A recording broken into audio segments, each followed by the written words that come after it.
Cotton? Cotton, how you doing there, bud? Are we on the Ocho? Yeah, watching too much of that Letterkenny last night.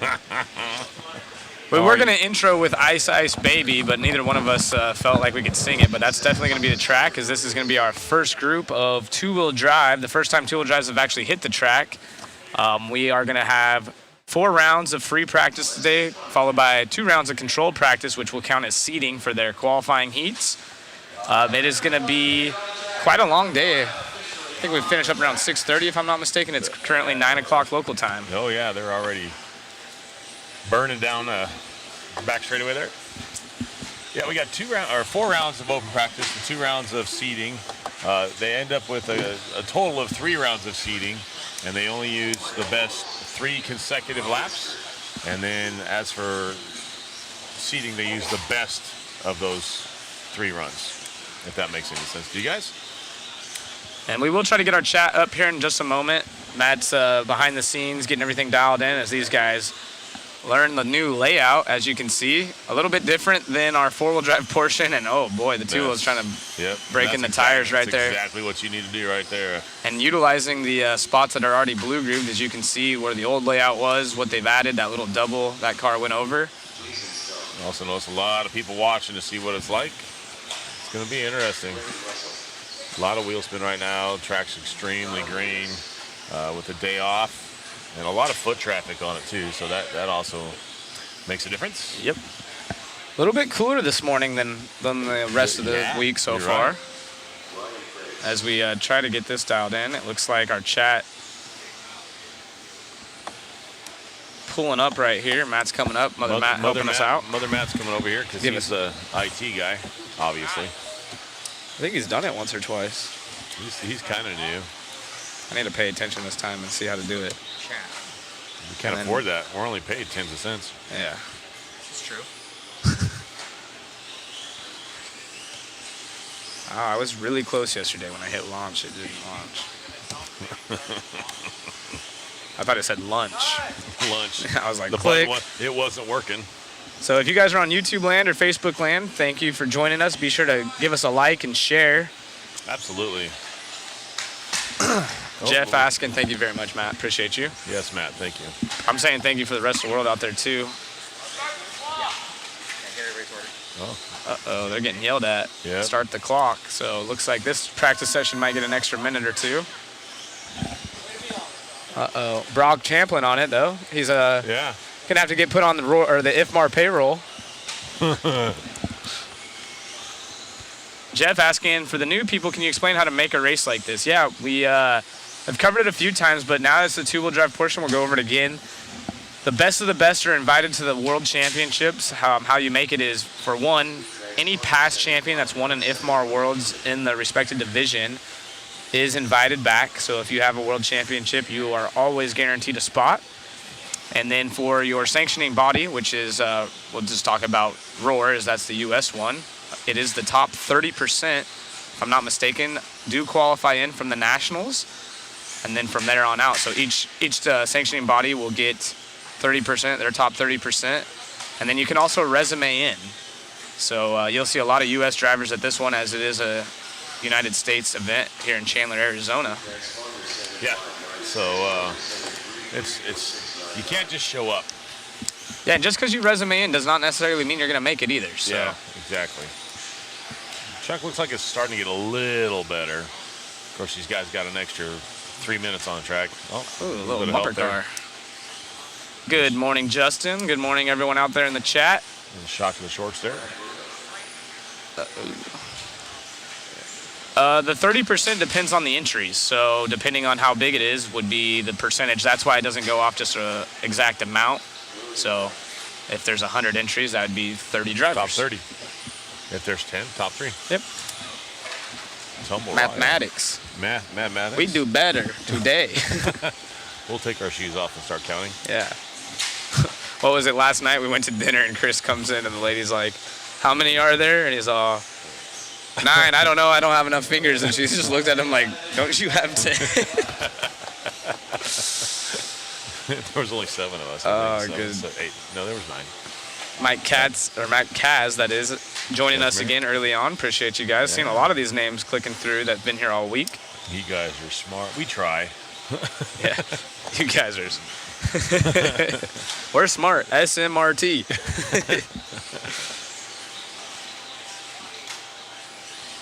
Jeff, no, it would go off of the qualifying year, so that's a good question. It's the top 30% for the nationals going into the world, so that is how you qualify. If you qualify from years back, it would reset unless you, of course, came to the IFMAR Worlds and won it. So drivers such as Cavallari guaranteed a spot. Jared Tebow, who is not here, guaranteed a spot. A lot of these guys guaranteed spots that are past champions. Mayfield's one of those. Got Mango in the house. Cichlids.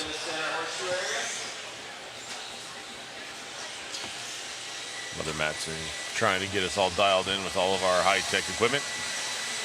Again, big thank you to Matt, the whole team he's created, the guys behind the cameras working their butts off. Matt getting paid for half person, but doing 7 people's jobs. Exactly.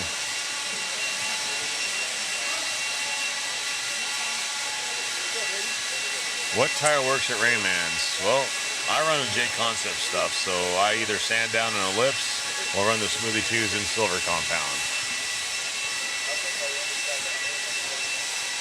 No problem, Jeff. Appreciate the questions. Very good questions at that. How you make a race this big. I know when I first started, I didn't even know there was big RC race. I just thought it was on the club level. So as you go through the ranks, a lot of these races. A lot of people don't know that it's big. There's paid drivers. They make a lot of money as an RD driver and as contingencies for winning. For all the timing and stuff like that, we're gonna let them get the transponder. Okay. Yeah, the track is definitely loose right now. We saw this even in 4-wheel. Each day they come out, the first 5 races or so take a while. This is probably going to take a little bit longer to groove up as it's hard to say because it already has a groove in quite a few of these corners, but there are some absolutely green corners. Green meaning very loose, new, hasn't seen the track. Yeah, exactly. No one's been on it. Yep, no one's been on it. We have to behave. The boss is here. He's not paying attention, so. Yes, the grip will pick up pretty quick, so. We'll finally see some wheelies with the 2 wheels, hopefully. Oh, man, I think we will. Probably by the end of this round, we'll see him standing up again, beginning straight away. Yeah, definitely a few of these little short shoots. Maybe before everyone gets their proper adjustments on their slipper. See some Papa Wheelies. I see an antenna tube out there. Do we? I haven't seen that in forever. My son always likes to run one. We'll see it right here through the, let's see, it's going to be coming through the whoop section in a moment. You'll see an antenna tube bouncing around. There it is. Yep. See it on screen? And the blue car? Yep, they're getting into the pipe right there. Oh, well. Number 9. Marshall's in no rush during practice. No, because they might slip and fall too. Yeah. What heat is Shin in? That's a good question. We'll have to... What's that? They're asking what heat Shin is to see that Mugen perform. That we don't know for sure. I'll have to look it up on Live RC and we'll see where it's at. So. Jack Smash in the chat. Yeah, the track looks pretty good. I'm excited. I think they did a great job with the changes. Oh, we got Clayton up here. Clayton, the New Roar president. You got a lot of kudos over the week, man. There's sure a lot have. of people that have been very, very, very happy with the direction you're going. We had to with talk this. them into it, but you got it. No, they're happy with the way things are going, so you're doing a good job. Anything behind the scenes we should tell our viewers what's going on, or is it pretty standard day? There'll be little changes for 2-wheel drive, but they're trying to agree on them right now. So. Okay. They're trying to agree on them? Yeah, because you know how we had the 2-minute Yep. round before the fast guys jumped on the track, and Right. the qualification order was all jacked up because Yeah. the track wasn't running enough. Right. They agreed to change that to 5, so we'll get the track running a little bit more. So Fair you'll enough. get a full run in. Yeah. And To run the track in. I'm gonna go down there. No, we're just the track. And then we're trying to change which round starts which race first. So on that Q5, which is on a brand new day, Right. Right. it wouldn't be the best guys first, but some of them are good about it. I mean, that's, in my That's opinion, fair. that's how it goes. That's fair. That's exactly how it goes. But we're Americans. Yeah. Oh, that's right. Dumb Americans. We even had to make a cheat sheet for the flags, to be honest. I'm like, I know most of these, but there's a few. Yeah. I'm on public education system here. Barry Baker saying they should have let us run the track in. Man, I know. Clayton, give us the go on that. Yeah. Exactly. I'm an on-road guy. I'm no benefit to anybody. Yeah. Maybe we'll get a track map. We were begging them. They didn't want any cars on the track yesterday, but maybe today after we can throw a GoPro on a car and get an onboard. We just want to. Larry's looking at me like, you don't even try, bud. If you throw a GoPro on somebody's car, is it really illegal? Like if they just ran it during this practice? I don't know. That's what we want to know. That's true. If we could just throw a GoPro on one of these. There would be somebody that could get around the track because Right. these guys wouldn't be beneficial. We need it when the track's hooked up so we The can track see them. needs to be good and run in, and then we need to find somebody. Yeah. So if you guys didn't hear over here, Clayton's up here talking about potentially, I don't know if many of you guys noticed, but before the four-wheel heat on main day, which is also includes the final round of qualifying, for four-wheel drive, they only had a 2-minute practice. 2-minute practice. Yeah, it's an IFMAR rule that's the way. Right, exactly. And they're debating if they're going to change that to 5 to allow the track to break in because it is the first time guys hit the track. And, you know, these team managers and all these guys, they're doing the best. They want to push the issue just like you see in Formula One. They want to have... Any racing, you're trying to get the best for your guys. That's just what it is. Right. So I don't know if you were paying attention for the four-wheel drive heat, but for that A sort, it really didn't help them at all. There was points-wise, the run was pretty much a scratch. I think there was only one driver that benefited that was in the A top sort. 10 out of that race. I was surprised if there would be one. Right. Yeah. Pretty much everybody. They weren't very high up. I think they were 9th or 10th. They were barely in there. So it's. That's all you have to do is look at that to know that something's not right. Right. Absolutely. I mean, it definitely helped out the guys that run like 3rd or 4th on that day, but yeah, it changed the order for sure. It did. So they are breaking in the track here in two-wheel drive. Doing donuts in every corner. Yeah, doing donuts. They're trying to lay rubber down. But you'll see it starts to slowly get better. Every lap, you'll see these cars get a little bit more consistent. Some of it's the driver adapting to the track, and some of it's the track getting better. Robert's asking a question. I don't know if I want to open that can of worms. Who's my Formula One driver? Everyone's gonna give me heat for saying. Actually, I'm gonna play it safe because I honestly think this is my favorite driver. I'm a big Alonso fan. I'm 31 now. I grew up racing go-karts, and I remember my father, who's he adopted me when I was 3, would wake up back before we had you could record anything, so you had to wake up to watch Formula One races like in the middle of the night. Right. And we would watch Formula One. So I'm a long time, grew up watching Formula One. I like Alonso. I think he's really cool. What Max is doing is something special. I mean, you can't deny Hamilton, what he's done in the industry. There's just so much talent out there. It's really cool seeing the changing tides like you're seeing in RC right now of all these young drivers, Charles, Oscar, George, you know, all of these guys that grew up racing together up to the top, and it's fun. I never really got into it, but when Tanner was watching it, I'm a Vettel fan. Oh, yeah. So I just... He said, well, you probably know he's retired, but I saw a post last night. They were joking, like, would you ever come back? And he's like, well, I'm not going to say no to it. So right. You see it. I'm sure if a seat opened up, he'd jump into it. Yeah. Single hotline. Guy. Right now, absolutely. Oh, that's great. Who's your guys' favorite F1 drivers? A lot of these guys actually race RC cars or play with them at least. So I know we played this game, I believe, on Thursday, but a ton of Formula One drivers play RC. Do you see who's behind the controls? Yeah, we got LT up in the house. Yeah. Larry, the owner here at Hobby Action. Matt's putting Larry to work. So now you got to call him Mother Matt. Mother Matt. I don't think he has our mic in. RC racers don't retire. We take breaks. Yeah, that's pretty much what it is. I know Singapore this weekend. Who's excited? I know I am. Fine.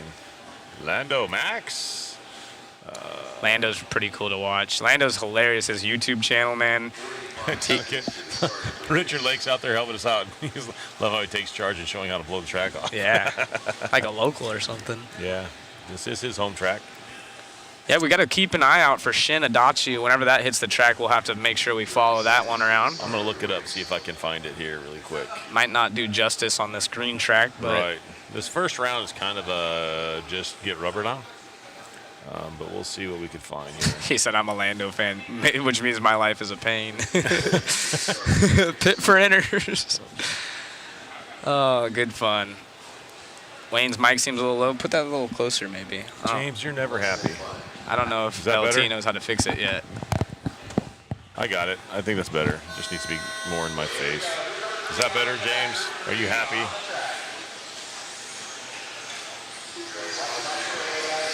Race 8 is what they're saying for the Mugen two-wheel drive of Shinadachi. Ooh, somebody getting a little wrong over here on the front side. I think the camera picked that up, but they jumped from the tabletop into the little switchback section right there. Awesome. No harm, no foul, but got more lines than graph paper on that one. Let's see, practice round. Let's see where we're at. Orlando Norris. Thank you guys again for joining us as we start kicking off the action here in the two-wheel drive portion. We're at Hobby Action in Chandler, Arizona. It is 9:15 local time. This is a first round of open practice for these guys. Getting their tires broke in, learning the new layout. They did an amazing job, I feel like, on the track change. And they even spent the extra time getting the AstroTurf in between the pipes, making it look absolutely beautiful here. Good morning, Chris. Sorry, guys. We're trying to find out where we're going to see Shin running that Mugen car. I think it's race 8, they were saying. 8. Let's go back up to 8 then. Yep, right there, car 2. Car number 2, race number 8. So we are clicking through race number 3, heat number 3, if you will. As these guys keep it fairly clean. As I say that, of course, they all crash over there. Thankfully, it wasn't on screen. Make me look silly, but... I think the two-wheel portion is going to be some closer racing. I think so, I think so, too.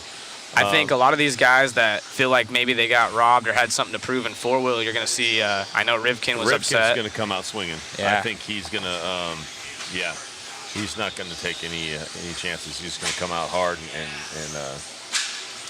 send it. Christopher saying by qualifiers they're going to have plenty of grip. Yeah, one thing I have noticed is the track grip comes up relatively quick here at Hobby Action. They got this dirt figured out, and they know exactly what to do.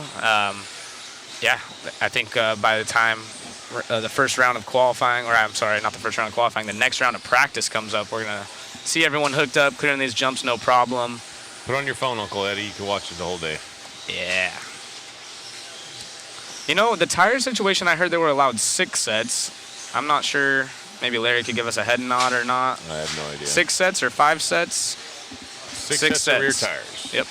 They're allotted 6 sets. The fronts are open. However many, whatever, it's open. Are these guys pre-seeded? So, I don't remember exactly. I believe that the top 10 and maybe like the top 20 are in order based on how they qualify, what block, or past champions that are here. So you will see faster guys blocked up towards the end. Resume drivers are typically in the bottom heats from my understanding, and if I remember correctly. So this is 3 on the track. Group 4 coming up here momentarily. Ooh, here's a good question. Who do you think the underdog will be in two-wheel drive? Ooh. Chat, what do you guys think? Underdog. It's hard to say underdog because, I mean, obviously I knew Marcus was super fast. I follow a little bit of his racing career, but to make the main and do everything Marcus did in four-wheel drive, I don't know if you can consider him an underdog, but that was impressive. And Tater was right there. Okay, that's a good one. Yeah, Tater was right there. And he's kind of focused. I mean, yeah, he's having fun and stuff like that, but you walk by him in his pits, and he's like, he's wrenching. He's putting in some time. So that'll be an interesting one. Someone's saying I think it's cool that Tater's not an underdog, right, when we're saying he's an underdog. Yeah. I mean, look, Aiden's won some big races. I think there's a handful of guys that can definitely come up and do something. Right. Matty G, he had some bad runs in four-wheel drive. He's an excellent driver as well, but Tater was the most impressive quote-unquote underdog, if you will, in my opinion, in four-wheel drive. Coming off the Finishing straightaway. 11th overall, if I'm not mistaken. No one's coming. I'm sure by the end of this practice round, you're going to see him hitting the triples. They're definitely going to see him hitting this double at the end of the straightaway. There we go. There's one. So it's definitely getting better. Biggest disappointment? Yeah, I don't want to go there. You guys can answer that one. And I'm not saying this is a disappointment, but obviously Mayfield, it was a little disappointing not to see him in the show, but I understand his situation, not a lot of support. And you can't blame that on him because he's obviously a world-class driver. Things just didn't go his way. Right. Kind of disappointed to see Fenn battle a little bit more in four-wheel. I know he was so fast in qualifying and practice. Really fast. Yeah, that was almost bad. Sounded bad, but it looks okay. Tessman, Tessman missing the main. Show, yeah, I mean, there's just a handful of guys, and like I say, we're not disappointed in them. We're just disappointed we didn't get to see the race. Vincent giving a shout out to the production team. So if you boys can hear us behind the cameras and all that, we got LT running the. I mean, what do you not do, LT? You do it all, huh? Right.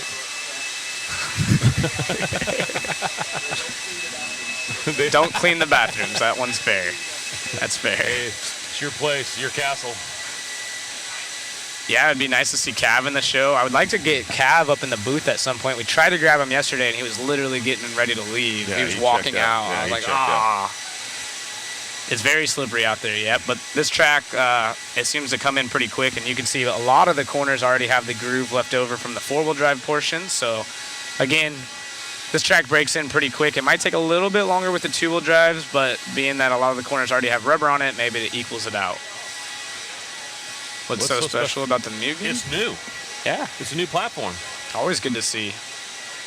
Better than cars disappearing. I like to see them. Yeah, absolutely. We'd rather see more manufacturers come in instead of fall out. So that's not a bad thing. Aw, Jeremy Fellas in the chat, and then sending me an actual text. What? Fellas, appreciate you. Kind words. He's a legend himself in the RC community. Been around for a minute. Yeah, won some big races. I think he was R&Ding for a while in like Omaha, Nebraska. After someone says I have a feeling Mayfield may be on a mission. I sure hope so. I think you're going to see him do a lot better than he did in the four-wheel.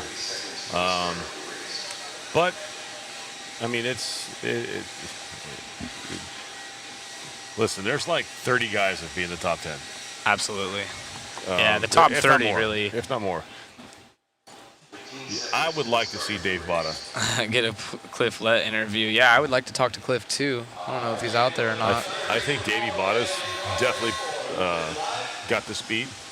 I want to see that. I think he can. Botta was super impressive in four-wheel. And he was not happy with his performance. I know. I think that just he expected to be up there. And honestly, after his practice and qualifying, I could understand why. We were why. expecting to see him up there. But, I mean, he had solid runs for his first Worlds event. Yeah.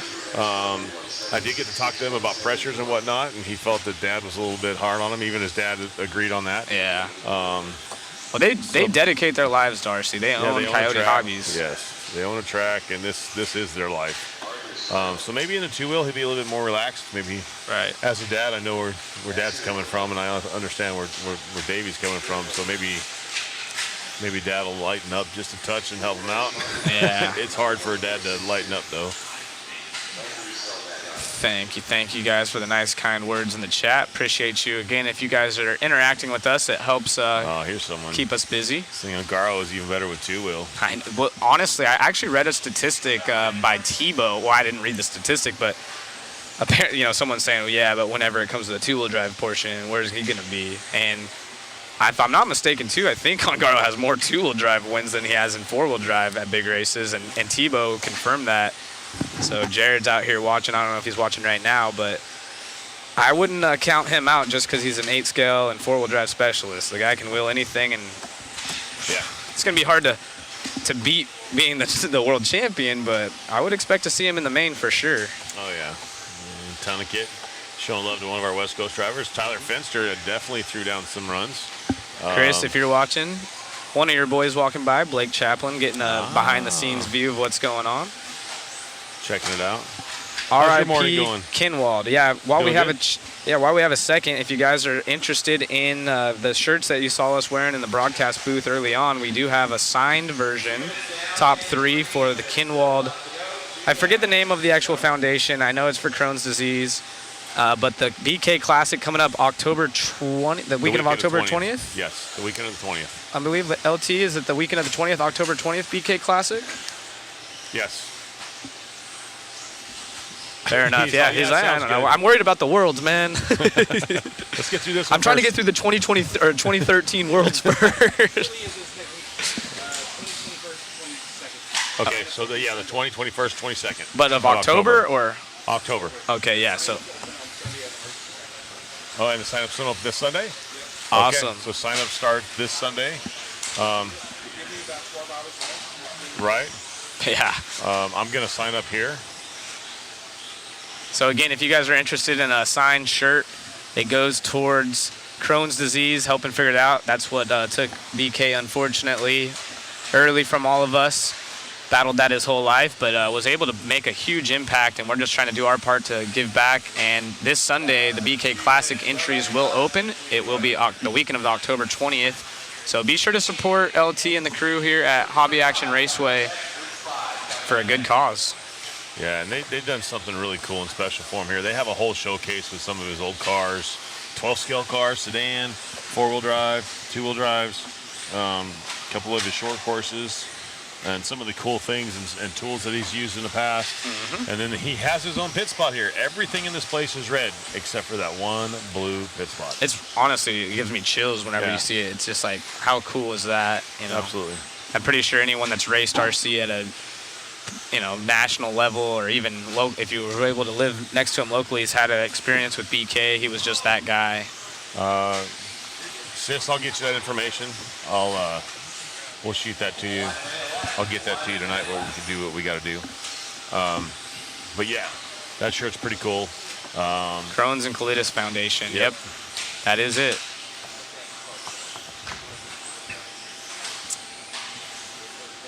They really do take care of Kinwald around here. It's super cool to see. All these guys have mad respect for him, and holding the BK race, it's something special.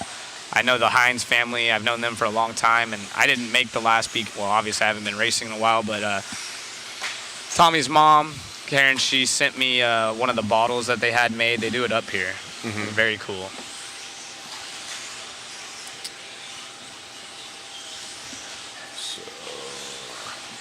Yep, you are correct. You can run any front tire here in the two-wheel drive portion, but it is still the AKA slick. Most of these drivers opting to go with AKA front or rear just to keep the balance, but there are a few different actual tires. I believe it's the Void, has a different carcass or profile. Yeah. But a lot of these drivers getting away with it. You went around the pits and kind of explain what they're doing to the tires and rims. Yeah, so rims, that is. Yeah, so you can't alter the tire at all, and you can't alter anything the way you can't manipulate the rubber in any way, shape, or form. So what these guys are doing, I know the Void is a fairly new tire that just come out, and it's kind of a limited production, but it was readily available before the event, so it's fine. Some guys have them, some guys don't. And so what are some of the guys are doing to get the same feel of that Void is they're cutting the rib off the back side of the wheel and pushing that bead a little farther wider to actually flatten the tire out. And it lowers the profile of the tire and it makes it stiffer. So it'll actually help it out and be more consistent. But it's an open front tire. They can run however many they want. They can run whatever they want. And so it's to me, it's kind of weird, but that's the ruling. That's what they want to do. Yeah, I'm not a fan of it. I think it's silly, but they do it. I don't make the rules. Because it's not quote unquote a drive tire. That's how they look at it, which I mean, in my mind, a front tire is just as important as a rear tire on a two-wheel or a four-wheel. Right. But it's not considered a drive tire, so it's open.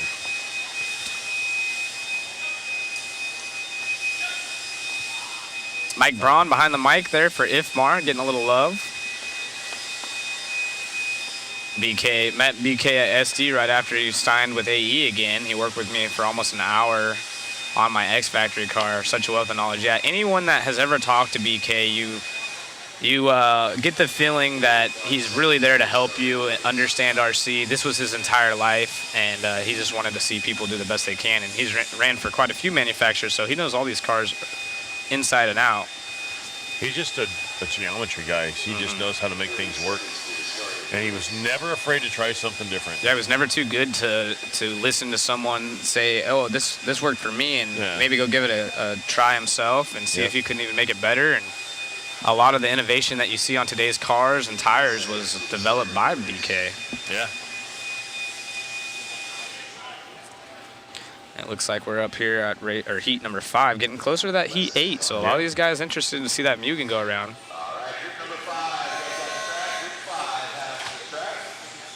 Robert, yes, it is hard to watch right now, but keep in mind this is super green conditions, so this isn't even going to be close. I mean, these guys are going to be picking up 5 seconds a lap time. And not to mock these drivers, they're still learning how to get a handle on different surfaces.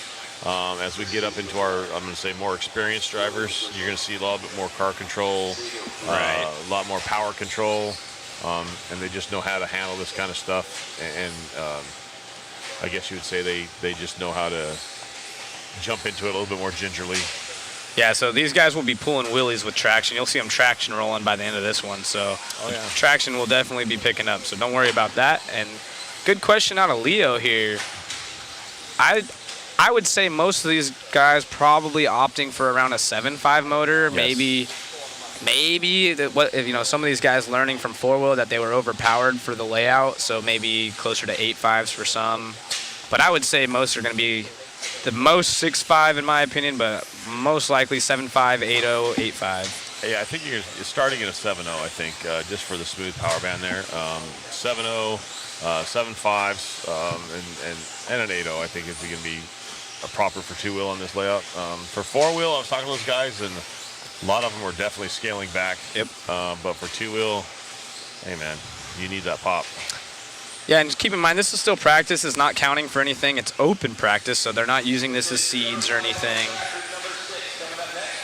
Yeah, and as for, is there a turn limit? No, you can run whatever motor you want as long as it's approved. So you can run a 21.5 if you wanted to, or 25.5, but obviously that's not the route to go. But you can run any approved motor, any wind. You can put a 4.5 down if you wanted to. Oh, Vinny in the chat as well. Yep, typically run a 7.5 here. That's pretty common in 2-wheel. You don't want to be overpowered. And see the guys still saying rather be on Astro or carpet. They've had worlds on that. And yeah, the traction is perfect and consistent from the start. But then you also see comments wishing it was on dirt. This is kind of the in-between of the two, but you will see tons of traction. You'll see traction rolling probably by the end of the day. I mean, I like the idea of going carpet or AstroTurf. But then because it's so consistent, it takes a little, in my opinion, it takes a little bit of the setup out of the car. I mean, you got somebody who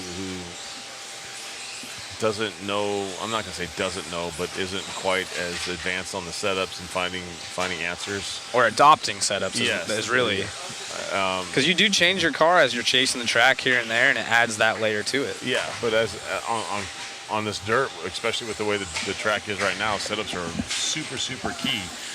Whereas on carpet or AstroTurf, you can be close and still be fast. Somebody asking who's running the D2 Evo. I believe that's the Hot Bodies car, and that would be Will Cushing. Yeah, track's still green in some areas. You can see the darker areas where it was the same for the 4-wheel portion. There's still rubber in that. But there's also areas, they're coming. It's kind of weird because some of those areas you got traction and all of a sudden it goes into a green area and it gets kind of loose, or vice versa. It looks like they're in a green area and then they go into traction. So it's a little different right now. And these guys they're doing all right. It's going to get better. Every run is going to get better. Yep, Dave's saying pretty much everything we've covered. However, they are getting 6 sets, not 5 in this portion. Just rears. Oh yeah, just rears. You can do whatever you want with the fronts.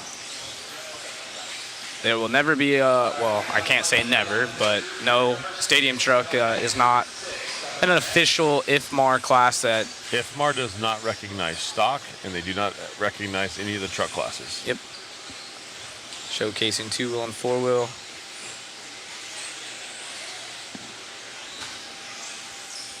Race, or Heat 5, rather. Keep in mind again, guys, this is the first 5 heats on this new layout. So yes, the track is going to be very slippery. Drivers are just getting their cars figured out, but for the most part, just breaking the track in. We got 6 rounds of practice today, so again, I think probably by round 3 we'll start seeing some wheelies and traction rolls as these guys rubber up the track. Why do motors need to be roar approved for an IFMAR race? So that is the sanctioning body before IFMAR. I believe you have to get approved for both. Don't quote me on that, but I'm pretty sure it has to be roar and IFMAR. I think for submissions, roar is following IFMAR's rules, so if roar approves it, then it's automatically approved by IFMAR. That makes sense. And same goes with EFRA and FIMCA.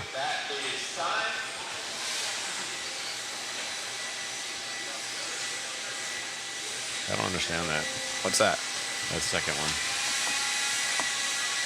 one. Everyone has their own opinion. Donnie's saying USA looking pretty bad with that track. Again, keep in mind, guys, this is super loose. Track's going to be awesome, as it was in 4-wheel. Actually, every single driver I've talked to, and I've talked to Euro drivers, Japanese drivers, American drivers, you know, basically all of these guys saying how fun the layout was in 4-wheel and looking forward to 2-wheel. Again, track's super green. Doesn't look the funnest to drive right now, but that will change here shortly. Yeah, the grip will come up even in the sections that already have rubber down. We saw the same thing happen over and over in 4-wheel. So if you guys are new to RC, you guys will learn this. It just takes a little bit of time to break in a track like this, even with the rubber down. And yeah, it's hard to understand that because you see that there's rubber down there and stuff like that, but it really takes, you see Jackie out there blowing the track off and whatnot. It just takes a little bit to get the track running. If it sits for very long, you know, people walking on it, you know, dust falling on it, whatnot, it does change the track. I mean, even from tonight to tomorrow morning, the track will be different tomorrow morning. So it's going to be, even if no one walks on it, it's just, the moisture comes up, you got ambient temperature changing, different things, different factors affect the dirt no matter where you're at or what you're doing. Yep. I'm not going to say we do it different, we don't do it better, we just do it different. Yeah, everyone has their opinion, and that's fair. Getting closer, we're race number 6. 2 more heats. Yeah, it's going to be kind of unfair to judge it on this run. Absolutely. I was going to say, everyone's going to start chiming in the chat. I can already read it. I can already see it now. Absolutely. But if you don't know, you don't know. So, yes, the track will be extremely green. And I would expect that Mugen car to look pretty good. Once track conditions come up, Shin's no stranger to wheeling a car at a fast pace. Thank you guys. We're getting delivered some food here, so it might get quiet. I'll let Wayne eat first because I think I ate twice before you in the last 2 days. That's all right. I'm used to it. I'm just the other guy. Just the other guy.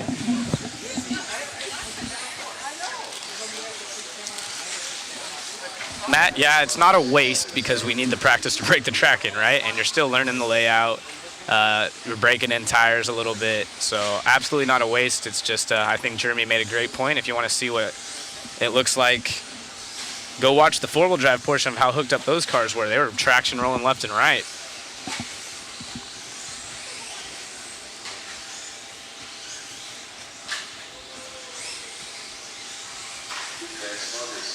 When you talked to TLR yesterday, what they say about Stadium Truck and why they discontinued it, I was unable to hear that. I was behind the computer over here doing some switch stuff, so I'm going to have to go back, and that's a good point of bringing up. We have Cam Colin back there. He should be snipping all of the interviews we did for individual uploads on YouTube. So if you want to go to our Mod Media channel and give us a subscribe, you will be seeing all that stuff from Jason Rona's interviews. Everything should be clipped. We've talked to quite a few people in the booth yesterday, so that would be really awesome. And if you don't want to, go through the feed and try to figure that out, you're really going to put it on right when they're eating, guys? Come on, Matt. That's why we have LT and not you behind the thing right now. Jeez. He took a bite, and then you guys go straight to us. I'm just the other guy. That's funny.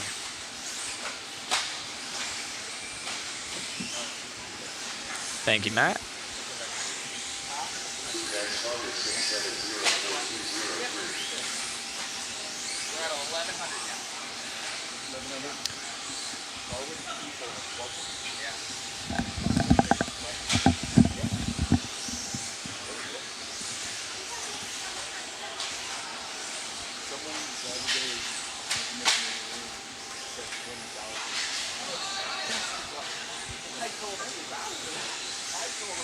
Jeremy making a good point. Yeah, I mean, you know as well as I know, you can do everything absolutely awesome and perfect. There's still people that'll say stuff negatively, and that's just part of life. It's the contrast, and you wouldn't know what's good if you didn't have the bad. So you see comments and stuff like that, not saying that they're bad, but then you have the contrast of what makes the other stuff so great. So showcasing how loose the track is and how hooked up it gets, it allows these people that maybe don't understand, you know, I only grew up racing carpet or absolute traction and perfection, that people used to have to break in tracks and figure it out and work on their car setup and maybe change their motor and all that good stuff. So part of it, right? Thank you, Frankie. Yeah, and they do cover practice. It's just, especially now that everything's kind of going more subscription-based, it's so hard to follow Supercross and motocross. Sometimes they jump around from platform to platform, but they just don't broadcast that part as much. You got to dig deep. So all of you that are digging deep and joining us here, we appreciate it. I know a lot of people at work or school on a Thursday, or Thursday for us, maybe overseas, maybe Friday for some, or Wednesday maybe even for others.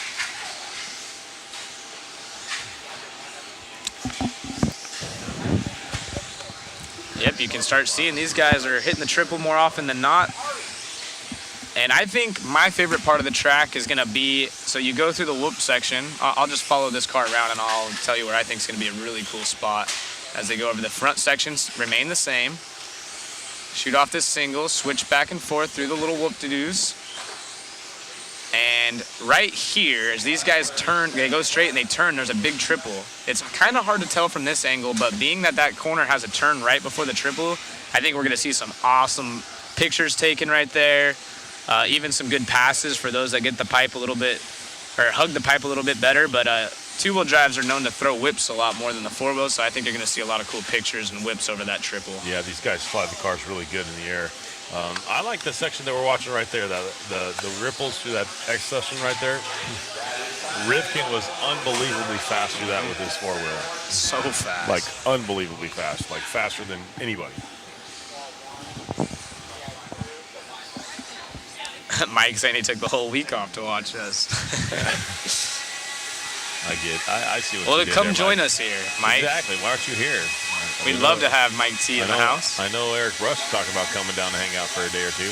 Yeah, so if any of you guys are planning on joining us, drop it in the chat. I know we had a lot of people from AZ, and now that we're working our way towards the weekend, we even have some of the drivers. I talked to Tanner Denny, said he's going to come by later. He was stuck working, and he was entered for this race, and honestly probably would have been a top 30 contender. Absolutely. AKA Slicks is the rear tire, Ryan. Everyone's on the same rear tire. Yep. And pretty much everybody chose the same front tire, too. Yep. The voids or the standard slick. So Tyrone's coming Saturday.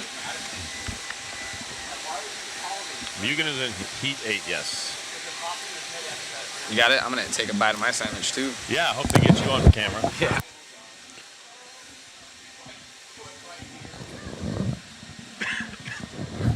Uh-oh, we almost lost a cable. Hi, good morning, Richard.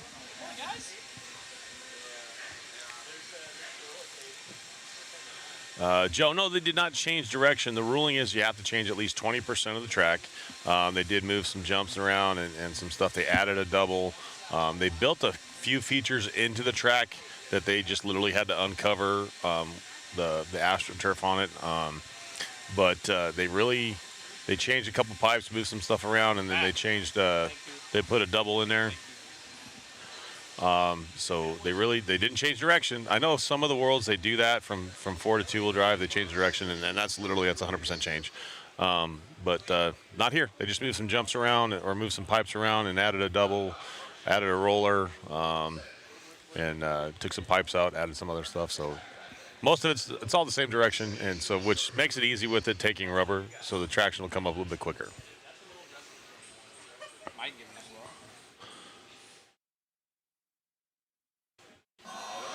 Thanks, Mike. Appreciate that. We're hoping to that you guys are enjoying it. We hope that you guys are liking it. So please like and share.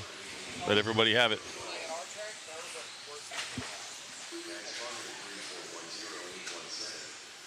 Let's see what else we got. A lot of shout outs to the track crew, builder and designer. Jackie out there working. I have some messages coming in. What's harder, two-wheel or four-wheel to drive? Two-wheel is very much harder to fight. You only got 2 drive wheels. You don't have the gyros in the air. Four-wheel's faster. Four-wheels, if driven correctly, four-wheel's a lot faster. Two wheels are a little bit more nimble. And in making them nimble, they are also harder to drive. When you get up into the ranks in the Pro Series, I tell all the youngsters this. You see all these, most of the pro guys that only run 10 scale will practice 90% of the time with their two-wheel. They don't really run a lot of four-wheel or anything else. They practice with two-wheel because it is the hardest to drive. Yeah, now that I'm back here, I want to give a shout out to DJ Turley in the chat, another Bakersfield guy, a longtime friend. We'll answer that waffle question, but the four-wheel drive, I mean, obviously it's personal opinion what you think is more difficult, but one thing that I noticed and what most people, will relate to is if you make a mistake in a two-wheel drive coming up to a jump or something, you don't have that power and that extra drivetrain like you mentioned to pull yourself out of it. Yeah, you don't have the four wheels to pull you out of it. So you got to be really smooth with a two-wheel drive. You've got to limit your mistakes, and not saying, not taking away from four-wheel drive. It's difficult to be fast in any of these classes, but that's the biggest difference. It's you got to be smoother, and you don't have that extra power to get you out of bad situations. Yeah, so I will say, though, two-wheel is harder to drive on dirt. Try running four-wheel on carpet. Mod four-wheel on carpet is a headache. Yeah. It's tough. We are having a waffle. Actually, the Hobby Wing guys, I can't confirm this yet, but I got a message last night from Hobby Wing, and they said, hey, you guys interested in maybe having a signed Ongaro motor? I think it was a 6.0. So I'm going to have to go find the Hobby Wing team real quick and see if that offer's still on the table. But we'd love to add that to the waffle and maybe add the proceeds to the Kinwald thing potentially. But we do have currently the shirt that I was wearing during the four-wheel drive main events got signed by the top 3. And we will be doing a waffle for that. So head over to modspeedshop.com and you guys can check that out. For two-wheel, we're going to try to get all of our A finalists to sign it. Sign a shirt, and that'll all be going to be up for grabs. We're doing that because Wayne's got a bigger shirt. Yes, room. I can get more signatures on there. Thanks for putting it pleasantly. Hello out there, and we do see the Facebook chats. We should have this. We have a master chat going, so everything from all the Facebooks, whether you're on J Concepts Live, A Main, Mod, Hobby Action, we should be seeing all the chats. Sometimes we only get to see 8 chat at a time, so if we miss you, sorry. We're trying to talk to you guys more right now as the track conditions are a little bit low. Everyone's just fit. Yep, I just saw an interesting line. I seen a double single on that middle section right there. Oh. That was interesting. Yeah, it won't be the fast line going later. It looked pretty good. But right now it might be super dialed. That was interesting. I'm curious to see what we're going to see on the front section, to be honest. Yeah, because I haven't seen anybody try to land on top. Mr. Matt. Oh boy. Mother Matt almost hurt himself. Josh, we don't have an answer for that. I don't know anything about the 4x4 SC being discontinued. They talked to Frank, but I was unable to hear it. TLR has a lot of stuff going on. They have many brands, so maybe they decided to keep that under not so much of a racing brand as that 4x4 short course class. I'm not going to say it's dead, because I know it's big in some areas for sure, but maybe it's more of an RTR style that they're going to go with and under those platforms and names. Yeah. I can't confirm, but that would be my guess. But we will be clipping our interviews on Mod Media, so you can go check it out. And we already clipped. Okay. Oh, cool. Sweet. So if you guys want to go check out the Frank Root one, I know Matt Olson interviewed him for quite some time, and maybe that's answered for you there. I got another question. Who's our youngest driver? Isn't that little Owen? That's the youngest I've confirmed at 13. Yeah, 13. And that little kid has more poise than half the drivers in this place. He really does. He shows up and he showed up and the airlines lost his baggage, so he didn't have a car for a day and a half. Didn't get to mount tires on time, so he was kind of well behind and he just I got to talk to him about it, and he's like, yeah, it happens. Yeah, No big deal. He was super chill. Yeah, he was. Super cool kid. Yes, they do have a sauce room, but it's not for this event. This place used to be a Petco or something along those lines. They're almost like a little back meat room at a grocery store, if you will. And I've been here for races in the past, and man, that room was gnarly. That used to be the sauce room. The sauce room. Oh. Yeah. You couldn't go back there, and your eyes would just be melting. So it's like a little loading dock back there with the covers on it, and yeah, there's no saucing, so they're just using it as extra storage for this event. And they're asking, who designed the track? Well, the design track is up to the owner of the business. They sit down, they have a group of guys that design the track. IFMAR requires that we do certain features in the track. They say on the world scale, we need the washboard, which is a little 6-pack right here in front of us. They have to have a double, they have to have a triple, they have to have certain features. For 8 scale, I believe they have to have certain different surfaces. They have to have like a brick section, a grass section, and then the clay section. But for 10 scale, or at least one of those variants. I do know it's required that they have a triple. It's required that they have a tabletop. It's required that they have to have a washboard. Other than that, the layout is pretty much open for whatever the owner and the track designers here locally want to do to the track. Someone saying all the videos are on except for Root. Keep in mind, I don't know how many have been pulled up, but he's back here working, and that was one that was later in the day, so maybe it's not up yet. Yeah, trust me, these guys are working to get everything up to par, like, all the time. They're working hard, so these guys are always our camera guys. If you were to sit here and look at Matt, he's right across the top of the TV from us. He's got us in one ear, and he's got his camera guys in the other ear, and he hears both of us talking all the time, so I don't know how he can. And he has the chat that in front of him. He's got 8 screens going. And he's got about 1,000 buttons and levers. And Wokester, we did answer that earlier. My guess would be anywhere from 7.0 to 8.5, most people, if I had to guess, from two-wheel drive. 7.0 to 8.5 on motors. Something like that, yeah. All right. This is the one everyone's wanting to watch, so if we can get our camera guys, they're already on Shin as he's tied up going onto the straightaway. That is the Mugen two-wheel drive. The first time that most people have seen it live. I know they did some testing at SDRC with it. Drake was telling us, ooh, it looks like a little loose. If we could pan over to Shin's car. I think we got him now. There we go. Is that Shin's car? I don't know if that's Shin's right there or not. No. Shin is over the triple right here, guys. We got him on camera. Perfect. Okay, now we got him. Oh, boy. Little issue. New tires, new track. Nothing's going to look good right now, guys. So you cannot judge that car on what we're seeing right now. It does look a little soft, but looks very soft. It's gonna. But they did design that car, and I'm sure the setup is based around high grip. So as most cars. Oh.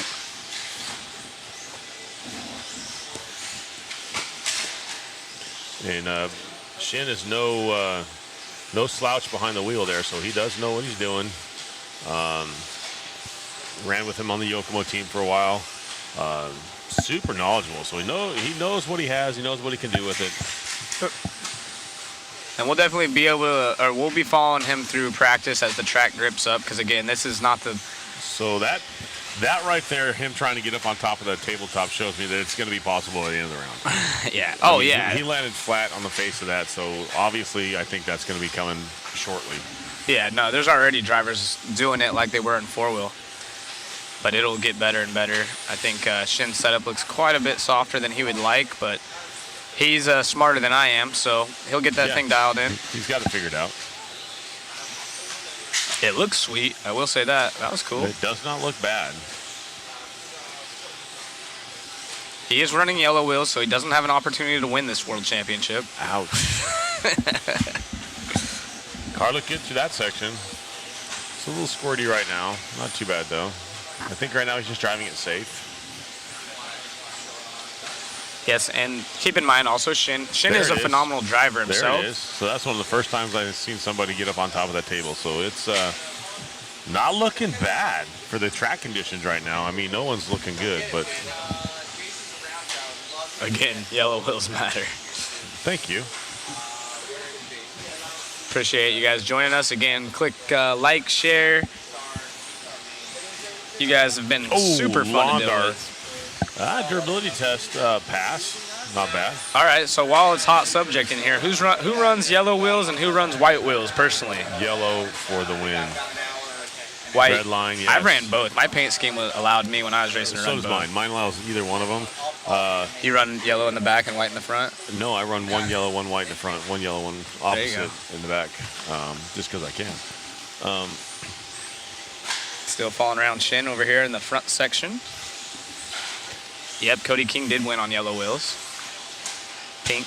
I know some people running orange wheels on the Kyosho team when I was racing. Orange? Yep, Yusuke. Oh, that's a Japan driver, huh? Yep. Yellow, white. Oh, it's going crazy in here. Both. Who? Okay, here's a fun one. Who in the chat runs different color wheels on their car? Actually, when me and Tanner were racing a lot together, we would run white on dirt and yellow on carpet, or vice versa. So, and typically because it became an argument, I just started. If he was running white wheels, I'd run yellow because those tires are mine, and I don't want to give him up. That makes sense. So, whatever he was running, I was running the opposite. But now, they have Sharpies and you can like write your name on the inside. He'll just take whatever. I was about to say, I heard that if you have kids, whatever's yours is theirs. Oh, whatever's absolutely. theirs is oh theirs. Yeah, Tanner's like, can I borrow have it? That's exactly what it is. I posted up a link about the shirt. Awesome. Okay. Oh, there you go. So, Kim, if you're still listening, sis, there's a link on the chat there. It'll be on modspeedshop.com. You can go on there and find the shirt and bid on it. You basically, it's for a waffle. It's a $20 ticket. You buy it and they basically raffle it off. They can't call it a raffle. They call it a waffle. And so you buy a ticket and then they pick your number. Toby, they're going to do that Saturday afternoon, I believe. Yep, Saturday the 16th. They will be doing that. And we hopefully have, like I said, Hobby Wing. Sultan messaged me last night, actually added me on Facebook, and I was like, oh, how cool. And then I got a message, and it was even cooler. He said, hey, guys, awesome coverage. I just wanted to see if you guys would be interested in a signed Ongaro motor. I think it was a 6.0 for your guys' waffle. So hopefully we'll go see him here shortly and get that dialed in. And then, of course, we'll have your shirt signed by whoever the top 10 finalists are in the two-wheel drive, and that will also be waffled off. Right. That guy looks like the guy's not a rookie. The track is not there. We were talking about that. You can't judge the performance on that car on that run. The track is not there. Nobody's going to look good right now. That's just what it is. Right. Even the good guys aren't going to look that good. Yeah, it's difficult out there. But we will start seeing faster and faster drivers. There's quite a few fast dudes in this one coming up. Oh, they're going to get faster and faster. I see Donnelly walking up on the stand. He was quick in four-wheel. What's up, Mitch? Had dinner with Mitch and his wife last night. It was a good time.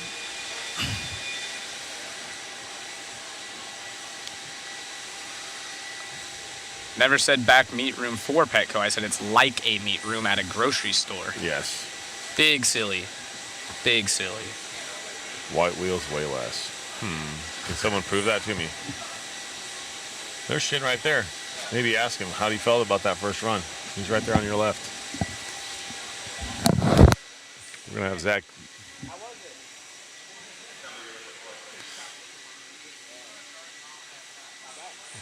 You happy with it so far? Yeah, every car's lacking rear grip right now. So, like I said, we can't judge that on that one, on that run. What do you say? Well, technically. Yeah. Well, technically. See, what happened was. Exactly. Oh, that's great. Yeah, definitely not a meat room at Petco. I was mentioning the fact that this looks like it used to be a grocery store, having like one of those meat rooms, but I had heard that it was a Petco or some sort of. Actually, they never even gave me an actual answer of what it was. I don't know. Either way, whatever the building was used for before, it was either a meat room or whatever, but that was their shipping and receiving office. That's where the big bay door is. Yep. So that's where they brought in all their product. Or storage or whatever, but that's what they used for saucing tires. You couldn't sauce tires at your table. You sauced your tires out there before you got up on the driver's stand, and you need a face mask to go in there because of the chemicals that they use on these tires, and it's in such an unventilated area. It was rough. Yeah. No, Jeremy, no sauce. No sauce, and they actually provide the water for even cleaning your tires. That little car on the straightaway right there, a little bit sketchy. Yeah, so someone says photos from there buying it with The dog grooming room. Smart, so could have been. Yeah. It's It's the receiving room, so it's the loading dock back there. So I got a good question for you because you were a team manager for Kyosho. My question, the question that I got is, other than tires, what sets a car up better than? What are the basic things that a good car needs to have? So tires obviously is one of the most important things. Take tires out. Take tires out of it. Okay, biggest thing, a lot of people will be like, well, that's not really setup, but I learned this from working with Tebow for many years, and this helped me tremendously, is first what you want to do to set your car up is take all the suspension parts off of it and make sure that there's nothing binding.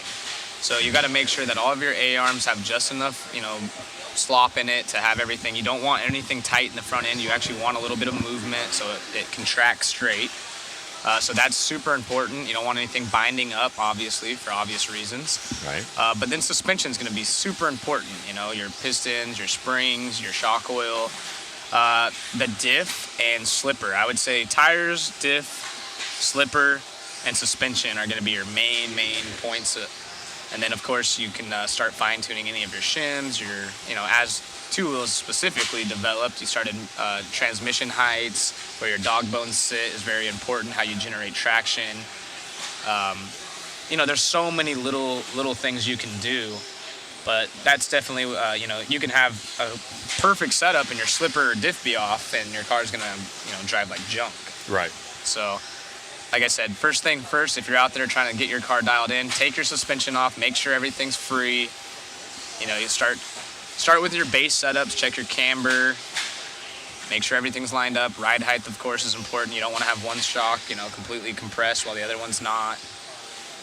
Good question. Has anybody talked about gear diff versus ball diff? I haven't heard anything. I'd be willing to bet all of these cars are on a ball diff. The traction's not quite there for a gear diff.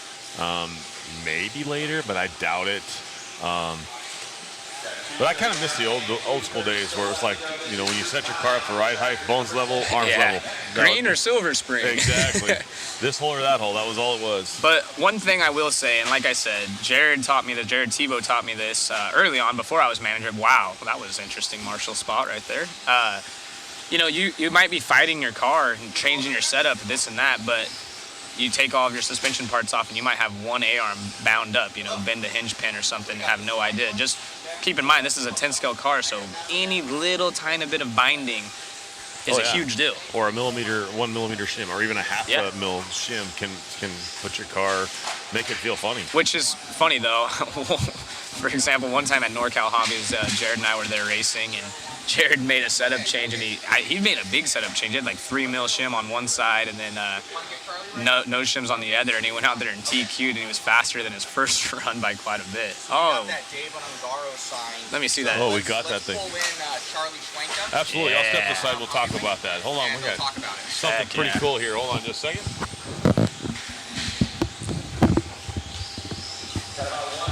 Sorry guys, we're working on getting Charlie Schwenka up here, which is one of the hobby wing representatives I've spent a lot of time with. I'm super stoked on this. Whoa, there you go. Dude, I feel like I'm in a spaceship over here. This is Crazy, awesome. huh? Okay, give me 1 second. All right, Matt's gonna get us set up here. Thank you guys again for this. Yeah, no, look at that. So cool. Salton is a professional. He had a gold marker just for this occasion. A fine tip. Yeah, very nice. Wow.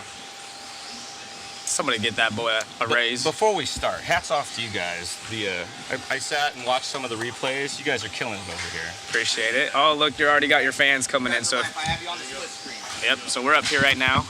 Hi, guys. Charlie Schwenka in the house from Hobby Wing. We actually had the opportunity to interview you early on in this event, but go ahead and show us or tell us what you got going on here. So, you guys do those awesome waffles, and we have a signed by David Ongaro himself, the current four-wheel drive world champion, on the same motor setup that he ran. It's a 6-turn that he ran in his four-wheel. Not the actual motor, unfortunately, but signed the box and the motor, so that's going to go to a lucky winner, compliments of Hobby Wing, on behalf of Mod Live Media and the wonderful IFMAR Off-Road World Championships.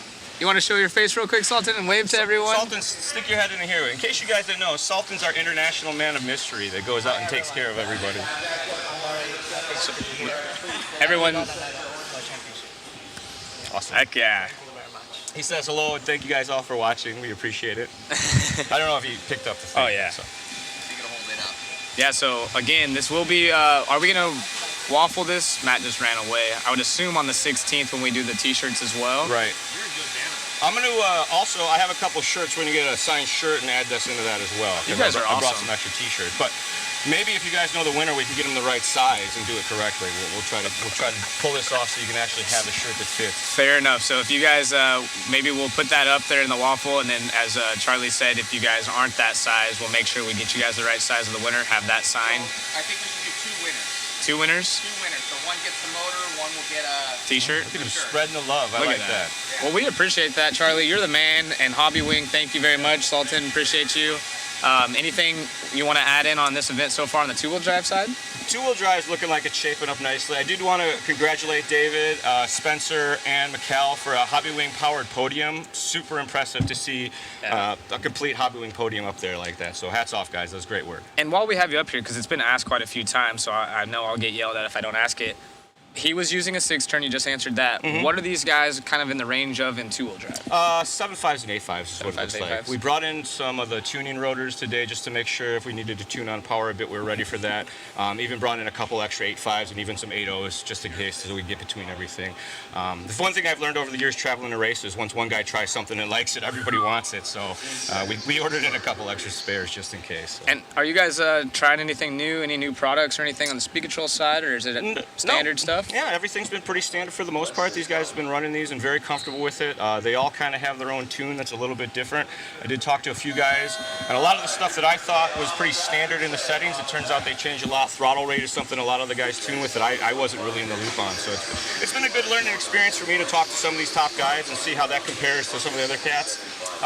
I got to work a little bit with Alex Sturgeon. He doesn't race a lot of mod during four-wheel, so we got him an 8.5 setup with a nice small rotor, tuned everything, kind of mellowed it out a bit. He said he liked it a lot. So it was nice to know what I was doing for a minute more than anything else. Well, and that's an interesting tip because a lot of these guys kind of asking that, but you can tune, you don't necessarily have to change your motor. You can change rotor, there's ESC settings, add some sort of traction control, if you will, to it.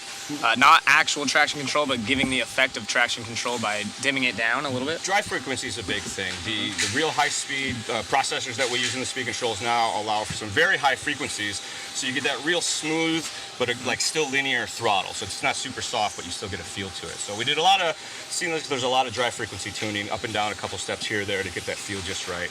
And a lot of these guys are new to the racing scene. They understand, obviously you guys have a wide range of product from RTR to the obviously World Championship winning stuff. What speed control specifically are they using in the name of it?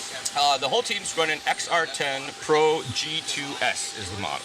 It's a new one with the frameless fan design, so the fan runs super cool. They're ultra durable compared to our previous fans, and they move a lot more air. Like it sounds like a tornado inside the car, which is a good thing. So. Awesome. Yeah. Well, again, appreciate it, and thank you guys for Hobby Wing doing that extra up for us. And they swept the podium. Let's see what they can do here in two-wheel drive portion. Thanks, guys. 1,300 people watching right now. Now, just 1,300 people watching right Matt, now.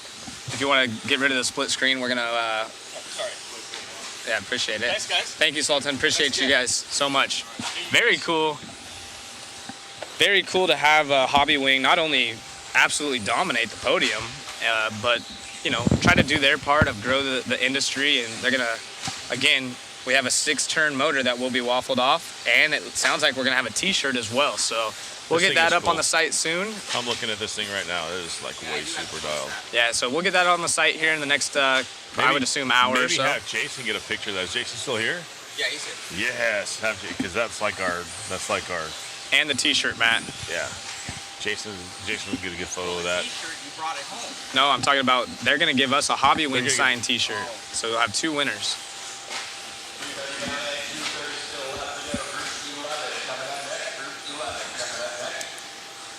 Oh, Bob Berry giving me a little.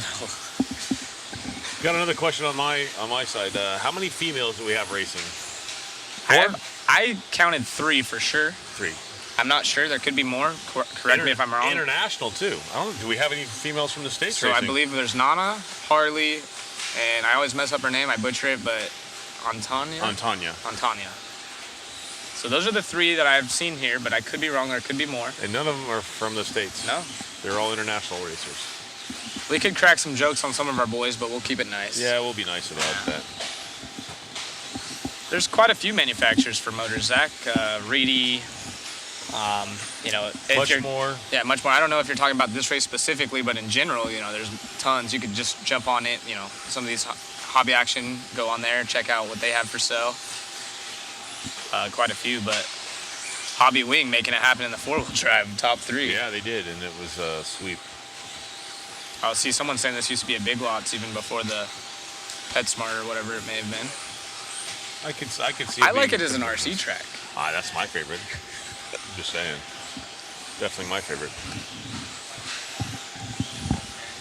And again, we're working our way through this first round. Track's actually picking up quite a bit. We have the Japanese, well, he's not national champion in 2-wheel drive, but a 3rd place driver out there. We have Daniel Kovacic. He's a super fast racer himself, that yellow car. Harley You saw him at Yoshi, the bottom of the Boda, screen. Tyler Hooks.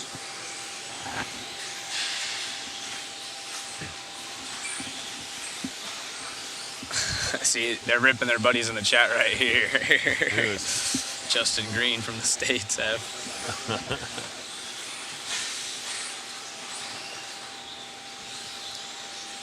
Nope, Spencer is a Hobby Wing driver.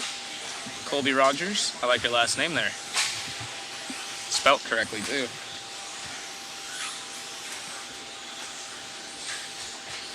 Yeah, Robbie Rob has a thing. But we love Robbie. Let's see. Spencer does not run Reedy. He runs Hobby Wing. Got the Hobby Wing on his t-shirt. He is a Hobby Wing factory driver. I think he's an alright pickup, eh? Huh? He's an alright pickup for Hobby Wing. Yeah, I mean, yeah. Not bad. I'll go with they got a good one. Hooks is a local hero in Florida. He's not just a Florida hero, he's a worldwide sensation. Tyler Hooks an awesome dude. Done a lot for the industry, no doubt about that. 120 of the 140 racers need to replace wings after P1. Ain't that no joke? That's funny.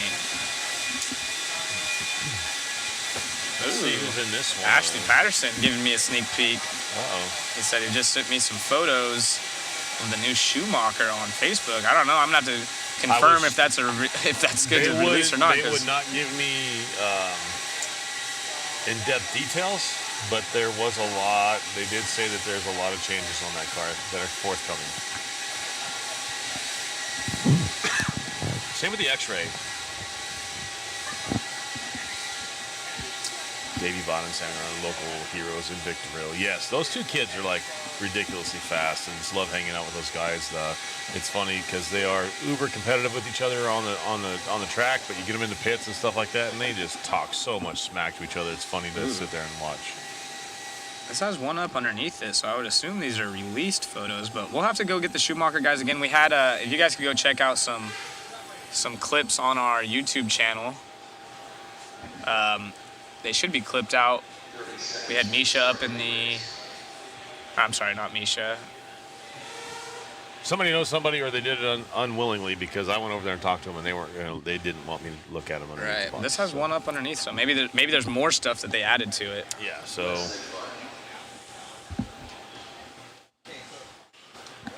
Mike Tunnekit, I'm thinking about it. I want to.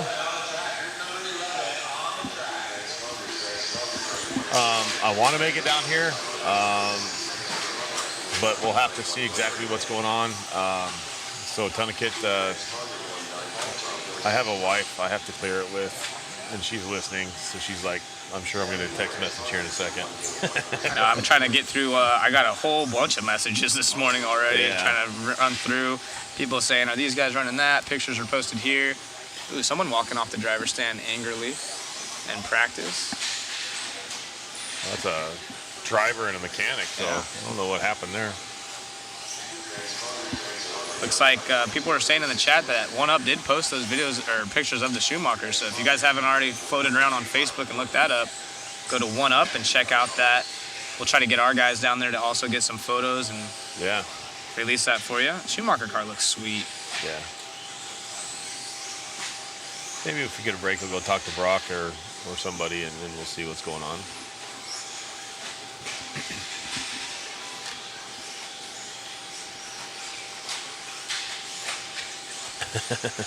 James, you're gonna get me in trouble.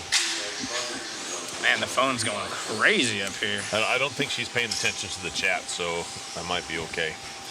She is listening. Oh no. A little bit. They I'm say not. it. Yeah. I got a text from work scene asking me a question.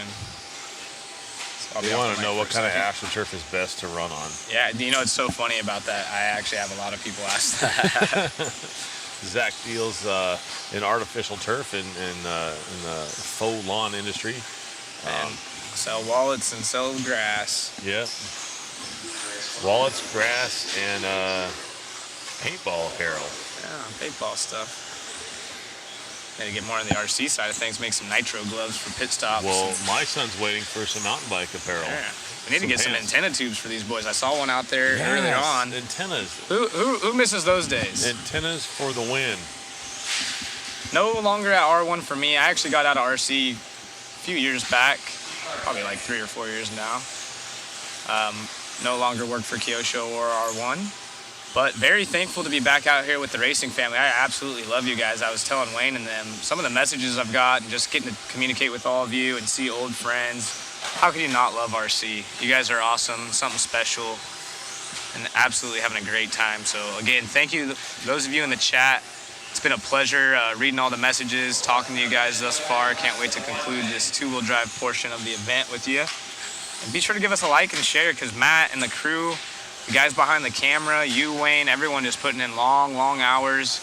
It's not the hardest job in the world, but definitely It's long. It's just long. Long and days. But it goes by quick because it's fun.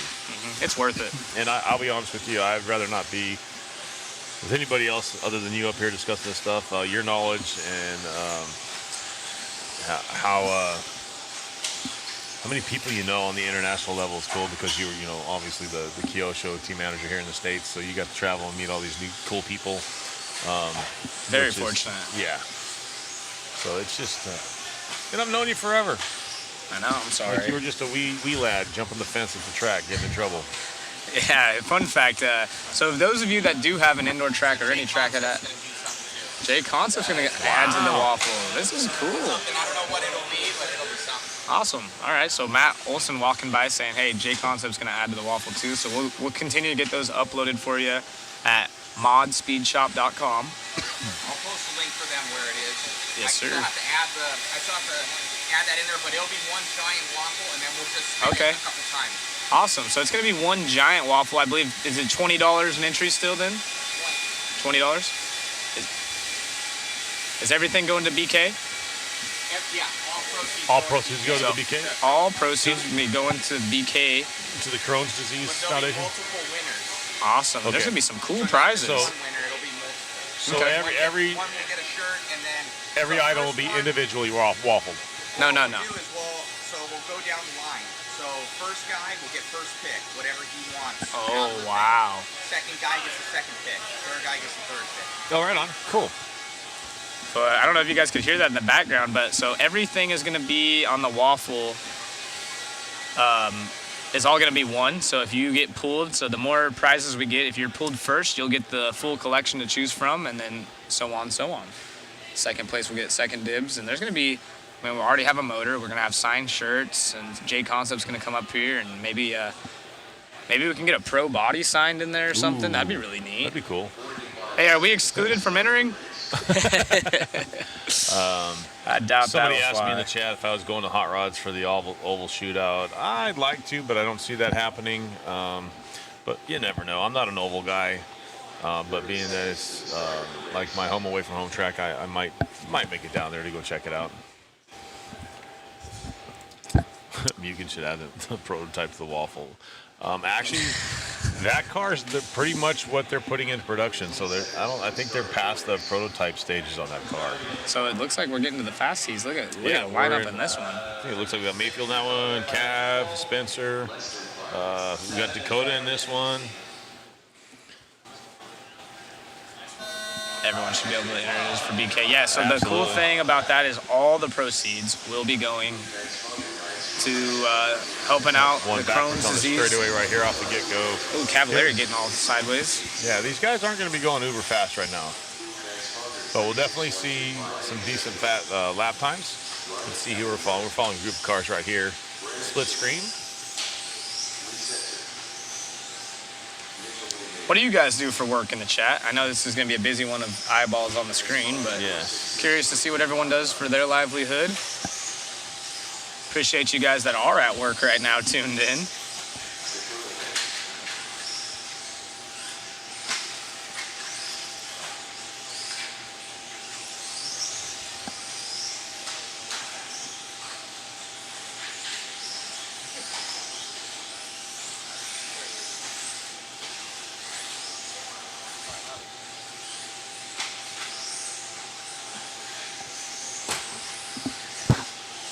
Let's see, any lap times here? They're looking at 24 lap time, 24-second lap time. It's not super fast this round, guys, but by the next time they get on the track, it's going to be ridiculous, I think. This guy's getting tangled up right here after the whoop section.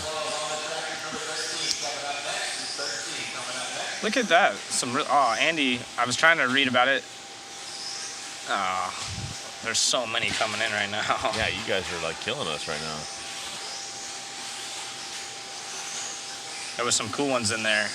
Paraplegic, I believe, was doing something at a college. Right on. We appreciate everyone coming in here and participating. Army Reserve. Thank you Team very much. Associated Distributor. Yeah, thank you very much. Practice RC for a living, Mike. Right.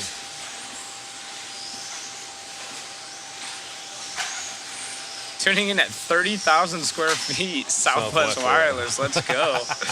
Hopefully you're flying here to come hang out. Yeah. All kinds of awesome careers. Pipe fitter, college professor. Wow. Hobby shop employees in here in Michigan. City employee. Yes, Mayfield is running AE. Electricians, heavy equipment. You guys, I can't read that one off. Marine pipe fitter, that's cool. Oh no, terrible job accident, so on workers' comp until this day. Machinist, fabricator.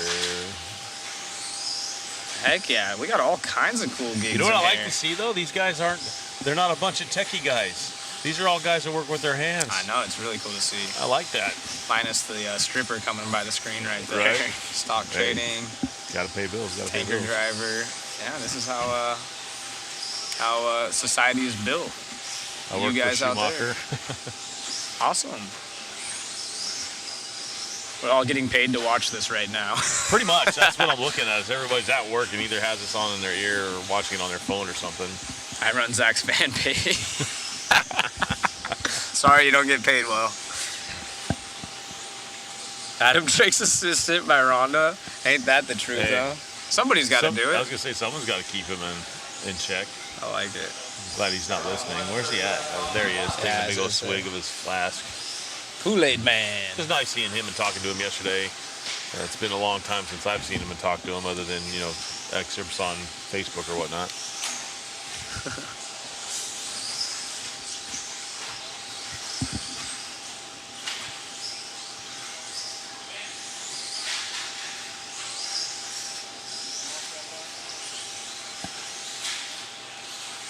Oh, someone installing cabinets at Kevin Hart's house right now. That's really cool. I believe that might be cast in design. Can't confirm that. Yep, no chassis sponsor out of Mayfield. As we follow these guys along the track, you guys can see grip starting to pick up. Yes. We were following around Cavalieri, and now we're picking up Finn on the left-hand side. Tollard out there, and Mean couple over that triple right there. so definitely traction getting a little bit better. These drivers maybe a little bit more throttle control than our lower heats. Over the big triple and the little double that they added. Ben's car actually looks pretty dialed, even under these conditions. Oh, I say that. Oh, here we go. Here's some tech. Java applications developer. That's got to be a good gig. Zach worked at Hobby Action himself for a while. Nice. All right, here's another question to follow that one up. Who's happy with their career? You guys like what you do? Obviously, everyone that's currently watching has a isn't being super micromanaged, they're able to watch right now. I haven't caught anyone cheating yet, no. Owner of Hella Graphics. Oh yeah, we got Mo in the house. They do a lot of stuff for RC. Harry Mayfield, he was here. Yeah, he was here early in the week. Yeah, he was here earlier. That would be cool to interview Perry.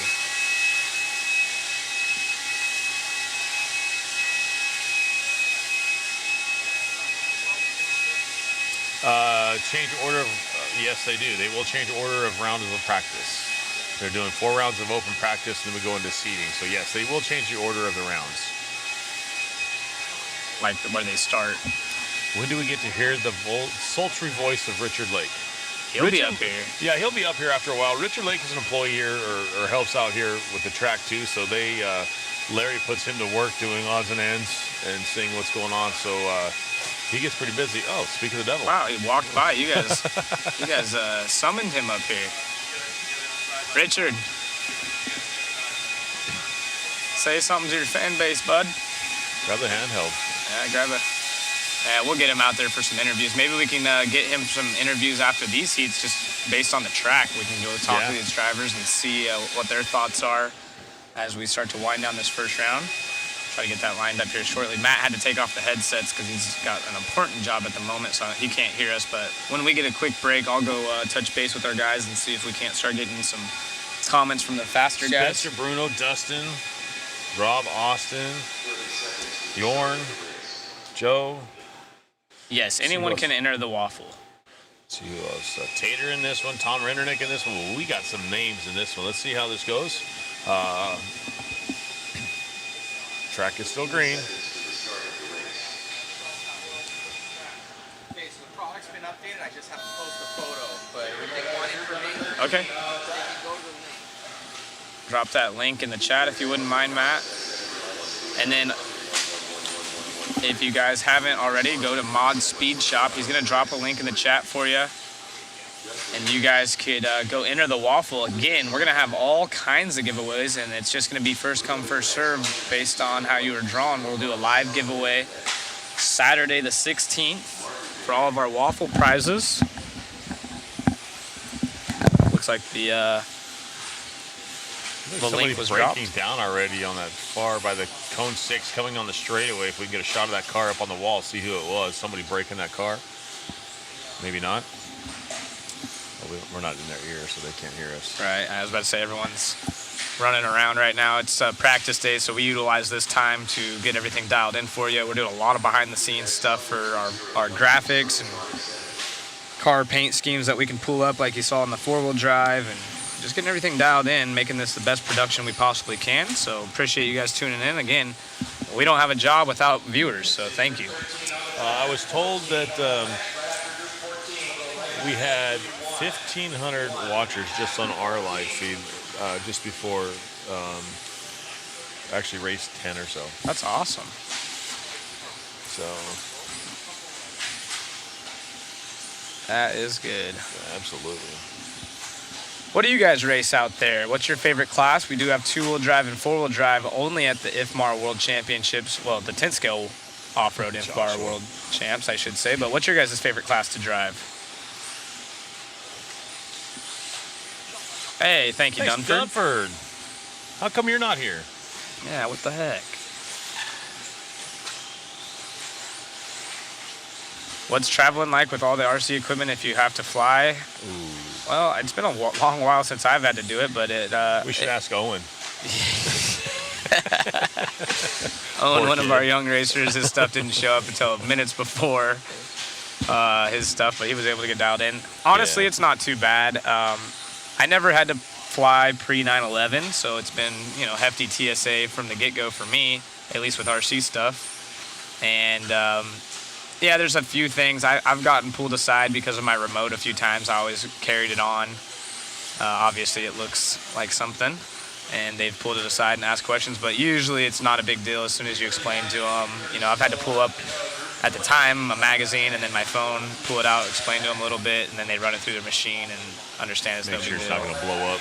But there are times You lose luggage. That's probably the biggest pain, and I think that's just in general. I know it's happened to Matty Gonzalez. I'm sure it's happened to everybody, but the guys that I know for sure. Little Owen, like I said, 13 years old. He's a wrestler. He wrestles. Cool little kid. We talked about him. You know, the airline lost his luggage, lost his bag, had his car and some other stuff in it. So when he got here, he literally couldn't do wheels, couldn't do tires, couldn't really get anything ready for the race until practice day. So he's a little bit behind the curve, and for a 13-year-old, he's just like, yeah, it happens, no big deal. I mean, typically you see 13-year-olds, you know, get upset and, you know, kicking rocks or whatever, but he's just like, whatever, man. There's a race, I gotta. Yeah, always call it a handset, not a transmitter remote. Exactly. You got to be careful with your choice awards. Like I said, they do their job. They understand. They got advanced equipment. Yeah, flying with a nitro car is a little bit different as well. I know one time when we were flying to Finland, Orion had sent over, we were traveling with a ton of batteries, and they confiscated everything when we showed up. We had no Orion batteries, and that was a cluster for quite some time. But I forget how that all got managed. Maybe they got shipped over again, but yeah, it can be difficult sometimes. These are all 2S batteries. Matt, is it all the same link under the shirt? So it's still the picture of the shirt? Still the picture of the shirt. That's the main profile picture. Okay. I'm going to get the one with the... Did you change the header at all? I changed the header. Okay, yeah. So if you guys are interested in the waffle, it is just the picture of the shirt for now. Maybe once we get all the product. I'll try and overlay it on top. Yeah, we'll try to get a picture of... I'll put another photos in there of the other prizes. Sweet. Oh, cool. Awesome. So yeah, if you're interested, it is a $20 waffle ticket, quote unquote, entry.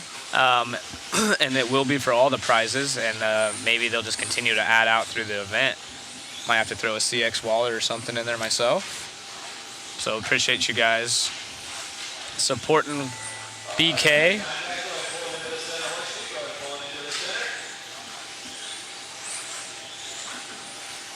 Caston, you better get to work, man. You got more important stuff going on. Kevin Hart's house putting them cabinets in. Let's see. Rear motor buggy would have advantage on low grip trap. It won't be low grip here in a couple hours, I promise you. Nah, give it another 5 races. Yeah. These guys are already picking up the pace.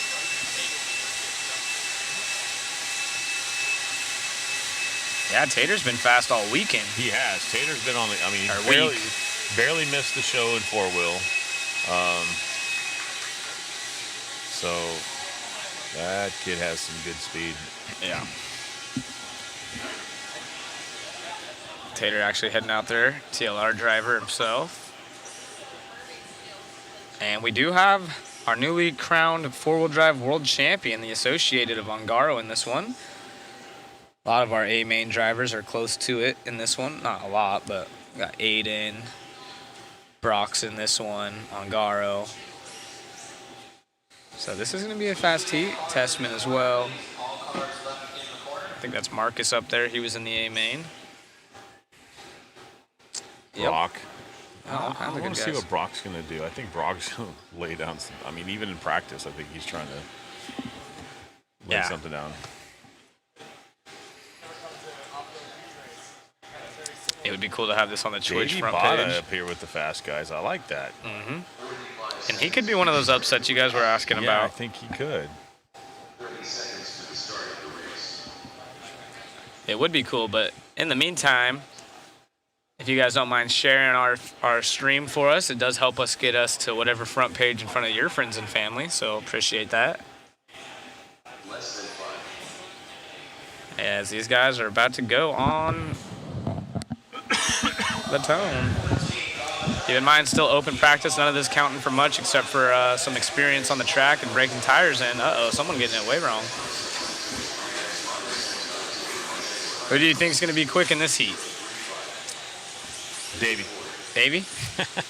We got Chase in this one. Killick is also in this one. I think Brock. I'm looking at manufacturers. X-Ray, Associated, X-Ray, Schumacher, Yokomo. What's the blue shirt? Who's got the blue shirt on? So we got a few different manufacturers in this one. I like that. Yeah, quite a few different manufacturers. Schumacher, X-Ray, Associated, Yokomo. Nice mix. See. Brock, 22.7 out of the chute. So already down on those sub 23s, which it's only going to get better. Only going to get better. He was my pick out of this practice run, but I mean, obviously there's tons of talent. Even Dominic's been super fast all weekend. 21.4 now for Brock. Look at Chase up in the mix. Holla. So went from a 22, we're already down to a 21.4. Gained a second halfway through this one.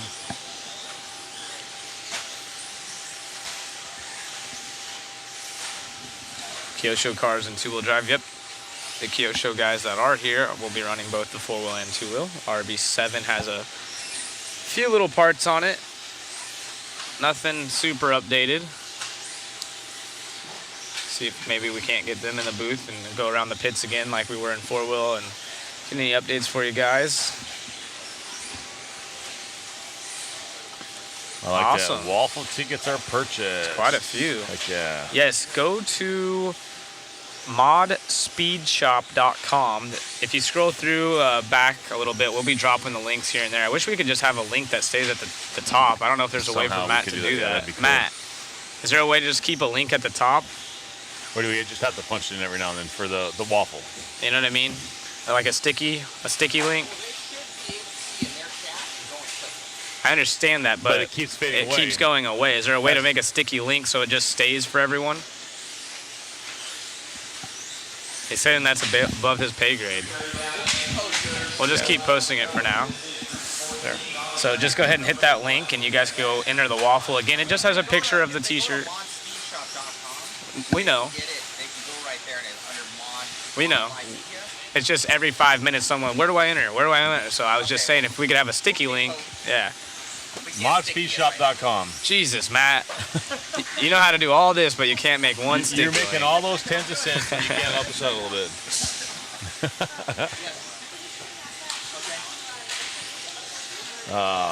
Right click it. Right click it. Owen's saying.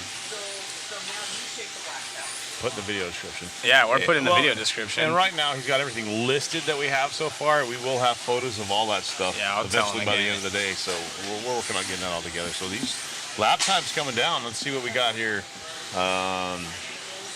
Let's try to get Matt to put it in the video description. I don't know if it'll go to all the feeds Drop at down once. to a Is the problem. 20.5 on a green track. Nope, it's meant to be called a waffle for a reason. Raffle has legal issues behind it, so Yep. you have to call it a waffle. And yep, there is a reason. I always thought it was silly too, but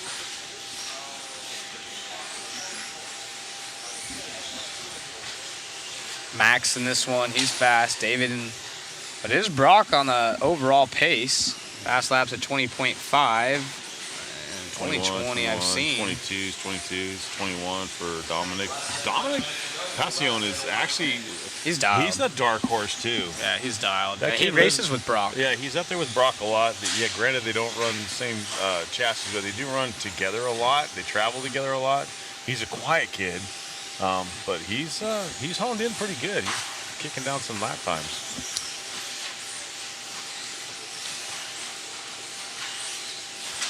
Yep, you can buy waffle tickets all throughout the weekend. We will be doing the draw on the 16th. I would imagine you could buy them all the way up as it's done electronically. We'll do spinning the wheel.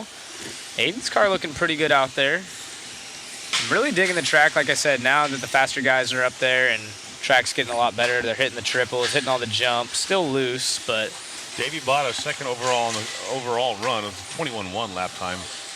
Testman Aiden looking fourth.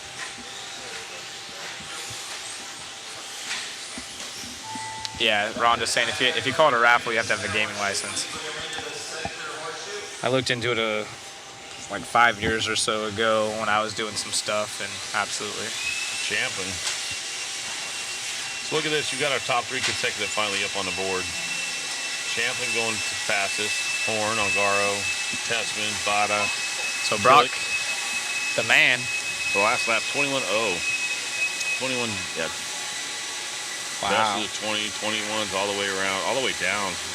Not sure if Brock maybe jumped over the pipe or not, but he smoked him on fast lap by a full second.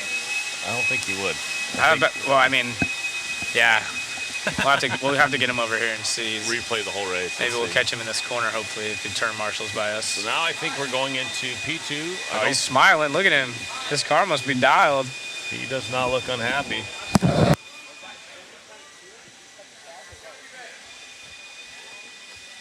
He's saying it's legit, so he didn't have any where he accidentally landed on the wrong side of the pipe or anything. So that's by far the fastest lap I think I've seen. Maybe you guys can correct me from that. Yeah. Heat 13, I didn't pay as much attention. Like we said, on a green track, 21 flat.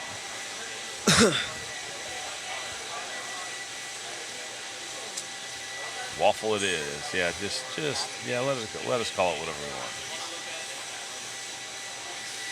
Y'all gonna take my payroll. Matthew Keel, Brock and his car look like they were on a different track and tires. Sometimes Brock does that. Yeah. Yeah, he's a wheel and a half. Tater had a 20 point or a few 20.3, so that'd be a 10th off of our quick lap. Brock. 30 seconds to the start of the race. I would imagine Brock's running the LD3. Got a few pictures up on the one up, but yeah, they're running a lot of new items on that Schumacher car.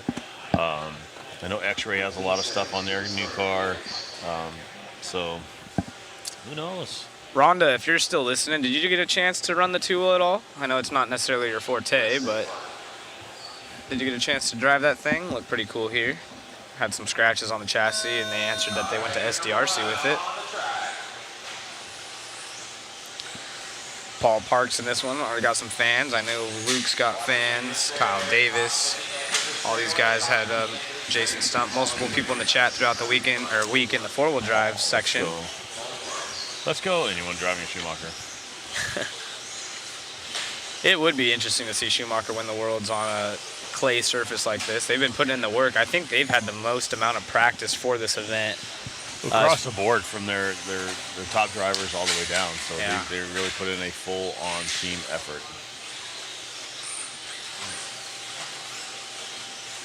That's a question for you on the Kyosho side. Yeah, discontinued. Yeah, I was asking them about it. They're still producing it, at least overseas. I know Kyosho America had discontinued it last I had talked to Patoshi.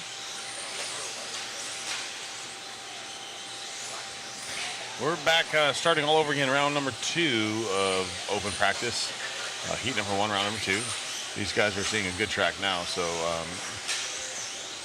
Yep, it's definitely getting better. Still a little bit loose, but usually it took about half the round in four-wheel drives to break in.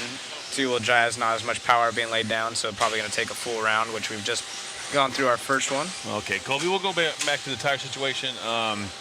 So these guys are allowed six pair of rear tires is what they're locked down to. The front tire is open. They can run whatever front tire they want and however many they want. So, but the rear tire, they're only allowed 6 pair for the event, period. So I'm under the impression, I could be wrong, that you also have to tech your front tires, and once they're chosen, you have to run them for controlled practice on. Yes. So.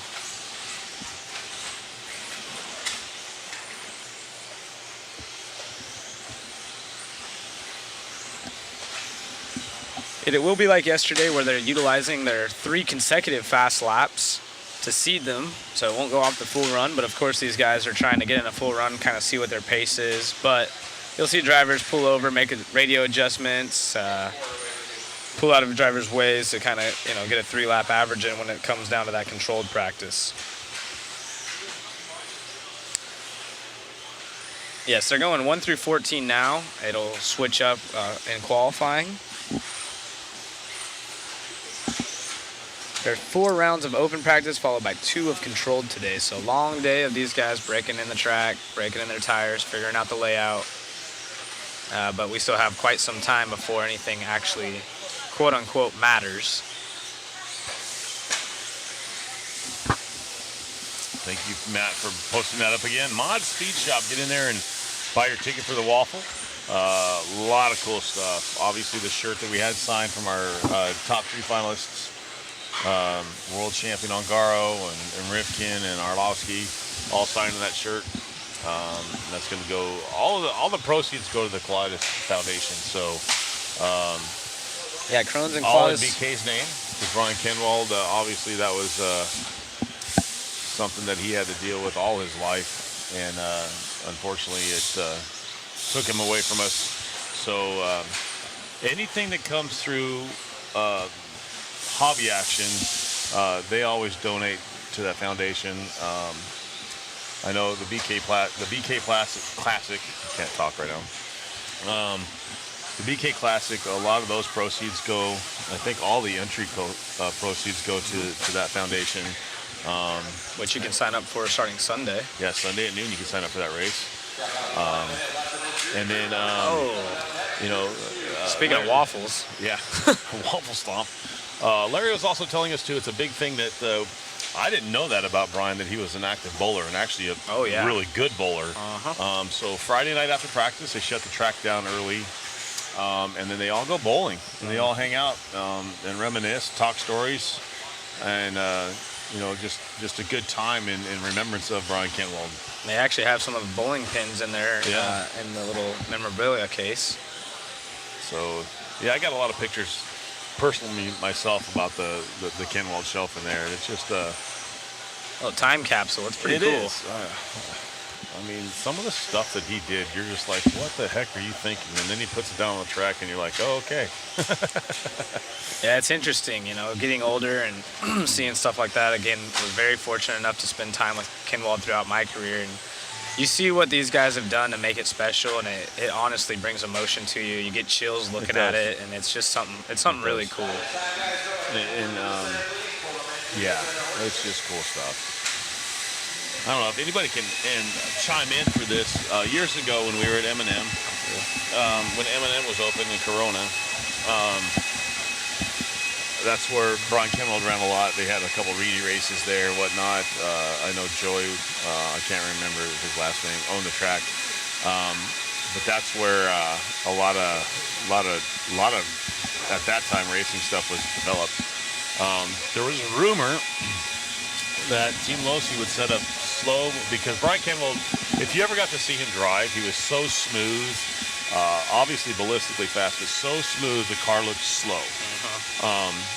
But there was rumor that they pretty much had keys to the track, and they would go in there on off nights, prep the track, and they would film Brian Kenwald filming in certain areas, or driving through certain areas of the track, and slow-mo it down so they can make adjustments to the car and build the car and do it. I know I've heard of that.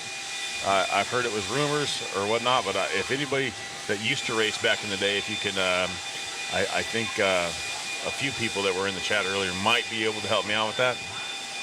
Like I said, I didn't live down there. It was a track I went to maybe once a month, but there's rumors we've heard about him. You know, they set up all these high dollar cameras to film him drive just to produce a really good car. The Misters run every round. So at the end of every race, they blow off the track and then they run the Misters. Misters run for, I think, 8 or 10 seconds. 15 seconds for the start of the race.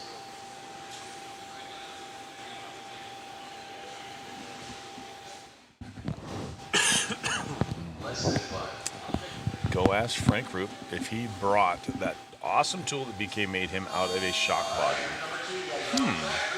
Ask him about that.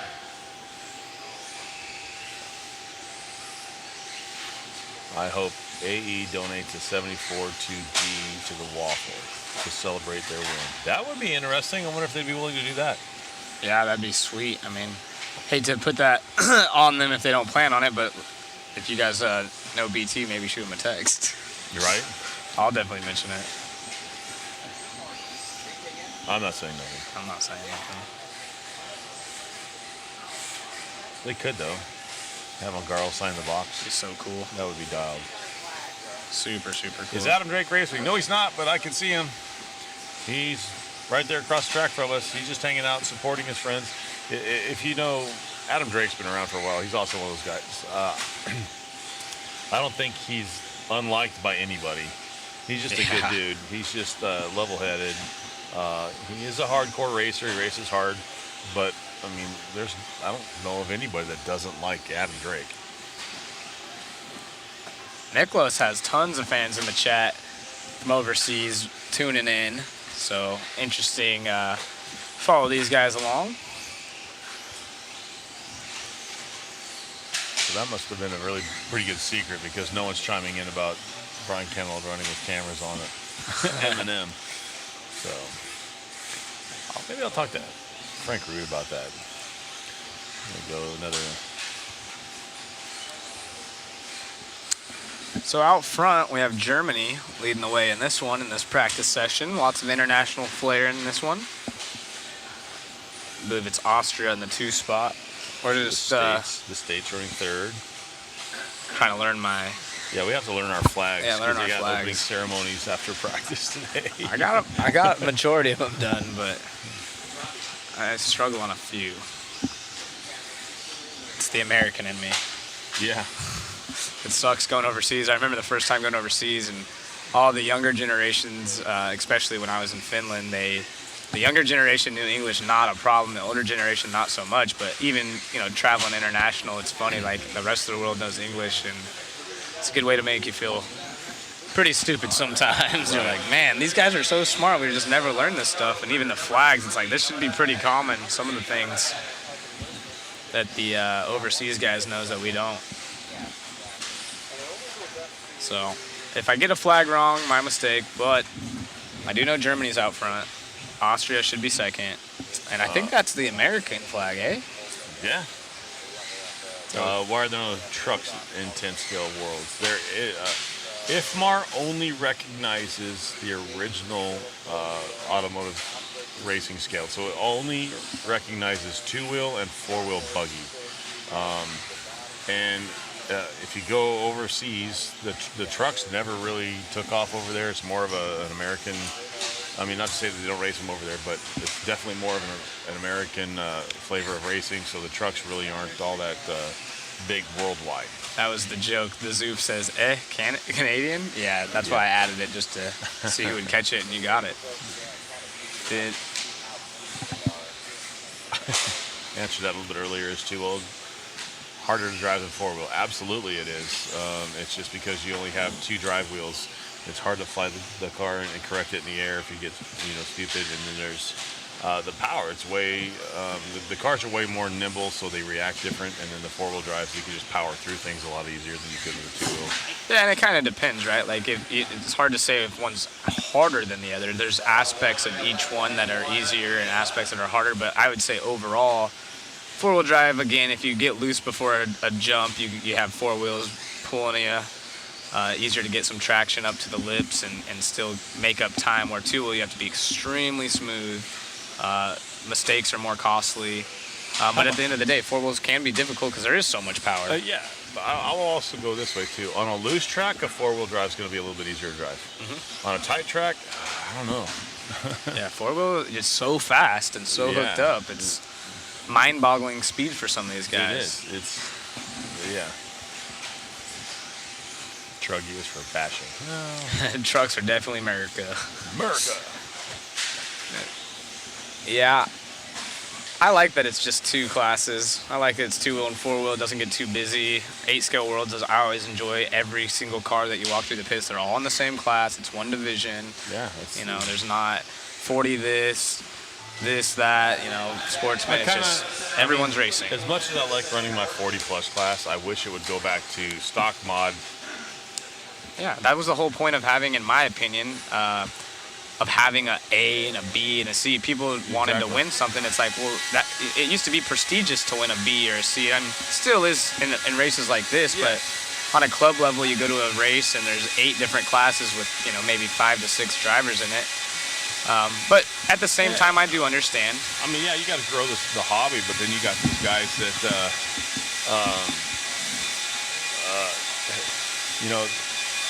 they get frustrated and they just don't. I mean, you get the participation trophy syndrome going in. They just want to collect whatever they can. So, I mean, there's pros and cons to having more classes. I believe that's Beck. Somebody asked who the old man at the end of the stand was. That should be Beck from Germany, if I'm not mistaken. You announcers What did each of you race, by the way? Good job announcing. Appreciate that. I started with 2-wheel and 4-wheel drive buggy because I wanted to race whatever the most prestigious was. So most of my career was racing that, and then I got into 8-scale racing once I was a team manager and started going to more nitro races with Jared Tebow. I always wanted to get an 8-scale but could never afford it when I was young. So once I did that and started racing 8-scale myself, I fell in love. And those are really my favorite 3 classes. What about you, Wayne? Good job. Yeah. Thanks. I race everything. I have all of them. I have 2, 4, stadium truck, short course. I have them all.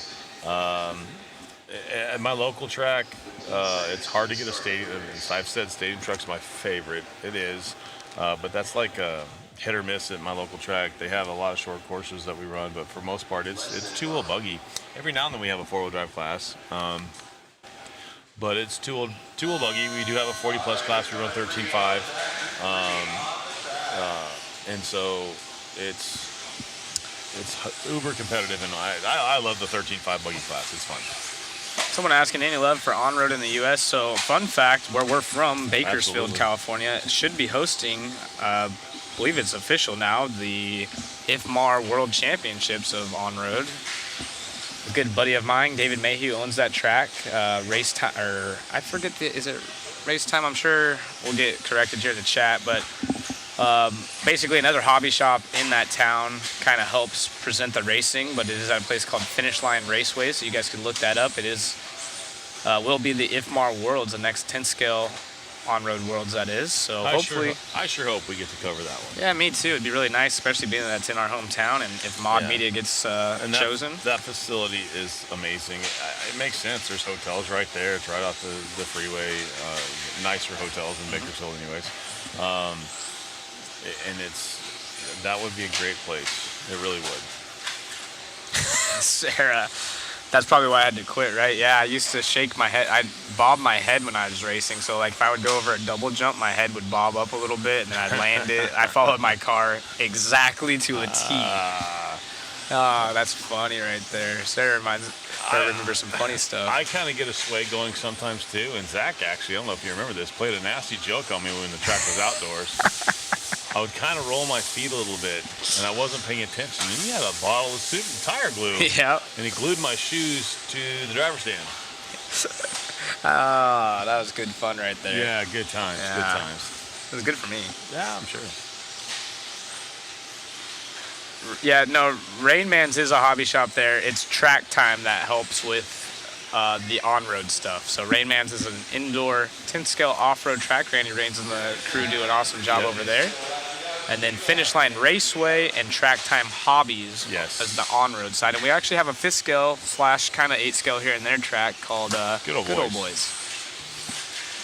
I will be race directing the West Coast 5th Scale Nationals and the 5th Scale Worlds there. I'll be race directing that. Nice. Coming up in the future. In my area, the on-road guys are nasty rude. They have killed the class. Cool. Herbert, the best thing I could suggest is be the nice guy that helps attract it and be the yin to the yang. Absolutely. That's the only answer. That's the only way you make it better. Mm-hmm. Man, these guys are having trouble through that whoop-de-doo section. I can't quite see. They made us switch seats. I don't get to sit. They're out there taller. anymore. Yeah, I know. I'm gonna extendo my seat so I Sit in can. your lap. Yeah. Whoa. We'll have to keep the camera off the booth here. Right. Well, we're not on, so we're good. There's also Dirt Oval Racing in Bakersfield. Oh, that's right. How could I forget? You want to That's go ahead actually Bakersfield RC Speedway. That's actually just right across the fence from Good Old Boys. They have a dirt oval there, and they have a it's like a concrete. It used to be concrete pan car back in the day. Of a place called Showtime. It's like a tri-oval. Yeah, it's super pretty cool. Super banked. Yeah. They actually, I remember when I was young, they put dirt on it before. I mean, obviously it's had dirt on it multiple times, but we got to bring go-karts out there and pack it in and banked oval. It was sick. Yeah, Jack. Racers Haven in Bakersfield was fun. I was like, so I lived in Vegas at the time, and that was my first out-of-state race that I went to by myself. It was like, I was 17 or 18. I can't remember how old I was. Drove out there, stayed with my uncle. It was the Region 6 Norca Nationals. It was a Aurora. I don't know if it was North or Aurora, but it was under the canopy, and it was when the JRXT. That was its first race. Jeez, you didn't date yourself, huh? I am, because I remember They had electricity back then. I will throw you over that wall. I remember Kyle Reed was running his pink truck because there wasn't really a paint job out there for it. Kyle Reed was running that with the Motown Missile, low C Revolution motors, and he was just like whooping Norcanats Jack Smash. I think you might be right. What about you guys? Do you guys have in your area? Do you guys have oval? Is it just 8 scale? Is it 10 scale off road, indoor, outdoor? What do you guys have locally? Still looking for my seat. What's up, Joe?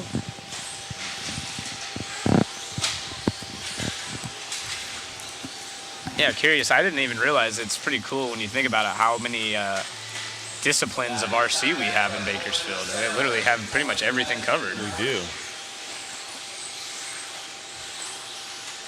There's a downfall.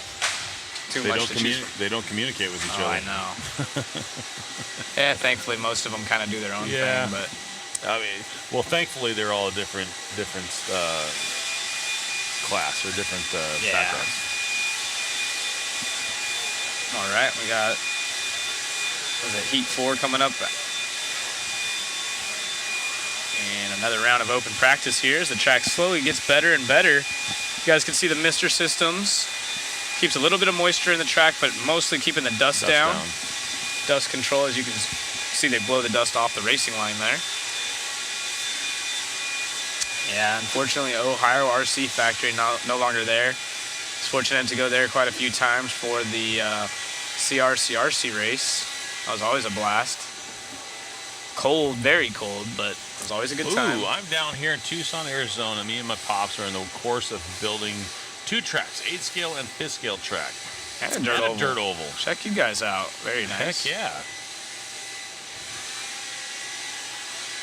Hoosier RC Hobby Complex in Albany, Indiana. Actually, my son tries to get up there. He lives in Columbus, Indiana, so he tries to get out there as often as he can.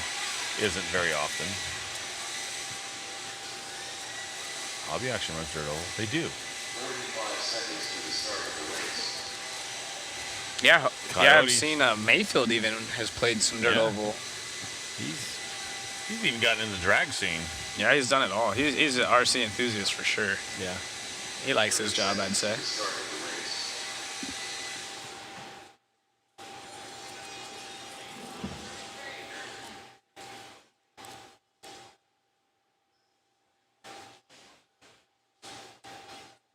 All of these guys having quite a few different tracks in their areas. That's cool to see. Not just stuck with one discipline. You guys getting 8 scale outside, 10 scale indoors. And the track's already looking a lot better. I know Rob has some fans. He's been getting shouted out. So everything's been updated. I'll post the link again. I got a picture of you guys and the Simon Garo thing on there.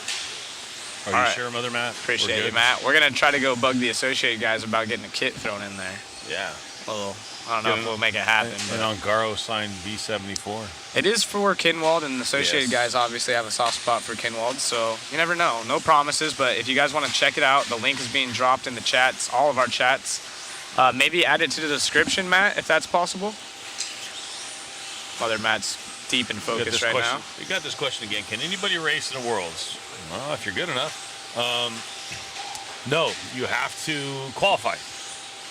You have to qualify. I know in the States, it's top 30% at a national level race that's recognized by ROAR. Can we add it in the description? Huh? Can we add it in the description? It just has a. Have you looked at the description? People are asking. No, it's. I understand that. I'm just saying. Look. No, Matt, can we add the link in the description? In that description.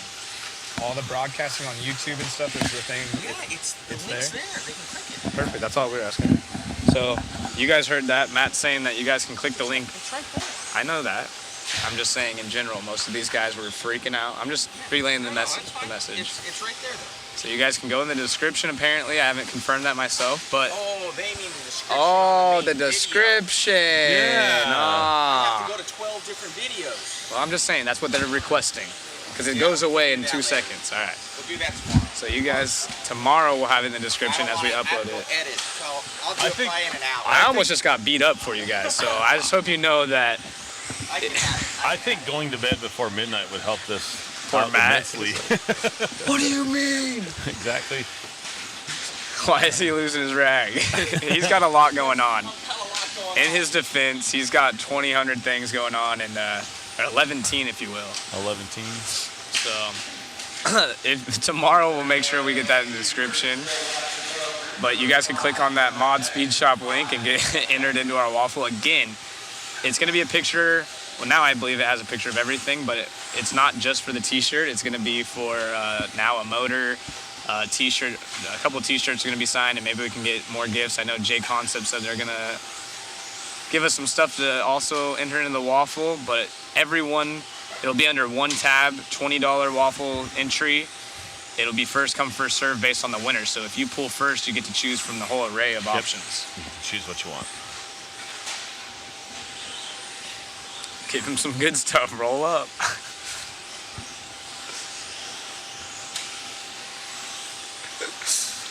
Mod is mad. Give him a Dr. Pepper and take a break.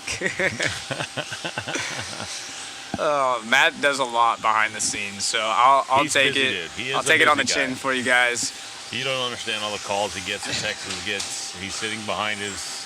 It looks like he's like a guy that works at NASA with all his screens and buttons and switches and knobs. Yeah, we'll try to get a link or something, not only in the description, maybe on the bottom of the screen, just keep it I running like all that. the time. Somebody asked, why can't we just get an overlay and put it at the bottom of the screen? Yep, that would be nice. It's easy for us to just say. They got to make it happen, though, so Yeah. I already got yelled at. I'm good. You guys are doing great, Matt. Wonderful job, dude. I Great love job. you. Mommy, chill. Oh, good times, good times. You guys are funny in the chat. Yasser in this one. We got Jason. A lot of these heats full of different international flair. All right, let's see if I can get this flag right, because Austria and New Zealand are pretty similar. They're probably gonna give me heat for that, but it's Austria out front, right? Let's just kind of compare lap times. I think for the race 14, we were in the 21s pretty much all the way down. I think Brock got into a 20.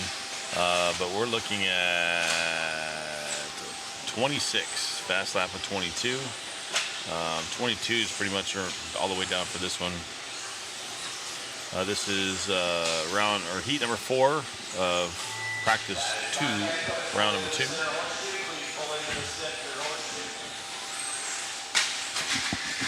Yeah, moving through pretty quick. It is 11 our local time here. What time is it at where you guys are? Drop what time and where you're from, if you don't mind, in the chat. We've had a lot of people from overseas joining us. Sometimes the chat comes in with language I don't understand, which is also cool. We had some international drivers come up here, allowed them to utilize the platform and speak with their native language and talk to their friends and family back home.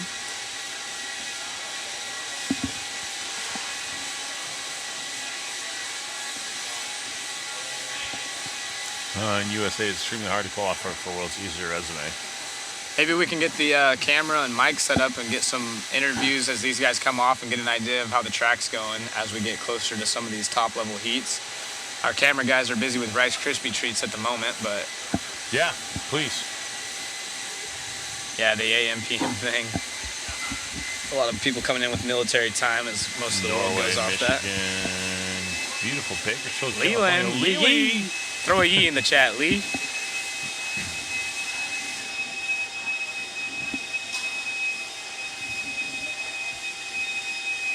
Australia. Down under. 4 in the morning. Oops. Leland. Yee. Almost lunchtime. Yeah. Can't wait. Maybe we don't have to wait till 2:30 today, huh? We act like we're just Right? left over here to fend for ourselves, but for the We're most starting part, to get a little cush up here because we were spoiled. yeah, I was about to say we were getting handled, but now we have to fend for ourselves occasionally.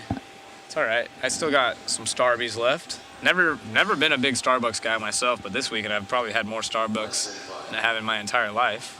Right? Every morning. Lunchtime. You guys are always eating. Yeah, how do you think we No. keep these figures?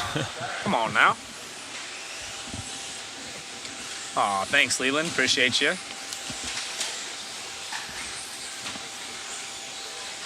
I know Austria's not down under. We had Australia down under. You guys like to take jabs, but I do know that one. Rapid City, South Dakota. That's where my dad's from. Someone in the chat dropped their time from Australia. Is there a track in Rapid City, South Dakota, Ryan? Bakerstucky, Helps out. DJ. What's going on? Dennis the Turtle Turley. It's 210 here. Dennis actually used to work for Team Factory Cycles, helped my son out immensely with his mountain bike. So Dennis, you're a good dude. We appreciate that very much. Trenton rides every day. DJ, fun fact, he was pretty much the start of my RC career. He started taking me to hot rod hobbies and my first out-of-town races, and was a big part of, we would build tracks out in fields together and go play.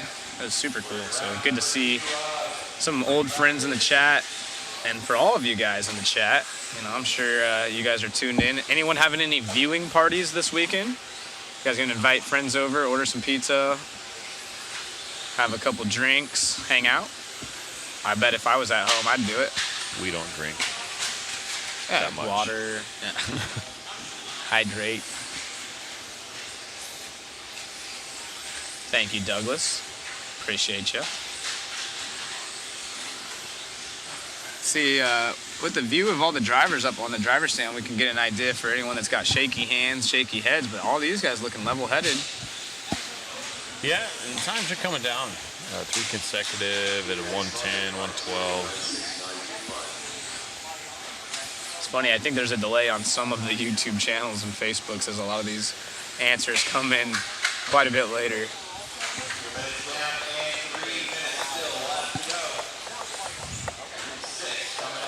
Again, thank you guys for joining us. Hope you enjoying the coverage. I want to give a shout out, as we have the entire week. The guys behind the camera, both the video feed and the photography, as well as some of the girlfriends here helping out behind the scenes. Matt himself, of course, you win. Everyone's just doing a phenomenal job, and it's a thankless job, especially for those guys. We have the opportunity to sit here in front of you and kind of be the face of it, and I think we have the easiest job of them all. I agree with you 100%. This is the easy part. Those guys following the cars around. I actually just try to run the camera where Dave is right now, just kind of halfway follow the track around. I'm just kind of imagining a car on the track going around with the camera, and I couldn't imagine how fast they have to move with the camera and zoom in, zoom out and stuff. I'm watching Dave right now. It's an art. It is. And, know the paint schemes. You got Matt yelling at you, follow this car, and we this have, and that. We have people yelling at us, you need to look at this one, you need to follow that one. Yeah, well, we need to do a lot. Which heat is Orlowski? And I want to say 13 or 14 or something around there. I would guess 10 on is when he would be up, but you guys could jump on Live RC and go under the IFMAR tab. It should have the schedule for everyone. Yeah, our guys are killing it.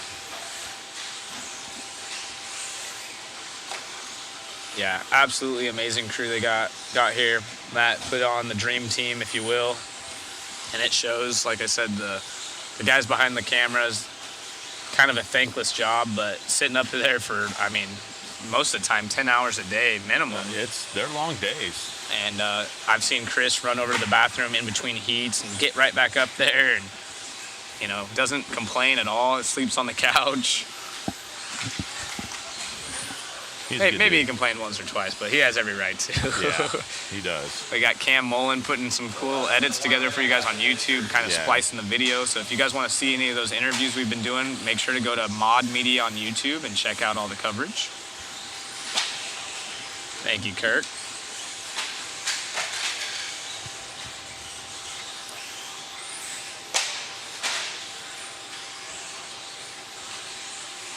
Yeah, everyone in tech, you know, IFMAR and Roar, Yeah. I've been one to, you know, criticize them in the past, but everyone involved putting this on is just, they're doing their part, and a lot of these jobs are very thankless, and it takes a whole army to make this happen. So thank you guys, everyone in the tech, everyone behind the, you know, R&D. We got Braun up there, all the officials from each sanctioning body here represented. It's pretty awesome to see everyone come together for the World Championships like this. Man. You're going fast in this one. 107 for your consecutive 3.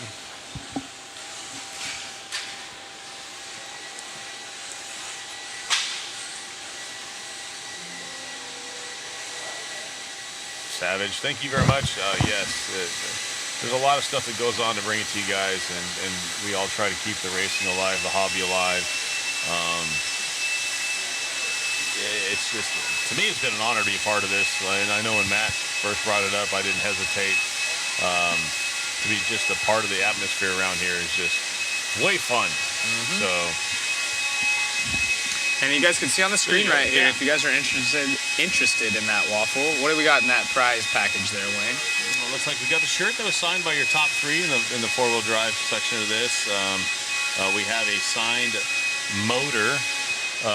Hobbywing had it signed by Ongaro, which is pretty cool. It's a 6.0, which is the wine. It's not the motor that was in his car, but it's a brand new signed 6.0 from Hobbywing, and then we're going to have some other shirts from Hobbywing put in there, and people are sending us items. It's going to be cool. So every time we get something new, we're going to put it in there, and all you got to do is buy tickets for the waffle, and then I think Saturday afternoon we'll go through there, and in order of winners, you get to pick what you want. So. And they're going to add It'll be stuff. cool. I believe J Concept's going to add some stuff. We have another t-shirt from Hobbywing that'll be signed by Ongaro, and all that good stuff. So yeah, it'll continue to grow. Again, you only have to enter this one waffle. There's not going to be multiple ones. And then as a winner is chosen, they will get first dibs. Again, we will be adding pictures and keeping you guys updated throughout the week.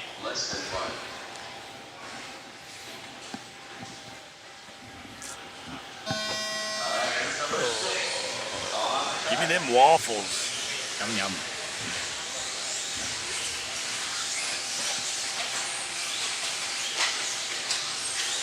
Dirt Track. Concepts, thank you very much. The event facility, track, and the live coverage are on point. Nice job by all involved. Once again, me and Zach get the privilege of sitting here talking to you guys. We don't have to work that hard. The facility is amazing. Those are the guys that Yeah. have really come together. Yes, Mugen was in 8, so we're on 6. So a couple more races. It'll be nice to see what it looks like this time around, with the track being a lot better. So we'll have to see how that shapes up. how that goes. They could guarantee times are going to get faster. The fastest lap time we've seen so far, at least documented in front of my eyes, has been a 20.2 by Brock Champlin. Yes. That Schumacher car, and they got some new goodies on it here. Yeah, they wouldn't enlighten us as to what they put on the car, but there is a lot of new stuff on that car. Yeah, and I Same with believe X-Ray. Same with X-Ray has a lot of new stuff on their car. They just wouldn't enlighten us a whole lot.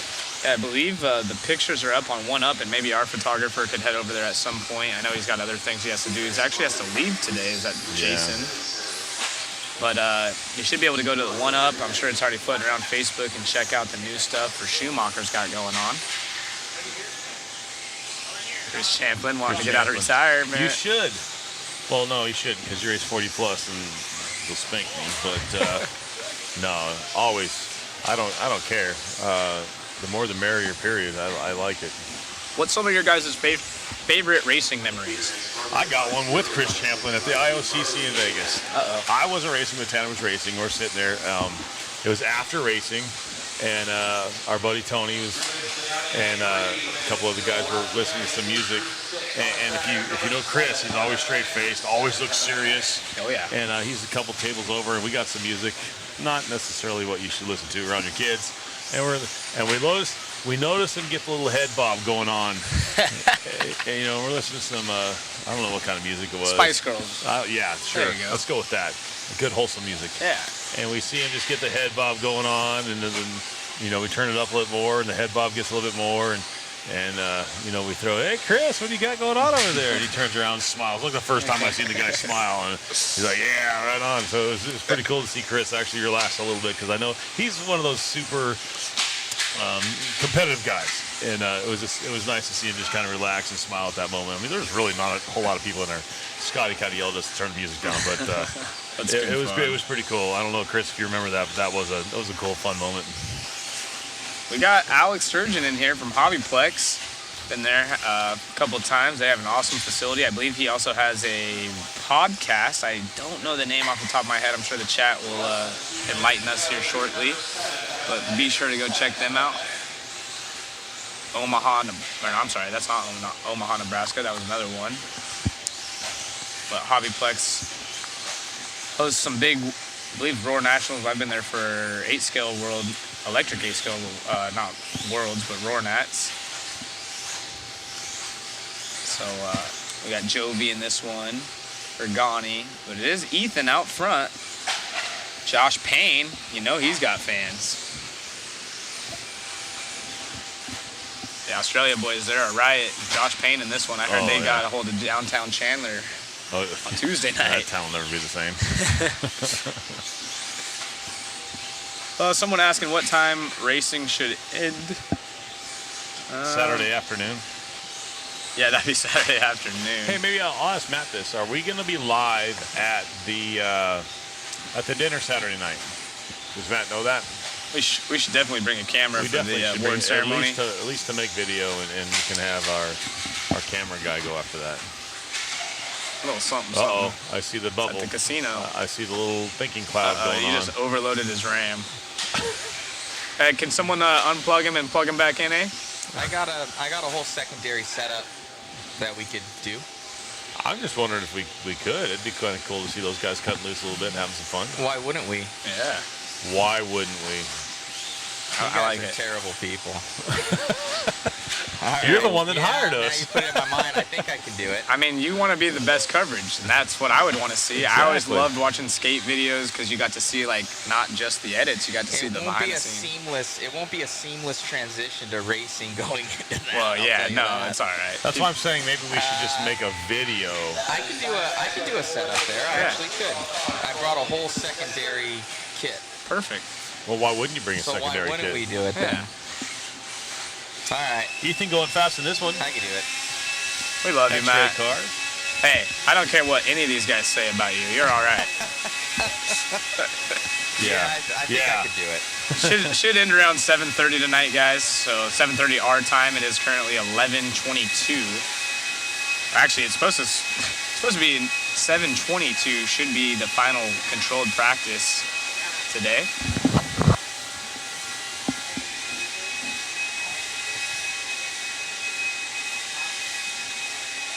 Mike Tunnicket used to play Mickey Thompson off-road with Kenwald and Derek Frentani back in the day at RCH. The Rick Furu. Hort, the peak performance team would battle it out. Good memories. Absolutely. There's a bunch of good guys in that one sentence. Yeah, that's a killer sentence right there. Had the opportunity working with Derek Frentani. I know this Kenwald guy. Derek Frentani used to wind motors for me at Peak. I know Rick Hort. Rick's a G. Yeah, but I don't know about that Mike Tunnicket guy. Who's he? The fun story about Rick, I went to one of the Reedy races one year, and he was in the invitational class, and he races on-road. He's an awesome on-road racer, but hadn't raced a 10 scale in quite some time. And in invitational, it's heads-up racing, so sometimes you'll start first, sometimes you'll start last, sometimes in the middle of the field, and just happened to be his qualifier, I guess his race, that he started, I believe, on pole or second, and he had a stacked heat. It was like Cavallari, Tebow, Mayfield. I mean, it was super stacked, and he held everyone off. I believe he won the heat. If not, he held everyone off for most of it, but I think he got first or second, and it was the crowd went wild. That guy can drive. He's a wheel man. He's a wheel. All those guys. Have you seen him drive a 12 scale, Mod 12 scale? Oh, yeah. Oh, my. It's like a slot car. Yeah. It's ridiculous. The Mugen Heat's coming up next, for those of you asking. Yeah. I'm going to go on a whim and say it's going to look a whole lot better this round. Yeah. As everybody is. Yamasaki in this one. Hog. King Fourth. Green. Eldridge. Fox. Dweed. Gallet. Adam. Adam's got the fans in the house. He always a good time. One of the cooler looking paint schemes out there, Adam. As can't pick him up on the track. I'm looking at the actual track, not the split screen up here. There he is down the front side, step on, step off. Yep, again, Heat 8 coming up with the Mugen. Kart. Zach will remember team race at the 2018 Nats at We did have Roar Chambers, improvement. Kaufman, and Vegas. Geo Mod, SCTV main. We had Roger approve it with the team. Corporal, and let us have team race for the B main, and he had the entire track watch that main and It was sweet. cheer people on. That's awesome. Enzo's always been a good time, likes to chime in, huge promoter of RC in general on the social medias, as they say. The old social medias, huh? Yeah. Hey. We got Racecraft in the house, I believe. Racecraft's on their way here, huh? Sweet. Little Lime was running around with the Racecraft stuff earlier. What do my boys entry over there. fees look like for these races? This one's a little bit pricey. Yeah, someone's dropping $250 each. That's probably right. When I raced, it was $200 each. I But think it was 200 each. that was BC, which means before the cough. I don't even know if we're allowed to say the word BC, before COVID. Oh yeah. So now, I had to scratch my head about that one. Yeah. So Ryan with the Racecraft crew.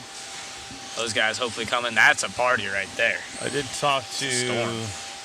one of the dads out there, and I asked them, asked them about from everything, your parts, your travel, your hotel, your entry, all that stuff. I talked to Fenster earlier, and he said it was a little bit on the high side from what we talked about. But then I did talk to another dad, and that is an epic picture. Zach showed me a picture from back in the day. But the cost for 2 classes, 1 driver, mechanic, hotel, gas, food, you're looking right at about, and that's not the entry to the race, that's just for the whole race week. Looking right at about $5,000, $5 to $6,000. Yeah, it's pretty astonishing, especially when you get to be behind the scenes and see how much these companies put into going to these races when you have to fly multiple international drivers over, obviously hotels and Airbnbs, all the rental cars, tires, entry, everything that goes into it. It's there's a reason they take it serious. It's not cheap by any means. No, so it's for those of you that have friends and family here that are doing this on their own dime, pretty impressive, and it just shows you how passionate they're into racing, and there's a reason why. I mean, this is a huge family atmosphere, everyone having a good time. Lots of families actually here together, both from stateside and traveling international. Very cool to see. Yeah, tires is also a huge expense, paying... yeah, it is.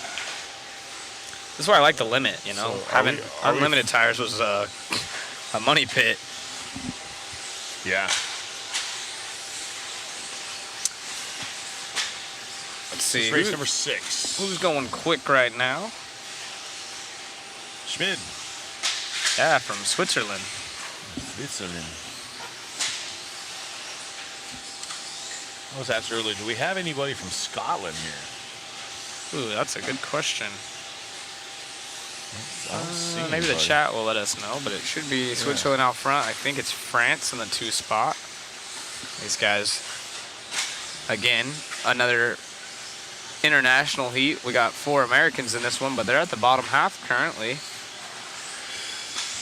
The Swedes out front. Nico. Schmid, best lap, 20.9 last time by. So track definitely going faster. Ooh, upside down on the front straight. They're getting into each other there. As time expires, so all of you Mugen fans, go ahead and start calling and texting your buddies. Scotland in the house. Alan. Yeah, these guys definitely aren't slouches. Pretty much anyone at the World, you gotta have some respect for, because this isn't just sign up and race. only watching, Yeah, not racing. you don't show up. I guess there were a couple spots open to fill the 150 mark, where if you did show up, they were letting you in the Yeah. race. So What's the deets? Clayton is shaking his head. Clayton's up here. He ain't happy about something. Oh, it's just us. Is it us? It's just Did we our get in trouble face. again? They're going to go back to the rule book for qualifying. They're going to go back to what? The rule book for qualifying. 2 minutes, Rule book, so they're going to have a 2-minute warm-up and then go back into it? and then No, for the qualification, so they're going to shift everything. They're going back to the fast guys will just be in a bad track. Oh, so 14. they're not going to move the heats around? as it should be, in my opinion. I mean, I know I'm gonna take heat for that, but that's part of It's it. fair. Everybody has a different track then. It does. It's a bummer because of the morning Yeah, time, but It is. Clayton doesn't look like he agrees with me. So I don't like. I feel like it's a show, right? So we should be able to put on a good show. I get what you're saying. With the fast guys on the worst track, doesn't necessarily make it best. Like we should probably have it all the same day. So then, whatever order you want to start in is fine. right. Well, But So did they increase the warm-up time? Is it 2 minutes or 5 minutes? 5 minutes. So they went to the 5. So that'll help a little bit. you want to get in here, Clayton, and talk about it for a second? Here. Yeah, we'll let Clayton get Yeah, in. you want to stay in, Wayne? I'll stay in here. I'll yeah. stay in here. You want to cruise behind me there, Clayton? That'd be good for everyone. Yeah. We're going to get Clayton in here. He's president of Roar here in the States. I can only suck it in so much. I'm a big guy here. Get Clayton with his headphones on. Got to take his earpiece off.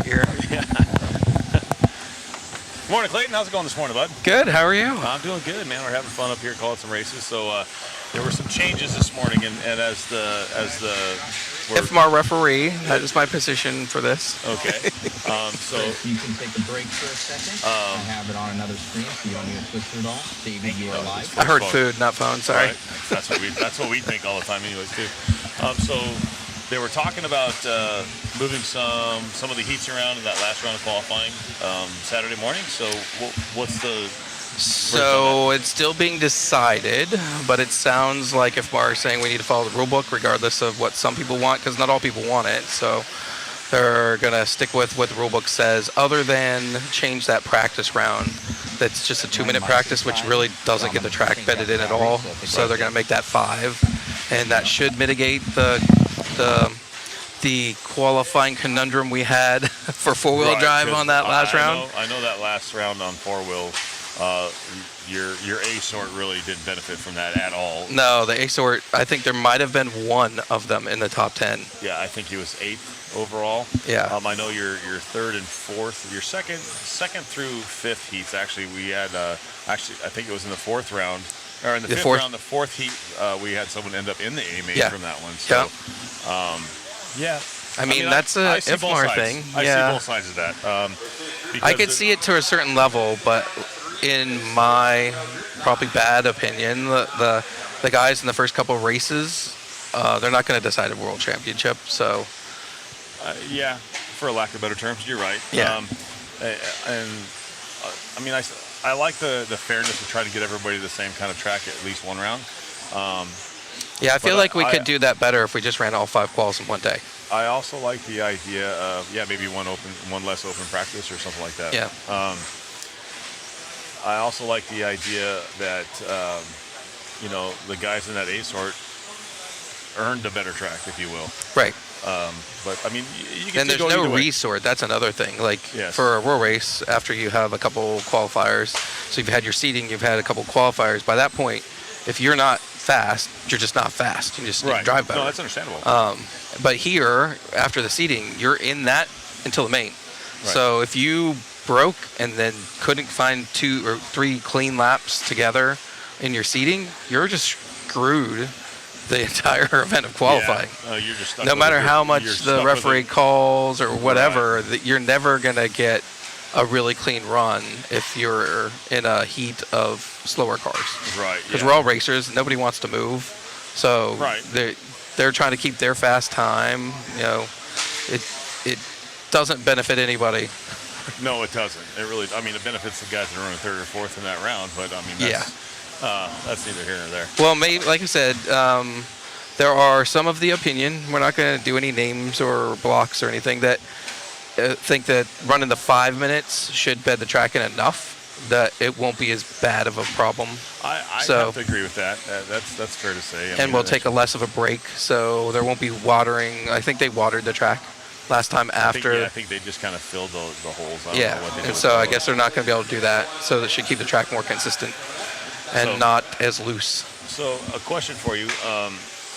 Obviously, I see you at the end of the driver's stand, and you're a race official. Have there been any issues with rough driving or penalties or anything like that that you've had to assess? I just opened that to just a screen with. Oh, yeah. So yeah, you're gonna catch haze, I'm sure, just because. Oh, your I don't care. position- Yeah, I know. I like people not agreeing with me. yeah, I'm not that's- here to be agreed with. Right. So- No, I agree. I agree with you 100%. So have you had to make any calls? Absolutely. We had to disqualify somebody for not going through tech and throwing the car down and being repeatedly told Wow. to get off the track, and they didn't. So we disqualified them from the complete four-wheel drive event. And they were Wow. in one of the upper races, like 11. Wow. And then How does that happen? I mean, is he just completely being? So I guess in other countries, they're allowed to tech after. I don't know what the benefit of teching after you've already ran, and then you're illegal, and then you're disqualified. I don't know. So in other countries, it's different. But he was over the PA system, given multiple warnings, take your car off the track, and he just basically said no. Wow. So, and we had one of our own American drivers get penalized a few times and get disqualified. So It happens. yeah. Unfortunately. As for the rough driving, has the driving, I know I talked to you prior to the event, and you were going to, even during practice, you're kind of making some calls and let people know that, hey, there's eyes on you, you need to keep it clean. Rough driving, do you feel like it's been pretty clean? Do you feel like it's been... Race 7 has been my worst. I've taken notes of every penalty, so Oh, wow. I'm trying to pull them up here. So we've had people screwing around at the beginning of practice and taking their leisure around the track, so they have to start in the back.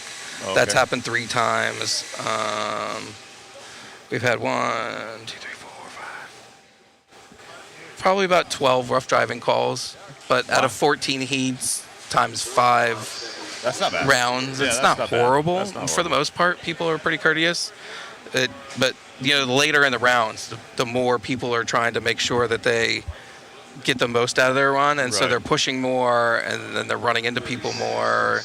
And if That they stop happens. and wait, then they're not getting called. But if they run through somebody, pause, and then take off before the guy gets back in front of them, Right, yeah, then- you got to get the position back no Yeah. matter what. No matter if you're lapping them or not, if you wad them up, you got to give them. You gotta And I give them a had chance. one guy that just totally cleaned out somebody jumping across the track. So even though he waited, I was still penalizing him. Like, Gotta keep you're, control of your vehicle. yeah, Yeah. you're totally out of control, re-entering wrong and ruining somebody else's day. That guy's not going to get it back. Even though you waited, that's not, you improper entered, so that's still a stop and go either Right. way. So. So here's a question: What's your opinion on the four-wheel drive flips that they were doing over the tabletop? I mean, they weren't interfering with any racing. So that's when he what got close to interfering with the race, that's when my microphone died, so I had to have the mic call him over the PA system for Okay. warning rough driving. He didn't do it again until after the race was over. Okay. So I think it's fun. I was laughing at Right. it, but when he did it and almost landed on the guy in front of him, that was like, all right, this Yeah, is you just can't- getting out of yeah, hand. I thought it was cool, but I agree with you. You can't interfere with the race. Yeah. Maybe they should have something like that where we have a air tricks challenge during the off time.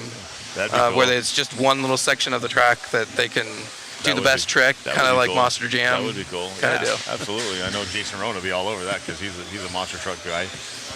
And maybe we make them do it with monster trucks. That would be cool. Jason We were- rides some we trucks were- out here, and the drivers go out there and have some fun. We were trying to get on the track last night with slashes just to kind of feel it out, but They wouldn't let you. We got a hard no. Ah, man. How do we get a track view without being able to drive the track?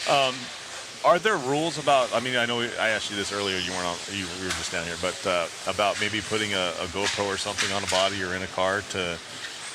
There are not rules about it, yes or no. So Really? you'd have to have a driver that's willing to give away his run Get away, right, yeah, because absolutely. he's sticking that inside the car. I guess it Right. would be considered an extra electronic device, so maybe But it doesn't enhance. no, anything, it would it's take not away. connected to the car. Correct. So I think it's a good idea when they're not racing. I wouldn't. Yeah. I don't think I'd want anybody to give away their run for that. Right. No, we wouldn't do that. We wouldn't ask that of anybody either. So, but it's upcoming events. There are whispers about possibly the on-road Worlds being in Bakersfield. That is confirmed. They That are is in confirmed. Bakersfield. Yay! All right. I that's cool. So- believe around November 9th is the weekend that they want to post it. They're putting their stage 1 to report together right now, and that should be posted shortly. That is awesome. That's good to hear. And I'm a Bakersfield guy, so Oh, I'm stoked for it. Oh, Yeah. nice. Are you going to run it? I might be doing this again. Oh, well, why not race it? I'm not an on-road guy. Oh. Well, So you don't wanna on-road's talk to easy me? after racing You don't off-road. You don't want to talk to me anymore. No. I've been doing a little off-road. How about this? I'm a race guy. It's just on-road's not my forte. Okay. That's So- understandable. But that's cool to hear. Well, what about the Roar National events or anything like that? We have Fuel Nationals coming up in October, second week in October, I believe. And it is not getting canceled. We have plenty of registrations. Sign up so we don't cancel a class that you want to run. Please sign up before we get there because we will cancel classes with not enough entries. And so also, guys, with that, talking to the racers and stuff like that about the event in general, most of these guys are really happy with your job, the way you're doing it and conducting stuff. A lot of these guys are very happy the direction you want to go. They understand that changes aren't going to happen overnight. So whatever We you're did make doing, some, just not all of them. Right, but I mean, no, with Roar and with the Nationals, with the 10 scale off-road Nationals, that kind of a debacle. It was a mistake. It happened. Whatever. But the way you guys handled that was very professional, and a lot of the guys we're happy to see that. They're happy to see that you're here and you're trying your best to make it the best organization possible. Exactly. Which is the bottom line. And we got some new talent.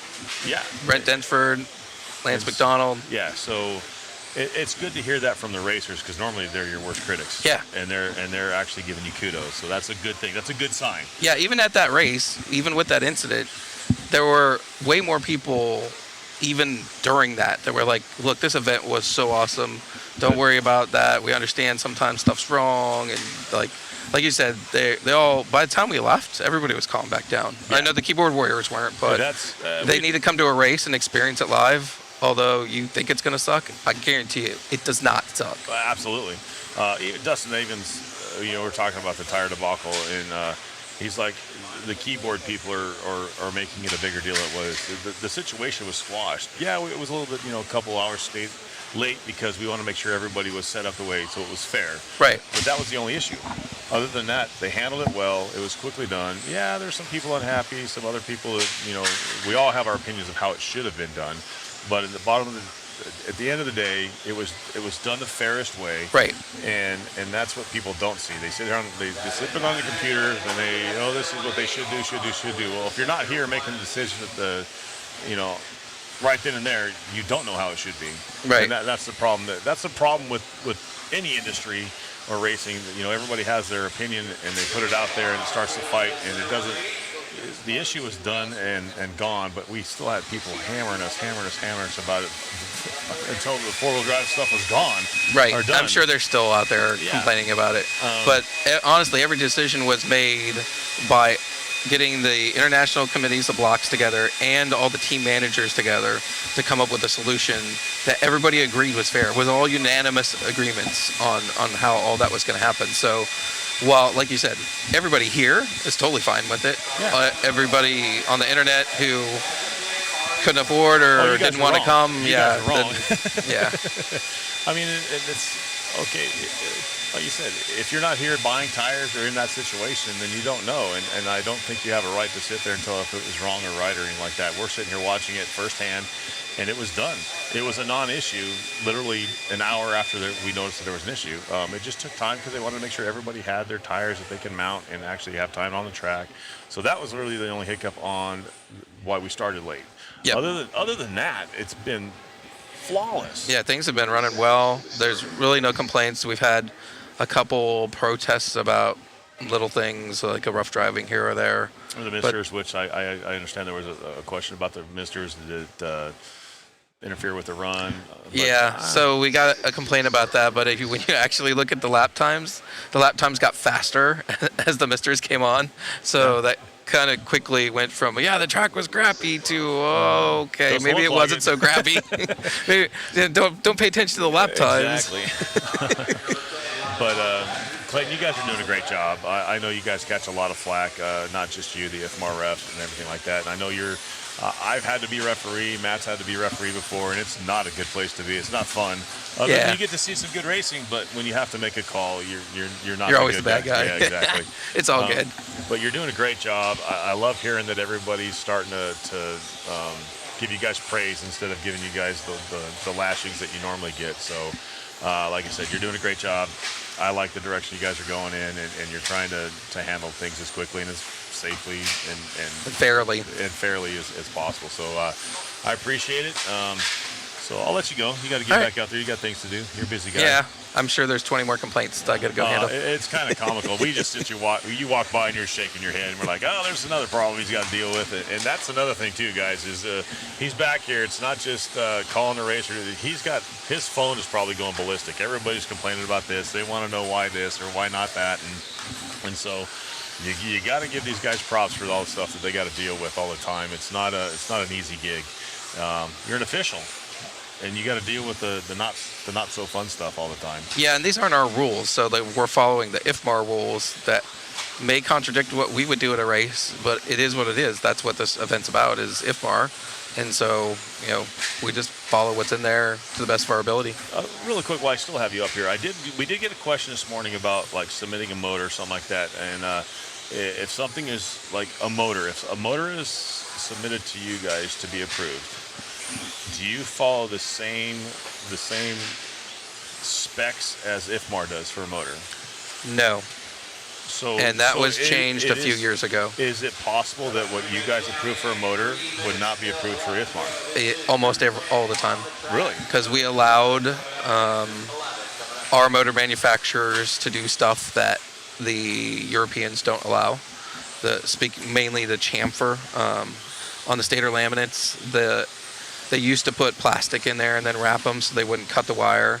And then they realized that they can get tighter winds by getting that plastic out. So then they started rounding the edges so it wouldn't cut into the copper wind. And I guess it wasn't caught. So because it wasn't caught, Roar allowed it. And IFMAR and EFRA, BRCA, is basically who approves the motors for IFMAR. They stuck to their guns and said, no, we're not changing our rules.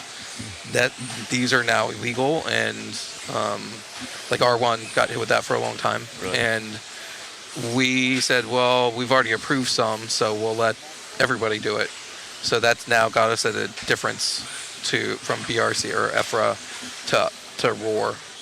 And it's kind of hard to put a cat back in the bag, but at some point we'll probably have to get to where one group, whether it's us or PRCA, approves motors, one does batteries, one does bodies, so that instead of having to send it to EFRA and Roar and FEMCA and FARMAR, that there's just one place they go, because now manufacturers have to submit a motor to EFRA to be EFRA legal, to IFMAR to be IFMAR legal, to Roar to be Roar legal.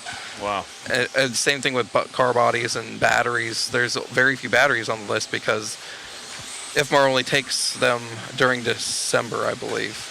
Even though the next race is in December, you had to get it approved a year before.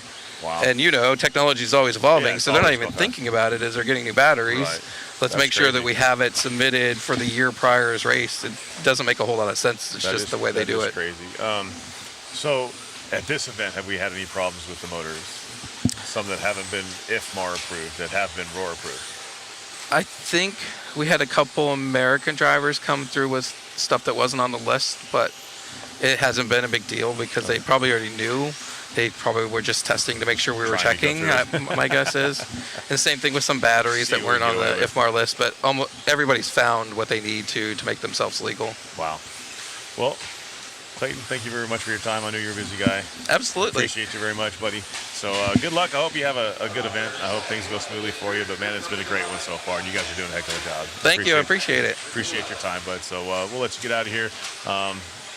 We'll probably get Zach over here in a little bit. But you're free to go. All right. Get up. So I appreciate your time again. And, Thank you. I'm sure we'll talk again. Yeah. All right. So We can thank do you a wrap-up at some point. Yeah, we will, definitely. We'll get you over there. We'll get you with the live mic, and we'll go get you an interview out there and just to kind of wrap up of how your event went. So thank you very much, Clayton. We appreciate it. Zach's getting ready to jump back in here. So Awesome. Go get yourself something to eat. All right, thank you. Have a good one, everybody. Thank you, Clayton. Yeah, so he's going to get out of here. We're going to get Zach back in here. So there you go, man. Like I said, everybody's trying to work together here and make things a lot better. I got to suck it in. It's kind of good to get some insight on that side. We always talk about, how bad they're doing, or that's not fair, that's not fair. And it's really nice to see that Clayton's actually trying to make things better. It's nice to hear that the racers are for the most part, on their side. They're trying to work with him, and they like what he's doing, and he's doing a great job. What do you think, Zach? What have you heard? I unfortunately missed a lot of that interview, but one thing I will say, since I've been into racing and dealing with roar myself, is I haven't seen anyone this excited about that position. Jeff and I, who's the old roar president, I believe, we've had issues at one of the first events I went as a team manager, but then we squashed that, and actually really good friends with Jeff now. But it's awesome. I learned about Clayton taking over the position. I didn't know him personally, not that I remember, at least up until meeting him at this event, but I did follow along on the Roar Nationals. Since I knew I had this position coming up, I wanted to see how the Roar Nats went. Of course, I have friends still racing. I know he took a lot of heat. I'm sure you guys covered that a little bit. Yes. But I think all in all, what they're doing, I think Clayton's a great guy. He's here representing. Seems like he's staying involved. And then, they know that they made a mistake. They're going to, hopefully only be better from here on out. And I will say that the coverage of the social media side of things from Roar, even at this event, has been way better since he's taken over. I think that's an important key. I forgot to touch base about that, but yes, that's an important key. They are doing a good job with that. They're trying to keep up with social media, keep people informed and whatnot, which it has been a downfall for many years, but now it's starting to look a lot better. Got some good news for you. What's that? It's confirmed. We got the Worlds in Bakersfield. Oh, heck yeah. They're going to announce it in November sometime, and they'll give us the times and whatnot, but it is confirmed. Awesome. Yeah. So well, that's really cool. I saw Track Time come in here. I think mentioned it, but hearing it from Roar President, that's super cool. Like I said, Dave and that crew, nothing short of amazing on everything they touch. Absolutely. And one thing is, I got to give Clayton credit for anyone that's in those positions. That's definitely a job that I wouldn't want. I know that they take a ton of criticism. So yeah, and that's just it. He gets beat up all the time. Yeah, but maybe we'll talk to Clayton again. There's a lot of questions that I have personally. I'm sure there's more in the chat that are coming in now. Track Time Hobbies. Clayton has been great with helping us get things rolling for the Worlds at Finish Line. So there it is. Yeah. I mean, we're excited about that. That's in our backyard. So exactly. stoked. Those guys are awesome. Like I said, Mayhew and the crew, and then I've got to meet the owner of Track Time Hobbies. Those guys are super passionate about what they're doing, and if you guys are into 10-scale worlds, I can promise you that it's going to be awesome. With every hand that's touching that. It will be. Yes. Look at Eric's asking a question. You want to answer that one for I'm her? still reading it. It's a long one. Fair enough. Okay, that's a good question.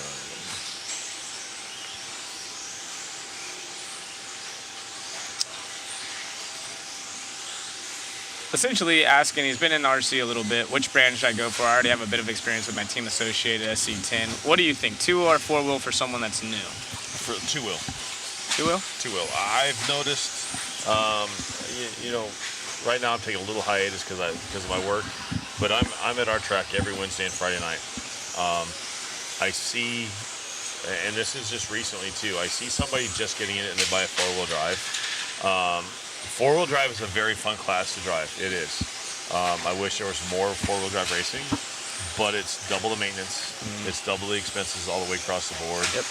It requires a different maintenance regime. So I would not recommend a 4-wheel drive as your first car. I would recommend a 2-wheel all day long. And typically, if you go to most tracks, 2-wheel is going to be a bigger class in general. Absolutely. Especially if you're starting off with stock, like you mentioned, there's twice as much moving parts, a lot more to go with. And if you can develop a driving style with a two-wheel drive, typically you can go to a four-wheel and be pretty dialed. Yes. The opposite is not necessarily as true. If you have four-wheel drive, punch trigger finger or throttle thumb, if you will, if you're a stick radio driver. And I mean, entry level, I don't know what your checkbook looks like, but it is a lot more expensive too. It is. I mean, you're looking at least $100 more for your vehicle, your tires, all that stuff adds up, and it all plays into your RC experience. We have a lot of guys at our home track. Slashes. I mean, it looks like you want to get competitive, so I would definitely start with a two-wheel base. Can't go wrong. Racing car. I run the AE stuff, but all the platforms are good. The first thing I would tell anybody to do if they're going to go and look into getting into racing is look at the local hobby shop and your product support. Make sure they have an abundance of parts for the vehicle you want to purchase, so it's really available. And ask the right questions. Hey, I want to race. This is what I'll race. You have to have an idea of where you want to go to make sure you buy the right kind of vehicle for racing. Yeah, and don't be scared to ask those questions. A lot of those guys are, even if they look like they're not there to help, people like feeling special. So if you go over there and ask them, they feel like a fast guy and all that. And so hopefully you just choose the right people with the right information. And the right attitude. The right attitude. But yeah, that would be my suggestion as well as a two-wheel buggy. Maybe start off with the 17.5 class or something in your local area. And I'm sure every racing program has a rookie and novice class. yeah, it'll be dialed in. So it'll be fun. Jared's been at the top of all of his heats all week long. He's leading the way in this practice session, and we are heat 11 on the track. And this one, let's see, fast time 20.8. 28. Yeah, you're right. I'm sorry, 23. 20.6. I thought I saw a 20.3. No, I lied. That was a 20.6 actually. I didn't see the 3, but let's see if this clock's back over. So we are seeing those 20-second lap times now pretty much across the board for most drivers, especially in these later heats. We were, we only saw maybe less than 5 the first practice round. So The fast consecutive 3 in this one is a 101 with an 888. So that's going to come down. So yeah, it's going to be, the track's definitely getting better. It's getting faster. We're in, that was heat number 11 of 14. 29, 20.3. 20.3 was a fast lap, and that was by Sturdy. So we're getting there. yep, and those faster guys are coming up. They're going to start seeing some, we saw a 20.2. I've got to assume that we'll have a lot of 19s as the track breaks in. We got some heavy hitters. I see Mayfield walking up, Cole Tollard, Orlowski in this one. I do have a question here for the Roar stuff. Does Roar have officially approved product? Like, yes, if you go online, I'm not sure exactly what Probably Roar. Roar.com or whatever Roar it is. Racing. They do, and they list that, and they do submissions on a yearly basis, so it's not something that's ongoing unless something needs to be approved in a hurry. But for the most part, yes, they have a list of approved stuff. So, and that's something I had to ask that question about. Do we have items here in the States that aren't approved by IFMAR that are approved by Roar? And there's motors out there. There's some things that they've seen, that Roar's seen, that they allowed, that IFMAR doesn't recognize. Exactly. And there was a couple of them that were here. I asked that question too. Was there an issue? Yes, there's a couple that can't run a certain motor, but they got it fixed and going in the right direction. So. Right. Yeah, absolutely. IFMAR having their own structure of things that have to be approved. And all of these sanctioning bodies have their own approval process as well. Sorry if you guys caught me yawning. I saw that we were on screen there. Already getting a little tired. Gonna have to get my sugar kick going with a nice Coca-Cola. Yeah, some Coca-Cola product up here. A Dr. Pepper would be amazing, or a Monster. Monster Java sounds pretty good right now. The RC diet's full effect already. It is, man. Back into RC for a week, and I think I've drank more soda, more Starbucks than I have in a Craig year. Phillips, Clayton was just talking about, doesn't allow the chamfering on the stator. The Roar does. And that was the big issues that they had, and like Clayton said, it's a bag that they open that they can't really close right now. So maybe they could go back and motor submitted this time on, can't be changed. So let's see what we got going on with this one. Got some fast guys right now. Fastest lap I've seen so far is at 20.3. Yeah, 22. 20.2 out of Brock. Was it? Yep. Well, that was in the first round. This is the second round. round. So okay, the second round. Gotcha. So I think we got Finn in this one. And Cole Tollard, the 2 TLRs right there together on the track. Cavalieri. Yeah, these guys are going to be. I think we're going to see some sub-20s, obviously. Yeah, opening lap at a 20.5. This is going to get fast. It's going to be some 19s probably even starting in this heat. Oh, absolutely.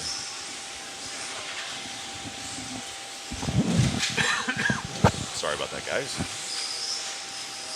Yes, these guys are wearing running slicks, Eric. So if you're going off of your 3 consecutive laps off of round 1, it is Tater that holds it at a 102.2. Again, this is still open practice, so they're not using this as seeding.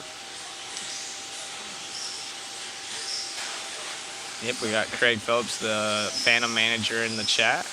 Yep, they're on slicks, Eric, aka controlled tire in the rear end, open front, but most opting to go with aka to keep a well-balanced car. Checking some on messages here. So DP out front, that's Dakota Finn, Cole Tollard, CFT, and the 2, and Lee Setster in the 3rd spot. Alone Associated as Mayfield takes over running the Associated car in the top 3. Cavallari in the 5 spot running Schumacher. Lots of Americans in this heat. Orlowski also in here, so he jumps up to the 6 off of our timesheet in the bottom right hand, so they are different. The full run is up on the top of the screen, and the 3 consecutive is in the right hand corner of your guys' screen. Pace 15.504 for an overall pace for our leader, quote-unquote leader, if you will. Again, it is Tater Sontag that had the quickest consecutive laps, top 3 consecutive laps in that round 1, but as we click into round 3, Jason's out of here, our photographer. Very good seeing you, Jay. Yes. Thank you for everything. Yeah, go to Mod Media Live or Mod whatever, anything Mod Live. Check out those pictures. He has done an unbelievable job. Oh, Dakota flying through that second double. These guys are starting to get this track figured out. 19.7. Wow.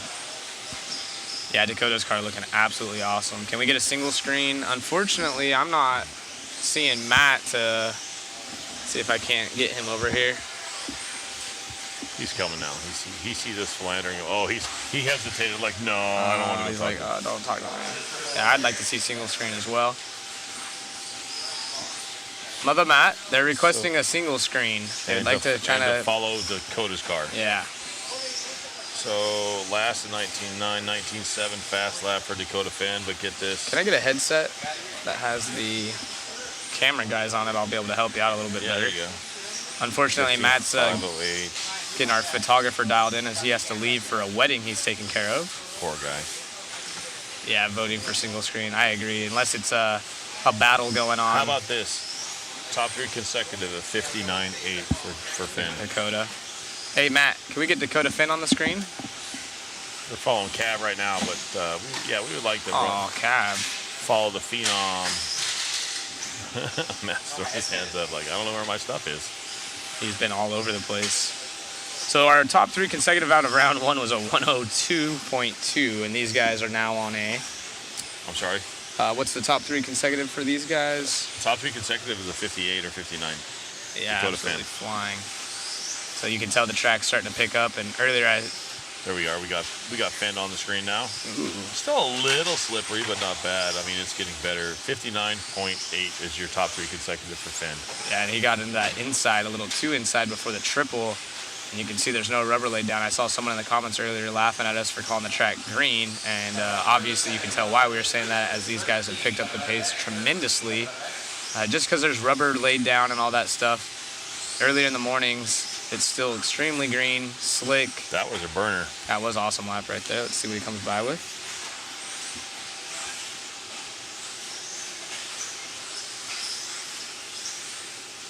His pace overall would be a 15.502, which is like 10 seconds faster than the next one closer. Yeah.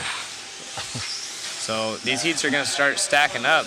Mayfield again, though, at the bottom of the charts for his overall time, maybe making adjustments. He's sitting 4th overall on his consistent 3. Three consistent, so that's not bad. But then It's hard to say. That guy's a master of knowing what he needs to do to the car. So the car's going to be better next time, no matter what, be the track of the car or whatever. It's going to be better next time around. So Right. And one person that I am not seeing, and maybe I missed it, but Rivkin. I think he's coming up. Yeah, I'm saying from round 1, I'm trying to see where his time was. It wasn't in the top 10 for 3 consecutive. So I'm not saying anything, but some guys weren't wanting photos of some of their cars. So we might have some prototype stuff coming from some of these guys. Oh, we've already confirmed that. Yeah. Yeah, Schumacher, X-Ray, but X-Ray. Schumacher let their stuff leak on 1UP online. Yeah. But So- no body off shots of the Schumacher. Oh, yeah. Oh, there's body off. Yes, there Not are. even One up many- has them out. Not many side shots of TLR, and not many side shots of S-Works. Interesting. Mm-hmm. I know, I've heard of the S-Works stuff. I didn't know of the TLR. Mm-hmm. You know They're that's going to go nuts in the chat. Yeah. And guys, before you start coming at us, we can't get them. I can't get them. Yeah, we can't get I them. can't get them. But As for the Schumacher car, we knew about that. rumor mill has it. Yeah, well, Great. if we can zoom in as close as we can. zoom in. Yes. And screenshot? Is there anyone out there There's a piece screenshotting about stuff? Frank's We right could do there. some zoom. Frank's right there. Hey, Frank. Frank's here to zip our lips, it looks Exactly. like. Yeah, we do know Schumacher cars have some new stuff on it. 1UP got some pics of it. They wouldn't let us take pictures of it. Maybe there's some inside trading going on there. We do know X-Ray has some new stuff on their cars, and S-Works. So, who knows? Yeah, this is the time to bring some stuff out if you've been testing and working. There's a bunch of these guys getting it wrong right here on the front section. We got Rivkin's in Brennan this with one? 2. Yeah, he's in this one, but I was trying to see where his time was from the first one. It looks like he was 28th with the 107, so Yeah, but I better say it's hard to tell with that track. the track wasn't bad then, but it definitely wasn't as good as it is now. So let's see who goes quick. Tater, though, he was our round 1 20.1 last time by. top dude. That's a fast opening lap for the old Tater. Thomas did Is not. that Tater Tot? Tater But top. I wasn't allowed to take Tater photos Sontag. of even a side shot. TLR driver.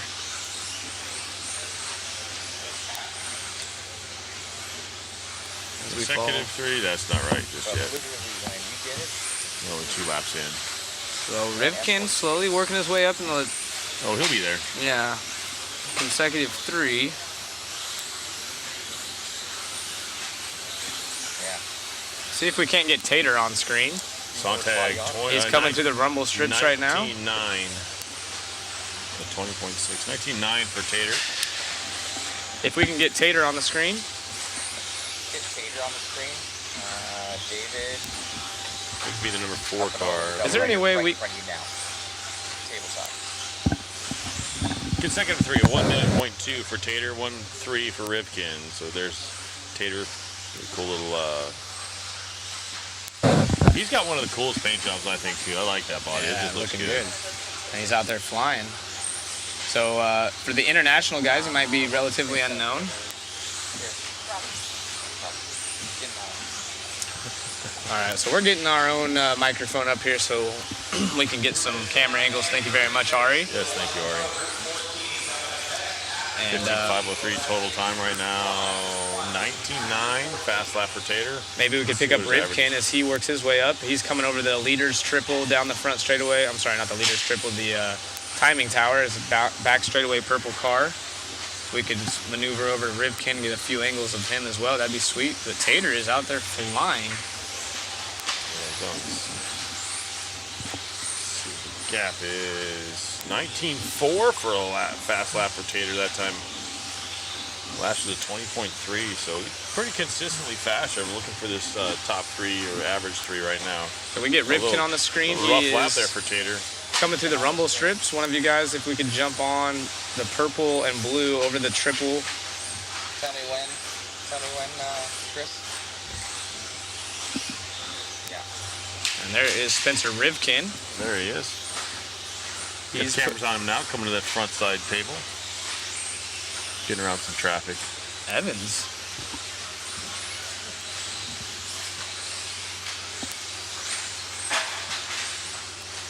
Rivkin's car looks pretty good.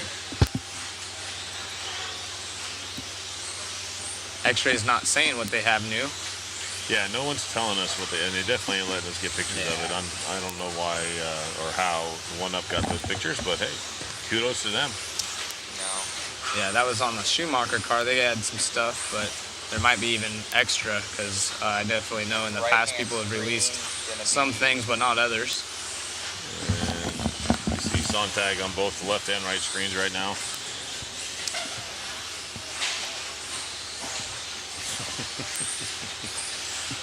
Tater's still out front right now on time. I mean, this doesn't mean anything, but he's got a burner going right now. He's right at a 15.509 overall, and his consecutive three are right at a 1 minute pace. His car looks really good. He did roll it over right there, but that TLR is hooked up.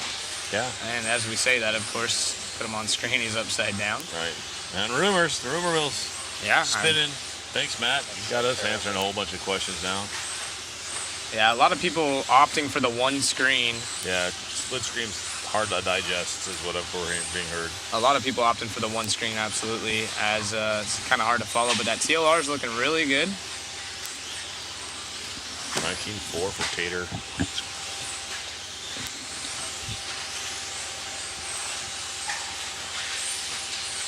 Rennernick up there, number 4 position. Rivkin dropping down a little bit, but I mean, these guys are right at a 1 minute flat for their top 3 consecutive. Fenn was about half a second faster than that.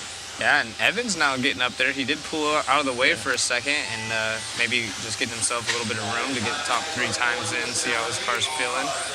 Again, none of this counting for anything. Oh, getting a little zoom in shot right there on that TLR. Get a shot of it there, Chris. See if Chris can't pull Try it a to get different it when angle. try to get it when they put it over on the rack. Chris ain't zooming into the TLR. Evans. Look, Evans on the overall taking the win of that one. Maybe if we could- 513. Right there, getting picked up by the blue guy. Yeah. Follow that guy. Right there. Yeah, see if we can't get a close-up of the TLR. Or even Dakota's car. See if they go. Zoom in, really zoom in. Just push AF. It's gonna obviously be hard to tell from these angles, but give you And an that's idea. just like a gross change or something like that. We wouldn't really be able to see. But that There car it is. looks like a TLR to me. Yeah, it's got the TLR stickers on the side. Yeah, it does. It's got the wing in the back. I think that's one of the most badass paint jobs out here. Yeah, it looks I'm really sorry good. for saying it that way, but that thing is just clean. Hey. 45 seconds. Watching from Africa, that's super cool. Awesome. Thank you, Theo, for joining us. Go Tot. And there's the associated of Rivkin.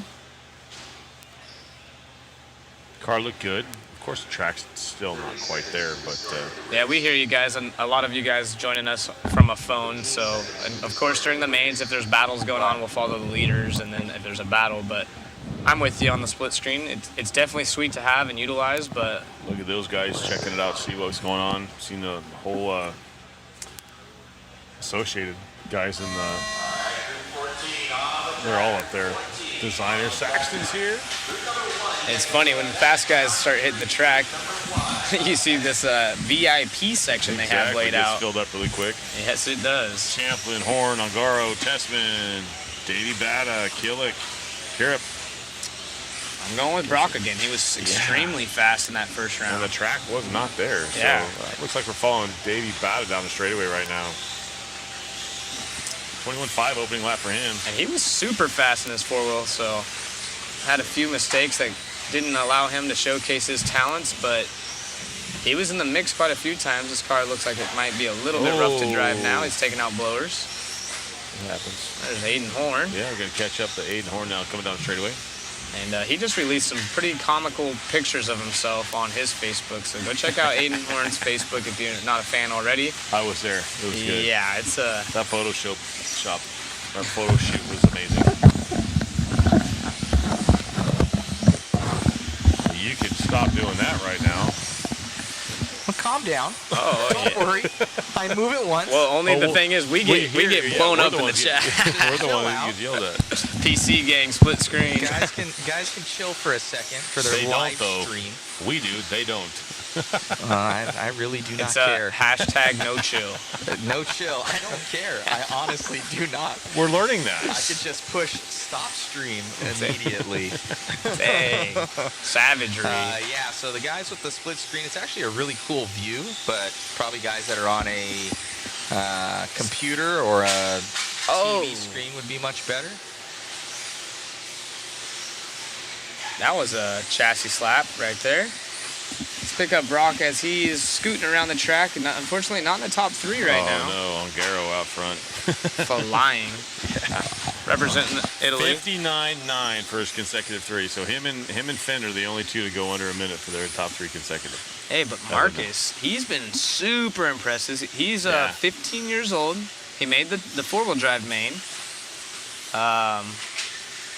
I would say he's going to be a force to be reckoned with here in 2-wheel drive. His car's looking really good. He does fall back a little bit to our current new 4-wheel drive world champion, Ongaro.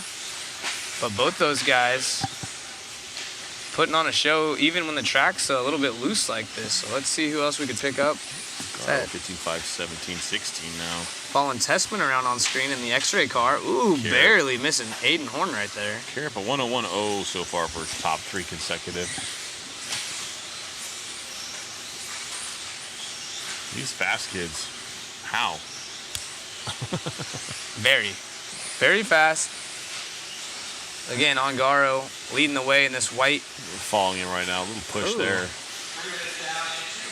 Car looks pretty solid though. It looks like it's easier to drive. He doesn't have that front end oversteer, kind of whipping the rear end. Maybe he's done something on the front end to kind of soften it turning in, because it looks very consistent, easy to drive. Wow, that looks super solid. Oh, as I say that, it breaks his tires a little bit. I'm going to go with he built that one last night. Yeah, no joke, right? He's like, I got a box, I got to build a car.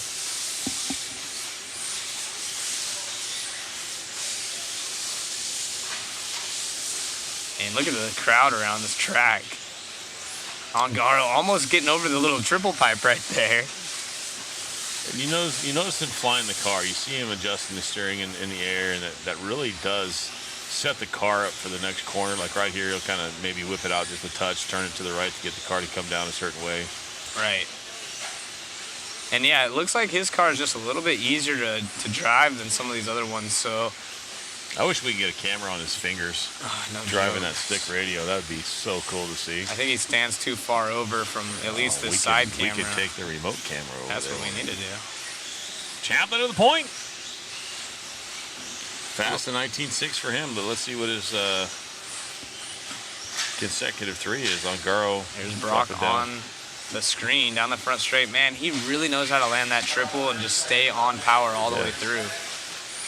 And his car looks amazing. It was probably the most hooked up one in that first free practice as he bobbles off the pipe right there just slightly. But he had a ton of traction when the track was looking loose. 59.7. Flying. 3 consistent. So both those 59.7. So Brock, Ongaro, and Dakota, you're only 3 going sub-minute for your consecutive 3 laps. See, I think that's going to be a big one right there is the triple pipe.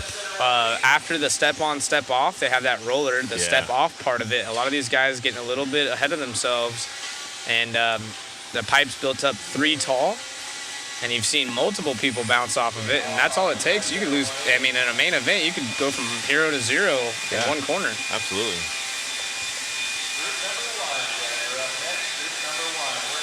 Rolling back into heat number 1 already.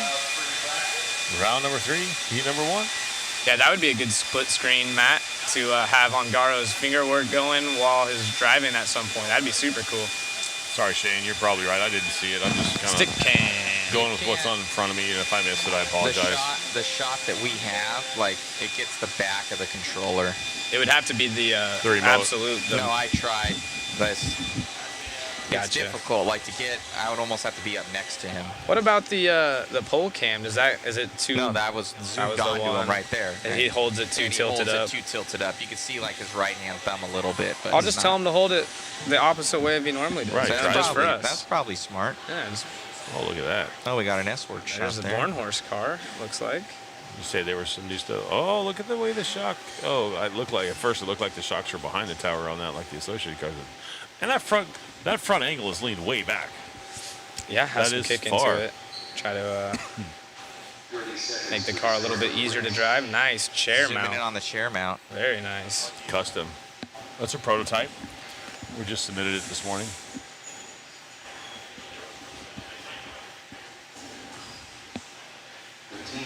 Checking my chats here to see if I'm all caught up. A few cars right here with no sponsorship stickers on the side. I know Ryan Prince has fans. Theo asking who the commentators are. I'm Zach Rogers, and we have Wayne Ashmore, The other guy. and we have Mike Braun up in the actual event announcer's booth. He's the race director. Yep. You'll hear him in the background. And of course we have Matt Olson behind the screen. We call him Mother Matt. He's not actually one of the ones that you'll see when he pops on camera usually. That'd be Wayne and I. But I'm always watching. But he's always watching, yeah. And then of course we have Dave Orner behind the camera. Chris from OCRC, that's how I know him. Chris from OCRC behind another camera. Jason Bollinger actually left us. He was our photographer in the first half of this event. We'll be doing more photography as well, just maybe not as good. Ari's David's girlfriend. She helps out with a lot of the paperwork, getting things ready for our overlays. You think she'll go get us a soda? Man, maybe. I can use a Dr. Pepper. Ooh, there you go, Wayne. He's giving her the eyes. And then Cam Collin, he works for CBS Sports actually, typically, and he puts together some awesome edits. Unfortunately, not able to utilize all of his talents here, but still using some really cool cuts of our interviews. If you guys want to go to Mod Media on YouTube and check those out. And just talking with that guy, Cam, he's never been this far west. I mean, he's been to LA, but he's never been in the southwest of the desert and like that. So a couple of guys, Dave and Ari, took him out to the desert to show him a cactus. He'd never seen a cactus before. He's never seen a road runner. He's never seen that kind of stuff. And he was just Never seen a road runner. well, He really hasn't. yeah, it's like, stuff that we see on a daily. He's like, this is pretty cool. I'm like, yeah, dude, it's the desert. Yeah, but I get it. I mean, that's part of it, been right? here, so I thought it was pretty cool. And he's super cool, dude. Super chill. We had to I'm not have supposed to brag about this, but we've been sharing shots every night before we go to bed, taking a shot and going to bed, whatever. But good dude. Fun guy. He's honestly super, super cool. He does amazing work. I watched some of his YouTube channel. We had it playing on the screen the other day, and he's just doing good stuff for RC on like a smaller level. But the funny thing is the production is so insane. Oh, it's crazy. The pan around, it's honestly like watching what are those on ESPN? They talk about like someone's career, something 40, ESPN 40. I don't know. Someone's probably gonna say it in the chat, but Right. it's insane. It'll just be for like a local backyard club race, and the production levels and out of this world. Request to follow Ryan Prince, so I'll try to pick him up on car number. He is our race leader. Number 10 out front. Yep. So it'll be the number 1 car. I think it's pink and blue, if I'm not mistaken. Actually, I could be wrong there. Still learning some of these guys' paint schemes.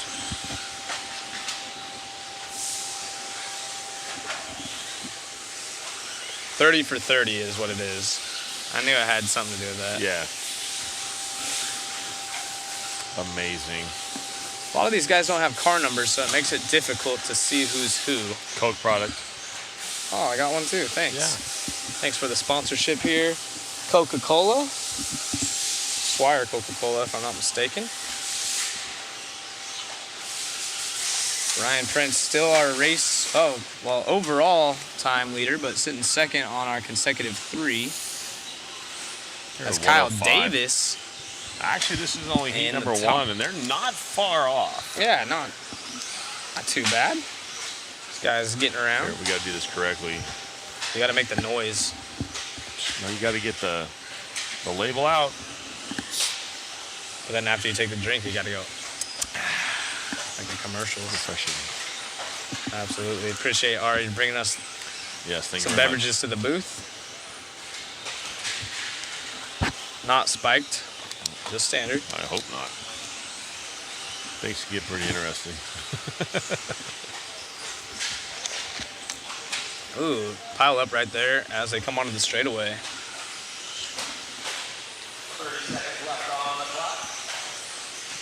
Tony Schumacher in the house. A living legend in his own right in the RC world. Again, thank you guys for joining us. Really appreciate everyone in the chat interacting. It is just a practice day. Towards the end of the day, there will be controlled practice, and those will count towards something. The seeding runs will put them in their earned spots throughout qualifying. But for now, everyone just learning the track, getting tires broken in, getting the grip up to speed for us. And Scott Foy, Freddie R. had the largest BK collection I've ever seen. yeah, I don't know about the largest BK collection, but we know somebody who has quite the collection. Who's this? David Goss. David Goss, and he's honestly was, back in that era, Matt Yeah. Francis, all those guys. Actually took on a lot of Matt Francis's cars whenever Yeah. Francis got out of the industry. I believe he's got his world's cars, both of them. Yeah, and that's pretty cool to have people like that don't just unload it for no reason, because that has a lot of history to it. And Goss is proud of his roots and hanging out with those guys, and an awesome racer himself. Yeah. Uh-oh. Mother Matt. Sneak attacking on us.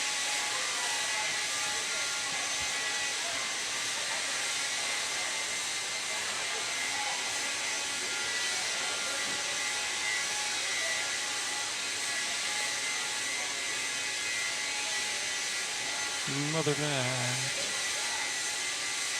So 139 drivers registered. Heat 2, round 3 of practice, or open practice that is. 5 seconds to the start of the race.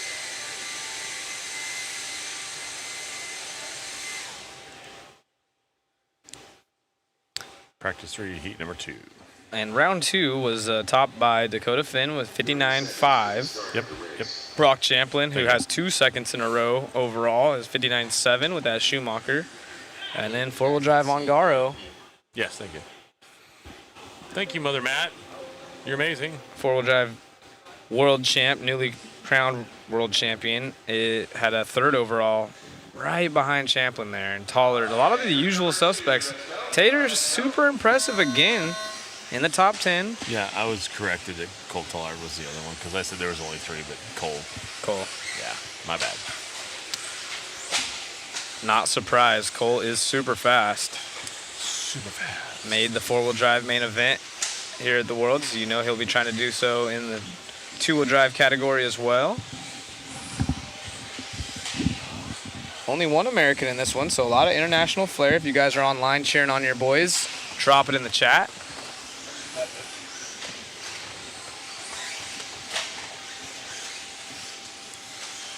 Cedric, Damien. So right now, average fast lap is right at, we've seen a few 19s, but right at a 22nd for the faster guys. Right now, we're looking at 25s, 26s for this group. This little heat number 2. Round number 3, we're doing 4 rounds of open, and then we're going to do 2 rounds of controlled, and that will be your seeding round. So we'll do one more seeding round tomorrow morning, and then get into qualifying. Yep. And Nicholas in this one, a UK hero. Always getting some love in the chat when his heat is up. Down in the 5 spot currently. That American is actually from Greece. Didn't even check who it is. Oh, yep.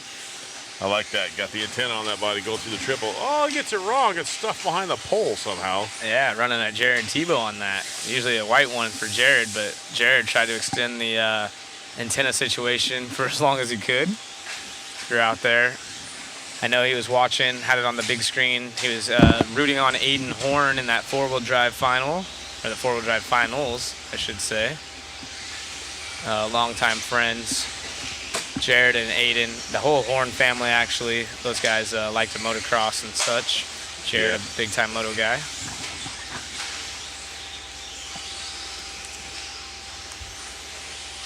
Cedric in here. All kinds of international names. So again, Appreciate everyone that's watching from overseas. Got one of our camera guys over here getting refueled. Monster and Milk Duds. Go, Chris, go. That's my kind of lunch. Absolutely. So these guys still finding a little bit more pace.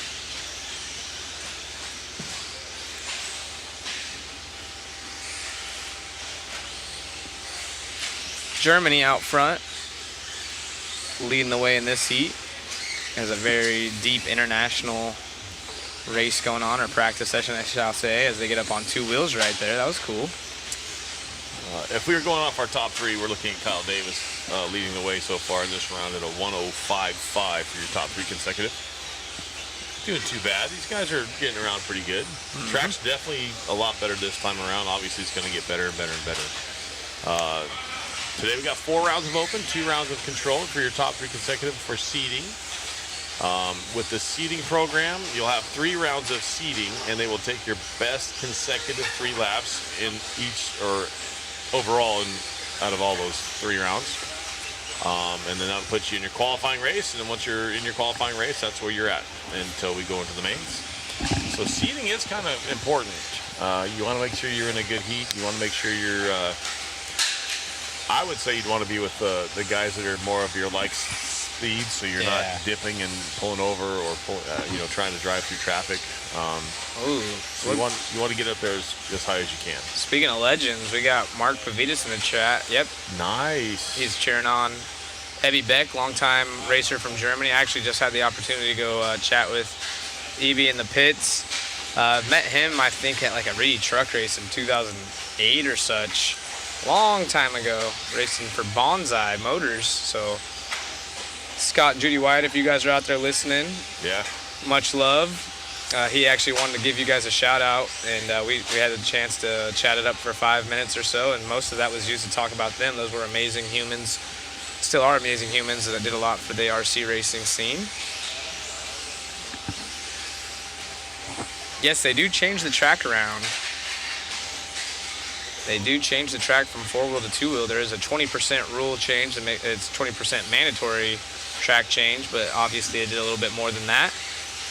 Added a double with the shovels. Already had a roller hidden underneath the AstroTurf. Yeah, so they changed the track a little bit. So maybe his is not. Track change is fun. It looks good. Thanks, Mark. Appreciate you. Mark, you gonna make a guest appearance here? Or you guys kicking it over there in SoCal? Now you guys are here running the 8-scale scene a lot more than the 10-scale, but maybe you could come bug Drake or something, you know? Hope all is well. Fun fact of Pavitas, when I was in high school, we had to do drawings. I would do drawings of RC cars all the time, and Drawings? Okay. Drawings? Drawings? Like draw. You draw? Draw. D-R-A-W-L? Yeah. Okay. Well, we would do those of Tebow. We would do, who else would we do? Pavitas, Kinwald's paint scheme, and I ended up getting a lot of people in class to start drawing multiple RC car pictures for our thing. And I think someone that was like a really good artist in our class used Pavitas and won an award at some art show. It was pretty cool. I wish I still had that stuff. I had one of Tebow that I did a long time ago. It was really neat. Drawing? Drawing. I don't understand. Am I saying it wrong? D-R-A-W? Yes. Drawing. I hear an L. I'm just giving you a hard I was time. like, I don't know. There's drawings and drawings. Look at Pavitas getting love. Not going to come by, but we'll be watching. Heck yeah. Post a picture up on Facebook, Mark. And like it and share it.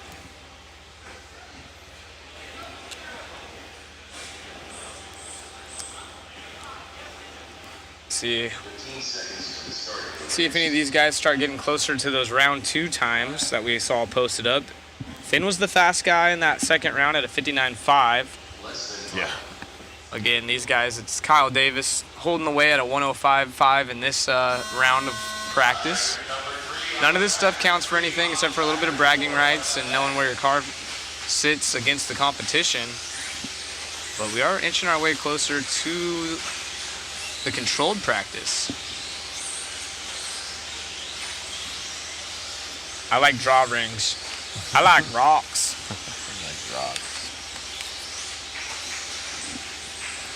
Please tell us you'll visit Africa, Theo. Not on my agenda, but maybe one day. That's cool.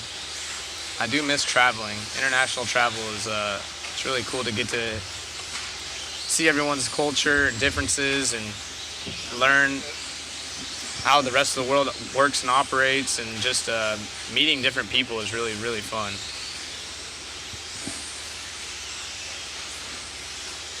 I saw Barry Baker actually, the chat has since gone away for us, but Barry's saying that he had the last body that Francis ever used. Really? Touring car. It'd be cool to see that posted up on Facebook somewhere as well. Barry Baker, one of the best to ever do it behind the wheel on a radio for an on-road car. He's fast. I have never been to a 28 scale on-road race. That seems really small. 28 scale? That would be small. Tiny. Is that like I've only ever the seen mini Zs? 12. Would Yeah, that be it'd like be the mini Zs? I would assume, yeah. I've only been to 8 scale off-road and 10 scale off-road worlds myself, but it sounds like we'll be visiting the 10 scale on-road worlds in Bakersfield in 2024. Tentatively in November, it sounds like. Track Time Hobbies in the chat said earlier. We're already trying to get Matt. I'd love to see Matt get that one too. Yeah. I'd love to be part of this team. Chris It'd be Van fun. Air, Ben Cribben. So Chris on a close run to try to get his 3 consecutive, but not quite there yet. Second overall if you're going off our current list of drivers in this round.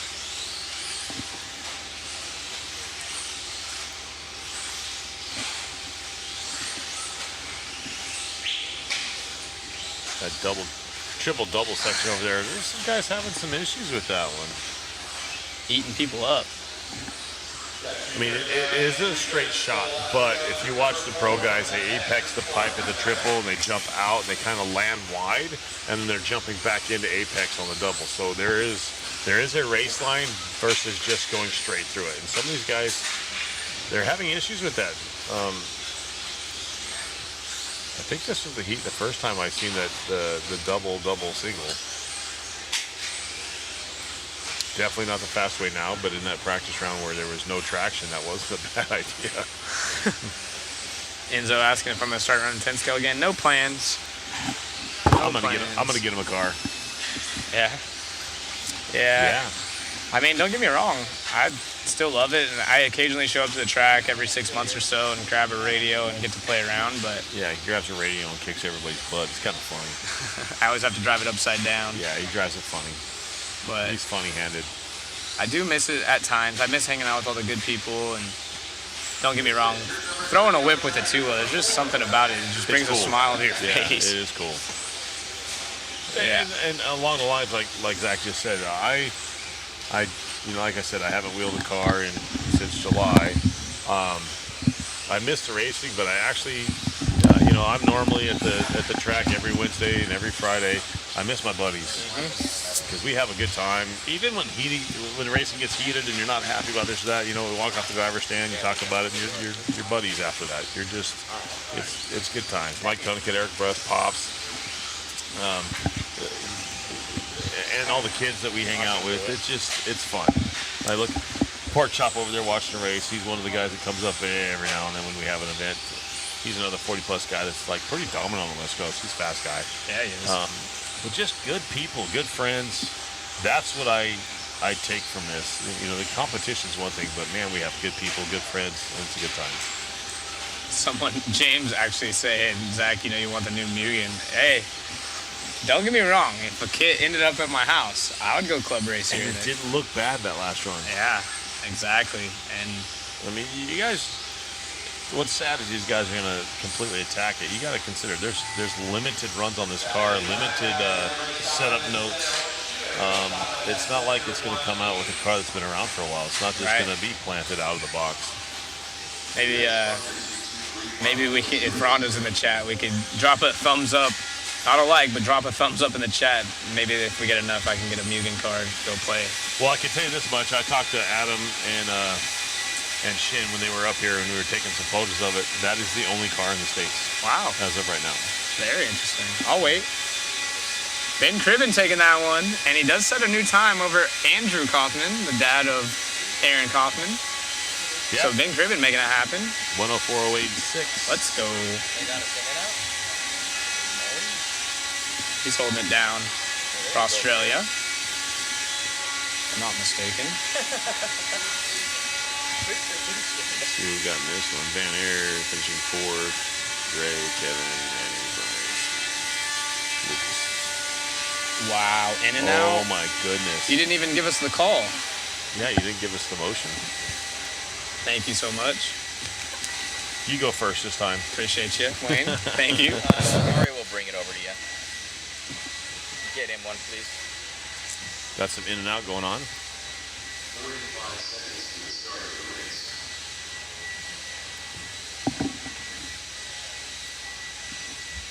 Give you a napkin. It's amazing the people that are supporting us around here, and we can't say it enough, guys. That Matt's done a great job with the production we got going on. We're having fun. The people are good. We're all working hard. Camera guys are just completely busting their butts about this. You're gonna be live, Chris. That won't be on me. They're definitely on point. Matt with 16 different years. Our voices in his head are so much more than he already has. Zach and I in the booth here talking about things. The hard part for us is sometimes searching for content. So when you guys are on the chat and talking with us, that helps us out a lot. And now knowing that there's some extra stuff on cars, as for possibly TLR having some new stuff. Definitely, I do know that Schumacher has some new stuff on the car. There were some pictures revealed on the one-up page. I'm not sure exactly what they had. X-Ray, they kindly asked me not to elaborate on it, but there are some new parts on that car.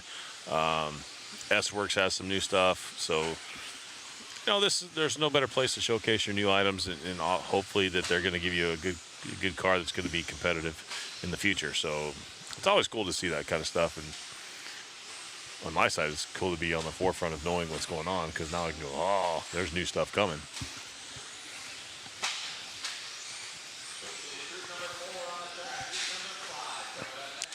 So Kurt, Tristan, and Robert, your top three in this one. They don't have 3 laps in just yet, but once they do, we'll start seeing where they're at.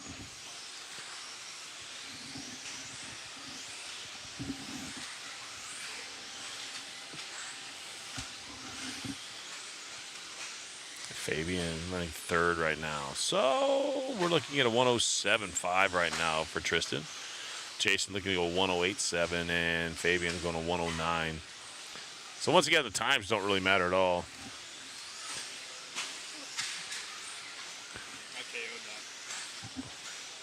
You did. That burger didn't stand a chance. Were you hungry, Zach? It's awesome. 2 minutes into this one, Tristan still out front. We're following some cars going through the ripple section. So I will say this, that ripple section will be even more difficult with a 2-wheel drive car, because you only got the 2 drive tires, and it kind of upsets that front end. Some guys have the art where they can float that front end through it. Some guys don't quite get that, and they dip the front end and they lose it. You want your turn? Yeah, I'll take my turn. All right. Theo, I saw you asking, how do I get Live RC? You'll have to just go to liverc.com, and as far as scoring systems go, maybe send them an email. I'll get you all dialed in. You can get timing and scoring. And it's always cool to see new tracks opening. I saw you mention you're starting a track in Africa, so very, very cool. Sometimes we forget how fortunate we are to have so many tracks. We talked about it earlier. I mean, my hometown alone has pretty much oval, We have everything. 8 scale off-road, on-road now, 5th scale, all of it. So seeing you guys grow out there is super cool.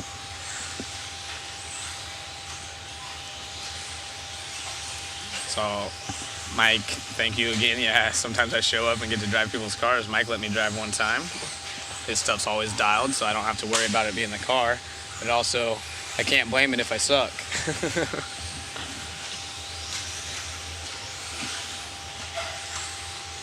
Tristan out front, Jason in the 2 spot, Fabian in the 3. Top 2 on top 5 runs, and Fabian actually in a top 10 so far for this round of practice. Again, not counting for anything, and then we are going off of their 3 consecutive laps, as that's what will be used in the controlled practice sessions to seed them into their qualifying. Oh. No flash photography in the facility. Uh-oh, no flash photography. Blinding the drivers.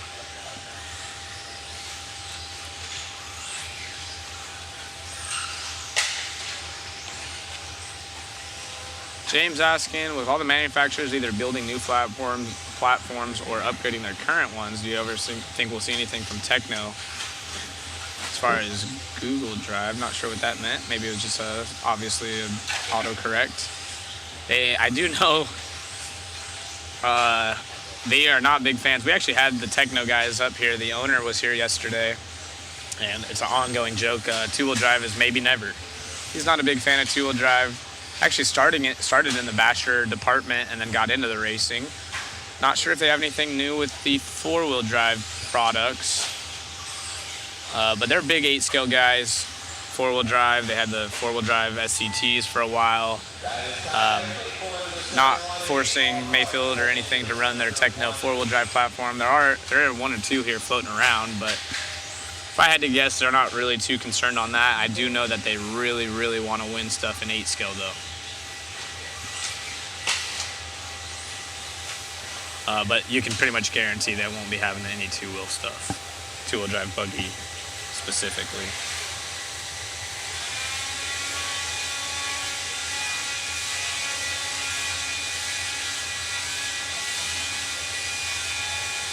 Who's the best that never won a world title? I mean, depends on who you ask, really, I would have to say.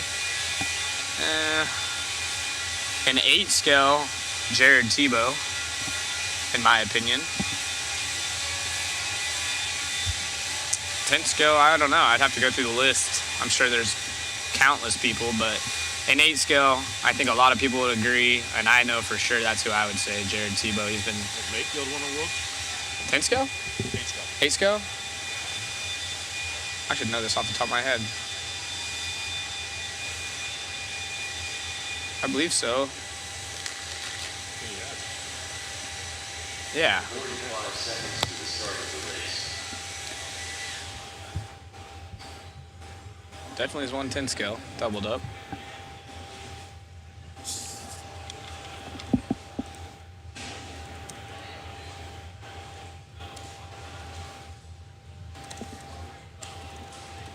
Seconds to the start of the race.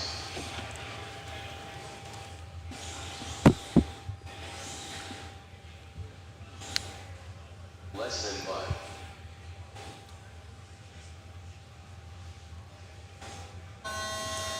Group 5 on the track, guys. Group 5 on the track. I'm not sure if he's won an 8-scale title or not. I'm trying to think Cody King, or at least while I've been racing. Hara.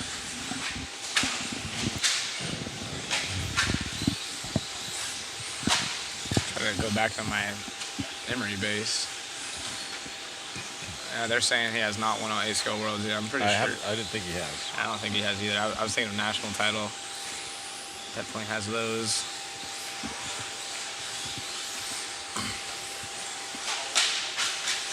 Carnage. I know my boy Carson Waremont almost won a world title back in the day. I think he got 3rd. Rona Folks won a title, won me some money. And no one thought he would win in Vegas. Ongaro, yeah, so. Interesting question that I got on my chat. Has a lot changed since you first got started, and what are some of the things that are better or not so good? You want to answer that? I'm asking you. Oh. A lot has changed. When I first started, they were cutting comms and matching batteries. I missed NICAD days, but I did get the tail end of cutting motors, like the comms on motors, and doing nickel metal hydride. I would solder my battery every time. All my friends were using Dean's plugs and stuff, but I thought it'd be cool like the fast guys and solder. And We soldered. And realized really quickly how important it is to have a good soldering iron. I had the little cheap orange one that probably many people have seen at Home Depot. It was like 15 bucks. Little Weller. Yeah, it had a light on it. Almost burnt my parents' house down many a times. Thankfully never did. So I would say, you know, that's been a big improvement, is having LiPo batteries and brushless. It's definitely helped make it a lot easier, a lot cheaper, User-friendly. a lot more user-friendly. Any negatives? I don't know. It depends on who you ask, right? A lot of people like to, it was way better back then, but kind of such is life. You know, it depends on how you take it. I'd say pretty much everything in any industry, when they're trying to get, or, you know, as time goes on, you're developing to be better, not necessarily worse. Sometimes it doesn't always come out that way, but yeah, I don't know. I don't know about. Or give him that one. I'll get a. I would say I kind of miss those days of cutting comms and tuning motors that way. I miss that. But on what made it, what kind of the better, making things better, I would have to say the ease of getting into the hobby and being a somewhat competitive off the shoot. And you can buy stuff and be ready to go, no problem. The downfall of that, the cars have become a lot more I mean, if you've been around for a while, you know, you've seen the technology change in the cars. The cars are a little bit more complex. I mean, everything's still the same idea, but I just came up with what I know the negative is, in my opinion. I agree with that. So you write that down. Yep. But you can just talk about it then. You can run it. I think for hobby shops, this is the hardest part. This is the hardest part. Is like we're sitting in a world, we're talking about cars being covered up and stuff like that. It's almost, it almost seems like the chassis manufacturers have a running change. Everything changes all the time. And so that's a downfall, is that everything is changing so fast. The electronics, they have new programs for your speedos every other 3 months. So either you have to buy a new one or you have to update it. Motors are always constantly changing. I mean, that's just racing in general. Everything's, you know, they're always pushing it to figure out new things. But it is a downfall, because your normal guys that just want to race, you know, maybe a tick higher than the club level, it's hard to keep up if you don't have deep pockets or the resources to get the stuff that you need to have to be at the top level. And I think we're starting to see that. You know, TLR hasn't come out with a new platform in a long time, and the biggest thing is I've been part of the hobby shop, you know, ownership and stuff before, and yeah, if you order some new stuff and you have all these A-arms on the wall for the point whatever it is this week, and then they come out with new ones, and you're stuck with all that stuff because of course everyone wants the latest and greatest. That would be probably the only thing that I could see would be a bit of a buzzkill. But for the most part, I would say things are on a positive uptick. yeah, I mean, Real quick, I just want to give a shout out to our current race leader right here in the Kyosho. oh yeah, I got him up here for an interview yesterday. He was very shy. His English is a lot slower than some of the other Japanese drivers that are over here, but got him up here, talked a little bit. They have a few new parts on the RB7, but he is only 16 years old. And up here, putting it to local legend Scott Spear and Josh Holdsworth as those guys representing their countries. Japan taking the win in this one. UK down in third spot with America sandwiched somewhere in between the two. yep. Also, yeah, here's another one. Who's on 71?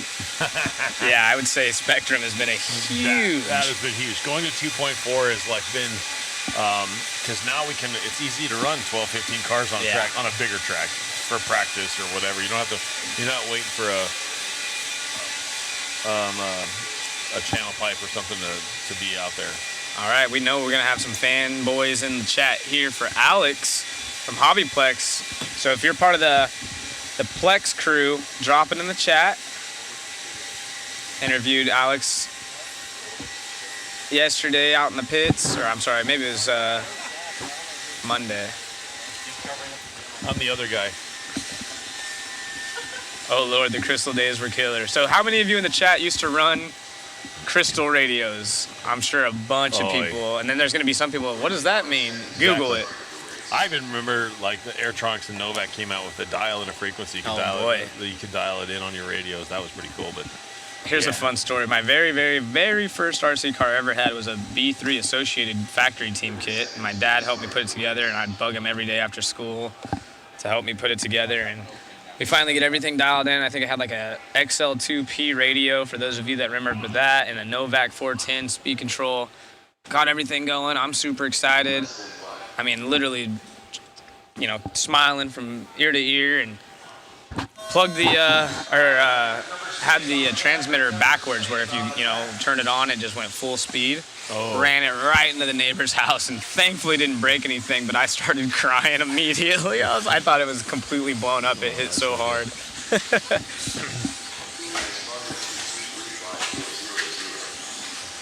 Some good times there. Yeah, what frequency? The Novak Rooster, remember those good times? I never, my dad always had me on AM radio, or AM frequency, which supposedly wasn't as good, but the good thing is every time I go to the track, everyone was on FM. Open pipe. Yeah. I remember like 70, 72, 75. Those were like the most common ones, so everybody tried to steer away from that. But you always went to the track with at least 3 crystals, so you didn't have to whatever, if not a whole bag of crystals. Interesting how times have changed. So anyone that's new into RC, be thankful you don't have to wait for that, because you used to have to grab a clip and show what frequency you are on. Wait in line. Wait in line, and if you couldn't be in the pits tuning your car like you can now, because if there was someone out there and they were on the same frequency, you could control their car and run their race. Radio impound. Yeah, radio impound. I have my Dirt Bags radio bag that still has a sticker on the bottom of it from, I think it was a stock Nats in '97 in Colorado, I think. I can't remember, but it had a sticker on the bottom of it. Told my name, the heat race, and everything else that I was in. So it's like just something I have up on the shelf that I hold on to it. Ooh, I didn't even think of that. Yeah, started RC with RC planes, so crystals were even higher stakes there. I can imagine. That's 75 funny. Crunch.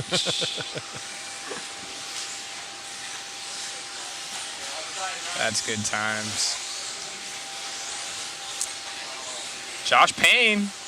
Oof. Out 6'7", 97. Everyone's favorite Aussie. Aussie. Yep. He's always for a good time. But it is Sturgeon. From the Plex, leading the way.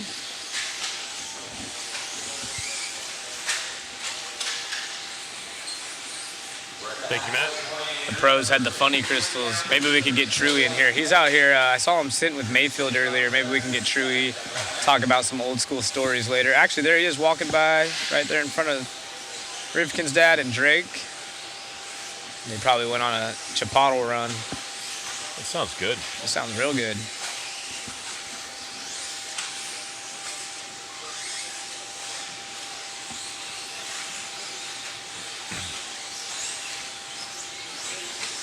Alex leads the way.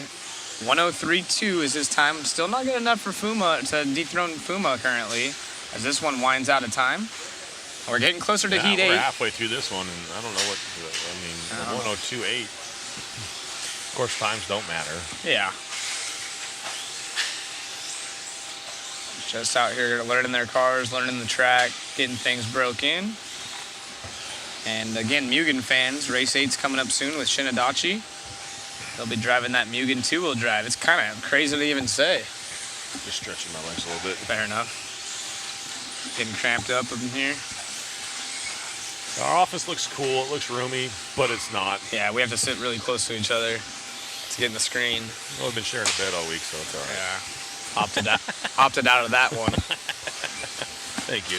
Yeah. I now sleep in the kitchen. By choice. By choice. It's nice. If I need a drink of water, I just roll sit over. up. Put your cup up into the refrigerator and fill it up. It's Chipotle, not Chipotle. Eric. Oh, Charlie with a point. It's an inside joke. Chipotle.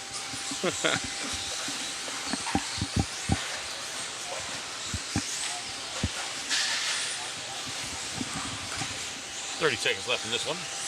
Charlie going 102, 368. 2/10 faster. Derek's don't diss Chipotle.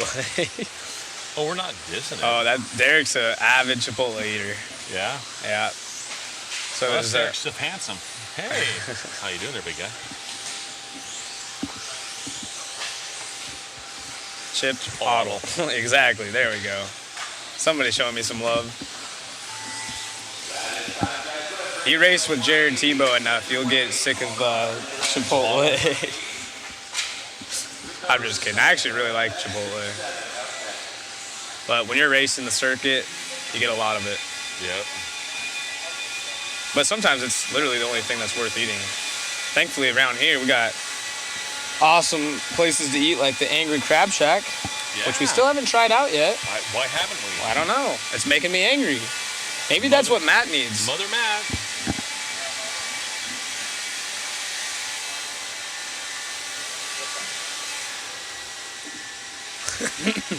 Eric. That's funny. What's that? No, we were just talking. He said Mother Matt. Oh, now he answers us. Well, 'cause I'm here now. All of a sudden, I'm always doing listening. everything else. We're talking about the Angry Crab Shack. Yeah, we gotta visit that place. What's for dinner? You guys just ate. I You said, guys what's are for hungry, dinner? man. You guys are hungry all What's the for time. dinner? Because I know we ain't All gonna the time, get like nothing. little birds with your mouth open. Chirp, chirp. Peep, peep, peep. So what do you guys think? Angry Crab Shack. Yeah. Angry Crab Shack? I think we get like 10% off. Yeah, just got to show your badge. Watch, they raised everything 10%, you know, just for this week, and then That's not a good plug. just kidding. We will be going to Angry Crab Shack. I think we've poked the bear long enough this weekend. He's finally just firing He's back gonna at us. crack. Yeah. He's gonna start smashing us now. He, man. Mother Matt comes out. We're in the hot tub the other night, and he comes out. Dude, it's 11 o'clock. You guys gotta be quiet. Not 30 seconds later, he brings his boombox out there and starts ripping music. I'm like, where did that come from? That was comical. Not as I do. That was comical. Cracking me up. It's Matt's world. We're just living in it. Exactly. That's why we call him Mother Matt. Yep. Mother Matt, can we do this, please? He's the only one that doesn't have to abide by his rules. Exactly. Nico, You're Florence. getting it.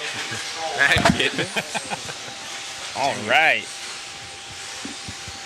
Off for another race. Nico, I believe, took the overall in this heat last time, but Yamasaki's been super fast all weekend, or all week again. Jamie Hall in this one. Dustin Fox.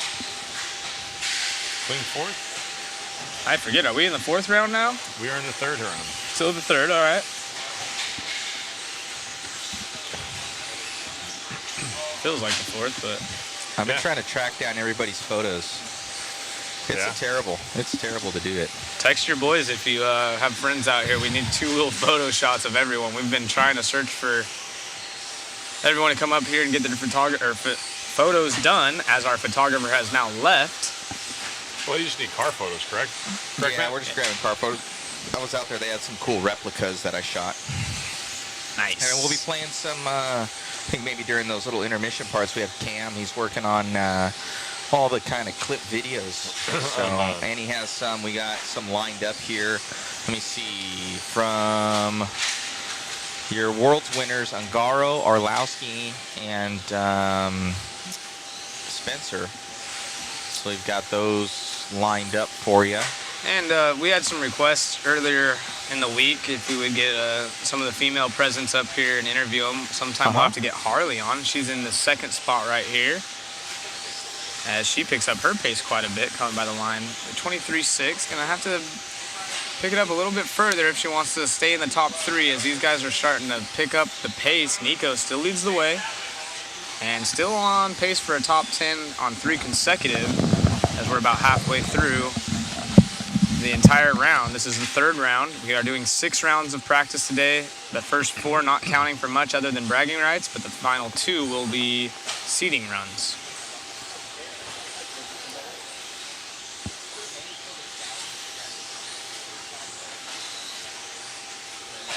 Nico Schmidt still out front of this one. Looking to go 102.174, so that's going to be new fast 3-lap run.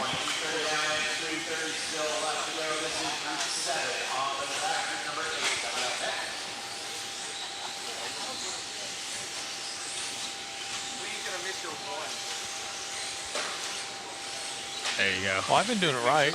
Every time I we've take a been- drink, label's been out. I've been doing it right. Yeah.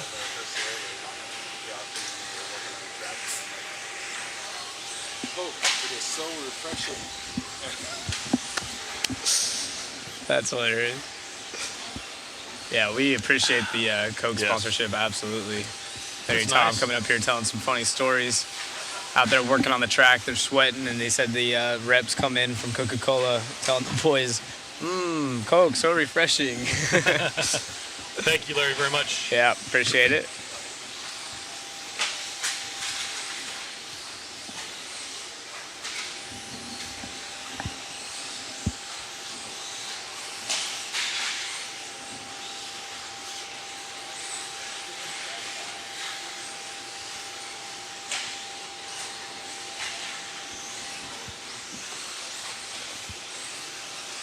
Adam having a bad run in this one. Down there in the 10 spot, but definitely has quite a few fans out here. All these guys, actually. Yeah, Masaki, rough lap. That one's going to hurt. Yeah. I know Harley has fans out there. One of 3 women racing this event. One of the cooler bodies. Pink cars. Slamming over this tabletop. Looks like he might have broke. I know. Who was that? I don't know. Wasn't good. Yeah, it wasn't good. Yamasaki making his way up through the ranks.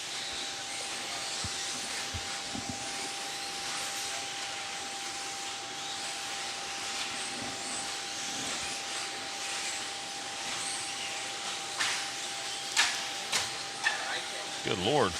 Yeah. Wall by us is getting hammered. I know. I haven't even been able to keep up with the chat. I've been listening to all this carnage over here. This the turn marshal in this corner has been going crazy. He's been running. Dougie Fresh up to the 2 spot.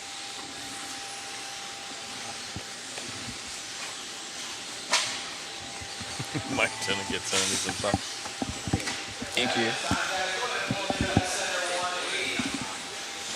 All right, back to the chat. We have Derek asking, how's the new Mugen looking? What perfect timing, because it's about to hit the track. Shinadachi actually walking up, first one up on the driver's stand for his heat.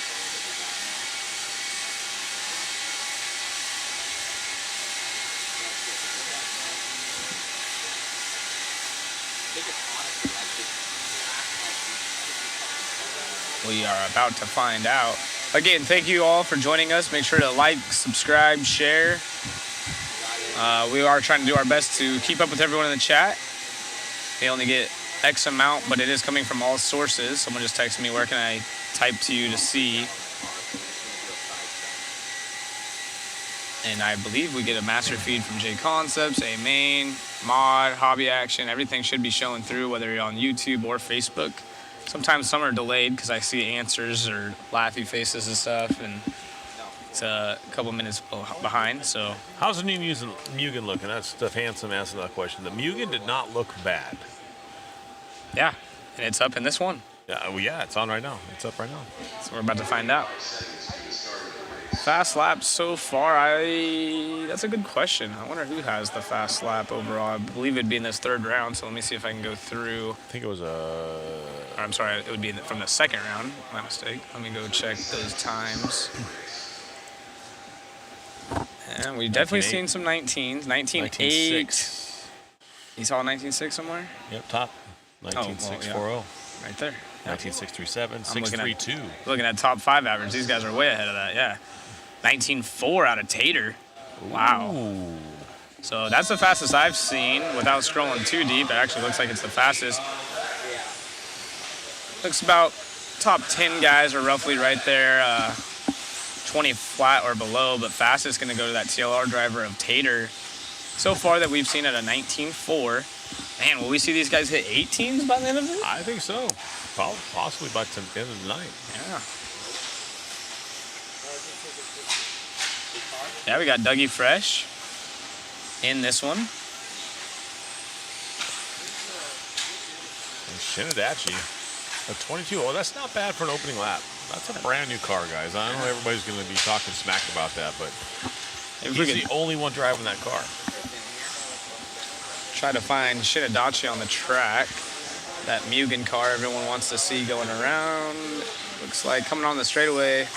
Just cross the line. Yep, just cross the line in front of the driver's section. That would be Shinadachi in the Mugen. It is the greenish blue car through the through the whoop-de-doos over the triple now. Looks like we just picked him. He's up to the 4 position. Oh, a couple guys going really fast there. Alex Vanderbeek, 101.956 for your top 3 right now. So, yeah, and Shin now in the 3rd spot as we follow him on the screen.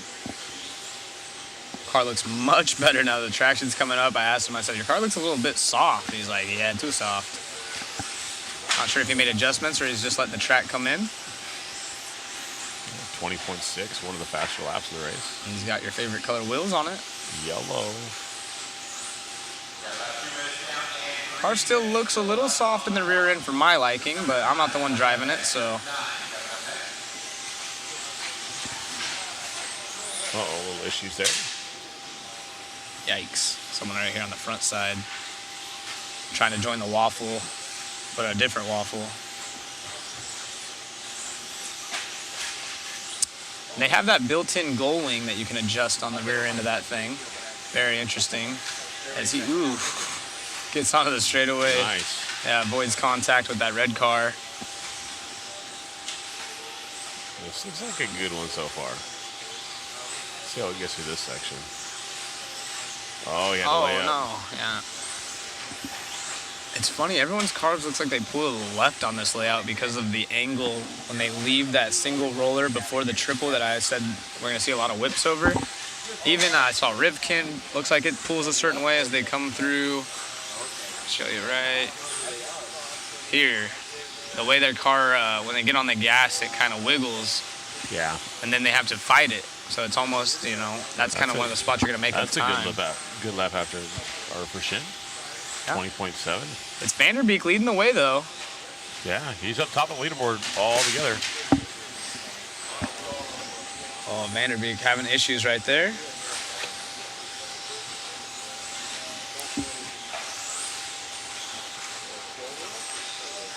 Mason Templeman running 2nd overall in this one. Someone's saying someone hit an 18.8. Yeah, I don't think that was a real lap out of Mirko. No. I believe that was landed on the wrong side of the pipe lap.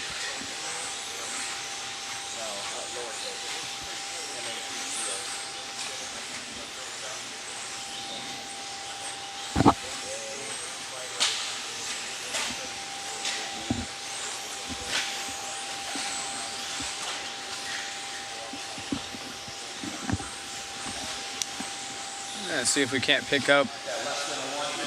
It's only 1 minute remaining. We're going to try to pick up our race leader. He's on the backside in the red car, if I'm not mistaken.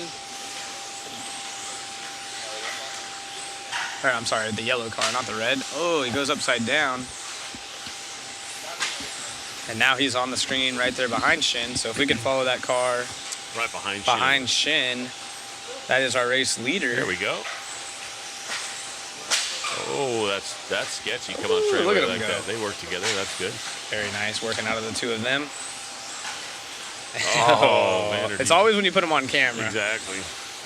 Yeah, the minute remaining. He is going to go to the top of the charts, though, as is William. Moritz also in the top 3 here. Mason Templeman not very stoked with his 4-wheel drive performance, but looking to go fast in 2-wheel drive. Top 2, 101 and a 102. Still quite a ways off of our top guys out of the last round, but we are starting to work our way in to those faster heats.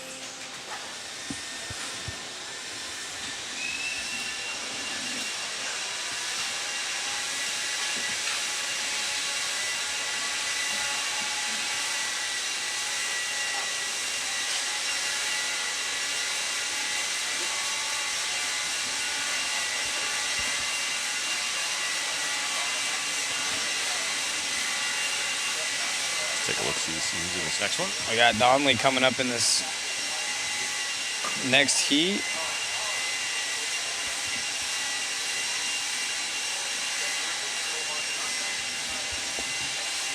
Apparently, Losi has some new parts on their car. That's the rumor. They won't let anybody get a body off shot, so interesting. BT in this one. Kano, Donnelly, Tommy Hall, Yui, gonna be fast. Blake Champlin, Hunter King, Brandon Foot. Some heavy hitters in here. Nana, Kari. Let's see who goes quick. Blake Champlin. I wonder if Chris is still online. If so, Blake is up. Big thank you to all the sponsors underneath here, as you can see scrolling through the bottom of your screen. Remember to support those that support you: A Main Hobbies, Associated, J Concepts, Angry Crab Shack, Sanwa, P1 Paving and Construction, always a big part of the Arizona crew. AKA is our tire of choice, the Spec Tire. These guys not forced to run it, as we have a big pile up on the front. Marshall's like, hey. Stick It One done an amazing job. Yes, they do. And they're quick. I don't know if you've seen that poster. Like, you know, they got the four wheels part of this done on Wednesday night or Tuesday night, and Wednesday morning they had a big poster right there with the three of them and their cars on the cups right there in the trophy case. Yeah, pretty very cool. Uh-oh, a few transponder mishaps at the bottom of the screen here, so those guys will have to get dialed in. Not sure what the deal is with that. Yep, Yoshi this one. Again, main events will be Saturday. We will have a round of control practice starting at 8:30 local time here. Someone asking when the finals will be. There's 3 of them, so the first one should start around 1:30. That will be A1.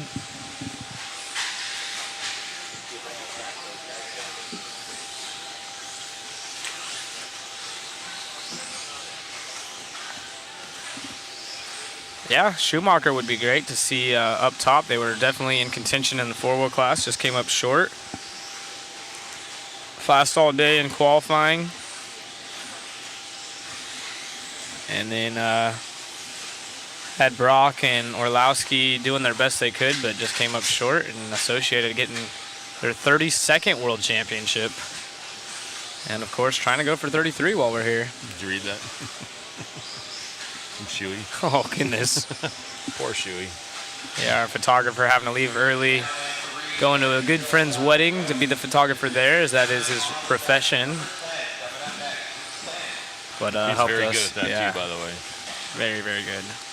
Nope, all the same classes, but it will only be one class. It's just AAA mains. So already finished the 4-wheel drive portion of this event.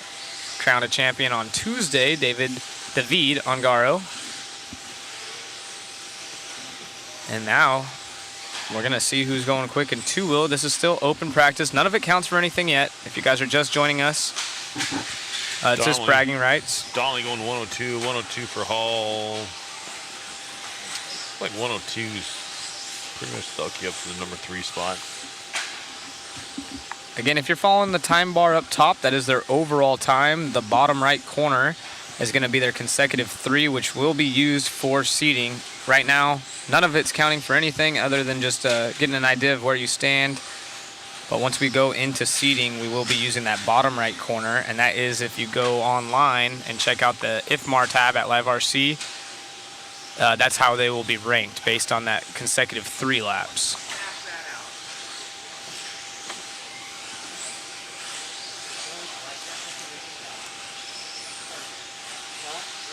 got Hooper, Boulder, Town, and Silverback. Huh? Good, I told some people around.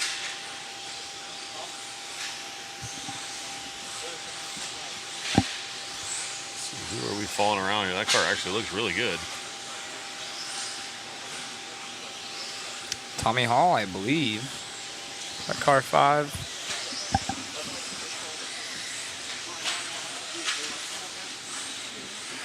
Upside down. Yikes.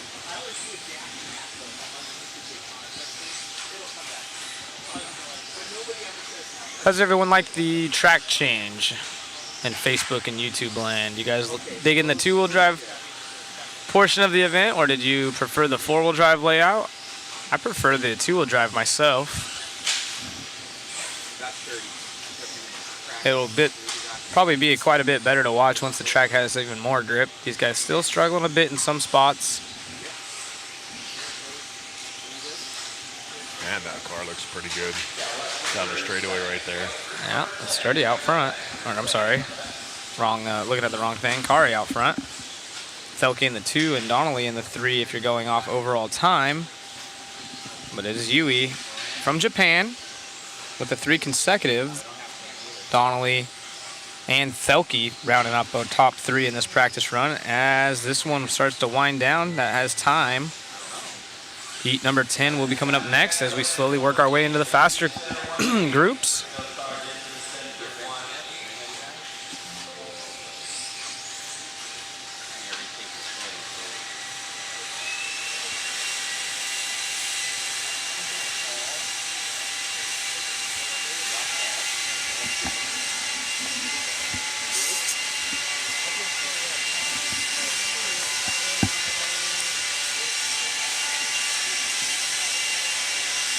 Still up top of the 1 minute flat with a 9:15 on your top 3 consecutive. BT up to number 4 with a 1:13.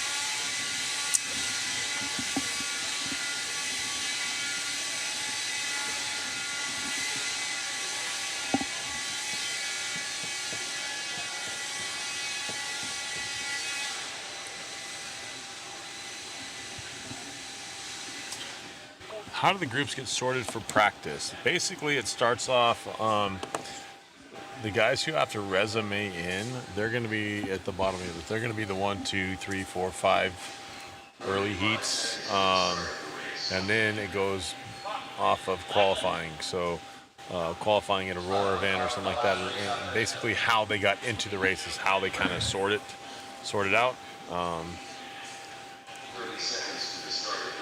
So there's no, other than that, there's no science behind it like that. It's kind of a draw.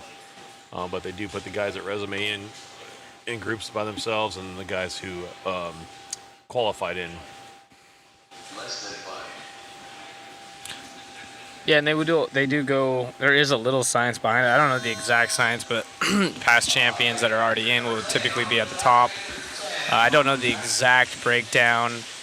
Higher national finishers will be, you'll see the faster guys clumped together from their respected sanctioning bodies. I don't know if it jumps from one to the other, but like you said, you'll see most of the resume drivers in at the bottom, and past champions or higher qualifying drivers later in the later heats most of the time.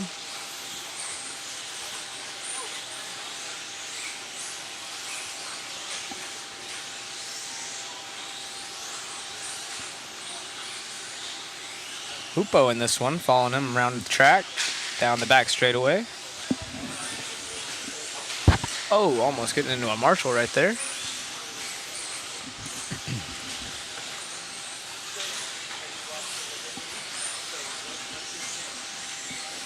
Top 3 heats for 2-wheel drive are top 30 from 4-wheel earlier. Yeah, I was gonna say, I feel like the 2-wheel drive had something to do with 4-wheel drive if I remembered correctly, but it's been quite some time. So Barry on top of it. We'll have to put him on the payroll for tens of cents. Barry, you must have done this once or twice, eh? He's new. He's new here? The Fabulous One joining us in the chat.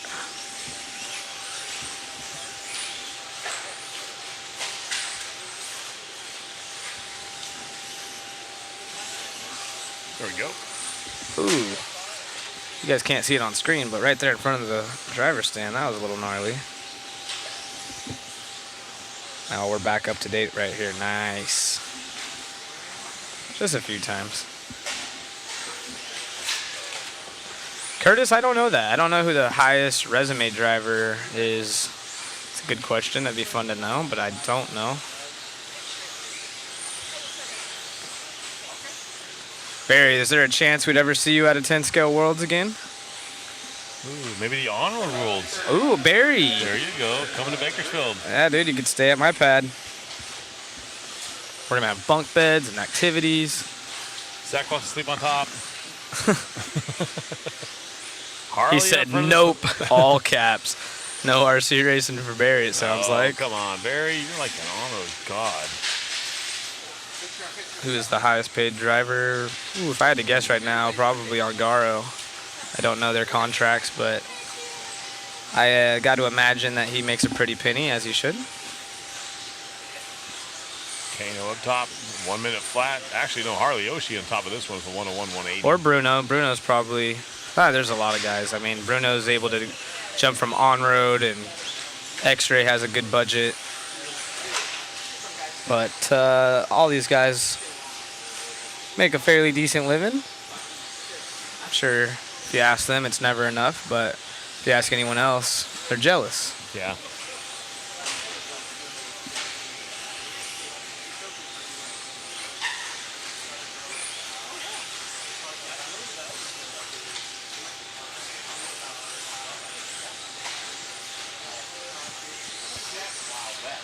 Harley Yoshi, our race leader for both the overall time and the 3 consecutive, as these guys start to pick it up now.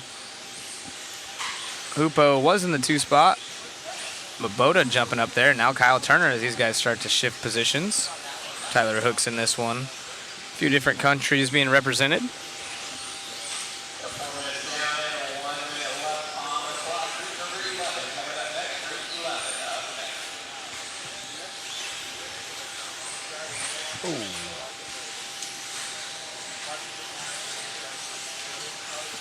Yeah, Nick's saying I don't want six figures being on the road. That was one of my biggest things. Someone asked me earlier, I didn't answer it, why I got out of RC. And as much as traveling's super fun, you know, as you get older, I wasn't making as much as some of these guys doing it. So being team manager obviously was one of the coolest experiences of my life. And getting paid to do anything you love is nothing short of amazing and blessing. However, yeah, just traveling this much, you got to give these guys credit. You know, everyone's very jealous, you know, but most of these top guys have families now, and you're gone away from home quite often, missing birthdays and anniversaries and all that stuff that normal life brings. I think that's the hardest part. Here I am, getting paid to be here, but being away from the wife and the kids and my dogs. That's the hard part. It does. That weighs on you. I mean, my son travels for a living, and he's always away. I don't know how someone could do it. Oh, he just jumped in and said that. Yeah. That's the hard part.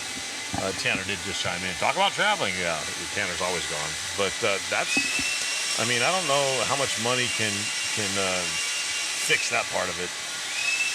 Yeah, I mean, it's still better, you know, it's all in reference and comparison, you know. You see the military guys gone for 9 months at a time, if not longer. And it's hard to complain, but at the same time, you know, you just got to pick what you want to do with your life. And I was fortunate enough to do it at a young age before I had, or I don't have kids or anything. But as you can imagine, a lot of these guys, once you have kids, you get married, do all that stuff, it kind of changes the dynamic, right? Yeah, absolutely. I mean, if like you look at the Horns, how they get to travel as a family, that would make it so much easier. Oh man, they do everything. Fantastic job of it too. Yeah, they do everything together, which is super, super, super cool. But it's expensive. Yeah. I mean, you can't just. I mean, okay, so Trenton, both my boys eat like it's, whatever. So I couldn't imagine just trying to feed like the horns. I'm looking at them, how many are there? 6 of them? The whole family with the wives and the girlfriends and the boys. Yeah. And I'm like, how can you afford to do that? Well, for I a will week say straight? this: they came to Bakersfield for. I think you ran with them, and I saw them here in town, or in town when they were coming through, and they gave me a text like, "Hey, come hang out." So I go to the track, meet up with them, and I fully expected them to have a hotel or something. I'm like, "What are you guys doing tonight?" They're like, "Oh, we don't know, just whatever, I guess." I'm like, "Well, when are you guys going back to the hotel?" They're like, "We don't have one. We're just gonna sleep in the trailer, I guess, or drive up near the air or wherever." They had to drop one of them off at an airport, and they were gonna tow their trailer back halfway across the country. I'm like, "Dude, stay at my house." So we piled everyone in, everyone hanging out. We go race number 11 of 14. I'm not sure what's going on with our pewter, but it's messing up big time. Alex asking, "What's the score with Scotty Ernst?" I saw that Scotty was in an accident not long ago overseas, and someone gave an update. Thankfully, everyone okay. I think he's doing okay. Banged up a little bit, but he's doing okay the last I heard. So hopefully that's the case. Yeah, hopefully Scotty's all good. If you're out there listening, Scotty, hope all is well. An amazing announcer. Yes. Very fun to watch or listen. Super animated. I mean, you could watch a IFMAR or something with that guy and think it's the world championship Exactly. at a club race.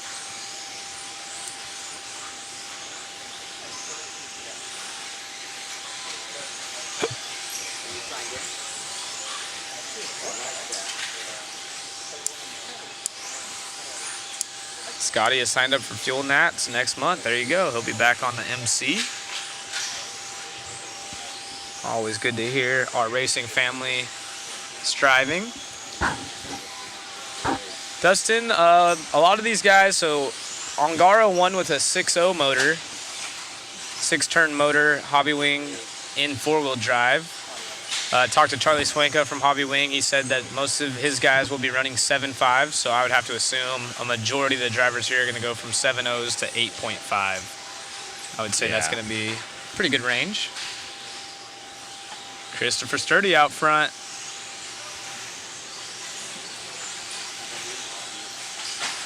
Jared Mint in the 2 spot. He's been at the top of his classes or heats every single time he's hit the track.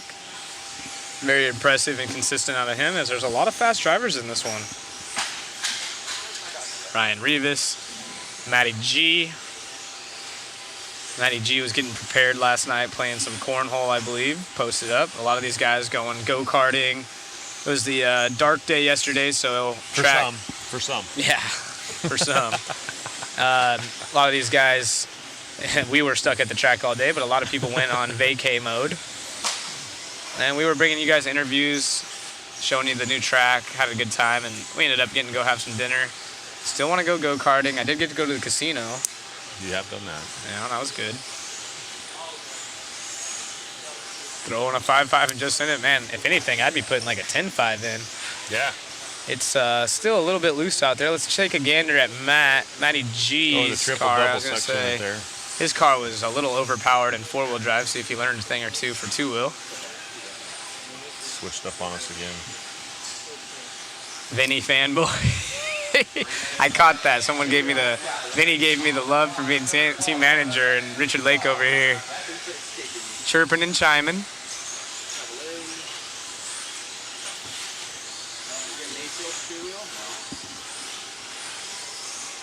I'm sure we'll see Richard on the mic here shortly. Yeah. If he wants to chime in, maybe I want to stay for the fast seats. Unfortunately, I'm gonna be a little selfish. I'll take a break. I say do whatever you want. Yeah, I can stretch my legs a little bit. I've already had to stand up once or twice. Yes, they are going to be doing a trophy presentation, or the ceremony, I should say, the official ceremony. Richard, you want to jump in for a bit? It's up to you.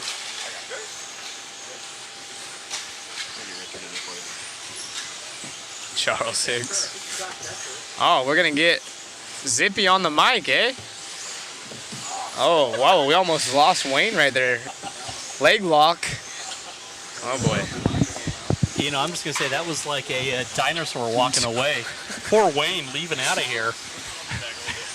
You can hear the bones creaking. Hopefully we got good insurance here. This boy almost went down. Dude, I mean, it's a big step coming out of here, first off, but You know, we've been sitting here for 3+ hours. You guys have been doing. I'm sure your guys' legs are pretty stiff right now. Yeah, it's funny. We were talking about it's like it's not that hard of a job at all. But yeah, sometimes you're just like I've been looking at this all 8 of these screens, and then your legs. But I ain't gonna complain too much because I'll hear it in the chat. Oh, shut your mouth, you know.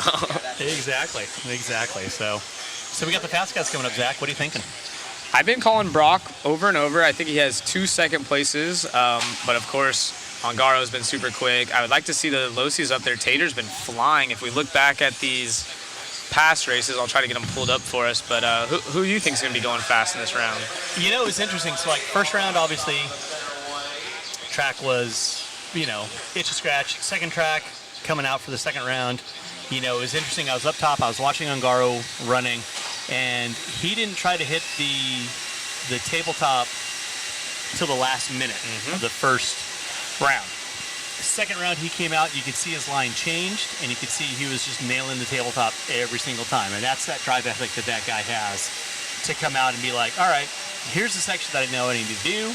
Here's where I can slow it down a little bit. Here's where I can pick up some speed. And as the traction comes up, as these guys are getting around the track, I think Tater being one of them. I mean, the second round, he just came out of the gate just hot. Yes, he did. Hot. And he was our fastest from round 1, actually. He was the top seed if you count off our 3 consecutive. As this one rounds off, looks like Austin with the TLR actually getting the win over Spencer Heckert in the S-Works. And Associated Christopher Sturdy. Everyone from Australia cheering him on. Yep. So it's the it's the top 3 fast kids rolling around right now. But yeah, like I said, Tater, even in round 1 when the grip wasn't where you wanted it to be, where you thought it was going to be, he was still trying to experiment and know that he had the power to make it up on what he needed to do. And that, props to the youngster for doing that. So Ongaro played it safe in the first round. He just kind of got around the track. He made it, clean and consistent. And then at the end of the run where he thought, all right, I can take some chances here, I can take some chances there, he made those chances. So yeah. And Tater actually had the fastest lap at a 19.4. Now that we are in the 3rd round of practice, we'll see if that gets topped. A lot of fast guys hitting the track this one by. Yeah, we got 3 heats left. Harley Yoshi, right on top right now with right around the 20-second mark. So I would think by the end of this round they're going to be sitting around the 19-second, fast 19-second, definitely going in. So. Yeah, absolutely. A lot of fast guys. Finn, Tollard, Cavallari, Mayfield, Schimmel, Finster. I mean, man, Orlowski in this one. Yeah, just a lot of household names that you know from day in, day out racing. Being in the what you would think would be the C resort, if it was going to be like regular qualifying. So, but yeah, it's walking the pits earlier. These guys were up here, giving you guys the live chat and giving you guys the play-by-play. Walking the pits, getting the feel from everybody. Obviously after the first heat, everybody was like, yeah, but I'm like, then they're like, but second round's going to be better, third round's going to be even better from there. Yeah. And that's that was the learning curve from those guys that have never been here before from 4-wheel. It was kind of the same scenario. So, but the main focus I was talking to everybody about was how they like the flow, how they like the changes. If they thought there was anything really crazy or weird with the changes. And a lot of the guys were very, very happy with the layout change. They're like, it's got a great flow for 2-wheel. There's got a lot of passing spots. So, yeah, I think it's definitely going to be racy for those guys when they're getting out there. So, yeah, and we're falling around taller down the back straightaway. It looks like Cavallari on the right-hand side of our screen over the triple-double with that Schumacher car. Coming into where are we looking at? Down the back straightaway right now? And for some reason, our timing right here is off a bit. Someone I'll mention is Evans.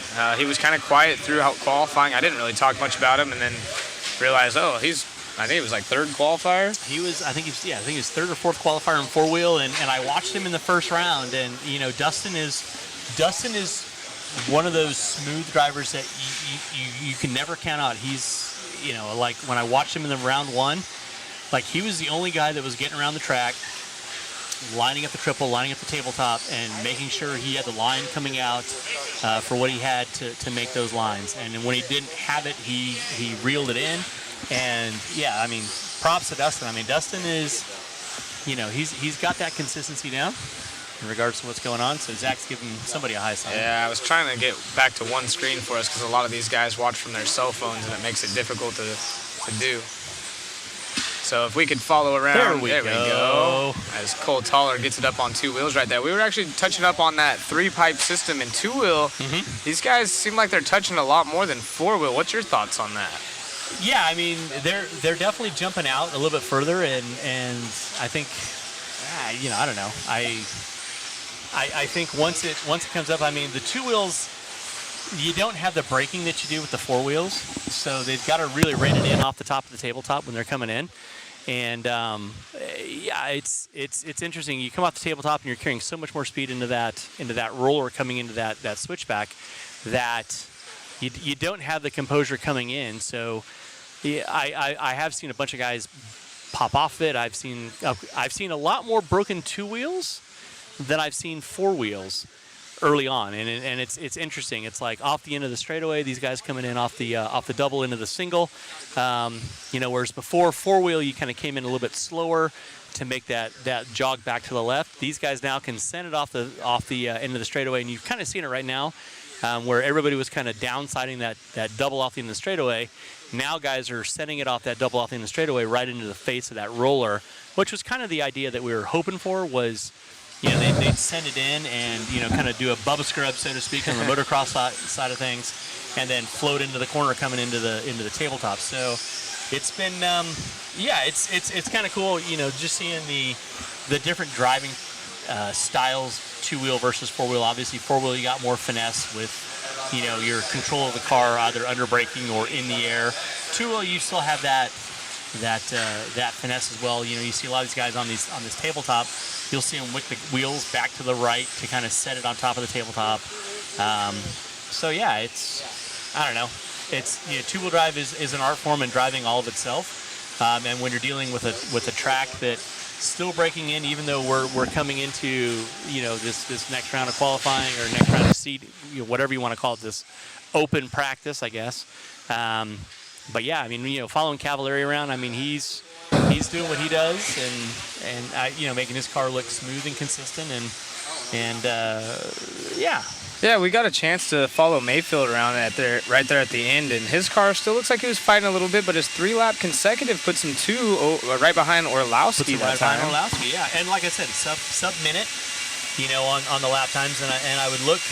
I kind of gathered that the 2-wheel guys were probably going to be, mid to high 18s, low 19s for their lap times, and I don't see why, when racing comes around, when these guys are in the thick of things, to definitely see that happening. I mean, Mikal ran a 19.4. Fast car on the track actually was back at Lee Setzer with a 19.416. Yeah, absolutely flying. Actually, no, excuse me. Cole Tollard, 19.3. Oh, there we go. So Tollard. I'm creeping up to those 18-second lap times. So yeah, I think the TLR guys. I mean, they've been talking with Frank, talking with Dakota. They got a good game plan on what they're doing, and just sticking to not chasing too much of anything crazy right now, I think. Yeah, and Orlowski at the top of the chute with the Schumacher car, actually the only driver with 58.6. So 58 is the new top 3 consecutive lap time. Yeah. Mayfield in the 2 spot, Tollard in the 3. We've seen Tollard consistent in his 4-wheel and now doing the same with his 2-wheel. So wouldn't be surprised to see him in another main event. Absolutely, yeah. I mean, and I think you'll definitely see the 2-wheel guys be separated by tenths of a second. And you still saw it in 4-wheel as well. But I think on the 2-wheel side of things, these guys are so precise on their lines, so precise on what they're getting around the track. We got Rivkin out now, I believe it is, right? Yep. On screen right now is Rivkin, and someone to talk about too right there is Tyler Finster. Maybe you haven't heard of him back home. Keep in mind this is your 3 consecutive laps, but he's currently sitting 4th over Cavallari in 5th right now, and that's really impressive. That's a good confidence booster because I think Tyler's maybe not even 20. I think he's maybe 21 because I went gambling with him, so he's got to be 21. That's what they all say. Yeah. That's what they all say. That's what they all say. Yeah. So, but yeah, I mean, that's a huge boost for him. I mean, getting out there and even in your open practice, being able to look back at your overall times and be like, okay, I had this consistency when the track wasn't 100% ideal, and being able to pull off that and see what he can do right now. So I think huge confidence booster for Tyler, and wish him all the best. I mean, he's definitely one of the up and comers. Usually runs the stock program. Yeah, I believe, right? Yeah, he's been running mod a little bit more lately, but Okay. like you said, a lot of these kids coming up from stock, within the last couple of years. Yeah. And you got someone like Cavallari's been doing this at the top of the top for Since 10 he plus, could walk. 15 plus Yeah. years.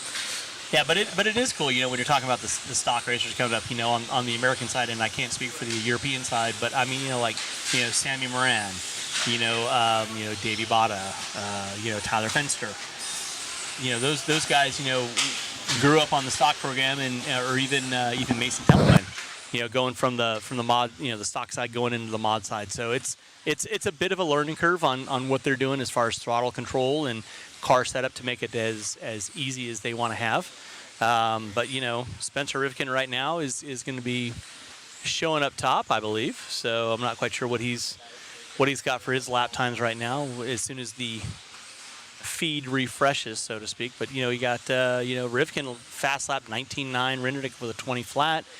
Jorn Neumann, Bruno Coelho popping his nose up there as well. So Yeah, Bruno on screen right here in the X-ray. So let's see what he can do. I know they weren't very stoked on their four-wheel drive performance, so they're going to come out swinging. They're going to come out swinging, and the interesting thing about Bruno's car is, when I was watching his four-wheel drive go around the track, I was watching his two-wheel drive earlier. His driving style is so akin to touring car in regards to how he enters into a corner, how he does an apex, on the on-road side of things. Obviously Bruno is an accomplished driver all the way around, but if you watch his apex coming through corners, it's very, very rounded. It's not squared off. I mean, he's only giving as much throttle as he needs, and just making sure he's getting around the track as easily as he needs to get around the track. So. Yeah, and speaking of X-ray drivers, it looks like Martin Bayer up in the 2 spot, not too far behind Spencer Rivkin. If we're talking about 3 consecutive laps, Jorn Newman in the S-Works on the overall time, but focusing on the 3-lap consecutive, as that's what we will be using for seating, even though none of this counts for now. Yep. Bruno's still looking super good out there. As I say, that he gets a little bit loose. Gets a little sideways, and there are those spots out there. That was one of the spots that had the tubing in it previously from the four-wheel division. So there may not be that much rubber laid down right there, but if that's all you're seeing is just a little bit of a hiccup on getting on the gas, I'm sure Bruno will probably take that, because he knows that everywhere else on the track, he knows his car is going to be getting around like it should be as he carries that apex and makes it over that triple-double, pretty stylishly and such. So, but I'm not quite sure who that is that we're watching right now. Somebody getting short. Looks like maybe Brennan Schimmel. Brennan Schimmel? No, Schimmel's out No, marshalling right that's now. not That's Bornhorst down the back straightaway. I was trying to figure out who the other car Yeah, that is Bornhorst. that they were watching. That might have been Tom, but I'm not quite sure. And Bornhorst's car actually looked pretty solid as far as forward bite goes. Yeah. And it doesn't look like it's monster trucking like his four-wheel was. Right. So maybe they had some discussions back in the S-Works camp of, trying to, but, Joe's one of those guys that'll get it sorted out and settled up and figure out what he's doing in regards to making that. There's Horn and Bornhorst in tow. And Tater, honestly, one of the most surprising. Someone asked, who's the most surprising driver, unknown driver, if you will. And I feel like Tater, he's done an amazing job. He got 11th, if I'm not mistaken. He was our B main winner. He was our B main winner in four-wheel, and I mean, he's what, 15, 16? Yes, 16, almost 17 almost next 17. month. But still. Yeah, I mean, 11th at your first World Championships. Super impressive. Super impressive. And he's been top of the sheets multiple times throughout the weekend, whether it's practice and I don't know if he got a qualifier. I don't think he got any TQs, but he's been showing his name up in practice, and he got a TQ until the next round came up. So when we were doing the individual TQs throughout the event, I did get a chance to chat with him, and I mean, it's the first time I actually talked to Tater, versus when I saw him here at the Roar Nats, and he was 2 years younger then. Right. So, chatting with Tater, it was a nice conversation, and you can definitely see he's aged and grown up and kind of starting to hone his racecraft and looking at things and Already looking at his times already on his looking at phone. his times. I mean, that's what the professionals do, right? I mean, as soon as they're off, they're checking their lap times and seeing how fast they went and doing what they need to do. But Martin Bayer taking over the that best average of a 20.7. I think that best lap of a 16.9. Probably not. Yeah, and Orlowski squeezing up there. But yeah, I mean that 16.9 obviously was probably an errant call as far as what happened. So I mean Orlowski's still gonna, I think they have the legitimate top three. Legitimate time, you're right. But I mean Rivkin 0.3 of a second back. Tater right there as well with a 58. So and Mayfield up there with a 59.1. So I mean. That's again, we're talking about the confidence booster of looking at what you're doing and how you're doing things. Right now this is open practice. These guys are sorting out their cars. They're trying to figure out where the grip level is and what they want to do to their cars, and learning, the layout of the land, so to speak.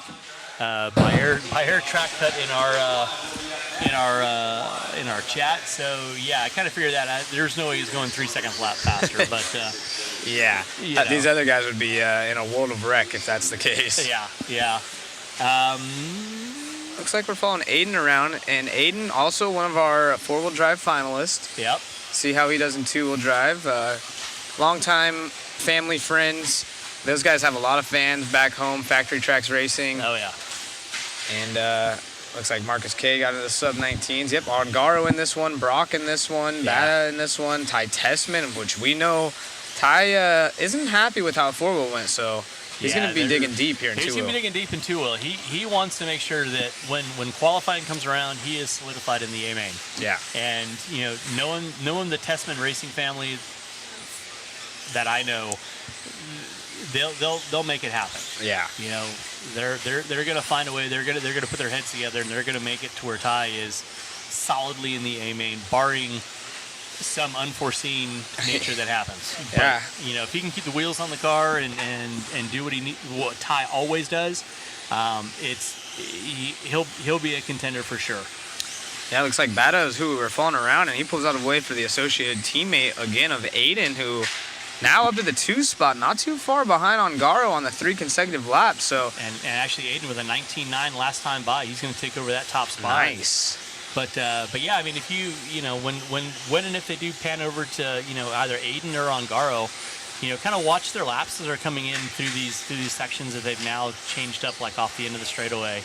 Instead of trying to huck it in the inside, you can see that black line that those guys are all trying to hit, and that gives them that pop to get over that tabletop, which is going to be key moving forward. And same thing with that short shoe lining up that center triple. You just let the car slide out ever so slightly, stay in that black patch, and that's going to allow them to line up that center triple going into that double. Comes up a little bit short there, but there's Aiden, right behind him. Oh, there we go. Is that Brock Champlin on screen now? We know that he'll be fast. He was our fastest lap time, I do believe, in the first practice session, and his car was the only one that didn't look like it was on the same track as everyone else. It did, yeah, most certainly. And he's getting a little bit buck wild, but still going quick as he comes through the switchbacks over the whoop section, touches the pipe. See if he gives us any style over this triple. Yeah, you see him throw just a little bit of a whip. I mean, that's kind of the signature Champlin move. He's going to pull it to the side. I think they're going to make a quick change, with about 3 minutes in, still 2 minutes to go. So Ty out in this one, it looks like. Broken down. Chase, unfortunately, don't think he started. No, Chase. Is he out there? The red, white? Yeah, what the heck? Chase is out there, but he's not counting, so. And Ty is out early, so that's not good. Yeah, Chase is right there. He got a little bit of issues. He's in traffic right now, and he's been fast as well. Definitely a name that you don't hear as much necessarily in 10-scale off-road, at least me personally. Absolutely. So, but big name in the industry, and probably see him at the top of a lot of sheets as his career progresses. Yeah, I think the future is definitely bright for Chase. I mean, he's got the lineage of following in Paul's footsteps, for all that Paul has done and still continuing to do. But yeah, Chase looks to be a natural wheel in general. I don't race with him. The only time I've seen Chase, honestly, is when he's come out to our facility doing what he does. So, Another impressive driver, we talked about him earlier, is Marcus Krupp. He's 15 years old, so actually the youngest A-Main finalist. And I mean, can't say enough good things about him. His composure up here, his whole attitude, his car looks great. It's fun to watch him, and what a good pickup for Associated that was on him. Yeah, and so he's, if I remember correctly, he was the 22 four-wheel drive European World Champion, or European Champion, and then the 23 European two-wheel drive champion. I believe that is correct. By the age of 15. Insane.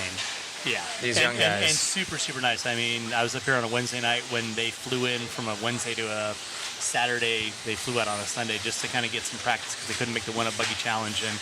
And super, super nice folks. And like I was watching them go around the track on a Wednesday night, on a club night, and I'm like, damn, this kid's got skills. Yeah, and like straight away got skills. That 15 to 16 age is, I believe Spencer won his first Worlds at was he 15, or how old was Spencer when he won? So Spencer won in Yatabe, correct? Yep. That was in 17. I'm not exactly sure his age then, but I know the Japanese current four-wheel drive national champion is 16 years old as well.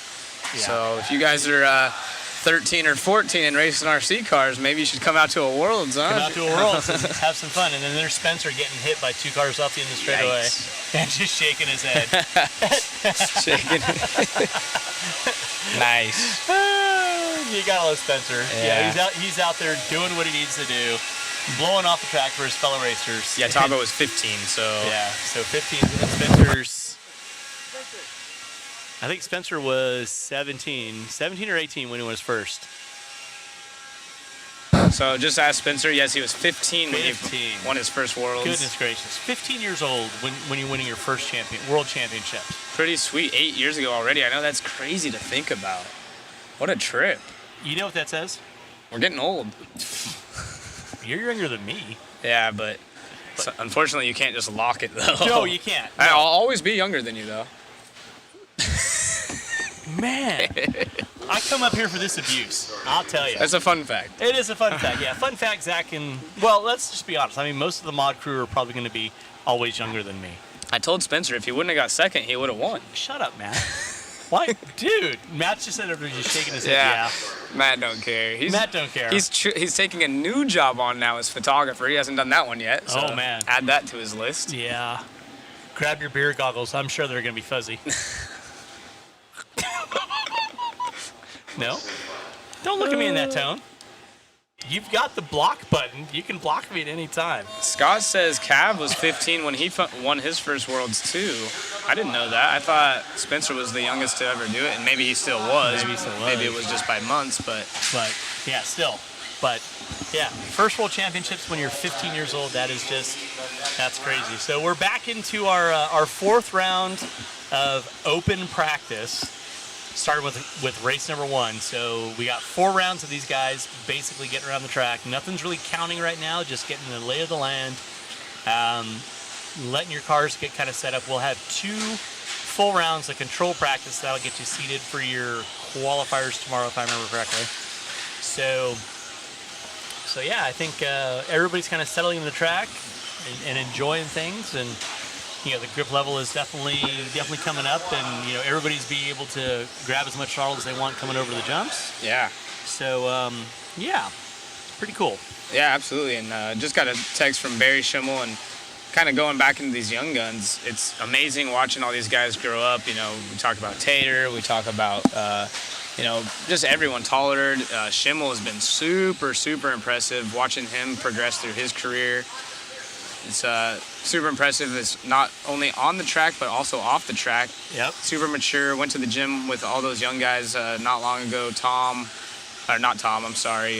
We had Mason there, Jovi there, and Brennan, and everyone's just super cool, having a great time out here. It's awesome seeing the younger generation kind of slowly work their way up into it. Yep. And yeah, talking about 8 years past, who's the next generation we're gonna be talking about? It's crazy. Yeah, I mean it's I mean, when you look out in the pits right now, you know, I mean, you got 150 of the world's best finalists for a world championship, and there's a lot of guys. I mean, you got Owen Vanderbeek that's 13. You know, you got Marcus Carrup, who's 15. You got Tater Sontag, who's just turning 16, going into 17. So, I mean, there's a lot of young guns that are, and, you know, again, there's probably others out there that I don't know the names of, but, you know, there's, you know, besides the older generation, you know, and as I like to call it, the you know, the Ryans and, you know, the Jareds and, you know, even you know, some of the Europeans, you know, even, you know, Mikhail Orlowski, he's like early 20s, I think. So, you know, there's definitely a group of people that are coming up through the ranks, and I would look for those stars to kind of rise even more, and you know, see what's going on. So, I mean, they may not age like fine wine like I did there, Nolan, but you know, it all depends on what vintage you're looking at. So, Just reading that as well. Good seeing Nolan in the chat. Yeah. Awesome seeing all these old school racers that we don't see at the tracks very often anymore, joining us live, watching their friends and family race. yep. Big Buckarama. I only am what I drink. When it comes to racing format, it's definitely going to be not wine, because wine is a little less concealed than the other beverages. So, food for thought, words of wisdom from the older guy that's rolling around the track. You definitely want to have something else. Why am I getting this? Yeah, we get more. I got one. We can hear what you got to say. I talk into it and let you guys know. You want to hear what Yeah, we're but you'll saying? talk for a second, and we're like, Well, that's all you need. You want me to talk the whole time? We got Jammer Chris up here right now. So I don't want to hear what they have to say is the problem. I don't want to have to put the headset in, so I just have it open like a mic. Yeah, my ears are already hot enough as it is with two headphones on it, so they don't need to hear what we're saying. If they want to hear what we're saying, they can ask Matt, right? Yeah, That's the way I look exactly. at it. Mother Matt can Mother Matt. play what? just like right now, there is no other match. Oh, nobody's steering the ship. Iceberg dead ahead. It's because Matt's trying to go get himself another job position over That's there. right. That's right. So. Austin Horn bugging him. Yeah, but you know, for those of you that are out there, you know, I was actually racing after dirt was discovered as a racing surface. So We were racing on fossils. yeah, we had Fossil some, dust. We had some ground up bones out there that we were running on, you know, that we held together with Elmer's glue. Nice. So yeah, Paper mache track. man, The jumps. you guys are harsh to the old guys out here. I'll tell you, Blue Drink. That's entirely possible, Travis Grantham. But you know what? We have to thank one of our sponsors, Coca-Cola, providing us with all of our beverages, be it Dr. Pepper, Coca-Cola, or Powerade, or Dasani water. So huge And thanks even to those Monster. guys. And even that's right, even Monsters. They didn't leave us Monsters in the Smart. probably. Smart. Probably. We would have been pinging on all cylinders if that was the case. So They're you like, know. we'll bring those for the mains for some exciting announcing. Absolutely, yeah. If we got them going on for the main events, then you might see, you know, eyes, you know, doing a little twitch, a little dilation. But yeah, right now they're just keeping us, you know, hydrated with regular sugar content. So, which is Kyle always Davis is local here. good. Kyle Davis, did he pull it out? He got the W. Nice. Over Ryan Prince. Nice. Prince has a lot of fans in the chat. Yeah. Giving some love. Yeah, those guys signed up yesterday. So, you know, there was a couple open spots available for the two-wheel portion, and they were able to you know, make their hopes and dreams alive to, you know, come into their first world championships. And you know, it's funny, you know, where Kyle Davis is actually pitted in one of the few open pit spots is right next to our open spot of Kinwald. And Kyle Davis, one of the guys who, you know, was really with Kinwald on most any crazy builds. Like you can go back to, you know, Kyle Davis' short course, which Brian loved to run short course. You know, he and Kyle Davis would trade. Well, what if we did this with our short course? What if we did that with our short courses? You know, they were probably one of the few early ons that were, you know, making up new shock towers, running buggy shocks on their short courses. You know, just to, you know, keep them from rolling. You know, from making them the BDTs, as I like to call them. You know, into actually a racing truck with the big bodies and the big tires. And if I remember correctly, Brian and Kyle were a couple of the proponents talking with Jason Rona to get the high flow short course body pulled out of the thin Lexan that you guys have on like your buggy bodies that is paper thin. They were actually getting those pulled for their short course bodies. Yeah. So you imagine something that's going to go by after you wreck a couple times. That would definitely be it. But yeah, Kyle pitted it over next to Ken Wald's pit, and you know, he was funny. He had his kind of stuff hanging out over on a Ken Walt's side, and he just sat there and he's like, "Hey, sorry, buddy, but I might encroach on your area a little bit." That's hilarious. That's a good little story right there. But yeah, a couple locals, being able to kind of have some fun and race the world championships at their home track is, it's surreal. I mean, when you think about it, like, even for myself, being involved on the backside of things, announcing with you guys at Mod here, having the opportunity to do that, having the opportunity to walk around and make sure that everything is kind of going off without a hitch. Oh, that's a good question right here. Is Godwin. He's asking, the youngest world champion, is it Naoto or is it Rivkin? I believe it's Rivkin, but I can't confirm, but I do miss watching Naoto race. Maximum. Maximum. Maximum. Very maximum. I remember him at Cactus Classic when I was announcing out there. He was the real deal. He was the real deal. Yeah, if there was somebody that had way too much horsepower in a car, it was definitely Naoto. But yeah, that's a good question. I don't know. Naoto might be the youngest world champ ever in 12 scale, but I don't know. Obviously, 10 scale, I think it is Rivkin, but Naoto might be the youngest. He might be ever. the youngest. And if you watched him drive, you would understand why. How old was Masami when he got his first world championship? Ooh, that's above my pay grade. Because he's got too many for me to even remember counting. That I know. Right. But that might be, for our statisticians out there in our chat. Yeah, you do guys the can, math. Figure that out. So no, it wasn't. Rivkin wasn't 17. He was 15. He was 15. 15 and a half to be exact. Yep. I don't know if it's exactly on half, but that's what he said. Yep. And if anybody's going to remember how old he was when he won a world championship, Yeah. I'm pretty sure, because if I remember correctly, he came back and he couldn't even drive. Yeah, I remember He had a being learner's young. permit. It's so crazy. So, but Kobe, thank you.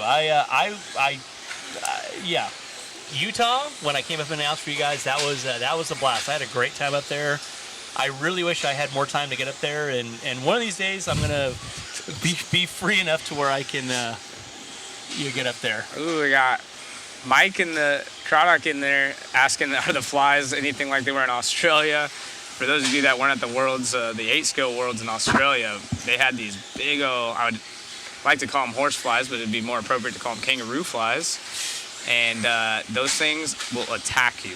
I swear they bit you, they would attack you. They were massive, they were like the size of a quarter. And thankfully, nice and air conditioning indoors. I've had a few mosquitoes here and there and maybe 2 flies, but for the most part, don't have to battle those off, thank goodness. Well, it's like they say, everything in Australia wants to kill you. Like, seriously, like, you go swimming, they got box jellyfish. You go into a river, there's saltwater crocodiles. You're driving down the, in the forest, and they got falling bears. I don't know what a falling bear is.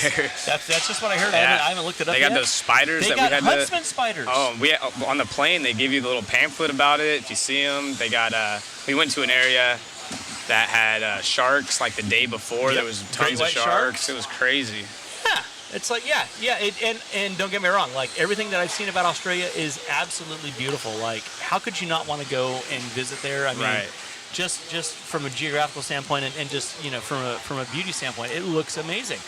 But seriously, I want to wrap myself in bubble wrap because I'm afraid everything's going to kill me.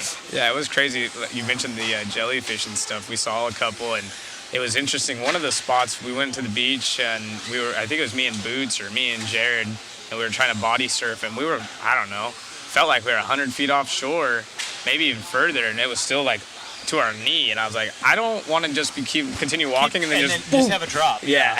All right, so it's a drop bear, not a falling bear. Again, maybe you guys can figure out what a drop bear is, because Yeah. I have no idea. But it was discussed. But again, when you're talking about something that's going to kill you, no. Yeah, the hoop snake. There's probably all kinds of interesting stuff out Yeah. there. That's fun. Snakes.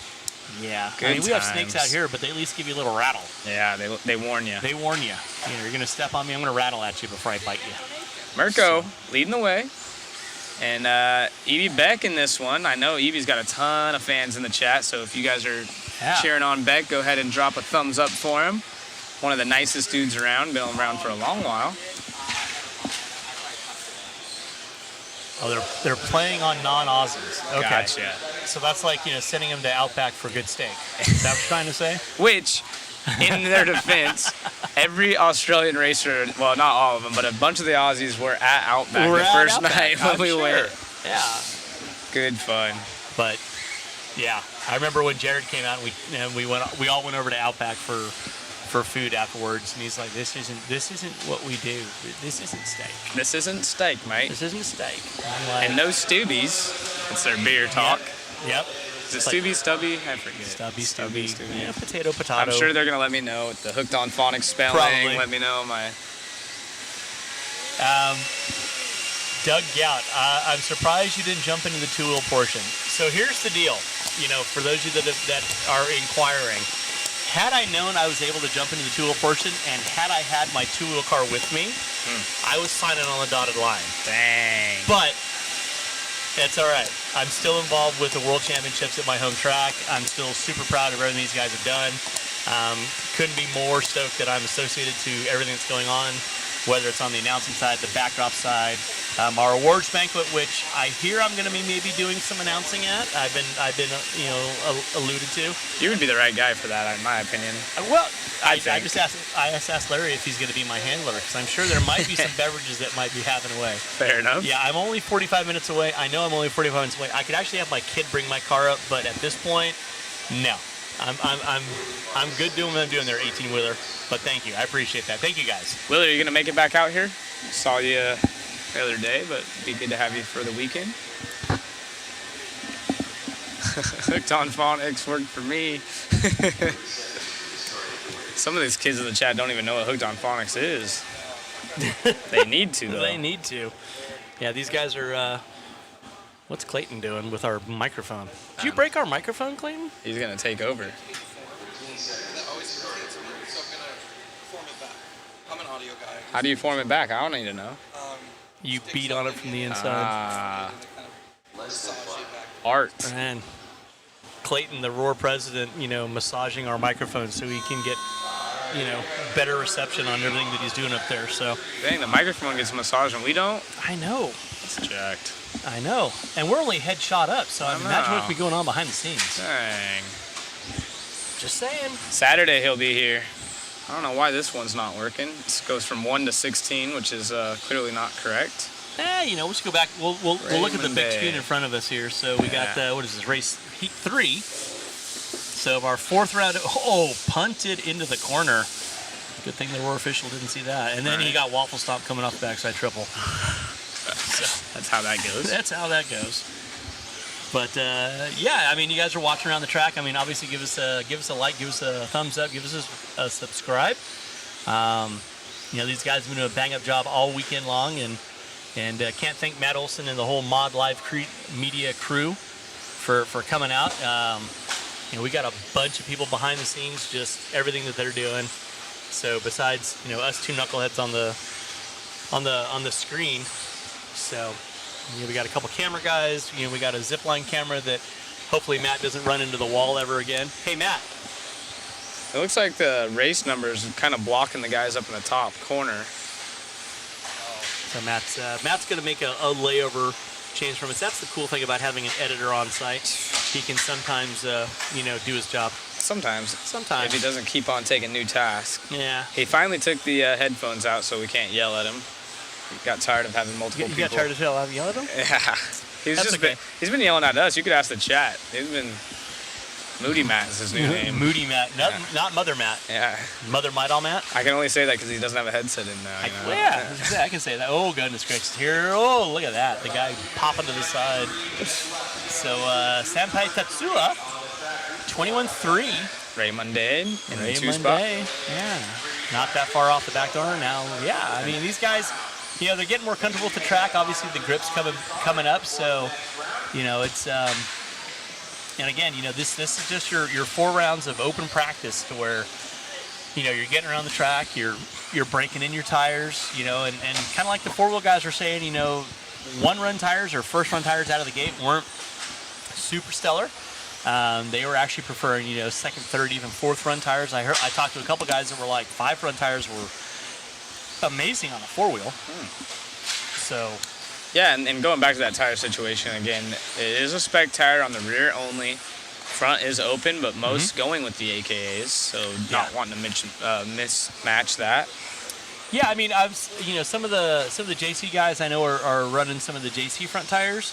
just because they know how that front tire works on their car. And I think, and if I've got to take a wild guess, I'm sure that the JC guys that are running those tires have done testing with the AK slick on the back end, so they've got a good balance on their tires, their tire program, I should say. So yeah, but I would think the majority of the people are probably on, the AK slick just to keep a clay style tire from one manufacturer consistent all the way around. So Yeah. but yeah, it's there was a question on if it's a spec motor for these guys.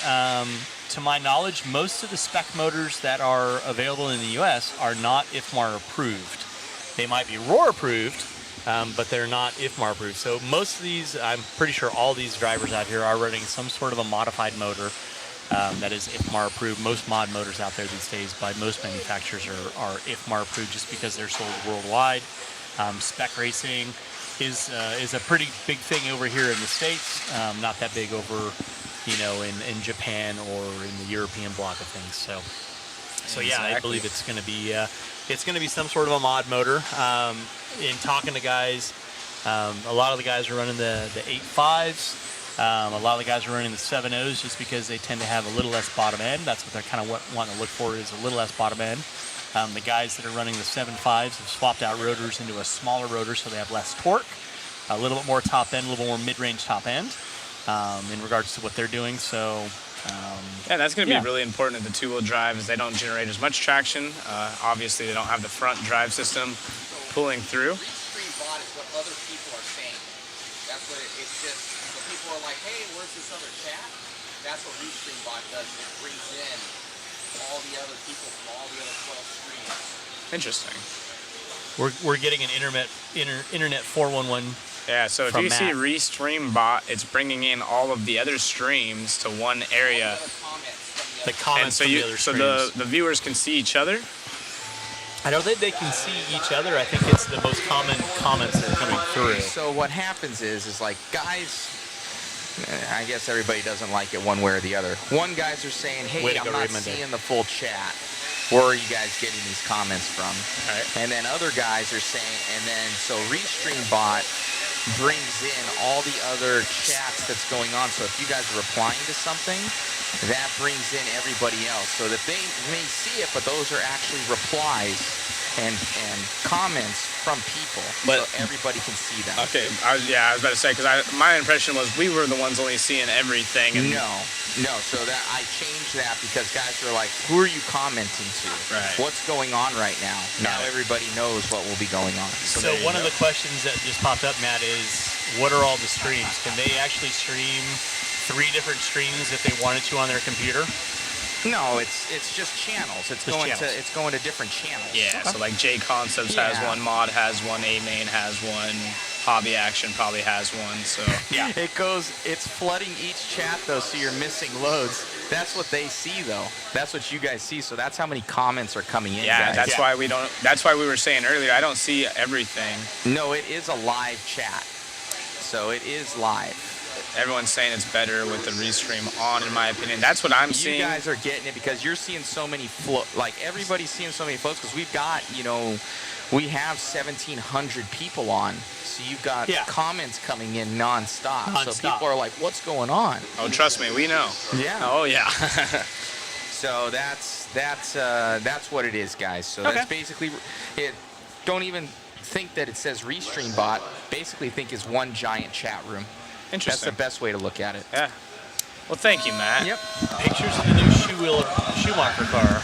That's on online. If you check out One Up Racing, I believe is who posted that. Yeah. So you guys could go Facebook it. Yep. So Ray Monday with the 20.9 last time by. Lenny, it might be under a different name. Yeah, I don't know all the ins and outs, but basically it's just all one big chat. It's going to be hard to follow regardless. That's kind of what we're dealing with up here. We have everything coming in from everywhere. So, yeah. Trust me, I feel you. How do I update that guy? Yeah. Then we got other things we got to update. It's and now we're multifaceted up here, so Renaissance men, if you will. That's right. Well, I saw your side profile the other day, your headshot. Oh, you like that? Yeah. Heavy thinking or just dropping. So That's good fun. Oh boy, what did I do? Oh my God. We might have to stop calling him Moody Matt and get back to Mother Matt and have him fix us. Oh, look at that! Yeah, I did it. but yeah, they're all your best stream is definitely going to be the YouTube channels for sure, in my opinion. So, but yeah, it's so we got race number 414, our fourth round of open practice before we get into the 2 rounds of control. A little bit different that'll be happening in control, just so you guys have an FYI.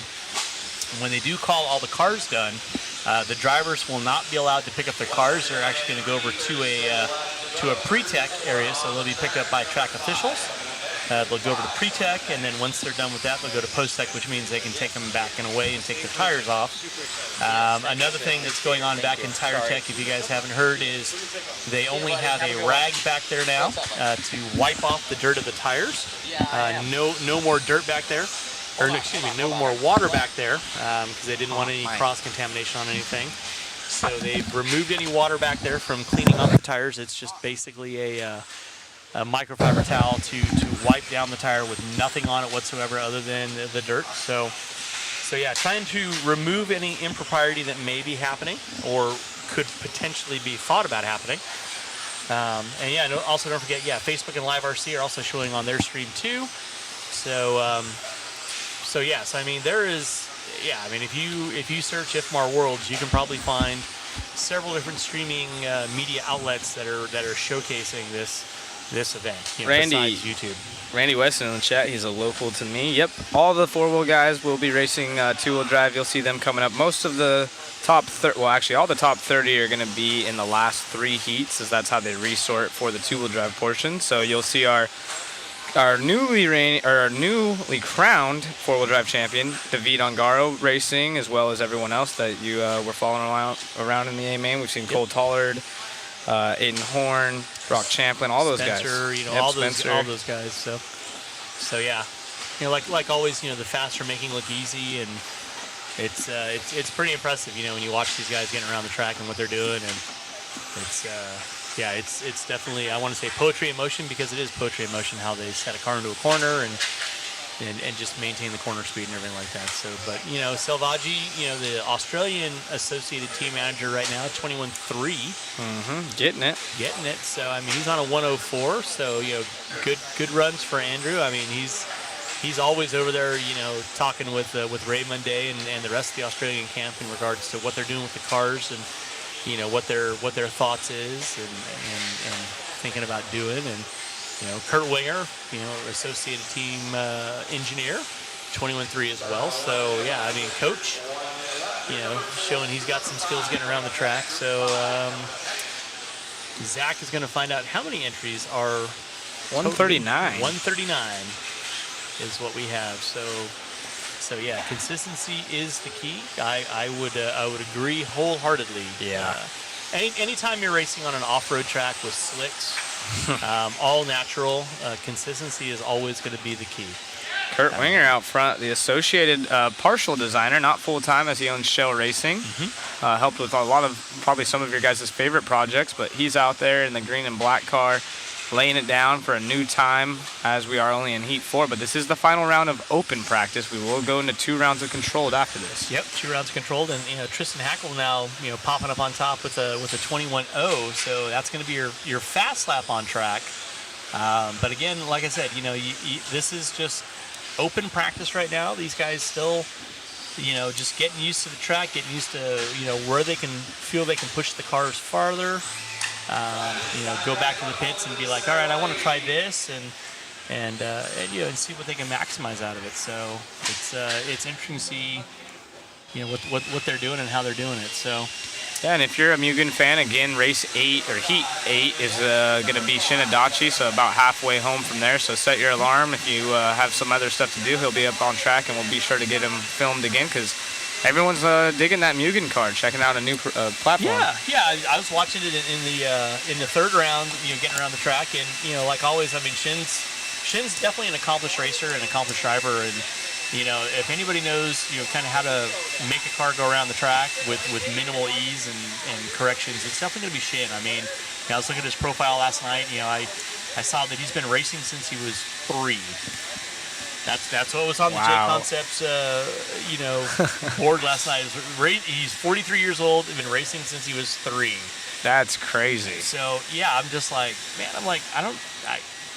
I can't even imagine what I was doing when I was 3 I was years about old. to say, yeah, that's pretty But, impressive. But yeah, so him racing since he was 3 is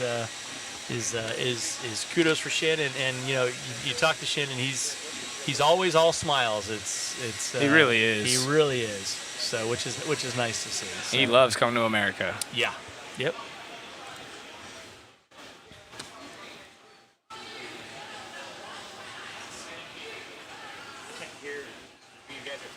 You got it. Well, there was a reason that I did that. I didn't want you hearing what I was saying. Yeah, we were talking about you, Chris. Yeah, did you get your care package?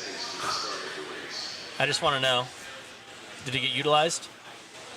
I made it specially for you. For Yeah, you, Chris. For you. You can hear what I'm We're saying. talking now, to one right? of our cameramen over Okay, here. cool. Good. I'm glad you put it to use.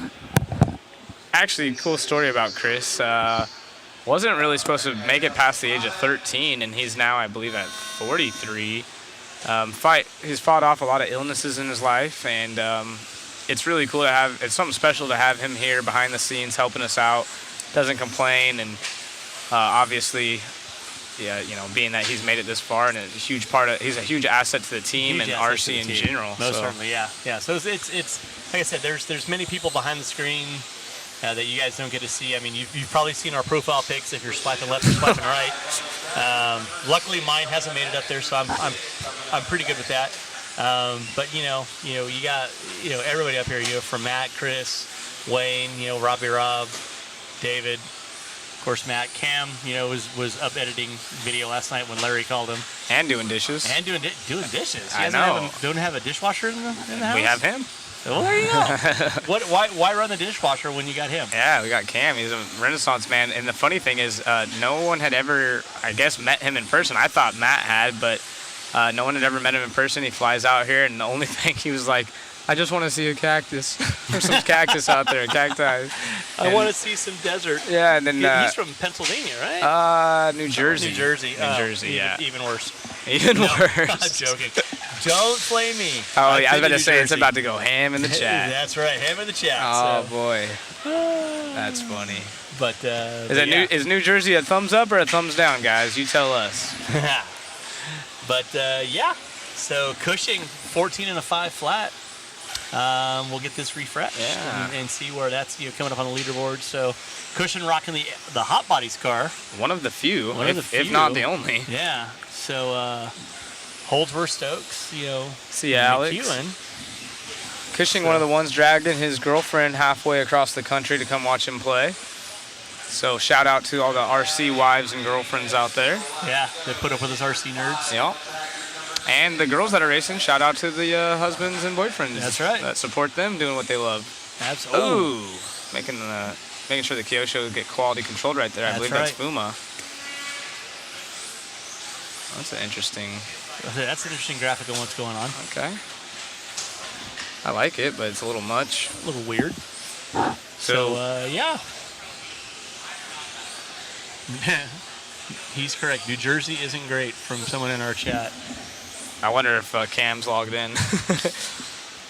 Uh-oh, we got 2 thumbs down. 2 thumbs down? I don't know. I've been in New Jersey before. I had to go out there for work a while back, but I never saw the outside of my hotel and the beverage counter. So it was kind of a nice, car ride from the airport.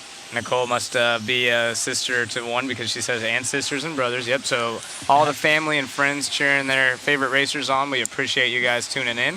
Yep. And hopefully this makes it a little bit easier. You can check out their racing program, follow along, and cheer them on. That's what it's all about. Yeah. Saito right now, though, 20.076. So that's a pretty good lap for him. I mean, if you could string those together and do that consistently, we're only, 5 races up on the 14 that we have. So Scott Spear, 22.4. I know he's probably not going to be overly happy with that. I know he's been over there kind of doing some tinkering on his car and, again, trying to make it old man friendly, as I like to say. Old man friendly. Old man friendly. Yeah, it's funny. Good morning from Australia. Yeah, morning time over there. It's you become so naive when you don't travel. And then as I started traveling abroad, I was over there. It was the World's November for 8 scale, and they're getting ready to celebrate Christmas, and it's summer. And it's summer over here. Yeah. I'm like, Yeah. wait a second. Like, hold on, wait a second. Yeah, so pretty funny. Thank you guys that are just now joining us online. Appreciate you all around the world. Bringing you live coverage, Mod Live Media. Absolutely. Thank you. Having some fun. So, getting about a quarter way through our 4th round of open practice before we get into our 2 rounds of controlled. Kyosho, Japanese driver, Fuma, the 16-year-old out front. Oh! Who was that? Scott Spear? If it was Scott Spear, he's not going to. Oh, No, yeah, it was. Was it? Yeah. So Scott taking a step back on the rostrum, if you will. Oh. Gosh darn dang. Gosh darn dang. That piece of wood or what was that, the pole right there? It jumped out right in front of him. That's the bleachers. Oh, yeah, that ain't moving. I'm going to tell you right now, those bleachers are not moving. Well, So, fiddly sticks. yeah. We're going to have to go ahead and just be happy that it's a practice round. Exactly. Move on from that one for Move Scott. on from that one. So, his front arms were getting a little worn, so he figured he'd put a new set on. That's the reasoning. Got kind of bored in the pits, wants to do a little rebuild. Yeah. Oh, yeah. Yeah. Come on, Fuma, motivate this Kyosho engineers, Brad's saying. As a Kyosho guy myself, I talked to Chikuba a little bit. They do have some new parts on the car, but I'm going to go over there and bug them as well and be like, really? Come on, guys. You're going to let Mugen outdo you like that? Let's go. So, yeah. We got to get all these brands on top of it, but I will say if a manufacturer is going to spend the money and time to send their guys over there, that's somewhat hopeful. It ain't cheap. It ain't cheap. It ain't cheap. Now there's 2 cars walking off the track missing their front end. Hi, do you guys see the sport grow in the U.S.? Yes and no. It's I think with the Traxxas Slash, whenever it came out, it's been many years now. We saw a huge boom of not only bashers, but also from that was a good entry level of bringing people in. And as much as it is easy to hate on social media, when you see stuff like this and bring it, it does gain traction. I think we're starting to see almost like a reverse. A lot of indoor tracks became super hot and heavy, and it's just so expensive to keep these places going that I believe that we're really going to start seeing a lot more club racing from a grassroots level happen, in parks and people. I saw someone in Africa in the chat saying that they're building their first RC track over there, and as it just gets exposed, I believe it's getting bigger worldwide. We might see, like anything in life, you have maybe an upward path, but it's like the stock market, it goes up and down, up and down, ebbs and flows. So I think, you might see some closing down of indoor tracks. You might see some changes, from carpet to this and that. But overall, I believe that RC is growing as a whole. Yep.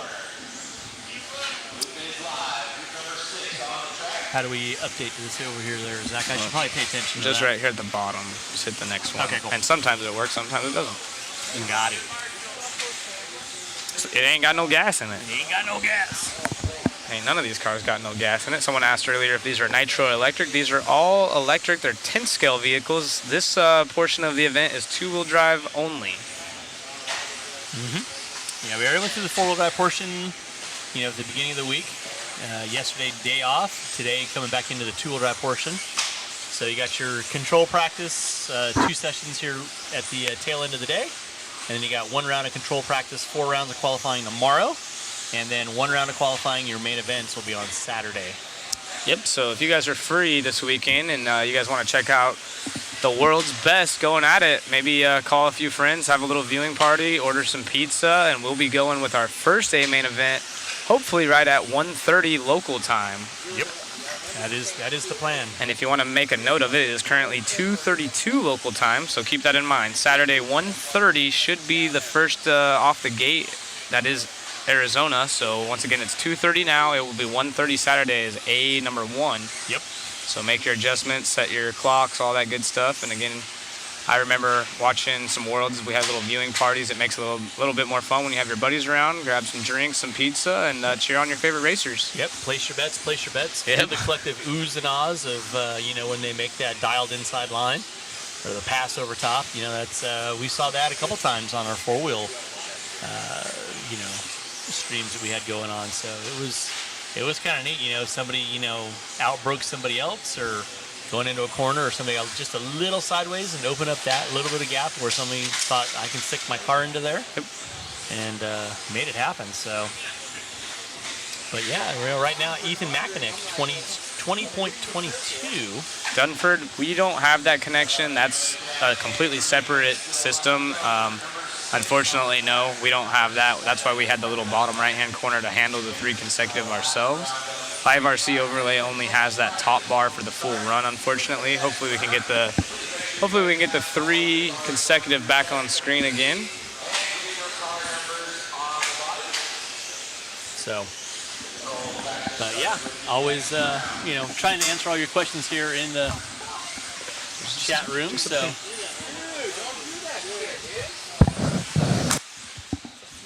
But yeah, so everybody's looking to follow Owen Vanderbeek right now. If we can get maybe Chris to follow Owen right now. We got a couple of plexers out there that are wanting to see the 13-year-old making his way around the track. So if we can make that happen, we'll definitely do that.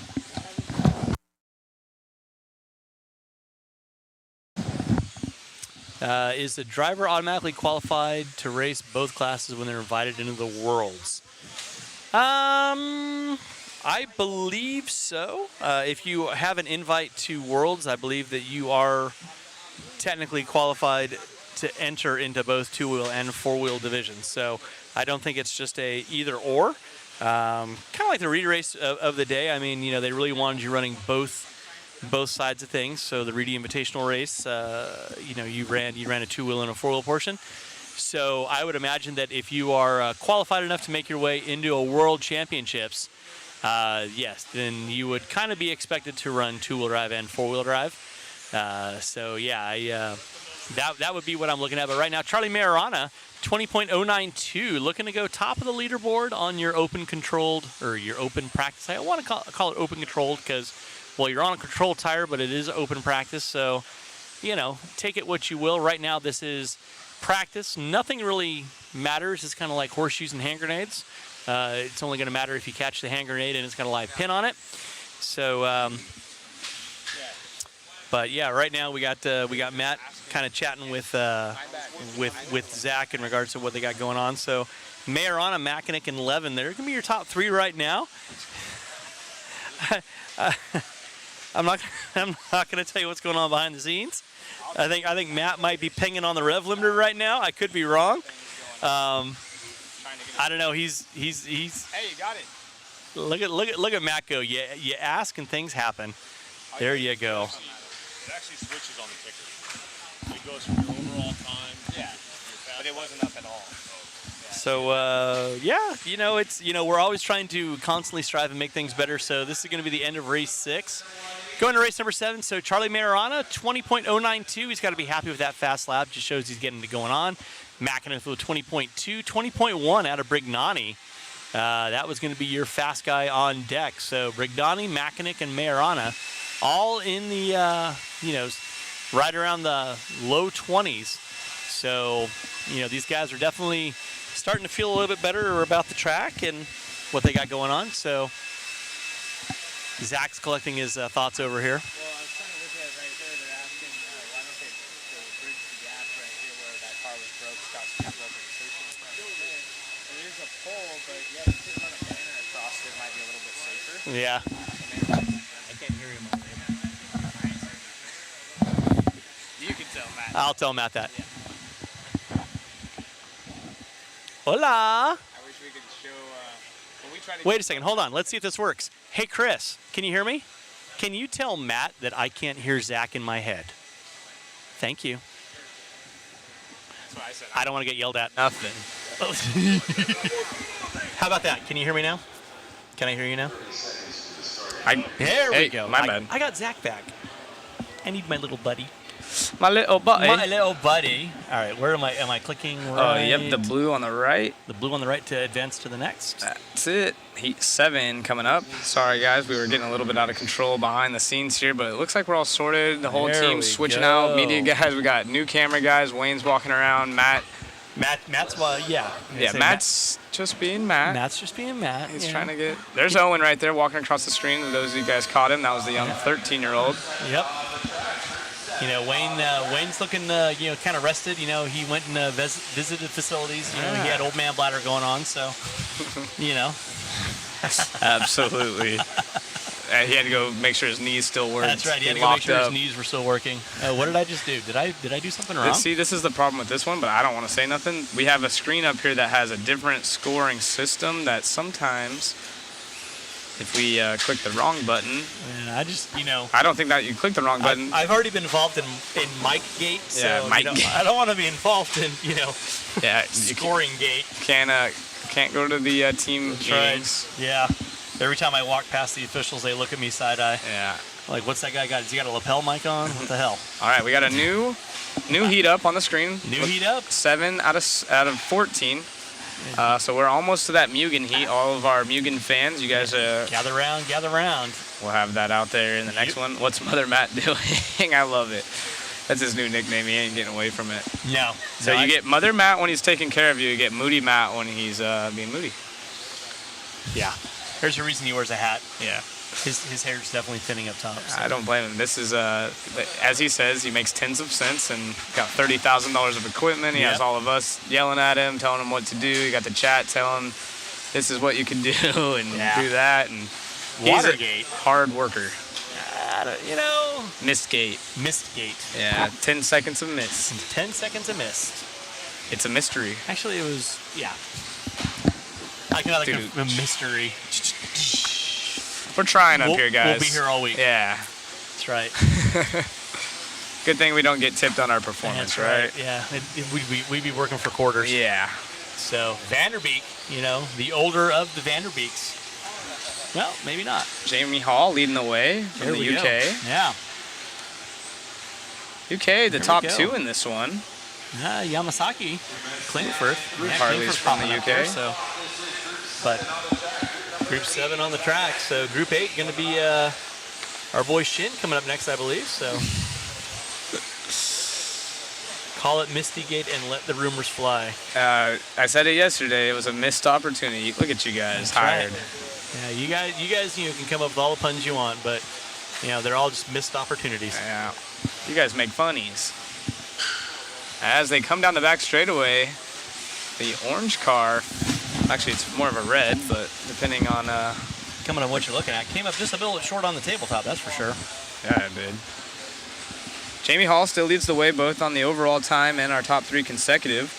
At 20.2, 20.6, 20.6. So, laps are starting to be pretty consistent. So, obviously room for improvement as they get into racing and get the collective juices flowing. But, I hope you claim that 25 cents on your taxes, Barry said. Richard always thinking. Good fun, good fun. We need Barry up on the mic. We should just phone him in for one of the races. Yeah, do a phone a friend. Yeah, phone a friend. It's like, what was that? Who Wants to Be a Millionaire? That's right. The fabulous one giving us words of wisdom. Mm-hmm. Could be interesting. You never know. They should do the BK race on the BK bar. That should be the spec tire. That'd be interesting. I don't even know if they have that mold still. Could you imagine that vintage tire? Can you imagine how much a vintage tire would be for that? Not that I don't have a box of them still at home. Yeah, there you go. But still. That would be pretty cool, though. It would be. That would be interesting. Yeah, some red BK bars and silver IFMAR tapers. There you go. There you go. With the open cell foam. 2-stage. Holy moly. That would be awesome. Rear motors only. Rear motors. No tire sauce. That should at least be a class. Well, we do the vintage and we try and keep it as. That's true. But you're allowed correct the new tires on there. But right. Larry tried running a brushed motor in like our first BK that we did, and it about melted down. Oh, it was like Chernobyl. Unfortunately, he came off the track and it was like he grabbed the marshmallows and probably roast them. It was amazing. So Hall still out front for the UK. But I forgot about the open cell. Yeah. Yeah, you guys remember that? Ooh. Remember when you had to put your car? This was a little bit before my time, but I've watched videos where you guys would literally set your car on the grid and you would gear it to make the make the full. Was it 4 minutes? 4 back? minutes. Yeah. 4 minutes. Yeah, you made no warm-up laps. Yeah. It was 12 scale guys. You would you'd scrub the tires in and you'd roll it to the line.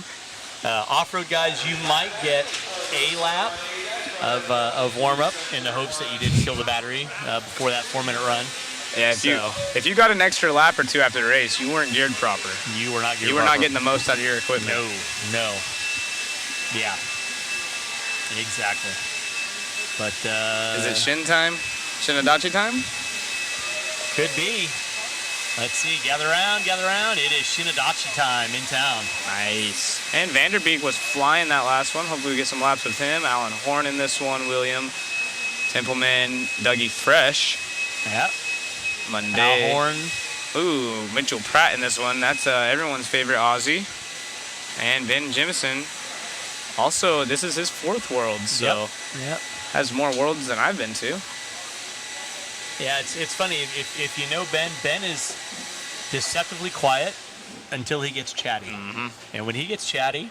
Can I run my RC10 GT at BK Classic? No. No, but that would be fun. It would be.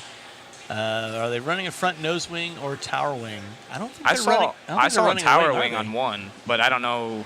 I thought that was on Hunter's car. That might have been on Hunter's. Yeah, I don't think there's one on Dakota's car or Cole's car. I'll have to check Tater as well. Yeah, that I don't know. I don't know. So, but yeah, so heat 8 of 14. So group 8 out and running. So all eyes going to be on the yellow and green and the chrome of Adachi. Right now working off the end of the straightaway in front of the tabletop. I believe that was Shin right he's in there. the tail end of this pack.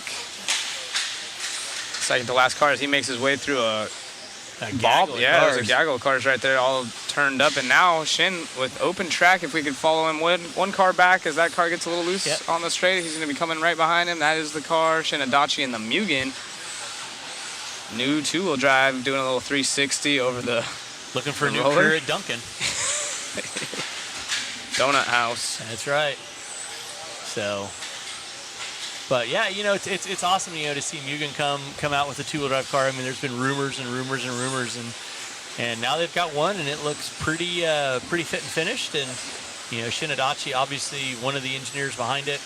I'm sure he's got a load of input that he's going to be taking back, and if there's things they want to tweak, or obviously working on setups for how to make it work for the American style tracks, and this being one of them that a lot of the guys are going to be running on. And there's a good group of Mugen touring car drivers here in Arizona that run the on-road side of things. So yeah, we were talking to I asked Drake yesterday. Now that they have the 10 scale program, they're clearly developing. Wonder who they're going to pick up, and he did confirm that of course they will be looking for someone that can handle the 10 scale specific for their racing program. So he did mention they have Frankie Contreras, very young gun, up-and-coming driver. He's going to be a force to be reckoned with as he progresses through his career. But yeah, I mean, you see people like Ronald Folk out there searching for a ride now that has the discipline in all platforms. That would be interesting pickup. that race ethic, most certainly. Yeah, so what do you guys think? Who do you think that once they get this 10 scale program picking up, who do you think they're going to try to hire? Yeah, exactly. So what's your thoughts? Oh, that's tough. Might be a ways out still. Yeah, I mean, on the touring car side, they got is it Frankie Cruz? Yep, I believe Frankie Cruz. I think he's been in the chat as well. So I mean, if anybody's got the discipline on car setup and the ability, he and his dad, both work hand in hand together on setup and making the cars. So that might be, but I know the touring car schedule is pretty jam packed on what they got going on. But Frankie Contreras most certainly. Yeah, I mean, there's all kinds of names out there that are able to do it, but when you're looking at somebody to focus on the 10 scale side, you definitely aren't necessarily going to be looking at an A scale driver per se, unless it's somebody who's well-rounded, like the top 5% that we have here that can wheel and deal and do that on a regular basis, bounce between those drive ethics. Yeah, I wonder, you start seeing brands like the Schumacher guys that are 10 scale specific, and you have guys like Orlowski and Brock and thank you, Barry.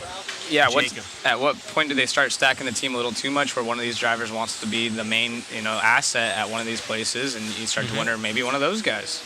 Exactly, yeah. And, you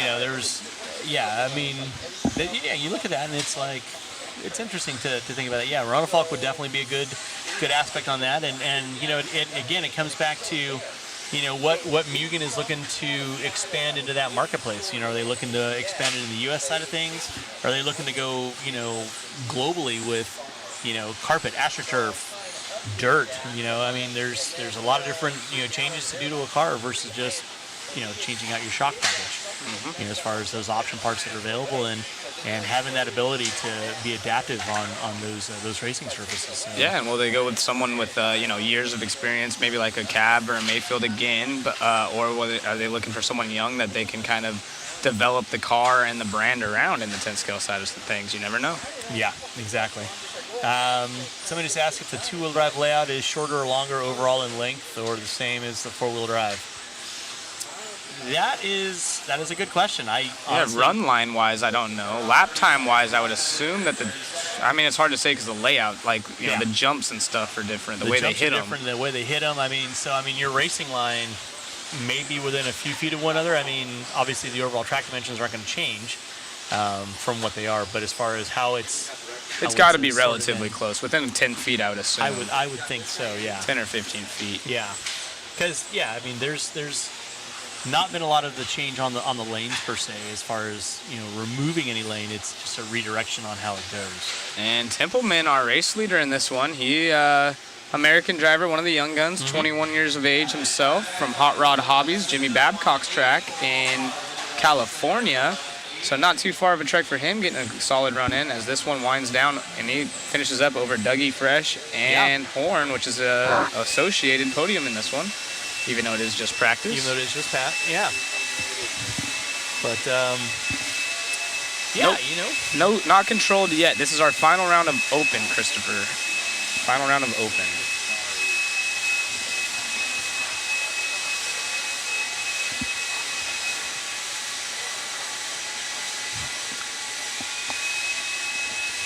Chris really needs to work on his hand signals. Yeah, I don't know what was going on there. Because that could have been taken so many different ways. Yeah, I think.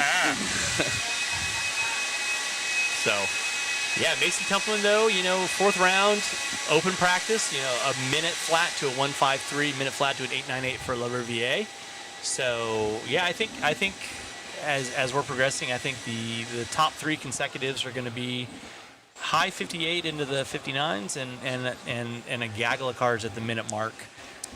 Doing what they do. So, what any of you guys watching out there? You guys at your? I know it is Thursday, so maybe this will be a question asked tomorrow. But if you're at your local track, I wonder if Jimmy and the crew has this going on in the background at Hot Rod. Do I want to hug? I don't know what that means. The hand signals we're getting. I don't know. I kind of feel like I need to hard pass if it was for hug. Yeah. Kind of feel dirty now, so move along. But, good on drinks. Thank you. Yep.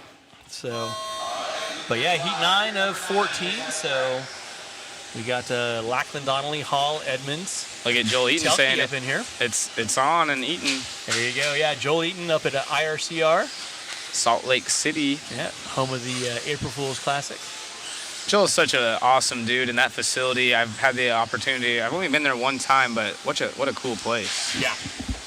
I remember the original place that had the bucket brigade, as they like to call it, Robbie Gillespie, when I first walked in there.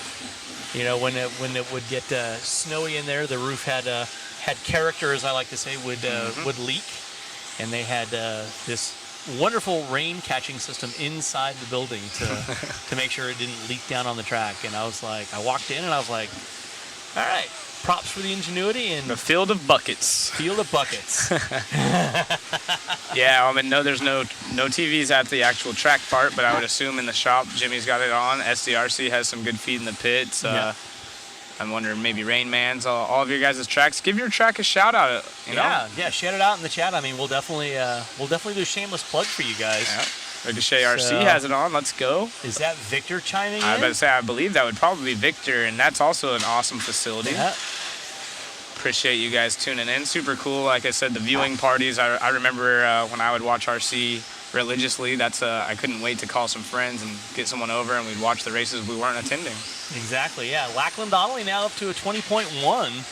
So, starting to string them, last lap 20.3, 20.1 fast lap, 20.4 out of Salmella. Tommy Hall with a 20.4, so a lot of 20-second laps. Of course, more RC Raceway. You already know they're watching it. Well, I would hope so. Yeah, that's RC 24/7 with those guys. Yep, they eat, drink, and sleep.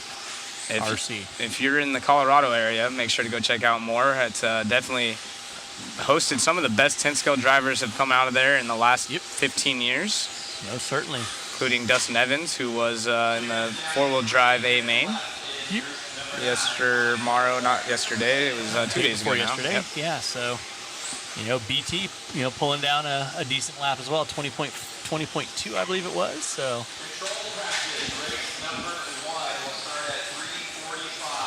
3:45 is when the first heat of control practice is going to start. So they still got 4 more races, I believe, to get through. Four more races up to 14. So 5 more races.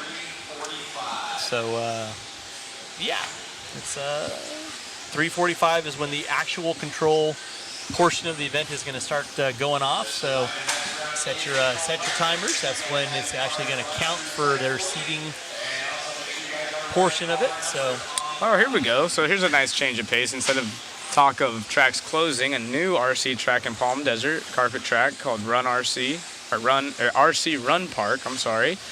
Got Indy World in the house. Looks like Modesto MVB Racing in the Netherlands. That's what I'm talking about. Blackfoot in Idaho. Andy Garland in Texas. Nice. Sweet. NorCal Hobbies, of course. Traction Action. I like that name. Oh, it's Christian. What's going on? Long Island, New York. UMRC Raceway Fast Eddies. I know they're doing a lot of parking lot stuff up there, so that's pretty cool to see. Those guys didn't have stuff for a while, and I know Alma McCain up there. Alma McCain comes down for some of our events, and him and James Rodriguez up there kind of doing a little spearheading on getting the parking lot scene going off. So cool to see those guys have something to race their cars with and have some fun on a weekly basis with their buds. And what about this HRCR? I keep seeing pictures. I'm so jealous that I got out of RC. I might have to go there and check it out. That place looks phenomenal. Yeah. So kudos to those guys. Kudos to everyone that's even posting your track up. But the owners of those tracks, appreciate you guys doing your part for the hobby, and the racers, of course, you guys are tuned in, giving them a shout out. That's what it's all about. And big appreciation to everyone joining us today. Dipping down into the 19s, 19.7 out of Edmonds, 19.7 out of Salmella. Yeah, BT with a 19.9, 19.9 out of Hunter King, Lackland Donnelly with a 19.8. So, everybody's getting pretty confident with the track on what they're able to push their cars to do and getting around the track. So it's doing what it normally does as any kind of a dirt track. It's evolving into what you're getting able to run on. So coming up to race number 10. But Brandon Foote with a 19.7. So I believe Hunter King got a little shout out from his home track in here. It's B&T RC and Classic RC in Crestview. So nice. Very cool. He's in this race. Just got 3rd overall for this practice round. Heat number 9. You can hear the blowers whistling away. Yep. Yeah, we got a new blower out there. We replaced one that died, and it's definitely got the sound for dog hearing. Yeah, you got the supercharge on it. Yeah. Nice. So, kind of a neat thing to say, but you got Yoshi, Kuki, Turner, Boda, Hooks, Honigel, Bakla, Gibson, Kovacic, Callan, and Edmonds. Going to be rolling. No, not Edmonds in this one, but yeah. Close enough. Close enough. Gives us the last race, it looks like, for a little bit too, as we pull up our sweet graphic on screen. Tells you these drivers, gives them your flag, their car information, and just finishing order of the top 10 right there. Yeah, best laps out. So it's kind of little fun fact stats Rhonda Drake, Palm Desert RC. The Drakes took that over recently, had they not? I believe so. Yeah. I do believe so. Yeah. Yeah. I'm sure Rhonda will let us know, but Palm Desert was always fun to go to. Absolutely. Go support the Drakes as they are a huge asset to this hobby. Sport. Yep. Whatever you want to call it, both. Sport, addiction, money pit. rabbit hole. Yeah. Oh, everybody trying to go I know. risking it for the biscuit off the first triple instead of just. Everyone forgets it's just practice. it's They don't just have practice. to take off at the same time. You see a few drivers right A there. few guys just waiting, putting some real estate so they can focus on their own run. Yep. So, but yeah, these guys are letting their nerves sometimes get the best of them. So, but yeah. We'll give these guys a few laps, see who's going quick with their 3 consecutive, but Daniel's been quick every single time he hits the track in his heats, up to the top over the Japanese current 4-wheel drive national champ. Cookie? Yep. Yep. As our screen, of course, goes elsewhere for a second. Yeah, it's got a mind of its own. Sometimes It's it just wants to see if we're paying attention, I think. Maybe it's Matt in the back end saying, I wonder if they're looking. Yeah. Are they really paying attention Are they to what's doing going their on? job or not? Are they going to get dinner or no? And as we say that... Who's getting the steak and who's getting McDonald's? Yeah. Sucks to be you. Koki out front. That is the associated driver.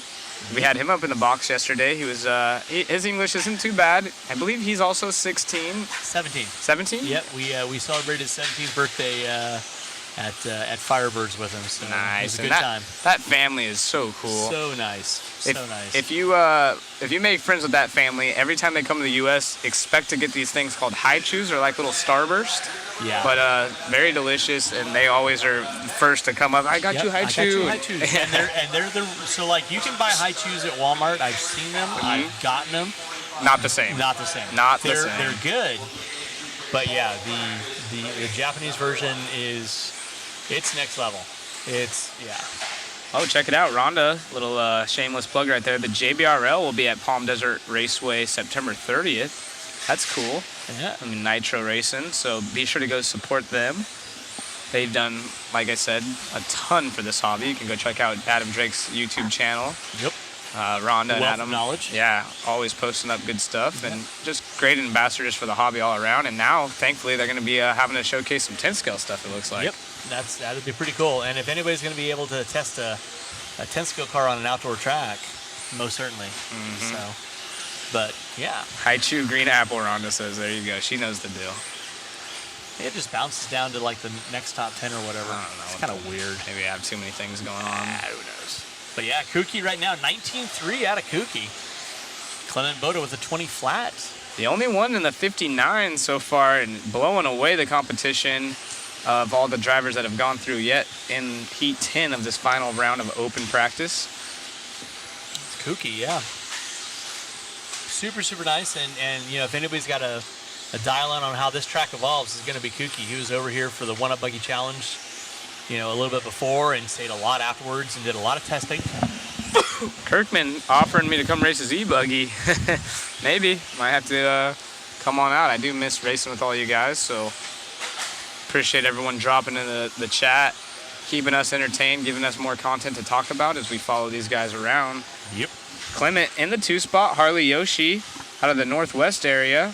He's a super fast dude, kind of hasn't been racing as much. Well, I mean, I haven't been in RC as much, but seeing on Facebook and still coming out here, asked him what his expectations were, and he said literally just here to have fun. Just here to have fun. And if you ever see a picture or, of Yoshi either on the racetrack, I mean, he's got a serious face when he's racing because everybody does. You got your game face on. But as soon as he's off the radio, just smile. Mm-hmm. Like he's in the pits, he's got a smile. You get a photo of him, it's a file. Like he's just got the most photogenic smile of anybody out there. So A little muscle milk. muscle milk. Yeah. Okay. Wee Man in the chat. Nice. Love high chew, but it gives you bad breath after. Yeah. Oh, that's good fun. TLR is running Old Faithful. Yeah, So, they run the same compound tires as 4-wheel drive in the rear. 2-wheel drive fronts are open. Most of them opting for the AKA, obviously the same compound. They want to keep a well balance on the car, but of course you can. And what you mentioned earlier, the J Concepts guys, a few of them going that route. Some do have it, so. But yeah. So, but yeah, Harley Yoshi and Kuki Kato, the only ones looking at the sub 1 minute time right now, 59.5 to a 59.6 for fast 3 consecutive. And then, like I said, you're going to have a bunch of 1 minute times that are in there, and it'll be separated by, you know, literally tenths of a second, I think, you know, moving into your controlled practice and maybe even into your qualifiers as well. So yeah, and keep in mind from that last round of qualifying, we did see Ongaro go quickest. There was 5 drivers in the 58s. Ongaro leading the pack on that one, 58.3 to Brock Champlin's 58.5. Orlowski with the 58.6, Rivkin 58.7, and Tater Sontag 58.8. So getting closer to those times, but not quite there yet. I'm sure. See if we get a faster top 3 consecutive this round, or if it's going to start to plateau out.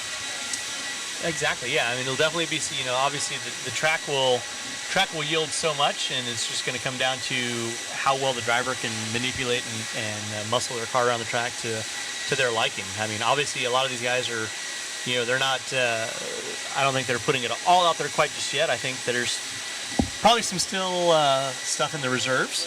In regards to how fast they think they can get off this apex, how quick they can get down the straightaway and accelerate and such. So, but Alex saying he's expecting some 18-second laps coming very soon. Yeah, I'm curious to see who's going to do the first official. We know we've seen a couple click off, but from my understanding, they jumped on the wrong side of the pipe, so they're not actual 18-second lap times. Yeah, they're not. Yeah, it was a pipe cut. So I think the fastest we've seen so far is what, a 19.3, 19.2. Yeah, somewhere right in that range. I don't know. You need a break? I'm good. I'm gonna go through this round. Okay. You wanna pop up back up here, Mr. Ashmore? All right. I'm gonna turn it back over to Wayne. I'm gonna make my rounds and see if I can find some more scuttlebutt in the pits before we try to get those Losi guys to open up. Try to get the Losi guys to open up. There you go.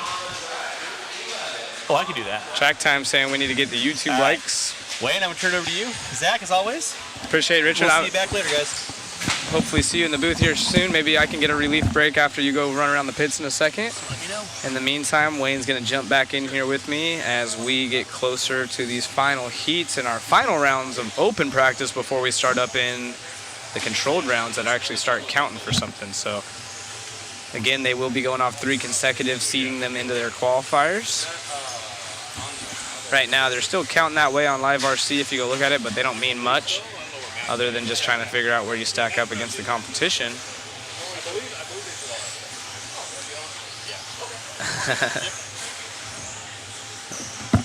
Thank you, McLean. Yeah, absolutely. Brock went 19.0 in P3. Yep, so that is right. I remember him going right there on the edge. So haven't seen an official 18 yet, as these guys are getting buck wild out there, running all over each other. Buck wild, you say? Buck wild. Sounds like a tire. I think it's a buckshot though, huh? The 8-scale tire. Yes, I believe so.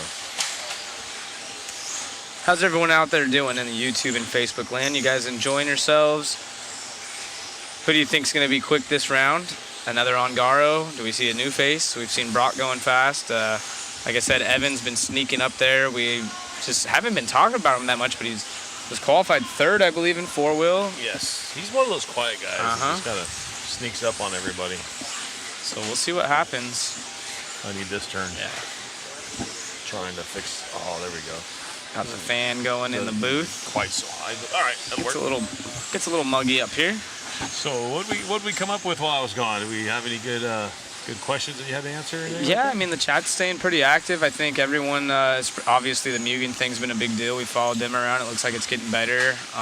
Track, I guess the biggest thing to kind of be following now is, there's 5 or 6 drivers that were in the 58 on their 3 consecutive. Do we see the track start to kind of plateau off? As right now the top 2 are 59. So Heckert leading the way at a 101. He's not even anywhere close to that, but we're only halfway through this one. So once these faster heats get going, will we see 18-second lap times? Will it? I've talked to a few drivers when I was out walking around on my little break there. They say the tracks, it's not bad, it's super drivable, but now it's something that they can actually set their cars up to because it's leveled off. So, Yeah, another no point in chasing it when it's as green as it was Exactly. earlier. So Maddie's out there right now. Let's see where Maddie's at. Doing too bad.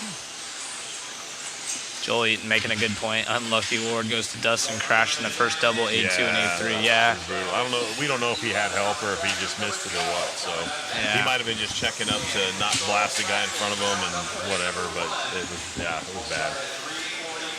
So interesting tidbit of information. We heard rumors that there was new stuff on the TLR car. Matt asked me to take the cameras. I was out walking around. I schmozed into the Losi camp, and as I was looking at taking a picture of Dakota Fenn's car, they threw up the umbrella. They literally, Frank Root and his. It was a good move, Frank. I'll give you that much. But he's like, hey, I looked that way at Frank really quick, and then I turned back, and Dakota's car was gone. And none of those guys are taking the body off. That's interesting. Yeah, and so it must be transmission based or something. So they're saying that there was rumors that TLR had some funky stuff going on, some new stuff, and I'm gonna have to say that they got something going on because they will not let anybody see that car. What's the word in the street, you guys, in the chat? I'm sure you always have someone that has all the information, and then you always got the people that think they know something that want to tell it. So you guys get the chat flowing. What do you think the word is on the two-wheel drive TLR? Oh, Jeff Todd, that's a good question. Are the tires two-wheel impounded as well? They are not. It's an open front tire, which is, I think it's kind of scary because it lets these, you can take them home, you can do whatever you want with them. They say you cannot sauce, but who's to say what you do to them in the pit areas? Are they really not impounding the fronts over there? Nope, only the rears. And there's no way to control if you can sauce or not. So yeah, they can go home and soften them. I don't know if you'd want to though, because then you're not going to be balanced. But you can go home and do what you want to do to them as long as you resubmit them when you go through tech again. Oh, I had asked someone earlier and they said no, but that's interesting. I can't believe that they would allow that. Yeah. Heckert at the number 3 overall, 59.7. Again, this round really doesn't count, but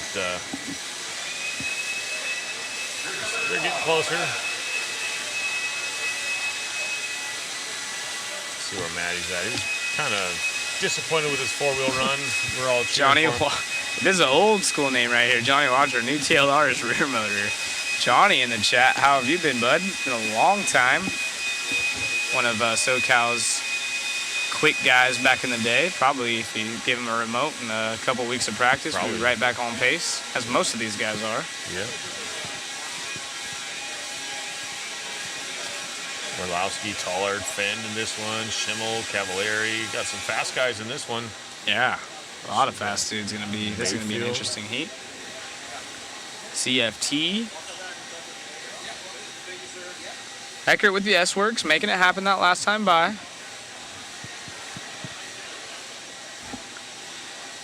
He puts himself 3rd overall, one of 3 drivers with the 59s so far in this final round of open practice. Again, none of these mattering, just breaking in, or not breaking in, but, bragging rights, seeing where you stack up. We saw 5 or 6 58s in the first round, last round, as CFT waving to all his fans. 4-wheel drive A finalist right here on the stand. TLR is faking out the secrecy so they stay relevant. Hey, wouldn't that be a move?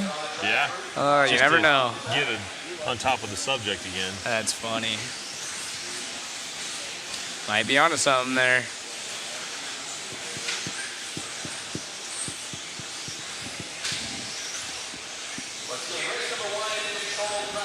I'll give these guys a few laps to get dialed in. Oh, upside down, I believe that's Orlowski on the front side.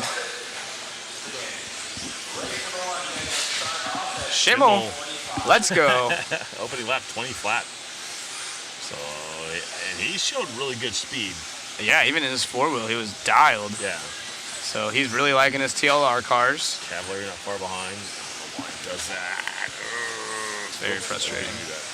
Sometimes it's better just to redo from up there. Going. So it is Schimmel leading the way over Cavallari. Lee in the 3 spot. Ryan Mayfield 4. Setzer been also quick all weekend, just barely missing, some super solid runs with one small mistake here and there. But apparently Schimmel at his first Worlds laying it down as he gets a little loose coming out.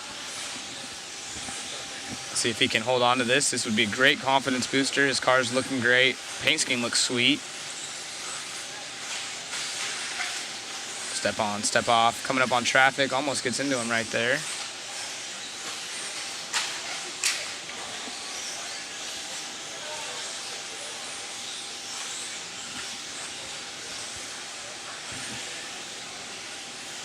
And now we got Dakota Finn on the track, another TLR. Trying to get you guys some sneak peeks, but of course it is all under the all under the body, so not going to be able to check out anything new they got going on. It is Tollard taking over the point. Overall, 58.936 for his top 3 to Finn, a 59.206. Cavallari, 59.485.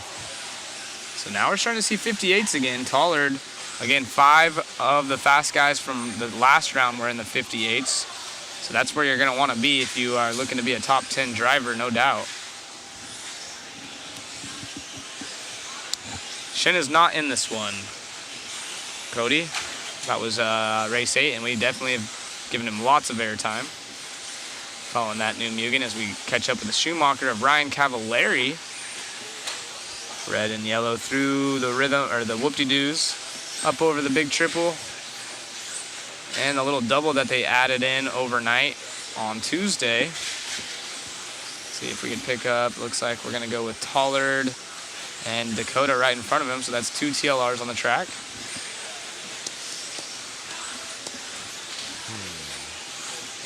Nose to tail, Finn and Tollard right there. Going to this triple double. Oh, Tollard making a nice move though. Oh. Both of them. Reaching for it.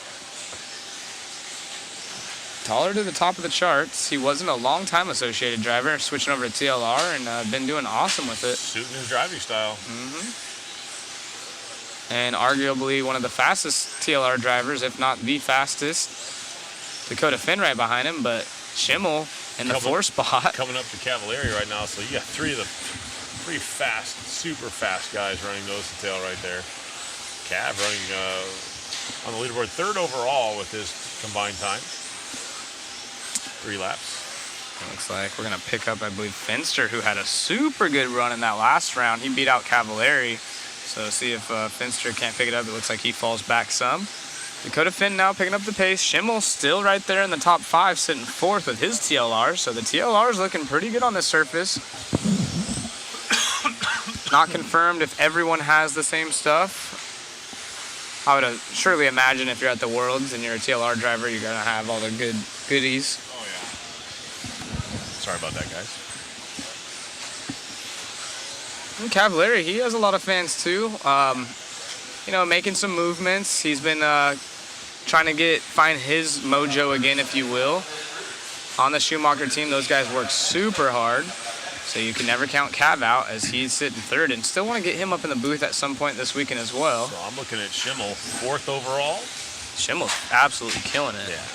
Once again, this really doesn't matter for anything. Like he said, over following Mayfield right now, it's his associated vehicle. Jake Concepts backed associated vehicles. Yeah, Mayfield struggling to find his form a little bit this weekend. So maybe, after practice, he goes with some different setups, maybe goes and talks to some of his teammates. He was a long-time associated driver. We know the associated platform's proven, so maybe just getting himself dialed in at that. And you got to wonder, the absence of him in the Nationals, the absence of him in the 10-scale Nationals, and then not showing up for the warm-up race. You got to wonder. Obviously he's not wheeling a 10-scale car all that often anymore because he doesn't have that chassis support. But, he's a wheelman no matter what. He'll find a way. It's one of those guys that literally we could be saying what we're saying now, and then he could win the WC. Yeah, exactly. So you just never know.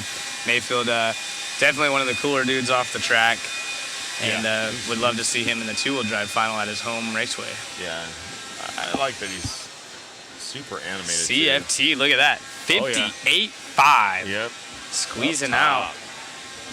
That was awesome right Let's there. see what Rivkin has to do. I don't know where he was in the last round, but Pretty impressed with Cav as well. 58.6 with the Schumacher. That's not bad. So let's see what the last round's times were. Dustin, Tom, Austin, Rob, Joe, Bruno, Martin, Tater. Tater, another one of those young guys up and comers that's just showing good speed. Yeah, he's been top 10 all weekend, every run. For the most part, got 11th overall, so won the B main.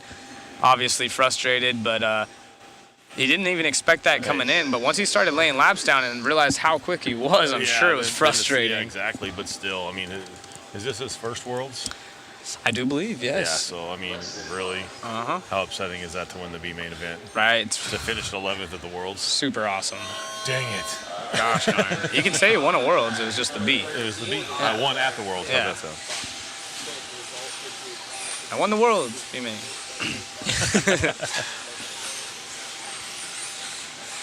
All right. Following around Evans here in the associated reedy-backed vehicle for Roar Team USA down the back straight. Yellow Wheels, one of your guys. Yes. Team Yellow. Team Yellow. Hashtag. That was backwards. Hashtag Team Yellow. Yeah. I'm old. I'm not following that stuff. It is Hash what it pound. is. Hash pound? Yep. Pound sign. Pound sign. Go even though that's a number sign. Tic-tac-toe. Evans' car looking good as he scoots into third here. Tater, though, we were just talking about it. He comes out with a 19.6. Everyone else in the 20s outside of Rivkin, who had a 19.8, I do believe. They're starting to String scatter. their three together now. Let's see what we got. Tater for his first three. Prestige Worldwide. 59.1. That puts Tater's first three puts him fourth overall on the round. Yeah, Tater's on it, all right. Yeah, he's absolutely flying, and really cool to see his progress through his career as we follow him along in the bluish purple CLR car. I think it's one of the coolest paint jobs here. I mean, there's a lot of cool ones that look really good. Yeah, no, his certainly looks awesome. The colors and whatnot are just... Man, his car looks perfect. Yeah, it looks pretty dialed. Got a little bit of a wheelie finally. Oh, it's coming up.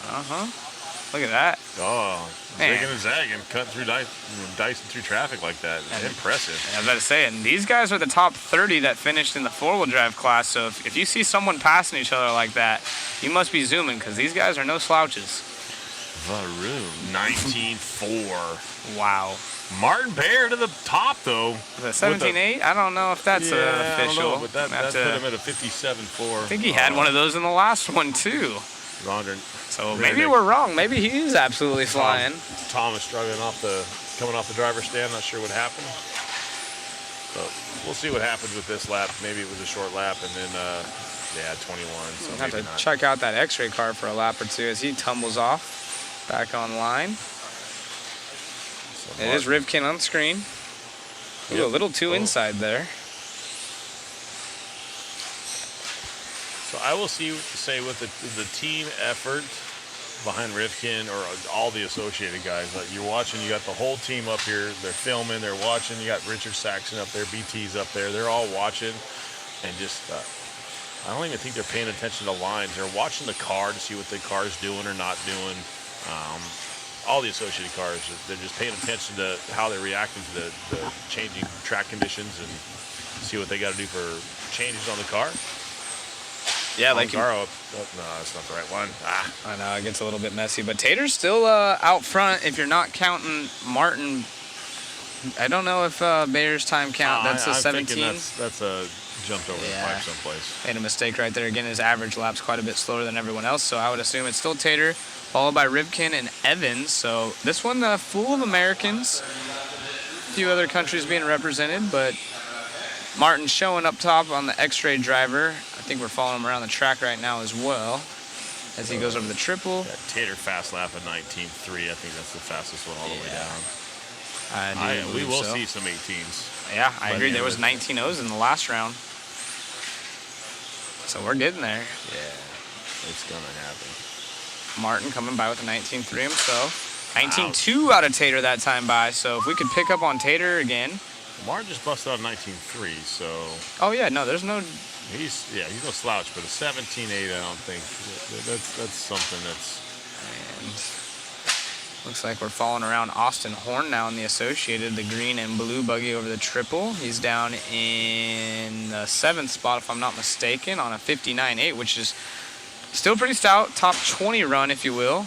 There is one more heat of these guys coming up, and it is currently showing Martin at a 57.4, but I believe it is a 58.2 out of Tater. And he's the only one going quicker than Tollard. There's a cushion behind him, Tollard, Cavallari, and Finn from that last heat. And then it's going to be Rivkin, Jorn Newman for S-Works. Haven't talked much about Jorn. He's one of the world's best as well. So wouldn't be... Try again? Yeah, I knew you were going to say that. Wouldn't be surprised if we didn't see him put in some solid runs here and there. The S-Work team hard at work. Jorn Newman on screen there. Looking awesome. As time has expired.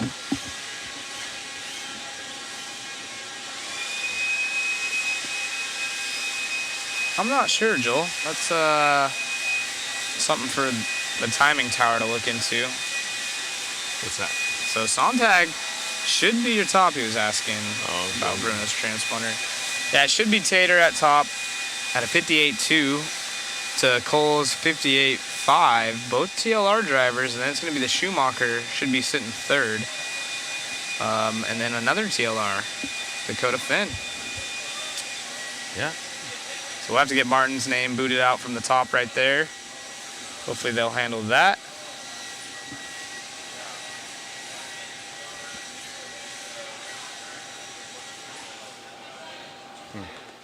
Interesting. I'll get this switched over here really quick so we can keep up with scoring. It's crazy. The setup we have like, I don't know, we have 2 computers in front of us, we have 1 live shot, and then we have our big screen TV that has 1, 2, 3, 4, 5, 6, 7, 8, up to like 12 pictures that we all get to look at. So we get to watch different camera angles. And then we got the live right next to us. Yeah. And watch the track.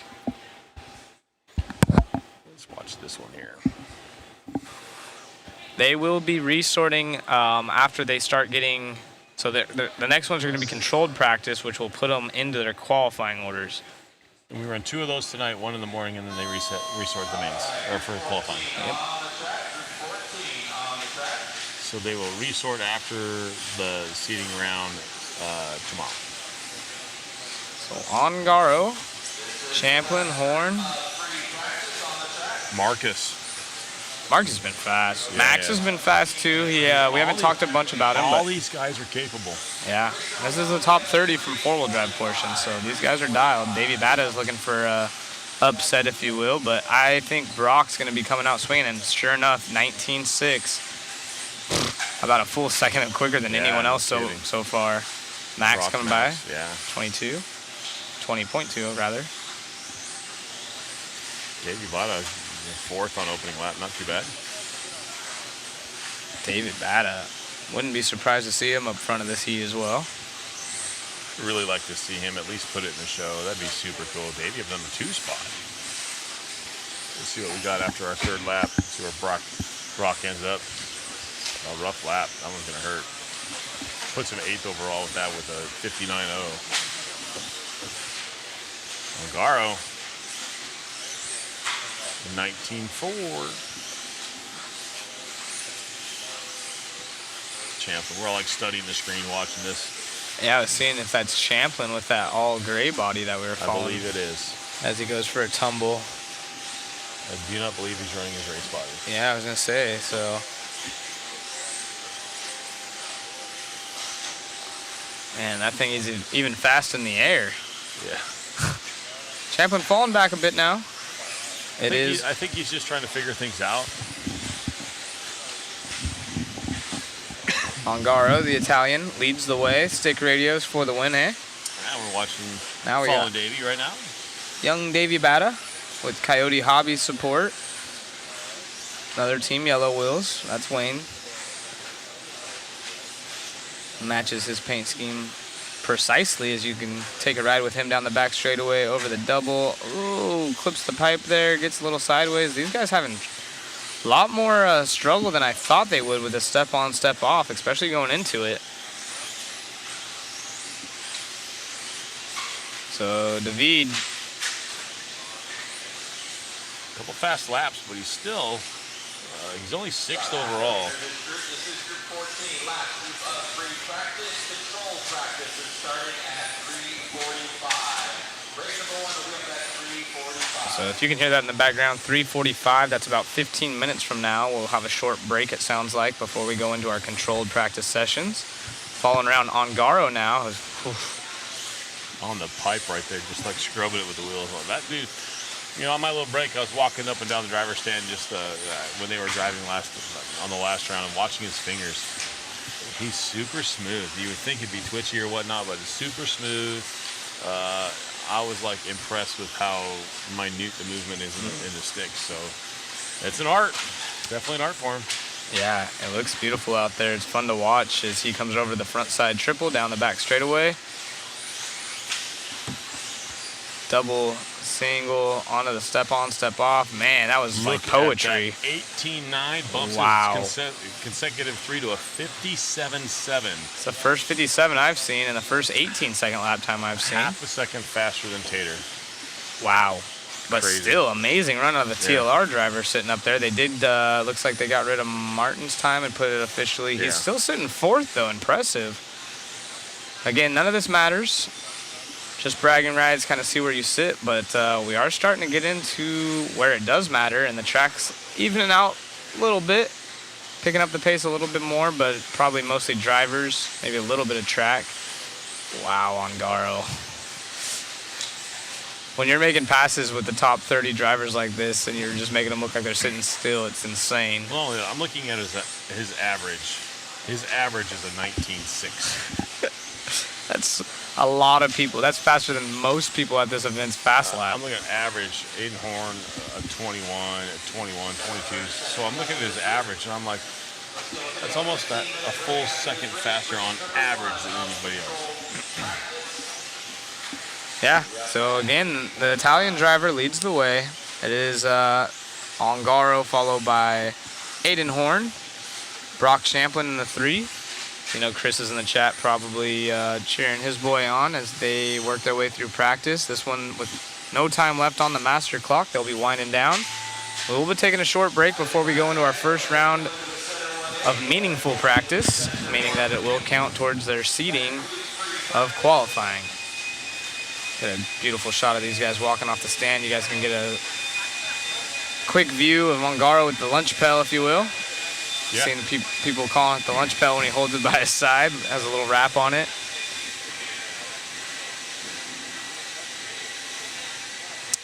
Brian asking, which radio does Ongaro run? It's the Sanwa, like ZXX or something, I do believe. I'm sure I'm going to get corrected right now, but everyone will drop it in the chat for you in just a minute. I know if Elliot Boots is watching, there's a good shot of it right there on screen. Yeah. They'll drop it. Drop the name. He's been dropping it a few times in the chat throughout the weekend. Talked to Ongaro after the 4-wheel drive mains and asked him, have you ever ran a pistol grip before? And he says, yeah, he was actually really quick with it. Yeah, he said he was pretty fast with it, which to me, I'm like, that's not good for I anyone. know. So if he ever has issues with his radio, he could probably borrow a radio and still be fine. Here we go. Sanwa dropped in the chat. Sup? Is he channeling Masami? That's a good one right there, you guys. Davide ain't human. Ain't that the truth? That guy is unreal. He's a machine. Built his 4-wheel Wednesday night at the hotel room. Yeah, we're thinking he got his 2-wheel like last night. Right, no joke. He's like, oh, I forgot we're racing 2-wheel. Yeah, I'll build that one too. Build it really quick. Quick, give me all the good stuff. So let's see if we can get an updated top 10 for you guys out of that practice round. Another thing is, a lot of us like to run all the cool stuff on a car, stuff like that. I'm really surprised, especially with the AE guys, at how standard some of that stuff is on the car. Right. Everybody thinks they have to have the Kashima shocks. A lot of the guys are not running the Kashima shock bodies on their cars. They're running standard stuff that comes in the I mean, obviously they're probably running the machine internals and whatnot. Looks like they're doing some track. I think they're going to put an extra pipe there so no one ends up on the straightaway. That would make sense. Your top 10 is going to be Ongaro from that round. It's 57.3. Oh my goodness, 9/10 quicker than anyone else. Second place going to the TLR of Tater Sontag, followed by Cole Tollard, Bruno Coelho, Ryan Cavallari, Dakota Finn, Aiden Horn, Spencer Rivkin in the 8th. Jorn Newman, top 10 run, sitting 9th, and Brock Champlin in the Schumacher rounding out your top 10. And the top 10, all 58s outside of Ongaro, who did the 57.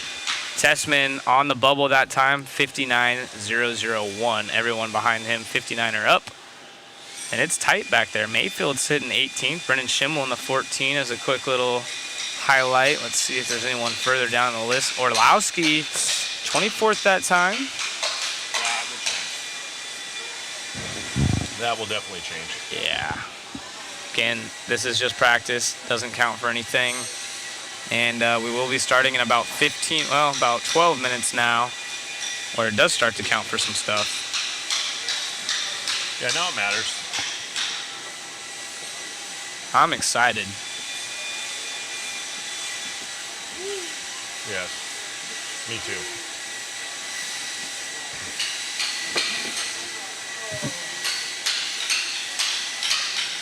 Oh, he definitely favors sticks. Not sure why. I would assume like they touched up. I think it was Sean Ireland was saying your thumbs move quicker than your finger. And as he was telling that, I was kind of trying to do it, you know, see if my index finger moves quicker than my thumb. And I think he's onto something. You know, if you learn, and Sean made a great point that if he was to, you know, if his son in the future ever wants to, you know, if he has a son in the future ever wanted to race RC, he thinks he would start him on stick radios. It's an interesting point. I'm gonna have to keep that in mind. Not only that, but if you go to Walmart and you buy the cheap RC cars or whatever, 98% of them come with what? Stick radio. Stick radio. You play Forward, an Xbox, backwards, left, right. play an Xbox, play PlayStation. At least your left joystick is being hate to see how utilized. fast my younger son would be able to do that because that's all he does is game. Yeah. He's all. Yeah, it makes sense. It does. Makes perfect sense. Dang kids.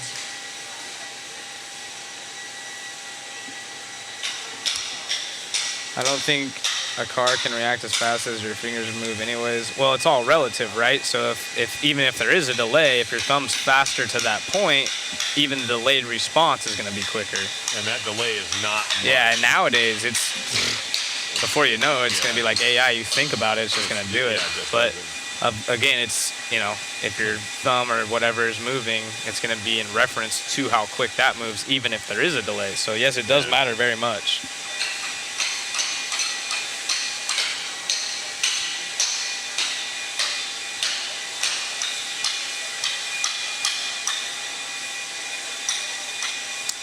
Steering with stick is better than a wheel. Throttle is harder than trigger. Yeah, that's kind of what I was thinking too. It's almost like having a stick, you know, I was thinking, oh, it would be cool maybe like an Xbox radio or remote, but then you have your brake would have to be on the left side because you don't have the front of your finger to have any coverage to give you the brake unless they made a little cover on the back side. How analog would that be?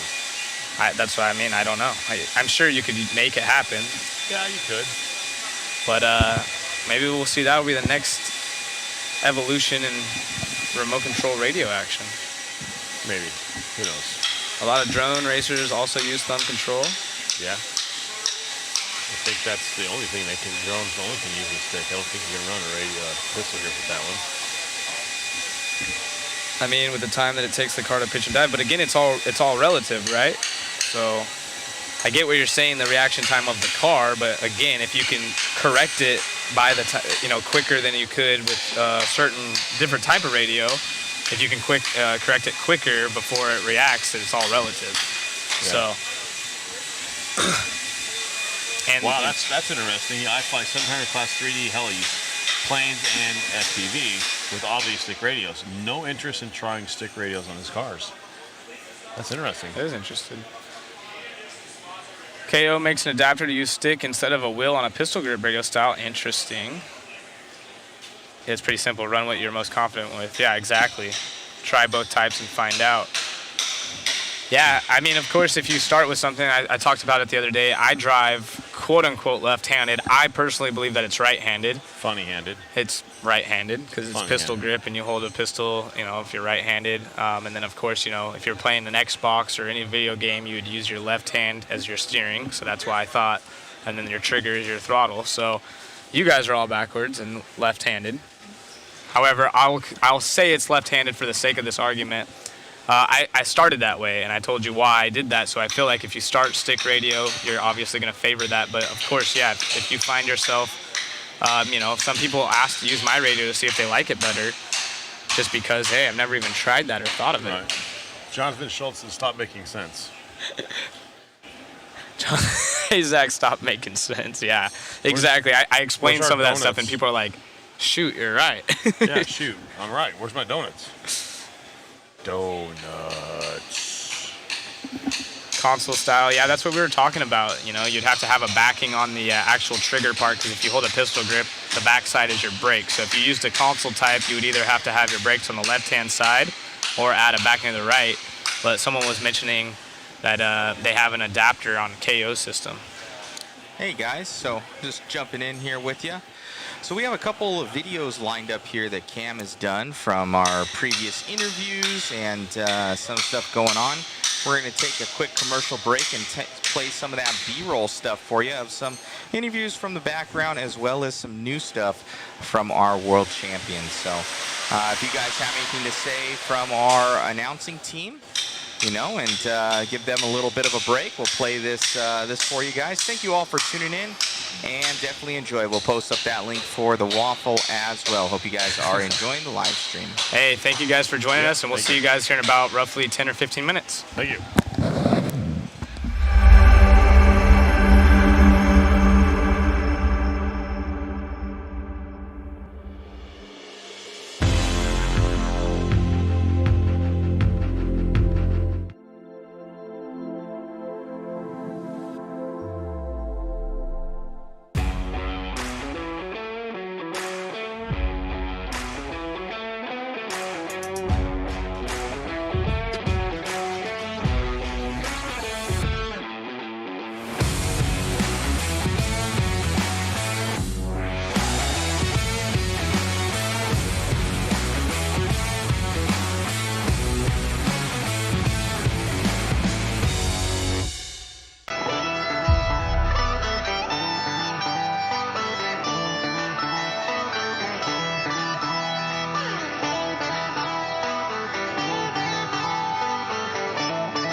Whether it be chasing checkered flags, blasting through berms, or navigating the trail, AE has you covered. Team Associated, Element RC, Reedy Power, and Factory Team, vehicles, parts, accessories, and information can all be found in one place. So blast, slide, soar, and crawl with us at AssociatedElectrics.com.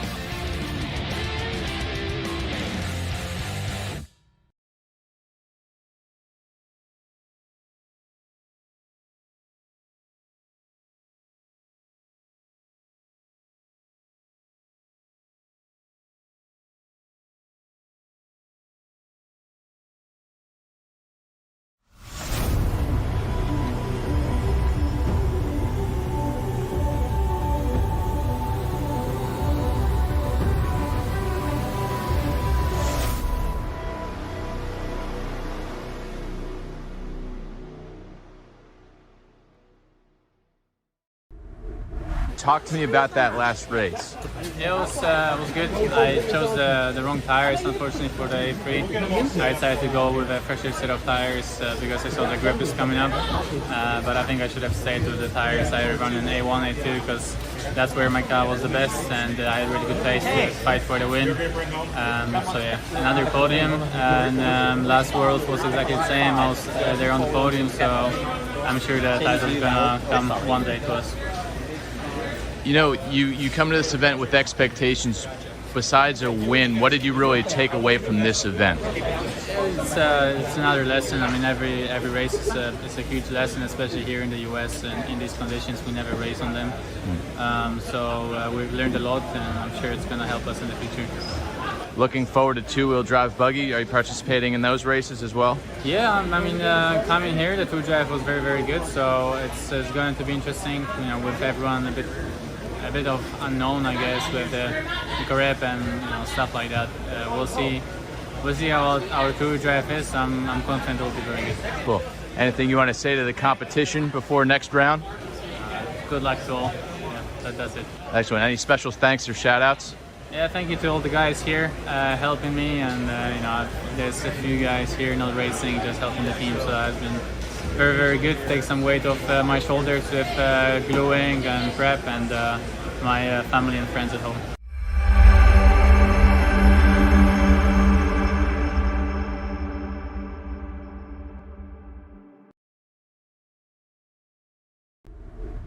Four-wheel drive buggy in the books. Talk to me about overall, from the qualifiers to now. How'd it go? Whew. Honestly, it was such an emotional roller coaster through this whole week. There's been 2-year preparation for this race. Yeah, great team effort from everyone in the associated camp. Yeah, from starting some rough qualifiers, I did the best I could. Just gave it everything I had, just like anybody else here that's racing. I feel like I didn't leave anything out there in any of the qualifiers. I drove as best as I possibly could. And that was 5th in qualifying. And yeah, today was main day. Yeah, crazy set of main events. I was able to get 3rd in A1. Crazy battle of me and Mikal in A2. Was able to pass him with like 2 laps to go for the win in A-main number 2. And then me and Davide, from starting 5th, it was crazy.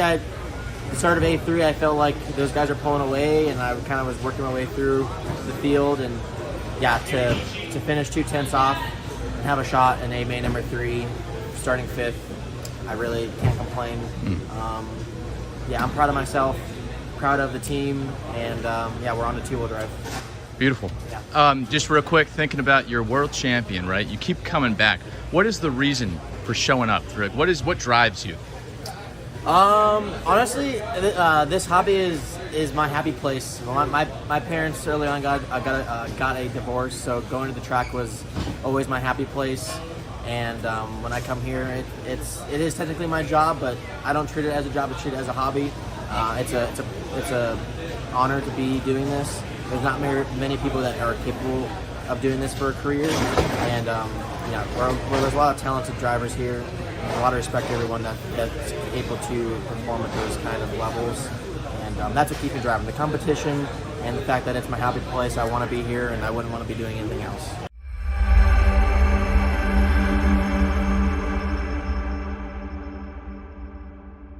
Yes, we're back here. We're getting ready to start round number 1 of controlled practice. So now it kind of matters. So we'll have to see how this goes. Tractions come up all day long. I was just looking on social media, and a couple of my buddies making posts about people complaining about the track or whatnot. You know what? The track is what it is. It's the same for everybody. But the traction is not bad. These guys are actually going relatively quick. Cars are looking solid. Everything's looking good. Granted, these lower runs may not look that way, but when you get up towards from the middle on up, the cars look pretty good. Everything looks pretty solid. So the keyboard warriors are out there complaining about the track. I don't know where you're getting your information from, because the track is actually pretty good. So no reason to be complaining behind your keyboard if you're not here.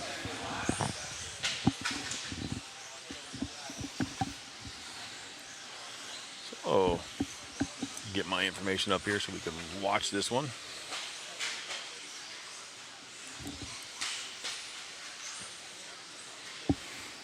Maybe. There we go. So we have seen an 18.9, I believe, fast lap. I don't think we'll see that in any of these lower heats, but it's possible.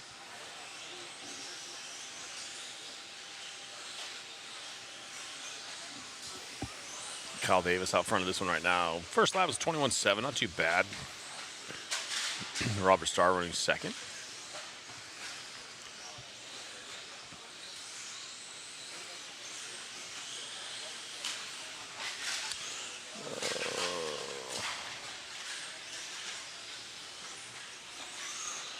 You're right, McLean. The snaps, or that's Schultz. Jonathan, you're right. The ones that are complaining are the ones that aren't here. So it's like, I don't know how they get away. Oh, I talked to so-and-so. They said it's loose. Well, you know what? You're not here. You don't know for sure. All right, we're going to go on with an instant replay here, Wayne. Oh, I missed from something. Ryan Prince. All right. Check that out as he goes over. Ooh. Oh, caught that one on the backside. Oh.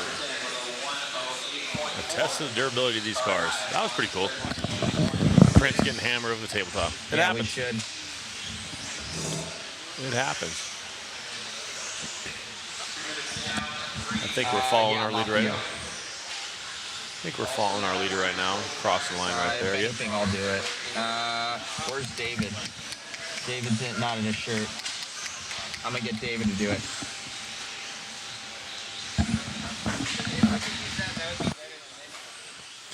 All right.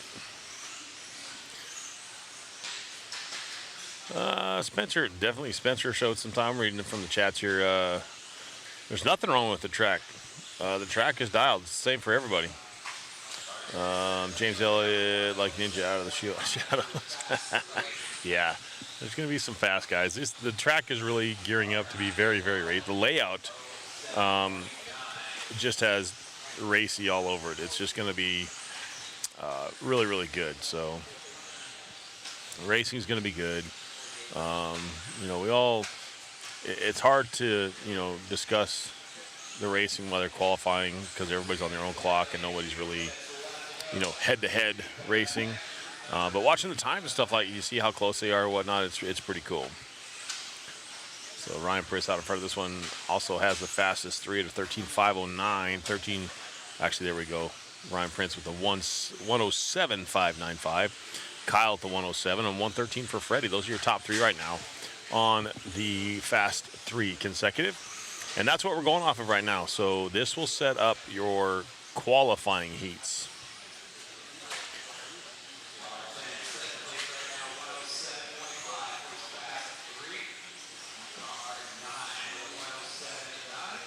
Your qualifying heats are being set up right now by your fastest 3 consecutive out of all 3 rounds. So you have 3 rounds of controlled practice. We have 2 tonight and 1 tomorrow morning.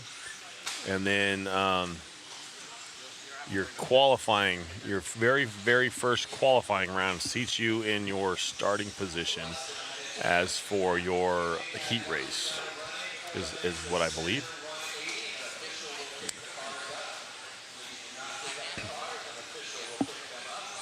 So looks like we're getting some officials heated about some stuff here. You're not allowed to, at the beginning of the race, people are only allowed to set their car down. You can't move your car until they say okay. And then also officials have to pick the cars up. I guess something's been going on because that's just now you can hear Clayton get a little upset about it. So now they're making sure that officials are the only ones picking up cars. So they may be looking for something. Might be interesting.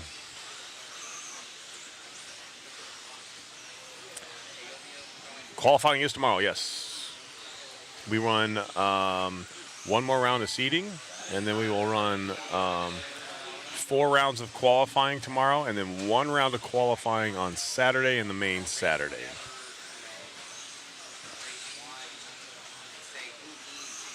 Let's see, anybody else in there?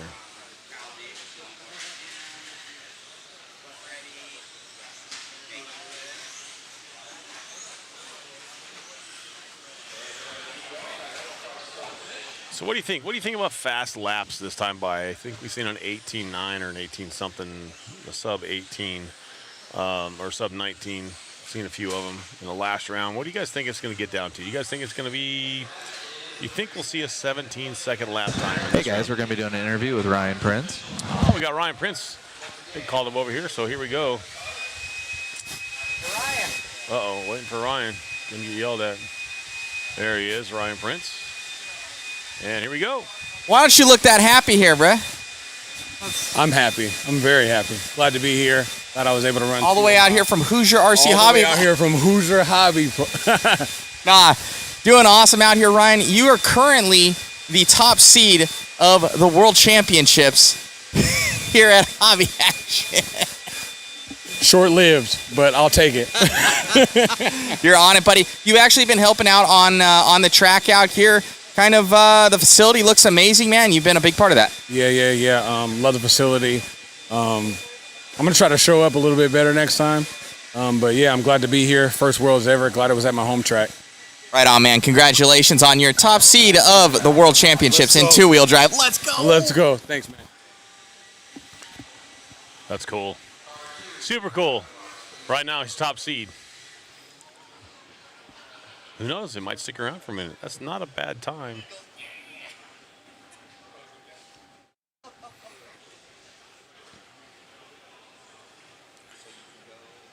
Not a bad time at all.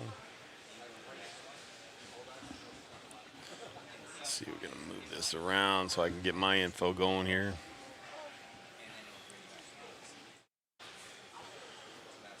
Do.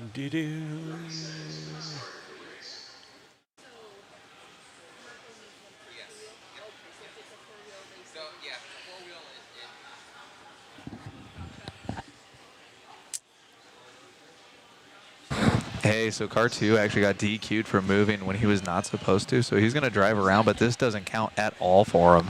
Yeah, these guys, for some reason, when they put the car down, they are not supposed to leave the box until the tone goes off, and they're not supposed to pick them up. They have to have a tech guy pick them up, and you see him going over there. I don't know if we can get the camera over in tech, but only tech people are picking up cars now, so I wonder if they're seeing something that they don't like, and they're trying to nip it in the bud or whatever, but like you said, somebody is, oh, there it is. They're weighing them and checking them right there. Interesting. Very interesting. So I wonder if there's something going on after tech, post tech before they run the cars. Interesting. So they didn't do that with four-wheel drive unless there wasn't an issue. I couldn't imagine cars being too light because with the mod car, we're always trying to add a little bit of weight. We don't try to take it away because you want the car to be a little bit more in the track.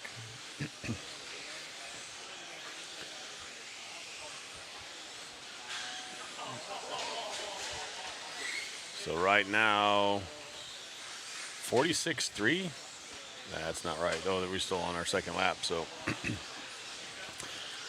we're in heat number 2 of 14, round number 1 of seeding. We're out front of this one right now, consecutive at 109. Fast lap for him, 23.1. That's not bad for these guys.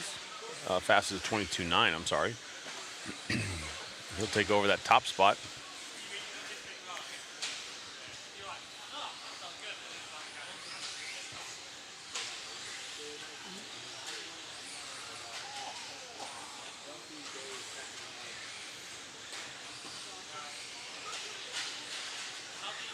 Just can't have non-touching the cars before they are checked. They weigh all the cars in total. Yeah, I'm not. They might have. I just didn't know. I haven't seen if they were weighing them or not. We didn't hear the fuss that they're putting up now about moving the cars and shutting them down. So now, obviously, maybe somebody was doing something wrong in the earlier rounds, but now they are not allowed to leave the box. And they put the cars down. They got a little box over in the corner. Just before that straightaway triple, another triple coming to the straightaway. And when they put the car down, they're not allowed to leave the box. They will DQ you if you do. And then if somebody else picks up your car other than an official, you will be DQ'd for that one too. So they're getting strict.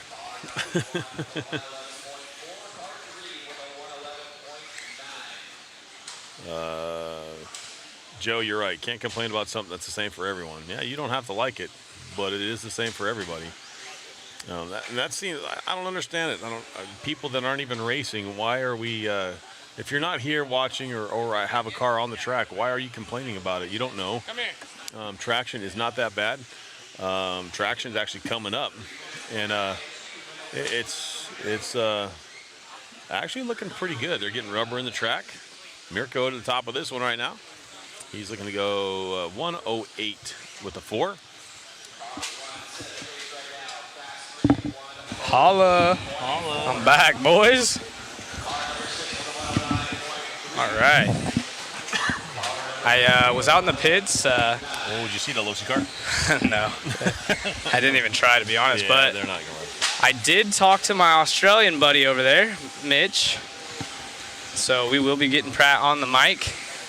And then, or Mitch on the mic, if you will. Yeah. And then I also stopped by Jorn Newman real quick as he's pitted right outside the restrooms.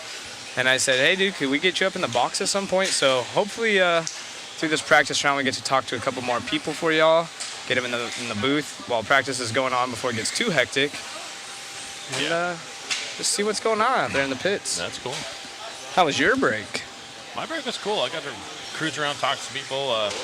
Seen some old friends that I haven't seen. I got to talk to Rich Saxon. Him and I used to run the Las Vegas RC Off-Road Club together. Nice. Way back in the day when the RC10 GT was a hit. Got to talk to Todd Hodge. You know, he still has a big part of the TLR stuff, but used to work with him with the Losi stuff. Just a lot of cool people. It's always cool to go out there and talk to those guys that you haven't seen in a while. Share and you know, everybody asks me why Tanner's not here. Well, Tanner's got a life now. He's not. I'm like, I'm doing great. Oh yeah, how's Tanner doing? Okay, good. Reading this. Are you also reading the chat? Yeah, because I was going to say, some people are calling cars. I'm just going to let you handle it. If you can. Trying to get you guys some follow cams as well, but these guys are switching in and out, getting things doing ready. the best they can at following cars. I know you guys want to see, you want to see this, you want to see that, you want to see your buddies go around the car. I just want to follow the antenna. Yeah, and thanks for those joining again. I know a lot of you are starting to come in as work days unwinding. Jonathan Schultz, they're asking for cars who aren't even in the heat. It makes I it know. hard to get them. That's awesome. Look at that number 9 with the antenna in there. That paint job's actually super cool. The antenna's super cool. Yeah, it is. So they got to park those cars right there. They're not allowed to move them, and they cannot be picked up by anybody unless it's an official. So that's interesting. I know if Jared Tebow is watching, he's down with the antennas. Yeah. He's probably out riding his bike again. Probably doing something with the Fam Bam.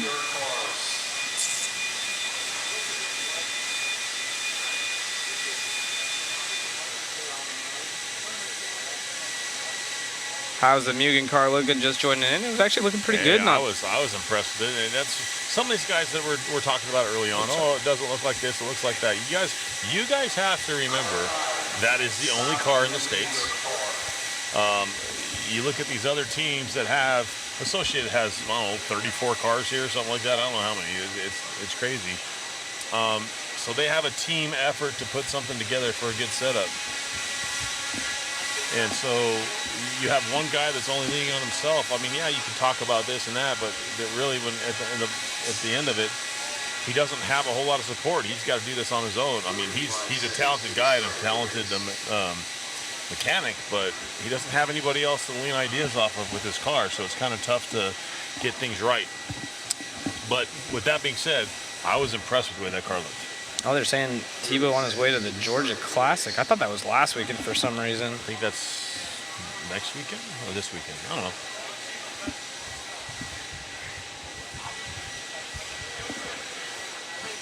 Let me switch my computer over. Just bought more antenna tubes. Heck yeah. McLean, heck yeah. I don't think that they, obviously I think Casper's just joking, but yeah, just doing it for nostalgia. Is some of those older guys that used to run way back in the day are so used to having an antenna on that car, that's kind of how they see it, and so they still need it. The slap sound is horrendous. I agree. Yeah, sitting right here, I have, these are supposed to be noise canceling headphones, but I can hear the slaps.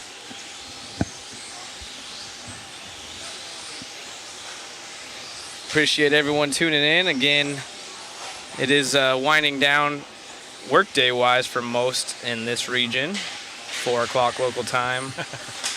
I'm looking at that Facebook here, Stephenson. Anyone got the plug for the Bistick radio?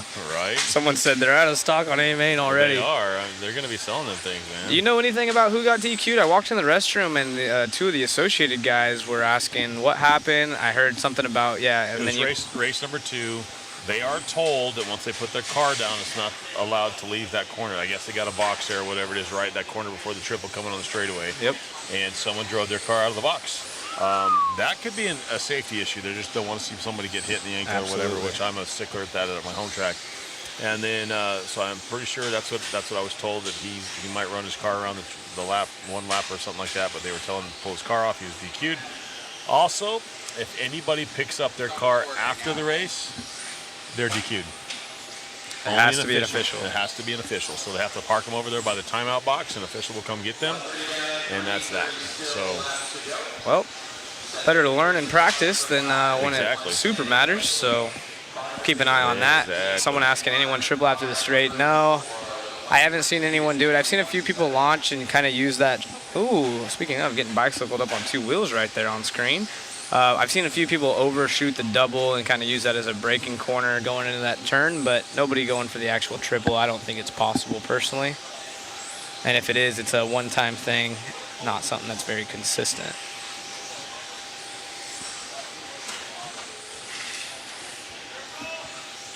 Triple. You heard that. That's not a bad thing for someone to call that out when somebody's flying up the track. Yeah, and get it's hammered. like 4. Exactly. Triple.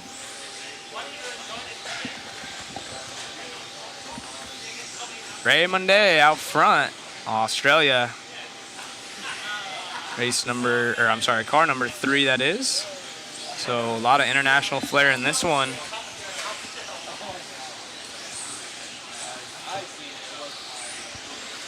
Maybe try a flip, yeah. We'll see that in the lower mains. It's typically a 4-wheel thing, but maybe, you never know. Another Kyosho out there, I see. Not seeing many of the Kyosho cars out there, not many Yokomos here. Uptick in Schumachers, uptick in S-Works, and guess what? A Mugen.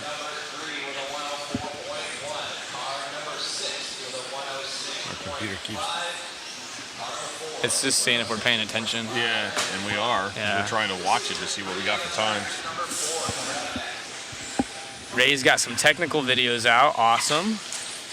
I can't believe I've been watching this for 7 hours. Love it. Yeah.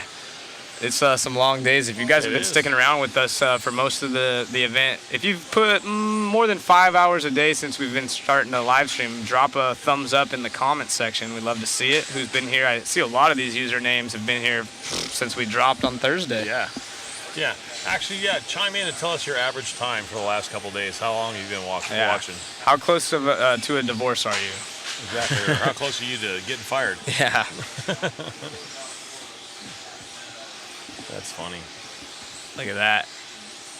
Already got the thumbs up coming in. So a lot of these usernames seeing on repeat. Appreciate you guys tuning in. All day. All day. Way too much. 2.5. Watched it all. 2, 3 to 6 hours. That's a cool. lot. Yeah.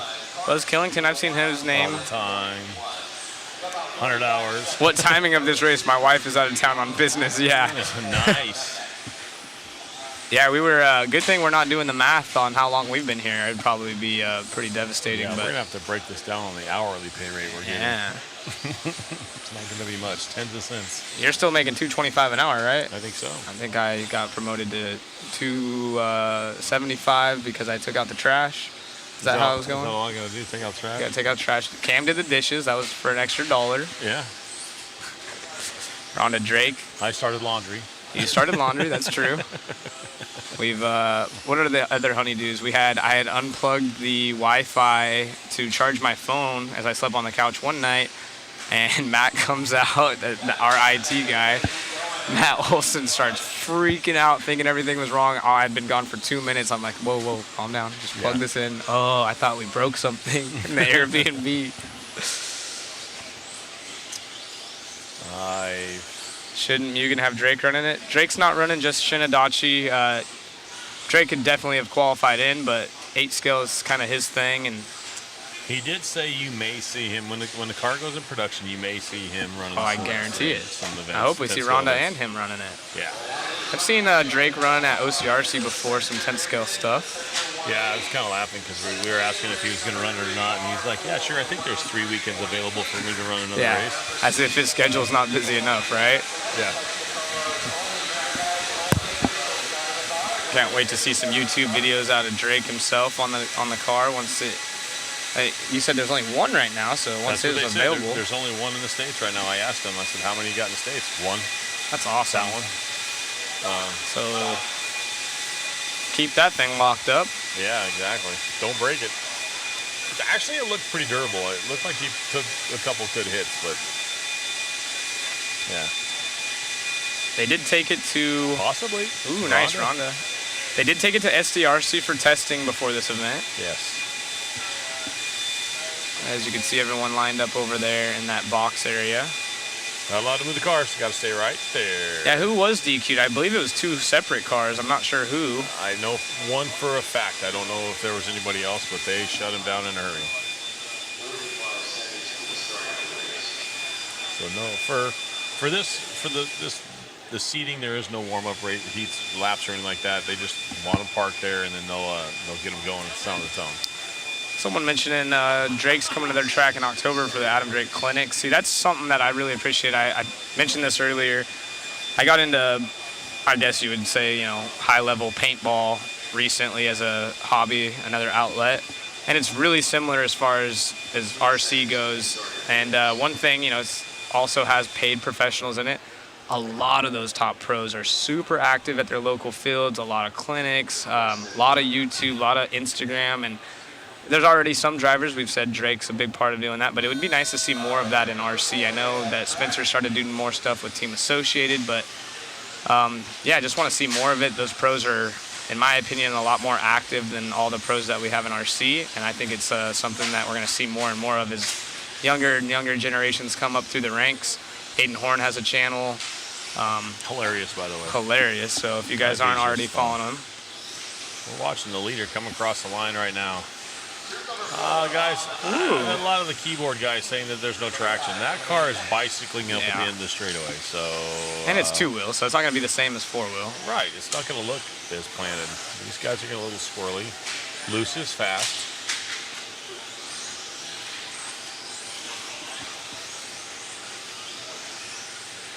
What was the 2025 Worlds at? I don't know. I don't know yet. I don't know what I'm doing tomorrow, let alone 2025. Well, it was asked in past tense.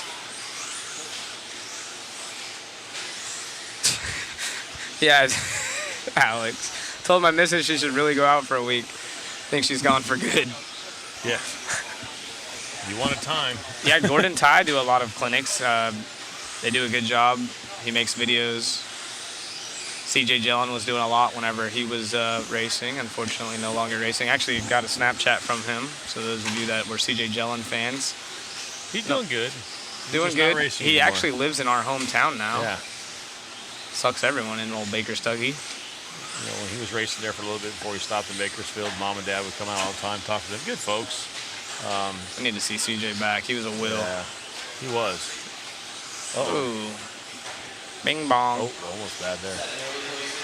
Shout out to the San Diego people. Shout out to SDRC for trying to keep the doors open. If you guys didn't read the news, go check out their Facebook.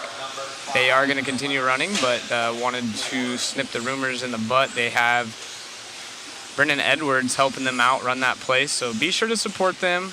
Trying to bring you guys the best facilities possible. We were talking about that. The reason the name Club Racing has its name is because these used to start off as clubs. Yeah, in someone's backyard or at a park or whatever. And if you want to have these nice supercross style indoor tracks, it takes a lot of money to run them. So shout out to the track owners. Yeah, it's tough.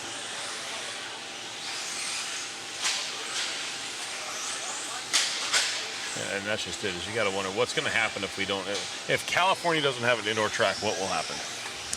You know, I hate saying it because I said this when I was kind of leaving the industry for a while, but one thing that I noticed with all the sponsorships, because we were trying to do something at Kyosho where we only offered sponsorships through the hobby shop. Oh, I thought that man. Marshall was going to get hit. Yeah, is that Kurt? Yeah, that's Kurt Winger almost getting nailed. Not Kurt Winger, it's someone else, Is but that- still. it looked like Kurt, sorry. Yeah, it looked like him.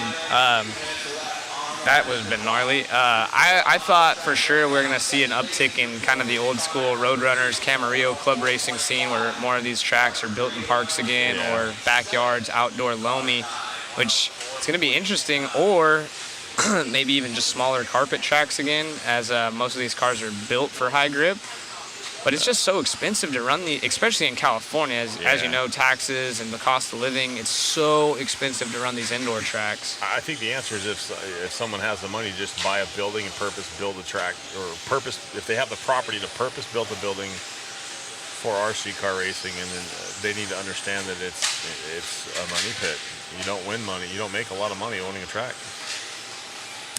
Web Central saying, I don't think sponsorships are a problem. It's not necessarily that their sponsorships are a problem, but think about it. If you have, let's just say to make it easy, 100 racers and none of them are sponsored and they had to buy everything either from you or online, and then you add 40 of those racers get a deal and they have to go through their sponsorship to get that deal.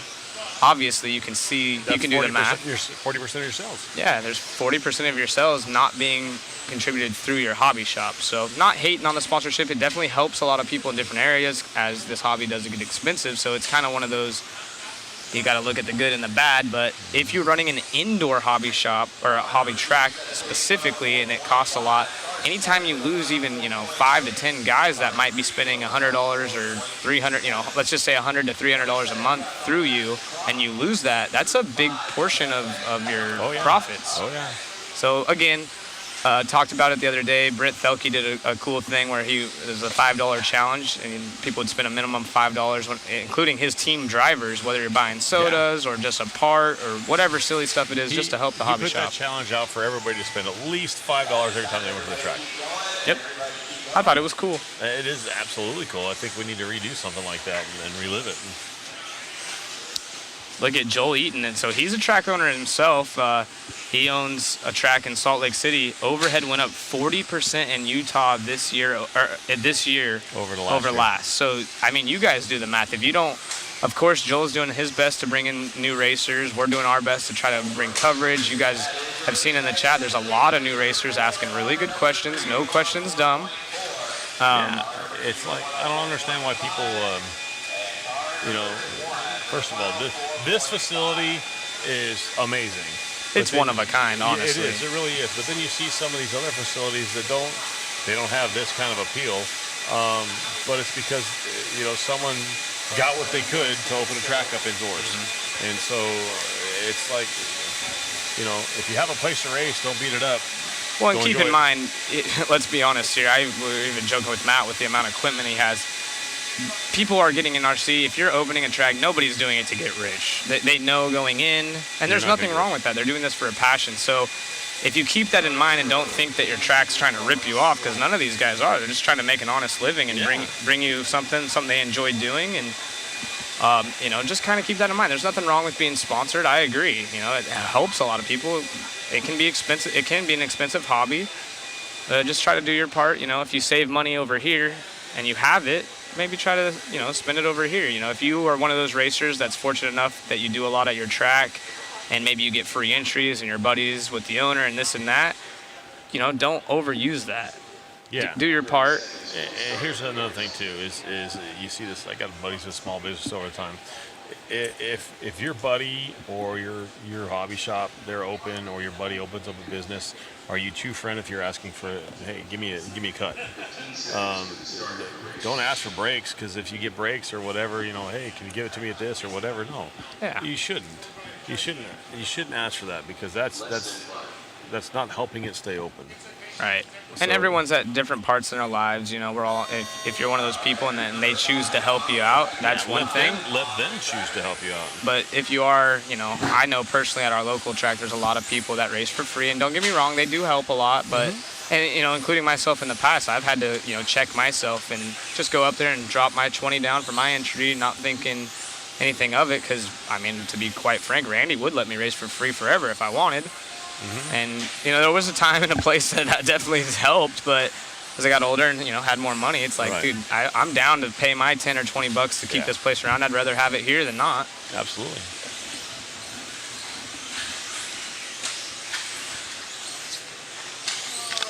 It's only expensive. What people don't realize what other hobbies cost. Yeah, it's all whatever your reference point is, right? You know, there's hobbies that are cheaper than this, and of course there's some that are way more. It's relevant. Yeah, it's all relevant to whatever you're comparing Question: it to. Are tire costs directly related to the track surface you race on? Yes.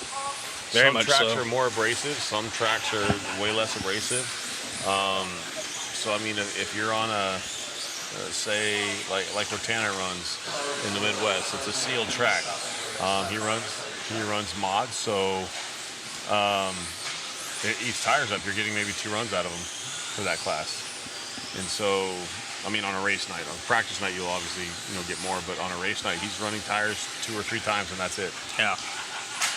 Oh, that didn't sound good. Was lucky he hit both at the same time, because if he would have been angled anymore, that car would have been broken. That is Holdsworth, I do believe. Try to pull up our screen right here and start following along. We just went on a tangent right there. Sorry about that, guys. But it's interesting topics, and practice is a good time to talk about that stuff, I feel like. Yeah. Ooh, the Japanese driver to the top now. Kuma? Yeah, he's a 16-year-old Kyosho driver, representing the Kyosho brand.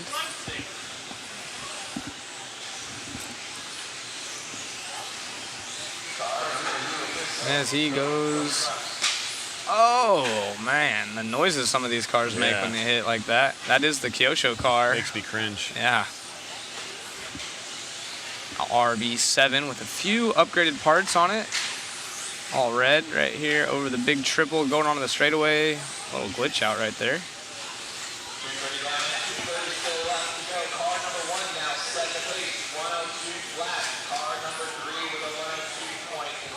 Yeah, I see Alex bringing up a good point. Over in England, they have lots of great clubs, but mentioning how fortunate we are here in the States to have quite a few amazing indoor facilities. So, you know, whenever it goes, you know, same to what are you comparing it to, really, you know? Yeah, I mean, so I know in Vegas there was a gap of time where we didn't have we had a small indoor track.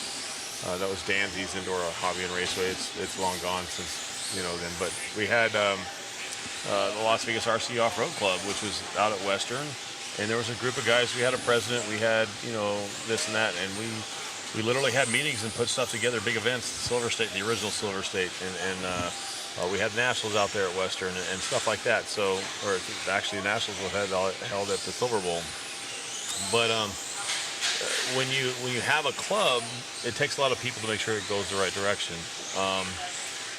I know at the park situation, anytime you have a park let you do things, once you invest money or put money into that, it belongs to the city. Yep. It doesn't belong to any one entity. It belongs to them. So there's some people that don't want to do that. So if you want to open a track and control it, you're going to have to do it on your own.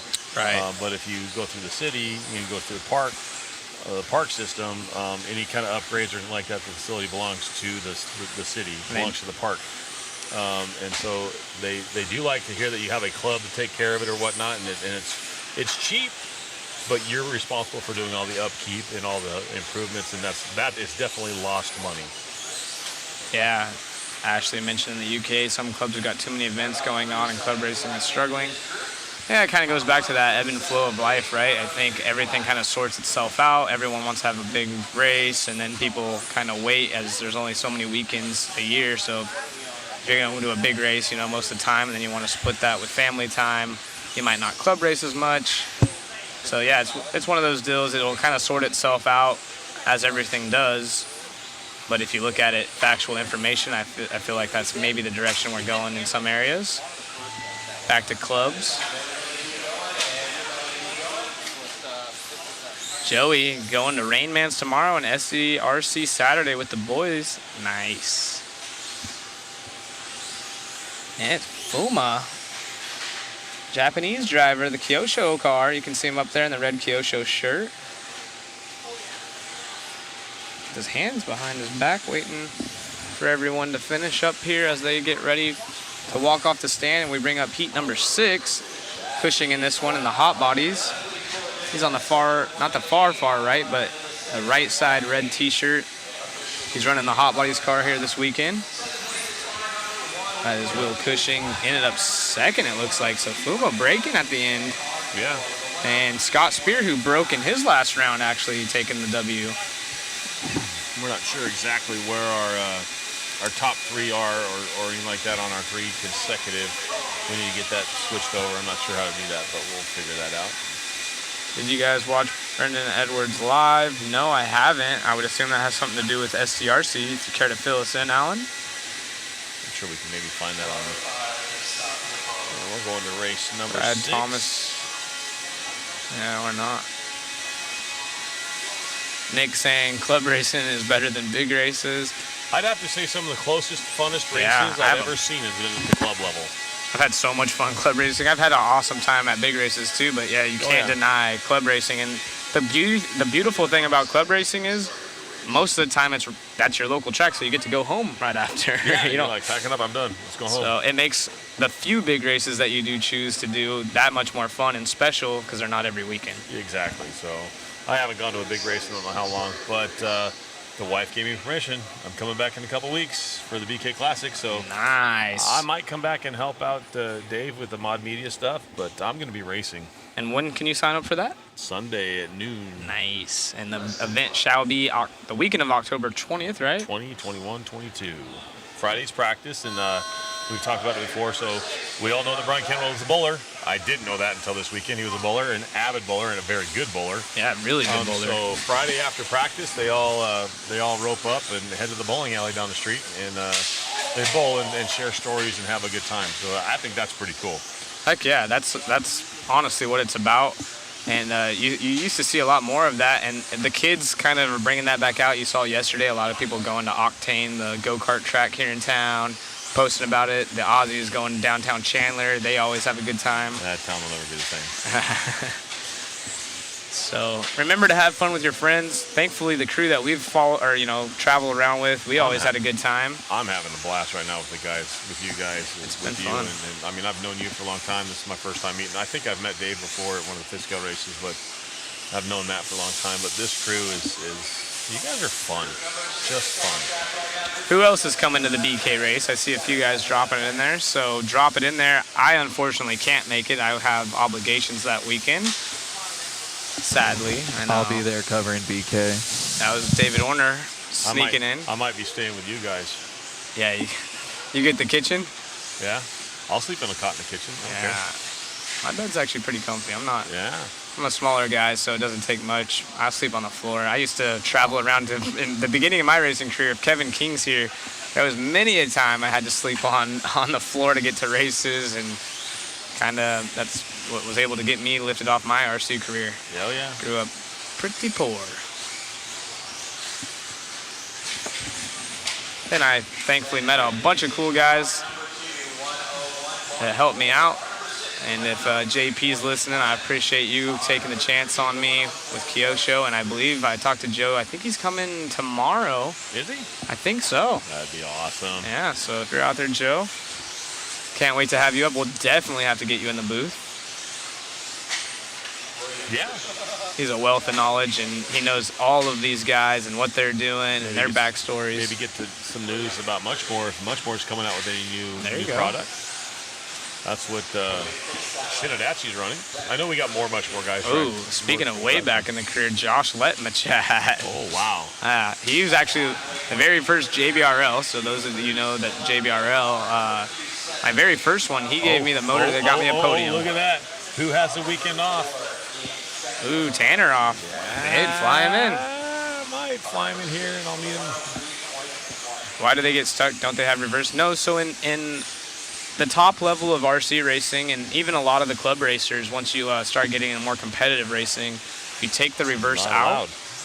Yep, and it's actually not allowed, but you don't want it because the way that reverse is initiated is from your brake. So when you push up, you want it to just have brakes and not kick in reverse. And then, of course, yes, it is a rule. You can't have reverse. So you have to wait for a turn marshal or do your best to shimmy it off the pipe.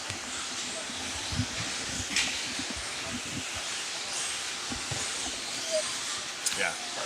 So look at that. Vanderbeek's body's super clean. Got a little Kinwald flare to it.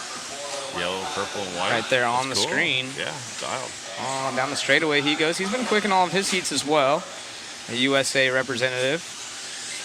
Little Owen. Little Owen. Super cool kid. 13-year-old. We've talked about him way. He deserves it, though. Yeah. Super level-headed kid. Ooh, Hobson in this one. Yeah, JP was the team manager. Owen, though, laying down a pretty good time right now. Who in the chat that's not here has been to a World Championships, whether it's 8 scale, on-road, whatever it is. If you guys have been to an IFMAR World Championships, drop it in the chat. Love to see who we have watching from the old school days, or even if it's new school and you just didn't make it to this one.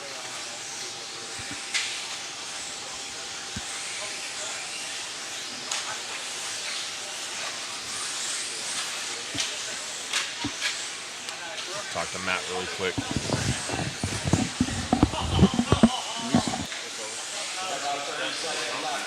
Ryan Strange, of course, 110 scale. And Chico, Charles Hicks, Mark Pavitas, maybe a few. Mark, you have a lifetime invitation, if I'm not mistaken. That's how it goes, Pavitas.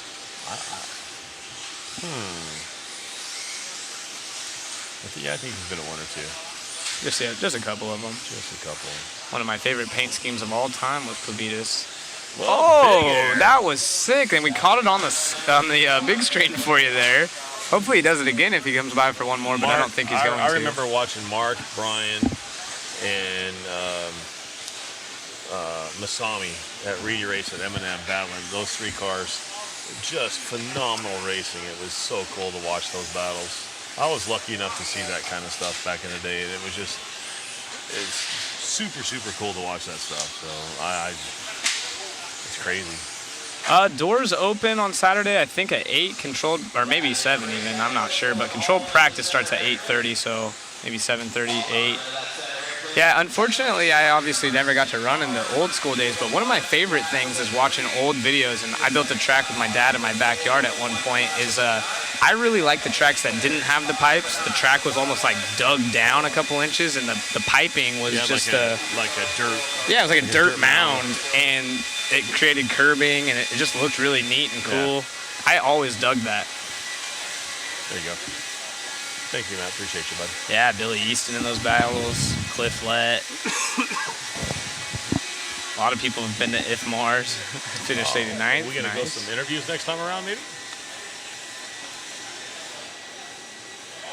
RC legend. Mark Bavita's in the chat. One of now 2 drivers with an 8 scale and 10 scale off-road world championship. Yeah, true, but right now Ongaro is the only one to. It depends if you count. Is that off-road only? Because I'm pretty sure Hara has an 8 scale and on-road worlds. Yeah. So I guess it. But I'm looking at Ongaro right now. He in his possession right now. He is a reigning 8 and 10 scale. Oh yeah. Drive. Which I think is badass. Mexican team having way too much fun after their mains in 2016 in Vegas. I went to that one too. That was a riot. Yes. Big Rick Dog. BK Classic is October 20th, the weekend of the 20th. So they will start signups at noon on Sunday. At noon. I think I'm not sure exactly where that link's going to be, but I will find it and we'll make sure we put it out to you guys. Come join Big Wayne. Big Wayne? Big Wayne? We're trying to come up with a nickname for him after we had Mother Matt, but we just couldn't get it. The other guy. The other guy, that's right. The other guy. It because everybody knows Zach. I don't know if that's good or bad. Yeah, the Hustings videos were super rad, so I've missed watching those on the VHS. Yes. Fox got some love in this one. That's Dustin Fox down there starting 7th. See how these guys pan out as we're halfway through our first round here in the controlled practice era. We might get out of here by 10 o'clock tonight, bud. Yeah.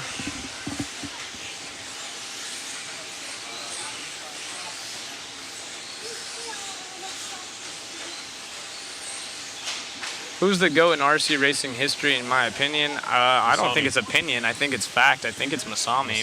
By a long shot. There was a picture in Car Action with all of his cars, all of his trophies. I think he's won at just about every... Yeah, if you Google Masami Hirasaka trophies, I'm sure that picture will pop up, and it's really neat. It's insane. That was his job for many years. That was his job before it was actually a job. Right. If that makes sense. Yeah, it kind of paved the way for paid professionals, if you will. And fortunate enough to meet him a few times and even watch him drive with his feet. That's another one you guys might want to go YouTube. Someone wants to drop a link. I think there's a link of him at Cactus Classic in mid-2000s maybe, driving with his feet. And I'm sure he's done it multiple other times because you can't just get that good doing it once, that's for sure.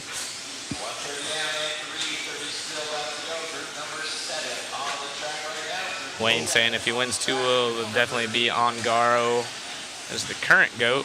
That would be crazy for him to have all 3 in hand. That would be nuts. And they would give Associated their 33rd championship world title. That would be nuts for him to have all 3 of the world titles. And then if he goes to, maybe we can get Ongaro to show up to the IFMAR 10 scale worlds. Yeah, that'd be crazy. Yeah, that'd be sweet. Yeah, no problem. Thank you guys for joining in with us. Richard Lake now in the chat. Steve Butts OG. Yeah, it's pretty cool seeing Steve Butts in here.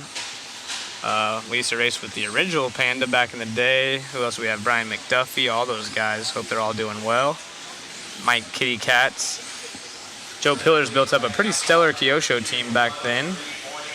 And of course, Associated's always been strong. Losiu was getting it as well. And that was about when Yokomo started taking 10 scale serious here in the US at least, because they were sending over, someone dropped earlier, Nyato, if you guys remember him, Maximum Punch. Jamie Hall to the point right now. Right now, our top 3 consecutive is 1 minute flat with a 3.40. Marcus P, Jerry Walter. Those guys are dope as well. Thank you guys for joining us. Yeah, as Jamie Hall leads the way. Nico Schmid in the 2 spot. Kyle Klinsforth in 3rd. Harley, she's been going quick all weekend. Yamasaki, you've seen his name up top. And now Adam Rails, he has a lot of fans online, so putting in a presence. It's Jamie Hall, the only one that's really close to the top 2 times set out of the last heat. Sitting 3rd overall on the top 3 consecutive. The UK driver leads the way right now.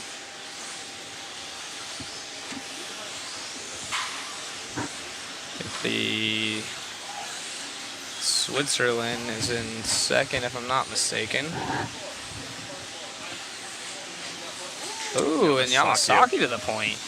Jumping the leapfrog, if you will. Yeah, so I'm surprised at only 7 we're not still under a minute yet. So we're right at a minute, at a minute flat with a 3.40, 3.98 for Yamasaki and a 9.13. So we got 4 drivers right at a minute for your top 3 consecutive. 1 minute left on the master clock. Car 1 now set in place with a 1 flat with a 1. Car 3 with a 1 flat with a 9. And car 4 with a 1:01. Yeah, Angaro's got to win some on-road to be considered a GOAT for sure. Yeah. You know, someone that has, that can be considered in that same category as Ryan Cavallari. He has national titles in Nitro, on-road. I know it's not a world title, but he's done really well at Reedy races, which, I mean, that has all the international drivers. I'm not sure. I think he has some on-road Reedy race wins. I'm sure the chat will let us know.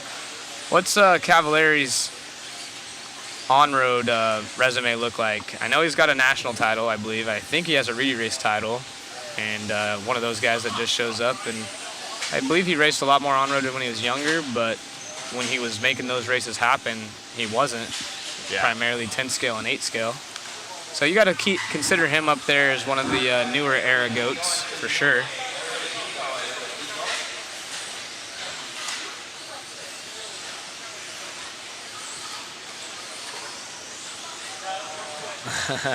Steve asking, how old were you, Zach, when we were all doing JBRL? Like 15 to 18-ish. Well, it's 21 years in the making Yeah, now, so. 14. Started, I was AE 14-year-old was my RC Tech username. So if that gives you any idea, I think that was like the first year I understood what RC racing was outside of Racers Haven locally. I've been to at least one JBRL every year since it started. How many of the two-wheel guys did not race four-wheel? Not many, if any. Yeah. Yamasaki jumping to the point of this one in a 1 minute flat with a 111. So Jamie Hall going 1 minute with a 430, and Jamie Hall, 1 minute at a 913, I'm sorry. So here we go, race number 8. Let's see how this Mugen does. Yeah, I want to see all of you Mugen fans kind of tune in. This is time to watch Shinadachi out there, the only Mugen car in the States, and we don't even really know. Did they mention anything if there's some back home? Some more? Nothing to know of, but this is basically the prototype platform that they will be putting out. I mean, I'm sure obviously they might put some small tweaks into it, but according to Drake, this is the platform that they're going to put out. It's the only car in the States. And Option parts, I believe the only thing that they had on it was the aluminum steering rack. Yeah. So I think it's pretty much, if you go check out the pictures, we had some dropped. Red RC has some dropped. There it is right there, that number 2 car. Yep. It looks like most of those parts are going to be what you see out of the kit, with an exception of, for sure, the steering rack and maybe 1 or 2. I didn't catch the tail end of the interview, so. Very famous paint scheme on that guy, on that car. Absolutely. Tim Line, we'll see you guys changes. tomorrow. I know the first couple of heats, this car looked pretty soft. So let's see what we got this time around. Wow. Looks pretty aggressive, actually.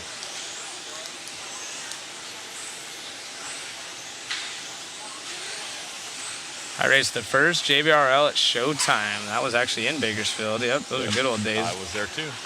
Guys like David Shepard. I think Drake was there now. Cody King was a young kid racing back in those days. Gas Truck.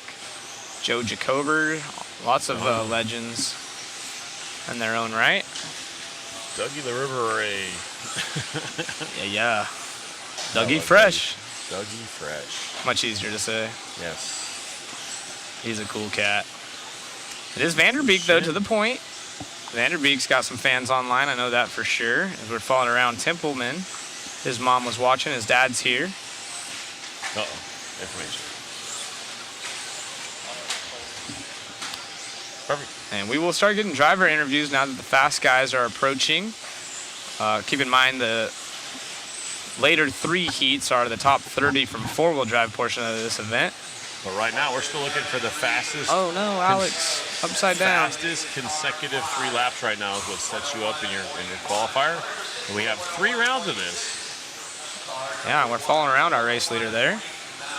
Team associated driver over his teammate, Alan Horn, the father of Austin and Aiden. Aiden making the 4-wheel drive final. Super cool, dude. And Austin decided he wanted a girlfriend, so he's a little bit slower at this race, but brought his girlfriend. Yeah. So Aiden, fast RC, Austin, girlfriend. Yeah. That's how that goes, right? Yeah, pretty much. And then guess what? Alan's got the best of both. He's fast for what I would consider his age, and his wife's here with him. There you go. It's a win-win. Yeah. They travel as a family. They really do. Hey, you look like a heavyweight boxing champ. Who does? You, the other guy. Thank you. Thank you, thank you, thank you. I'll be here all week. I'm a big teddy bear, though. Some people think different. Yeah, Marcus Plumley saying, crazy how we watch these young guys grow up the track and now watching them at the Worlds. Doug, Mason, Jovi. It's cool. Super cool. It's super cool. You know, one thing to be proud of with this younger generation is, I would say, pretty much every single one of them has turned out as an awesome human being, and a big part of that is because, I can't say because, but it's nice to see because a lot of these guys spend a ton of time at the track, so they're learning from all the older generation, and it just goes to show that you guys are doing your part, and these kids aren't being crybabies, breaking the remotes, doing anything crazy. They're super respectful on and off the track. And that's a big part of RC racing. So if you guys are, at your local track, I know I've witnessed it many a times. Wayne likes to help the younger kids, take them under his wing, and just show them what RC is about. We've seen a lot of people in the chat here, asking questions. Don't be afraid to ask. There's no dumb question. As a sponsored driver, that's your job to help out the next kid. So I do take that seriously, and I do have a heart for this younger group from the West Coast to come up here because my son's raced with them so long. But it is even I see these kids. I'm super proud for these guys because I know how much work they put into it. I know Maddie's just like, he's always slaving on that car. I know Davey's always slaving on his car. Mason and Tyler, those guys they put a lot of time in. Sammy Moran, these guys put so much time into their vehicles and their racecraft that you just got to be pumped for them. I hope all of them make the top 50%. Yeah. If not better. I mean, it's what you want. Buzz Killington. We won't bring that up. Oh, Eric. Yeah, we didn't say anything. It's weird hearing Zach talk about the younger guys. No idea. Steve. Hopsing, yes, Steve. Oh, that's funny. Good time. Funny. I bet it is a little bit weird, huh? It's weird for me too, but I love it. Where are you at, Steve? Are you out here? Where are you at? Yeah, where are you stationed at? Where are you watching from? Where's everyone watching from? We do this quite often. We'll get a... He's a negative camera guy for life. Yeah, we'll get a head count of where everyone's watching from now that the rest of the world's either fully awake and everyone's getting off work. If you're here stateside, at least on the West Coast end of things, maybe getting closer to bedtime. He's in Temecula. That's not that far away. Start heading this way, bud. Come on. Get in there, Dougie. Yeah. Yeah, Derek's Dougie. handsome. And He's Alex, the only one to go sub 1 minute so far in this round. This is our Dougie's- first one that means something. Yeah, Dougie's posted a pretty decent lap time there, a 19.7 overall. He's at a 1 minute with a 2.89. Wagga Wagga, Australia. I like that. Sounds cool. Well, you guys are coming in quick. I know. Florida, Houston, East Coast of Canada. Canada. Yep, Canada getting represented. Where is Letterkenny? By Buzz Killington. We started watching that again last night. Yeah. I watched them all, but Buzz Killington, I'm going to assume Bakersfield. Jack, James Arlick said when he ran the Worlds, his only goal was to not be the slowest American. We haven't got to try the crab shack yet. What the heck? I'm starving. I'm down to pay if any of you guys are coming here. You're buying? I mean, at this point, I'm about to Uber Eats something in. Look at everyone's favorite Australian. There's Mitch right there on cam. Doing a little modeling for Mitch on the mic apparel. Or we told him multiple times we got to get him in the booth. Yeah, he can hear us. Yeah, there he is. Representing himself. 45 seconds to the start of the race. Do they drive with ball or gear diffs? I would assume most people are going to have a ball diff in for this one. If anyone has a gear diff, I recommend putting in the ball diff. Well, who knows? I've been out of it for a while, so don't take advice from me. I'll ask Shin how it was. Shin.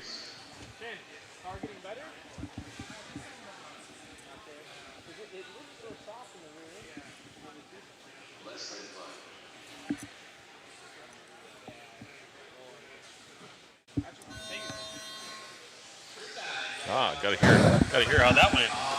Yeah, he said traction's coming up quite a bit, and I said the car looks a little soft for me. And he said, yeah, it rolls too much right now, so you probably see that car getting a little bit of adjustments. And keep in mind, it doesn't have near as much testing and tuning on that setup as a lot of these other guys.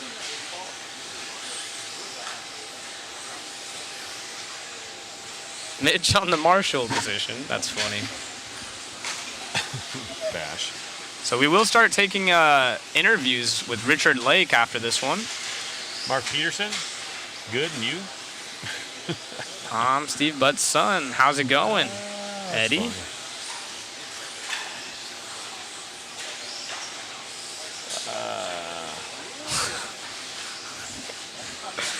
You're right, Oh, Buzz.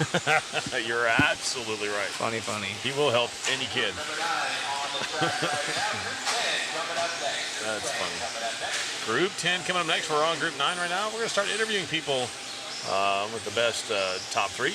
Right now, it looks like you guys got to do one more lap. But right now, Alex Vanderbeek has a 59.389. The only one in the 59s. Yeah, you're definitely going to have to be in the fast 58s. Yeah, let's see where a 59.3 would have put him after the the final round of controlled practice. He would have been right there with Evans at 12th overall. So Alex putting in a really good run. That's solid. Yeah, so we'll see. BT to the point. BT with a 105 though. He'll need to find some speed, but BT's a busy guy. He's helping out all his team and everything like that, so he doesn't get quite the time on his car. Definitely not the drive time that he needs, but he's a busy dude. There he is with a shot of his car. Yui passing up Lackey. Lackey has fans. Actually, Lackey, I'm not sure how they pronounce it, but Yui out front. Getting closer. Yeah. Hunter King, I know he's got fans out there. No. Oh, yeah. Hunter. Big chillin'. He actually moved out to Florida, and he's gotten really fast since he's made that move from Vegas. He used to be a carpet guy, really good on the carpet. I think he's not too far from Beach RC now. I did not know that. That's cool. I don't know if his dad's out there. Lachlan. Yeah, I think he was pretty close to Beach RC. Well, yeah, they call him Lachlan on here, but they have a nickname for him. I understand that. They got a nickname, though. You all-knowing chat, you. I said Chipotle earlier, and he's like, it's pronounced Chipotle. Right. Oh, really?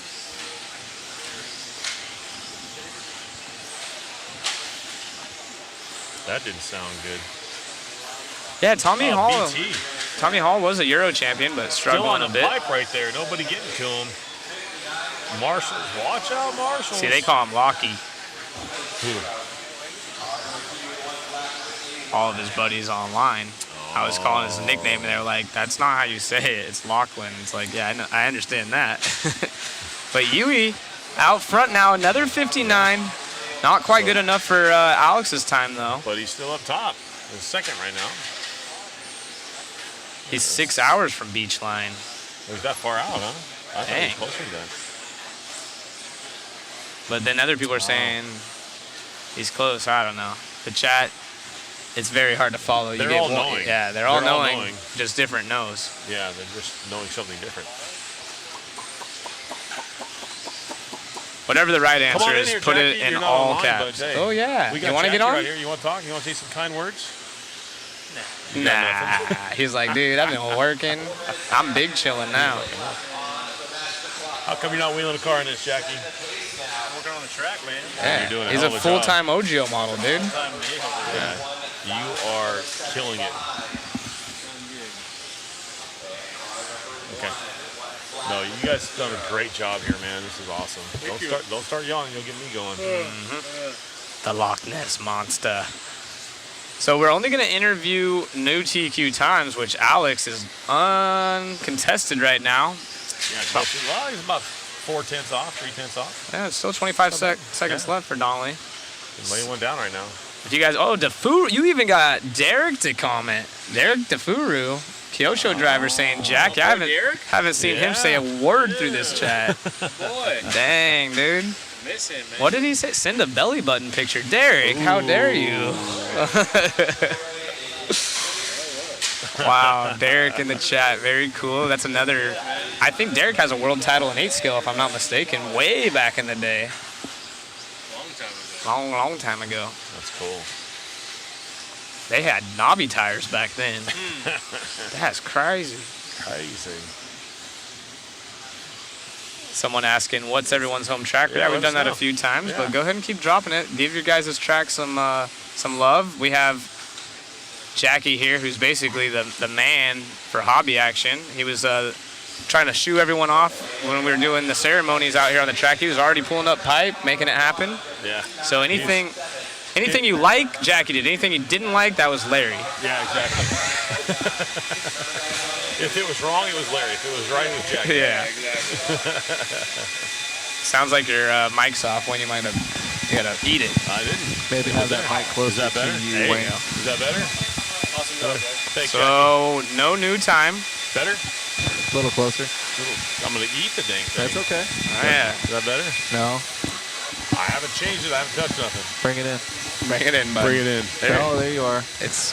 Hello. There we go. You look like a Oh, my Backstreet Boy goodness. now, dude. It's so close to your Now, face. watch. Now someone's going to be like, it's so loud. All right. I'm a trusted source for Hunter. My husband is a mechanic. Fair enough. Amber in here. We're gonna trust her. So I missed it. Is he 6 hours away, or is he 6 miles away? Or is he 6 miles? We're gonna trust Amber. Amber. And drum roll, please. Why is the stream so bad? YouTube and Live RC. Live RC stream, from my understanding, won't be the greatest if you're watching just from that camera angle, because it's not our stream. But if you're having problems with the actual main stream, we have it going, and I know for a fact it's on our end working good. So just check your settings. We have a few streams going on our phones and on iPad in case there are any cutouts. We can nip that in the butt quickly for you. That's not nice, Derek. No.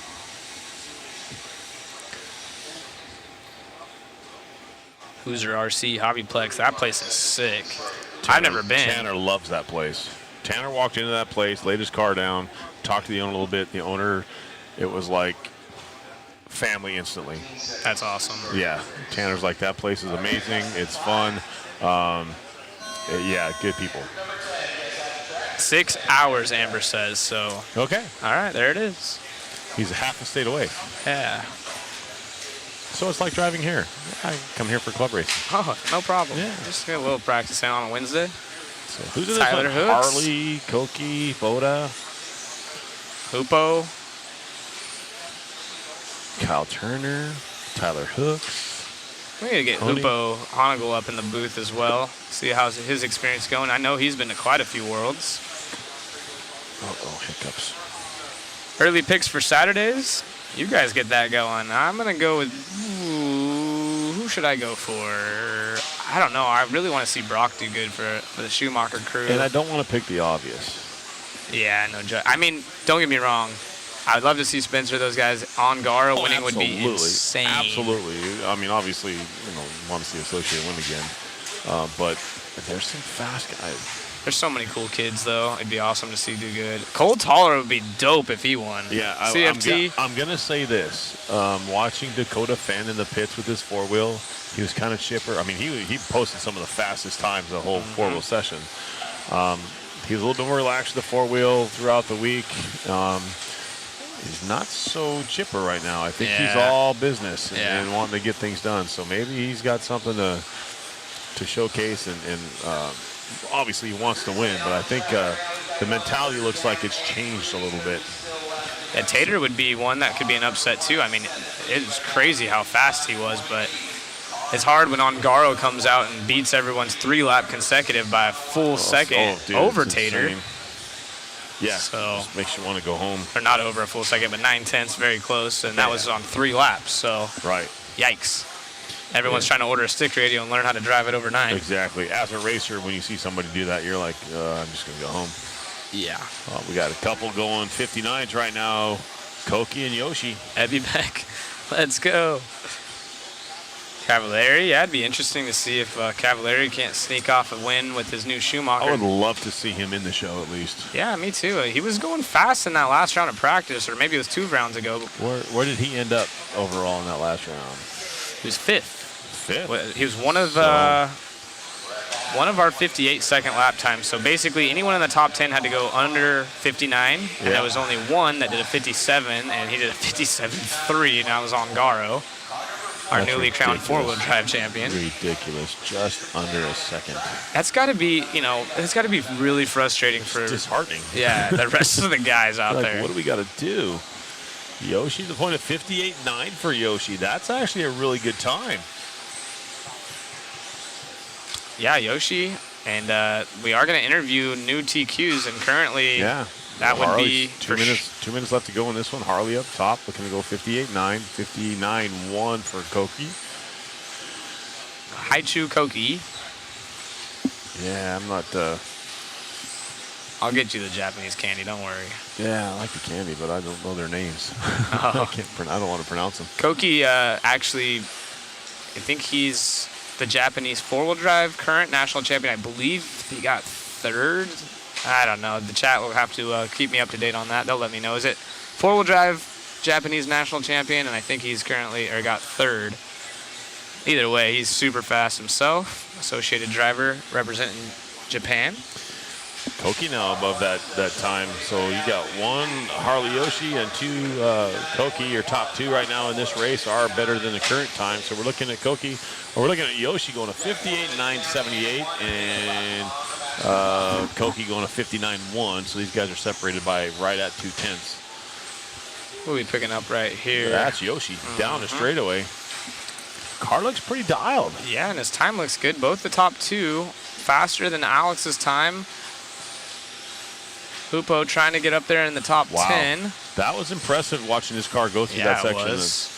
The way it switches back and forth. Looks like it's almost set up perfect just to kind of lean back and forth. What kind of lap time was that? Yeah, that was solid. 19.6. 19.6. Fast lap, 19.4. Yeah. For Team Yellow Wheels. Thank you. Koki in 19.424, 19.462 Daniel? for Yoshi. Daniel's been quick in all his races as well. Yeah. 59.4. So get this, now we're down to... let people know that Facebook is going to time out soon. So Okay. head on over to Mod Media on YouTube, and Okay. I'm going to try and get another Facebook stream started. Okay. So now we got Koki to the top 58.272 to a 58.731 for Yoshi, and Kovac a 59.3. So your top three changing. Koki taking the point. 58.2 is not bad. Wow, that's going to do good. That's and quick. Real quick, before we get this interview, Facebook is going to time out, so we'll probably do it after the interview. So if you're on the Facebook stream, head over to Mod Live Media, or Mod Media on YouTube, that is. It's Mod Media on YouTube, yes. And then maybe give it 10 minutes or so, and then we'll be back live because we only have 8 hours on Facebook, 12 on YouTube. And we're going to pick this up. We got an interview coming up with Koki, with Richard Lake. Holla.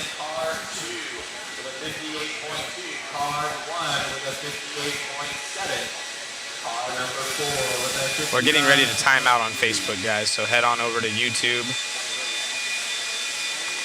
That's probably why the stream got blurry if you're listening in.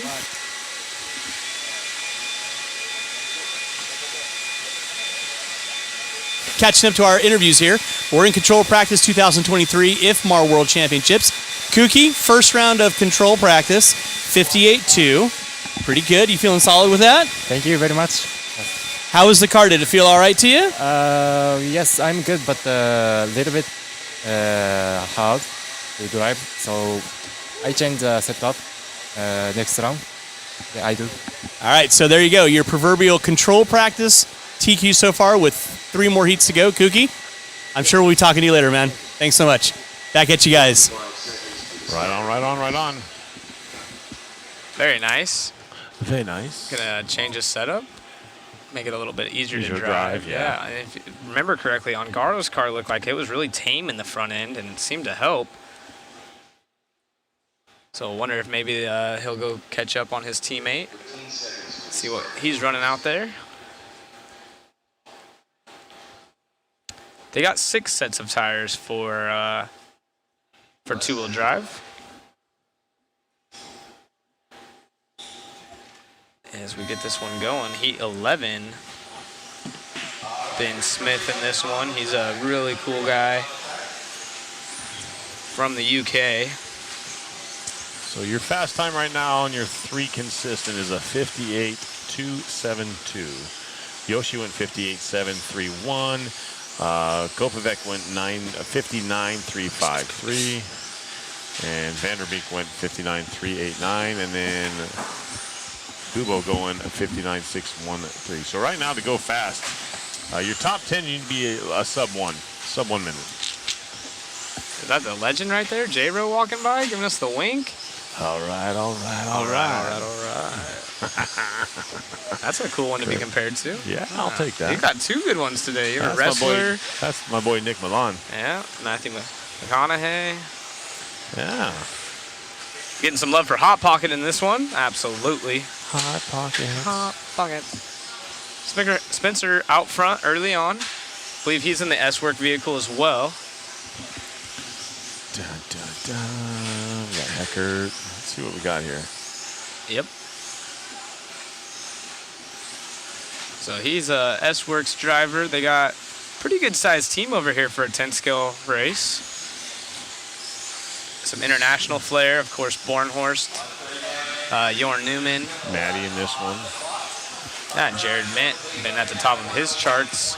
Ryan Rivas as well. Cracknell falling back.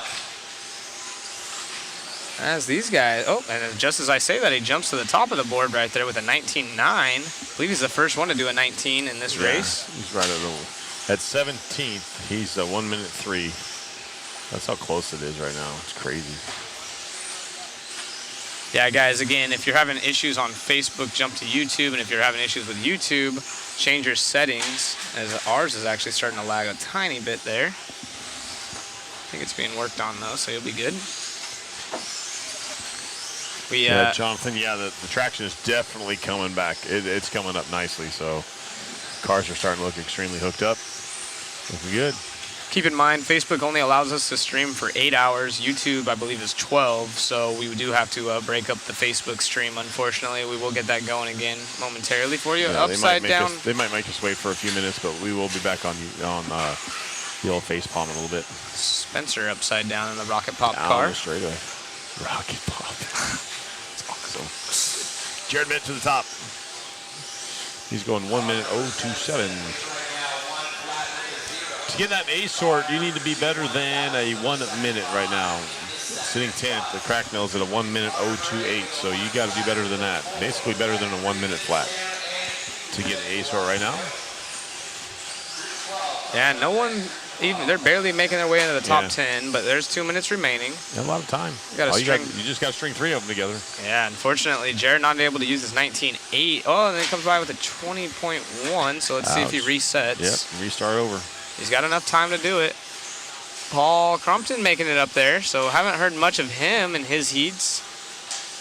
And now he's in the top 3, trying to make something happen here in heat 11 before we start bringing out your top 30 from the four-wheel drive portion of this event, as they will be race 12, 13, and 14.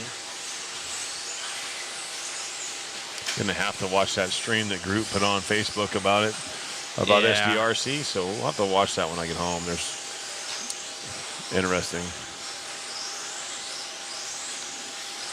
Yeah, Davide's talent is where it's at. It's not the stick radio.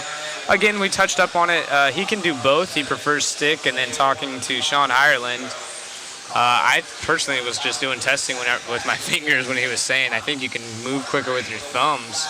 I think there is something a little bit to it, but of course, you know, there's plenty of people that have done amazing with pistol grip radios, so definitely just can't discount his talent altogether. No, you can't. Not his radio doing anything. It's, I mean, if you're going to win the 8-scale worlds and then back it up with the 10-scale four-wheel drive worlds. 2 8-scale worlds. Does he have 2 of them? Mm-hmm. Yeah, it's not just the radio, guys. Yeah, he's a G. And just all around down to earth. I was talking to him, you know, we interviewed him after and asking, what do you do on the daily? And he's like, I take care of our track. They have the Ongaro ring, which has club racing weekly and stuff. And he's like, yeah, my dad makes me mow and this stuff around the track and get it dialed in. He's got chores just like any other kid his age. Spencer Heckert up to the number 7 spot with a 59.383. Oh, jumping all the way up to number 3 spot overall, 59.304. Let's go, Spencer. Heckert Rocket Pop. laying it down. Very neat. Jared Mint going quick. Cracknell been fast all week. You're making me want ice cream now. Yeah. Oh, Harley Yoshi trying to get out of the way. Yikes. Gets hit in the foot. Shout out the Aussies from Knox RC in Melbourne. Thank you guys for joining us. Uh-oh. No. Who's that? That's the TLR.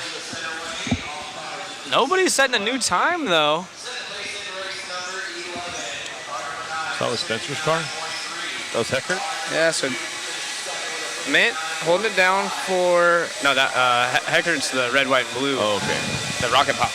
Hey guys, so all the streams should be back up and going again. Looks like we're back on Facepalm. Yep, join us over there if you guys prefer Facebook. We're up and going again on that platform. Yeah, very young Lewis Hamilton racing RC cars. as we get ready to go into Singapore this weekend. If you guys follow Formula One. Also, a big shout out to our other sponsor for overlays, RCGT and RC Garage. Look at those things. So you can see all that with the manufacturers in there, guys, pulling up all those photos. So or check out those sites, rcgarage.info. Claim your racing profile. You will be in there. And also rcgtiming.com. Yeah. Packard taking the win of that one. Enjoying myself a nice Monster beverage. Just posted up a link too, guys, for that waffle for the Brian Kenwald.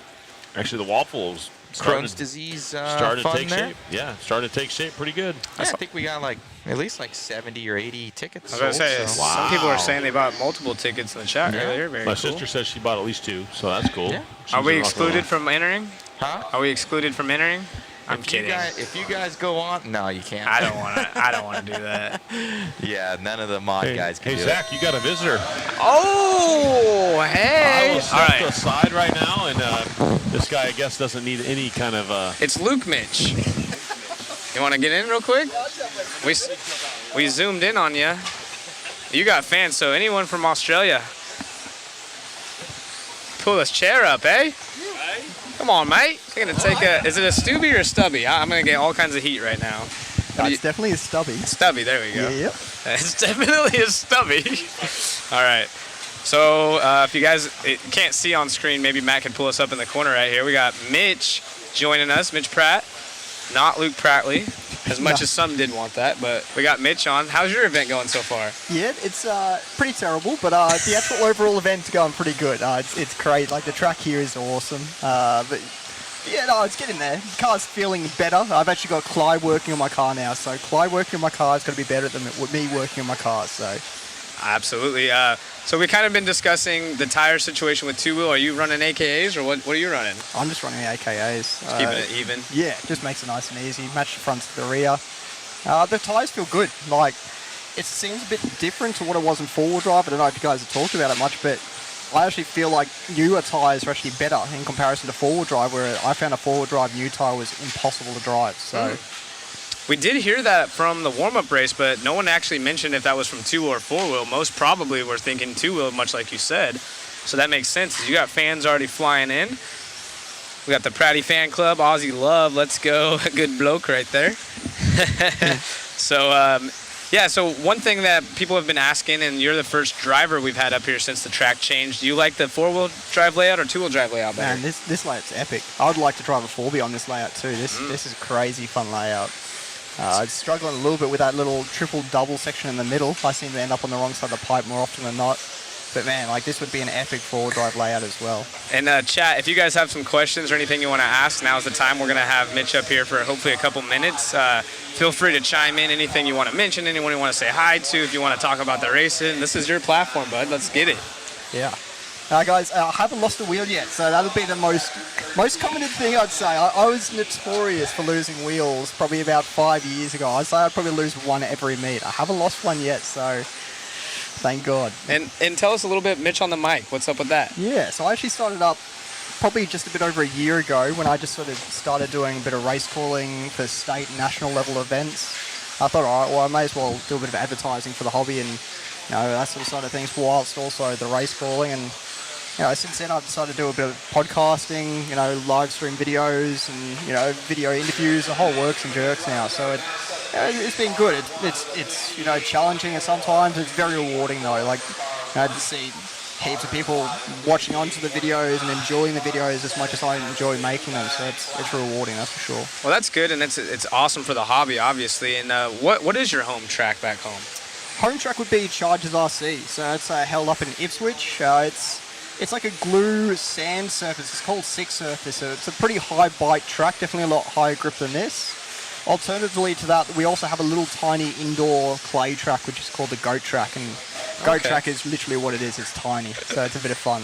That's awesome. And this, I'm not sure if you're near his area, but a lot of people, you know, actually I haven't seen anything, but I'm sure a lot of people are curious, is what's up with McBride out in Australia? He's racing much, or? I've heard mixed rumors. I had a good chat to him actually. He was at the ABC event. He wasn't racing, but he turned up at least to sort of do a bit of viewing. And I tried to get him on for an interview. He said he would think about it and that sort of side of things. I haven't managed to get him on yet. I'm hoping to get that in the future. But, you know, he says he's retired from professional racing. That's as much as we know. We don't believe that he's going to, say, the Nationals. I'd say he's just going to do the odd, I guess, local big race here and there. But he's not going to take it as serious as what he used to. Gotcha. Interesting. And you got HRCR. Would love to have you at the 2026 Worlds at HRCR. Don't know if they're calling that for themselves or if it's actually been official, but you got a ton of love in here, so it's super cool to see. I wanted to get you on all week so far, so I see we got Wayne back, but you are more than welcome in the box anytime. I wanted to get you a quick minute to say hi to everyone. You're gonna have to give them one oi oi oi or Aussie Aussie or something, but you are probably the most popular driver, honestly, that I've seen go through the chat. So that's something to be proud of, man, and appreciate having you here. Thank you very much, guys. Thank you. I appreciate what you guys are doing. Awesome. All right. All right, we're going to finish this one up, and we're actually going to get an interview with Tollard as he's setting a new time. And let's not forget about Schimmel right there. Very impressive about both TLR drivers going in the 52nd range, which we only saw Ongaro do in that last round of practice, this one mattering. So Brennan, super impressive. Both TLR cars. He's young himself. I'm not sure Brennan's actual age. If I had to guess, around 18, 19, somewhere around there. But very well-spoken young man. And it's really good to see him do what he's done. His family puts in a lot of work. They're super involved in RC. Schimmel's actually getting it over Tollard on the last lap by a couple hundredths of a second. So just as we were talking about him, look at Schimmel go. Check this out. We're going to jump into an interview with Schimmel as he takes over top honors.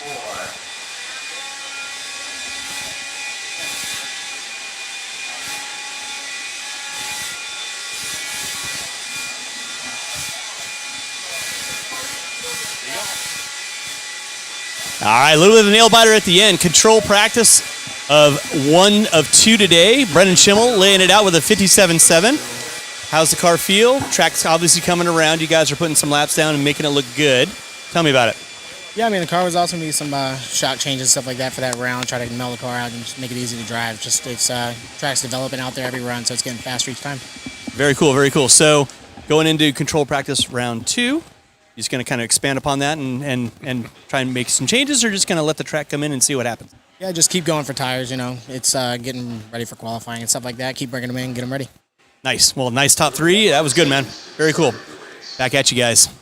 Wow. Squeaked it in last second there. That's awesome, dude. The real Shim Shady. So you went, Schimmel went 57.761 and Cole Tollard 57.791. So, I mean, that's less than 300 a apart. nail. Yeah. Off the finger right there. That's a fingernail. Once again, transponder placement. Yeah, 18.9 out of Tollard. That's absolutely unreal. So, Barry, if you're watching, I know you texted me earlier. Shout out to the Schimmel family. They definitely put in the work. There's no doubt about it. Brennan's been hungry for a long time, and he's made his name through the ranks and proven why. So. Yeah, and Tollard did do an 18.9. I know. He's absolutely flying. That's the first 18 I've seen. Mayfield's going to put himself up in the top 6. Finn's up there. Orlowski. But really impressive out of Kato. He stays top 3 as we are moving into heat 13 of 14. So let's see who goes quick here. I'm going to switch this over and start watching time on the other one. Wow, that was awesome. Right there at the end. Yeah. I was already announcing Tollard getting it, and then all of a sudden he comes by. I was like, whoa. I heard the crowd. I was like, what I missed? And they said he got it last second, so that last lap. Hey, and that's 2 TLR cars. They got something over there, whether they're faking us out or they not. Wouldn't let me look at it, so I know they got something over there. Wow. No white monsters, Wayne. What's that? Derek says no white monsters. Mike would be disappointed. We didn't have any available. Tomorrow. Tune in tomorrow. And tell all your buddies, tune in tomorrow. I'll be drinking white ones tomorrow. I'm going to need it. Yeah, I have a feeling it's going to be fast, close, tight racing tomorrow. Whoa. It wouldn't matter until the main events. You're right on the transponder placement. But we had one. I mean, what was the finish in one of those A's was...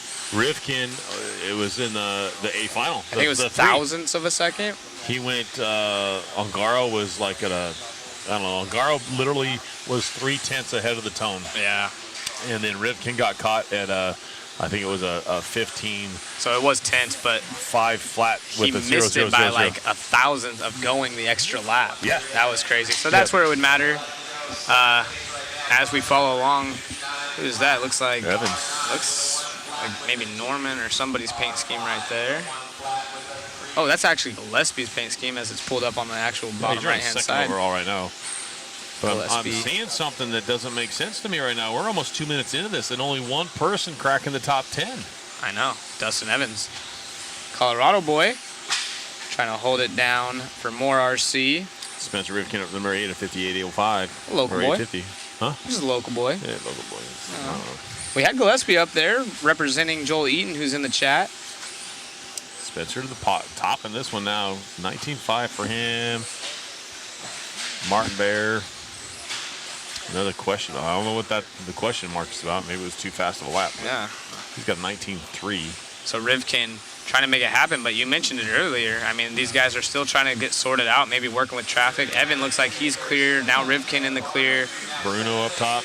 Gillespie was flying earlier. We had him on screen, and he was going good in that blue car, so let's see if he can string some laps together. Tom Rinnernick running this time. He had issues in that last round, so I don't know if he got those things fixed and got going in the right direction.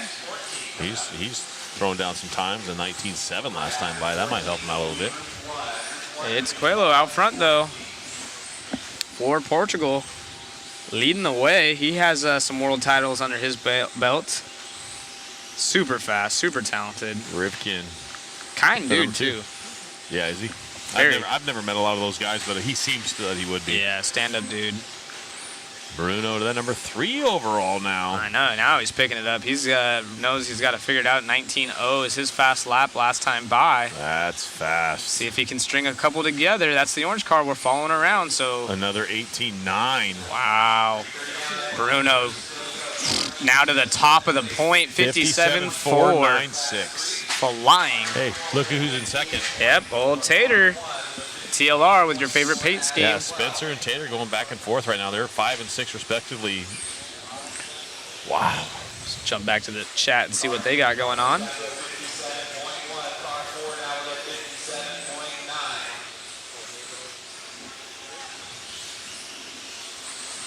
Ridiculous having to change the track 20%. It's actually it's pretty cool, I think, because it makes it different. And there's some drivers that opt out of running 2-wheel and 4-wheel. At some worlds, they just run one class.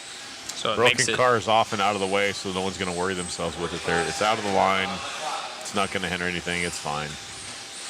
57.1 out of Bruno now. Absolutely flying. 18.7 fast lap. So we were wondering, is anyone going to do the 18.7s? And now he's already always halfway through the 18s. I think we'll see very low 18s.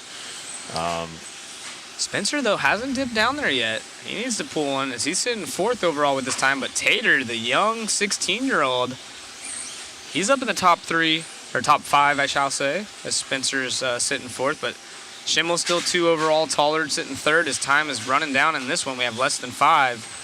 See who can step it up. Only a few of these guys in the top 10. And Evans, who was flying early on, all the way to 12. Tom Rinnernick running a good run there, 7th overall right now on your top 3. Yeah, he is. That's awesome. One heat remaining. 57.0, 56.9. Let's go. Oh my Bruno. goodness. Wow. Oh my goodness, that orange car down the straightaway right here. That's the X-ray driver. Yeah. He's definitely, they figured something out over in that camp. Yep. They weren't very happy after 4-wheel, you can tell. But his car is looking phenomenal. Done. He is done, so that is crazy. Absolutely crazy. 56.997. Oh my goodness, Bruno is flying. So we will be talking to Bruno as Lake queues up over there. They got him over there. Here we go. Driver from Portugal. Good shot of Champlin right there, and Tessman coming up. Aiden Horn. I think we wait for the blowers to calm down. Yep.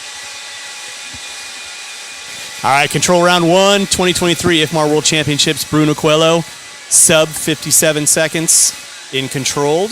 How's the car feeling? Track feeling kind of good?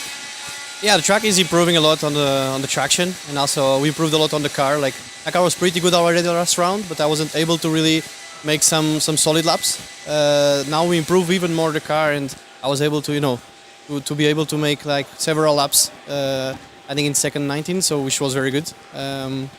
Absolutely. I was just going to say the car looked pretty good. You were able to kind of push it where you wanted to do, and going into Control 2, any thoughts? You're just going to kind of come out and make some laps and just kind of see where it evolves to? For sure, there is still something to do on the car to feel more comfortable. Still, I feel the rear is a bit loose. We want to work on that for sure. Because, two-wheel drive is all about confidence, and I need to have it 100%. So, yeah, we are going to work on that for sure. Awesome. Well, man, thanks so much for coming in, and we'll see you soon. Back at you guys. Your last one coming at you next.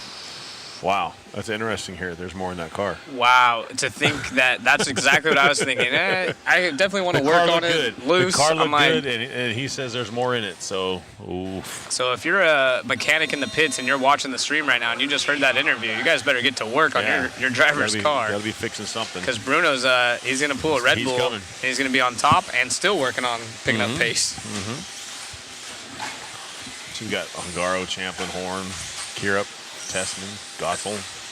Wow. Davey Potta. I'd love to see Davey put one in here, man. Me too. That'd be awesome. We got Max down here Chase coming by the line.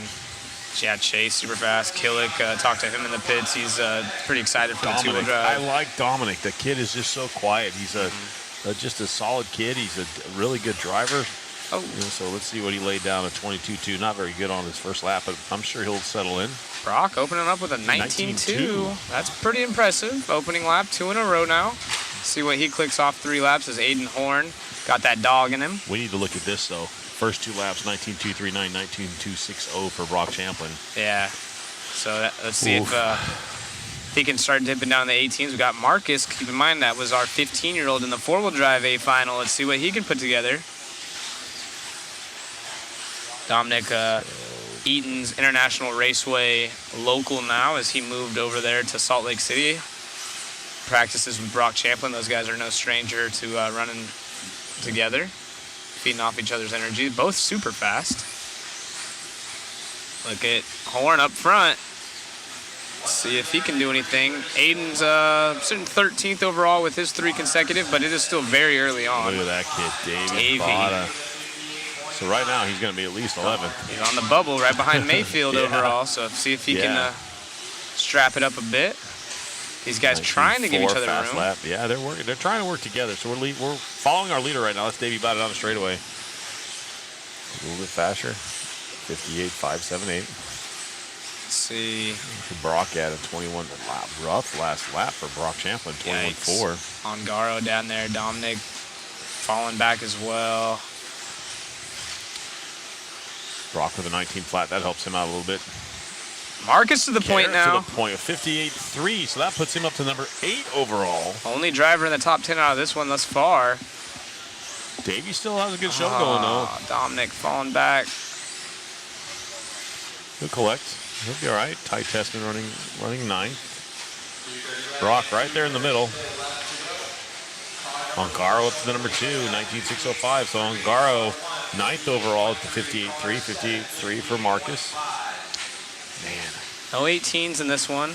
Not yet. Not yet, but still 2:15 left on the clock as we get through our first round of controlled practice. Look who just popped up there. Yeah, Brock Champlin. I knew we'd see him up at the top. Absolutely. Now he's second overall. Got a 19 flat, a 19.2, and a 19.9. This is his average right now. So he's on the gas, to say the least. Let's go. Very impressive. Another lap of 19.2. You think he's got enough to dethrone Bruno? I don't know. It might be a little late in the run now. Who knows? I don't know. Bruno popped up late in his run, but yeah, true. Still impressive. Schimmel sitting third. Yeah, well, Schimmel, like last lap, cracked one in there. So let's see how consistent he can be. If he can just keep on stringing these laps together in 19.3, that helps out a lot. So 19.7, 6.27. Only 3 of these drivers in the top 10 currently with a minute 30 left. So any of those drivers out of that last one looking pretty good. Koki from, I don't know what race he was in, 10 or 11. Yeah. Still sitting 7th. Still solidly in there. No, Web Central, actually, from what I had heard, it sounds like tires went from best out of the package to best after a run or two. So we were told that they were best out of the package from the warm-up race, but one thing I didn't even consider to ask is Mitch was saying, and this is just one person's opinion, he said, man, the 4 wheels were better after a run or two, but he's like, my 2 wheel, fresh rubber's where it's at. I've talked to some other guys, and they say they're like run 2 or 3 maybe. They're on the two-wheel? On the two-wheel, they're consistently starting to get better. Interesting. They don't know where the drop-off is, but the first run they're a little skittish. But of course, we haven't seen them run more than 4 times. As I say, the track was super green earlier on. Yeah. So let's see now. We'll have to go in the pits and ask them what's going on. But based on the, best run being our first Right. run, they were practicing on two-wheel mostly, not four-wheel. So that wouldn't be a surprise if that's more of the case here in the two-wheel Champlin drive trying class. to get around some traffic. Everybody holding him up right there. 23 seconds. No one's going to be able to dethrone Coelho as Brock just run that lap. 19.6. Not that lap, I'm sorry. One of his laps before. Yeah. Well, that one he was in traffic, kind of held him up a little bit. So it is going to be Coelho that's going to hold on to this one unless someone puts in an absolute heater. But I'm seeing no lap times right now that someone would have to have an 18 on the board. Very happy with this one right here. Your number 6 guy, Yeah. Davey Pata, young man, first modified worlds, and that's time. So let's see, maybe Brock can lay one in here. Oh no, his last one was a 21. Davey was a 19.1 last time by, so maybe he's got something. 19.2. Davey's going to go 6th. Aiden Horn 8th. Marcus Carup is going to be 9th overall. On Garo all the way down to the 12. But Brock Champlin, he's on his last lap right now. He's in an 18.8 It's fast not going lap. to help any because his last lap was, he knows that too. He just pulled it off the just side. pulled it So off. 18.886 fast lap for Brock Champlin. Puts him 2nd overall in this round. Wow. So your unofficial top 10 right now is going to, well, let's see if we're going to. Your A sort. Yeah, so it's going to be Coelho, Champlin. It's going to be Bruno Coelho up top. The only 56 that we've seen. Brock Champlin in the 2. Brennan Schimmel, super impressive 3rd. Oh, we lost it. And we lost the times right here, so I'll have to go back to those. Darn it. Sorry about that, guys. Crazy. Here we go. Yeah, we got it. That's the top 10 of the. That was top 10 of that race. We're of looking that for the top race. 10 overall for the round. We're looking Here at we the go. other one. So we got Bruno Coelho. Yeah. Brock Champlin, Brennan Schimmel sitting at 3rd spot, Cole Tollard 4th overall, Spencer Rivkin 5th, Davey Bata in 6th, Tater very impressive as well. That TLR car 7th, Aiden Horn 8th, Marcus Crupp 9th. Marcus is our youngest one in that A show. That's our A sort right now. And then of course Kato Koki in 10th. And Tom just on the outside looking in, but look at how close that is from 9 to 10. And a 58.2 to a 58.2. So, or no, I'm sorry, 58.2 to 58.272 to a 58.277. 5/100s, 5/1000s. And missing from our first official counting time is going to be our four-wheel drive world champion Ongaro sitting 12th. Also missing Finn out of there, Orlowski outside the top 10, Mayfield out of it, But look how Cavallari, close- Tessman, close Evans. those times are. That's And it's absolutely insane. Just 3 laps counting right now, so these guys will get more and more dialed in, but it is only one driver with a 56, 3 consecutive laps. The rest of these guys got to step it up. He's got a half a second on Champlin sitting 2nd.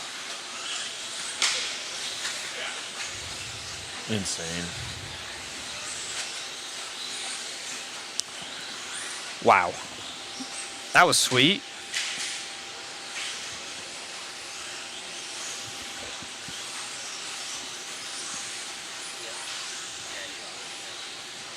As we start our second round of seeding.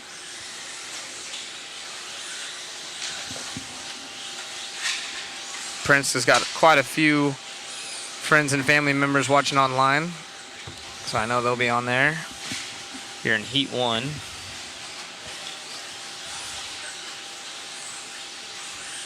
Nice.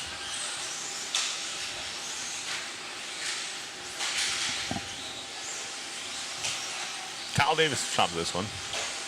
Local guy. Yep. Ryan Ryan Prince. Prince won that last one. We got a little interview with him.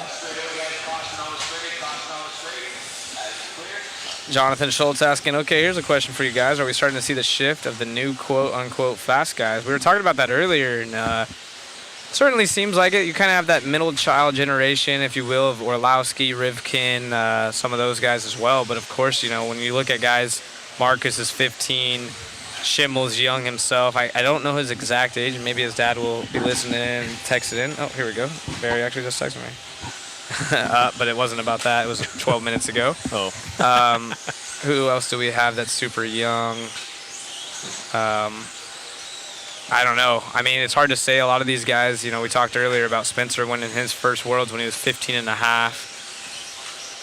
Someone mentioned that Cav had one at 15. Nayato was super young when he won, so it just kind of follows that same ebb and flow. But yeah, you definitely see a new generation of drivers, especially here in the States. We have a lot of fast guys that maybe people haven't heard of, including Brendan Schimmel, who, I mean, sitting right now 3rd overall in his first timed run that matters. Even though it's just a seeding run, it's still very impressive, and it shows some good confidence going in.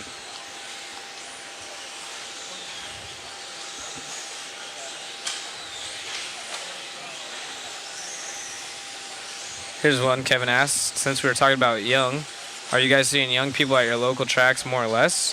Unfortunately, I don't race anymore, so Wayne, that's a question for you.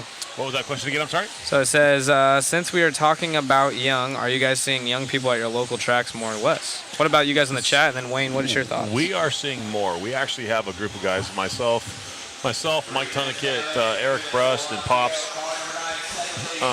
We kind of watch for a little while and see what's going on with some of these young guys. We see somebody that maybe have a little bit of talent, a good attitude, and we kind of grab those guys and we're trying to hone them in.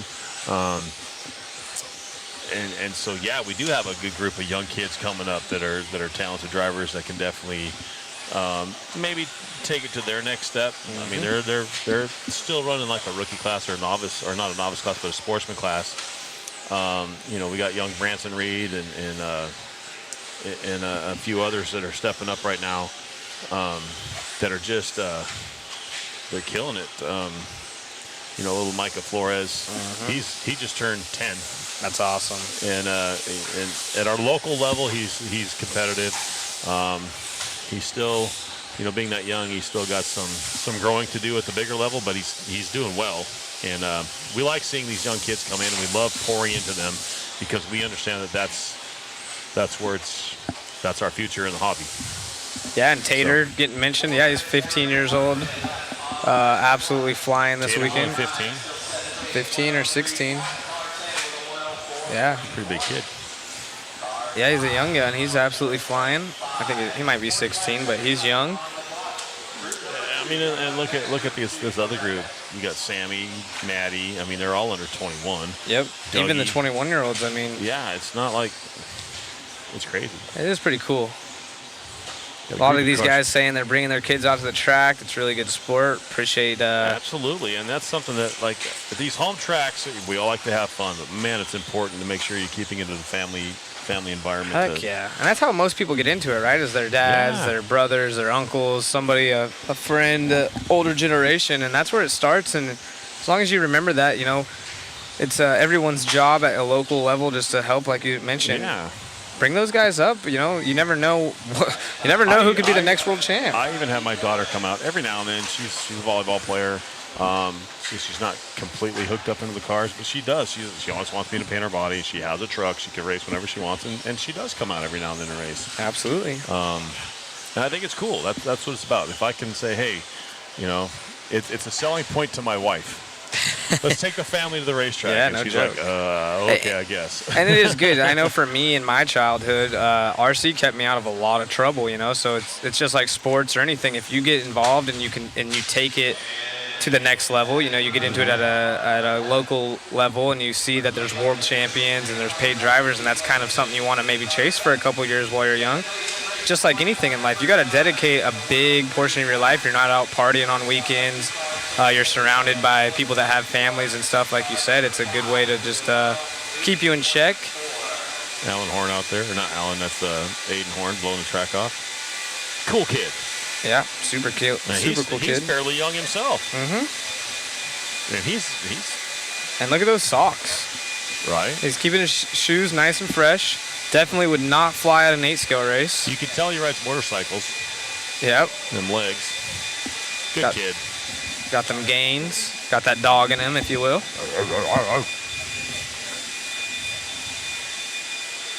We're doing good, Savage. Thanks for asking. JC saying he got his daughter into it. Yeah. She's not interested in racing no longer, unfortunately. Yeah, I mean, it's not for everybody, but if you can, like my daughter likes to have fun outside playing on the street or whatever, so she has a slash, and we let her bang it up a little bit. But normally, if she takes it out, then the boys have to get into it, and she gets pushed to the side. But she does like to come out every now and then and hang out. And we talked about it yesterday. I mean, someone brought up, does that place have wheelchair access? And that's one thing about RC. You can be 3 years old, you can be 70 years old, you can be handicapped. We talked about Zeke. I know Zeke's been following along. One of the most inspirational things in my entire life was watching Zeke literally be one of the fastest dudes in RC. Absolutely. And he has no arms, and it just goes to show. Something like RC, that's what they it helps you develop your character of who you are, and it gives them, gives a lot of people something to do that they can be involved in. If you can't, necessarily play sports, if maybe you're in a wheelchair or something, this is an awesome. We have a young kid who, unfortunately, rides dirt bikes and whatnot, and races RC cars with us. He had a bad bike accident, and I don't think he'll ever walk again, but he's in a wheelchair. But he shows up every week to race RC cars now. And he gets that fix. Yeah, he does. And that's what it is. For a racer, that's what it is. You got to get that fixed. But, I mean, he's a good kid, shows up and races and has fun, and he's fast. Exactly. And some of the coolest people's coolest stories, and really makes you appreciate life. And I don't know, RC's definitely just has such a wide range of people racing, from young to old to different backgrounds, stories. It doesn't matter. RC, pretty much anyone can do it. And it doesn't matter. It doesn't have to be racing like this. Yeah. You have the crawlers. That's a huge side of RC.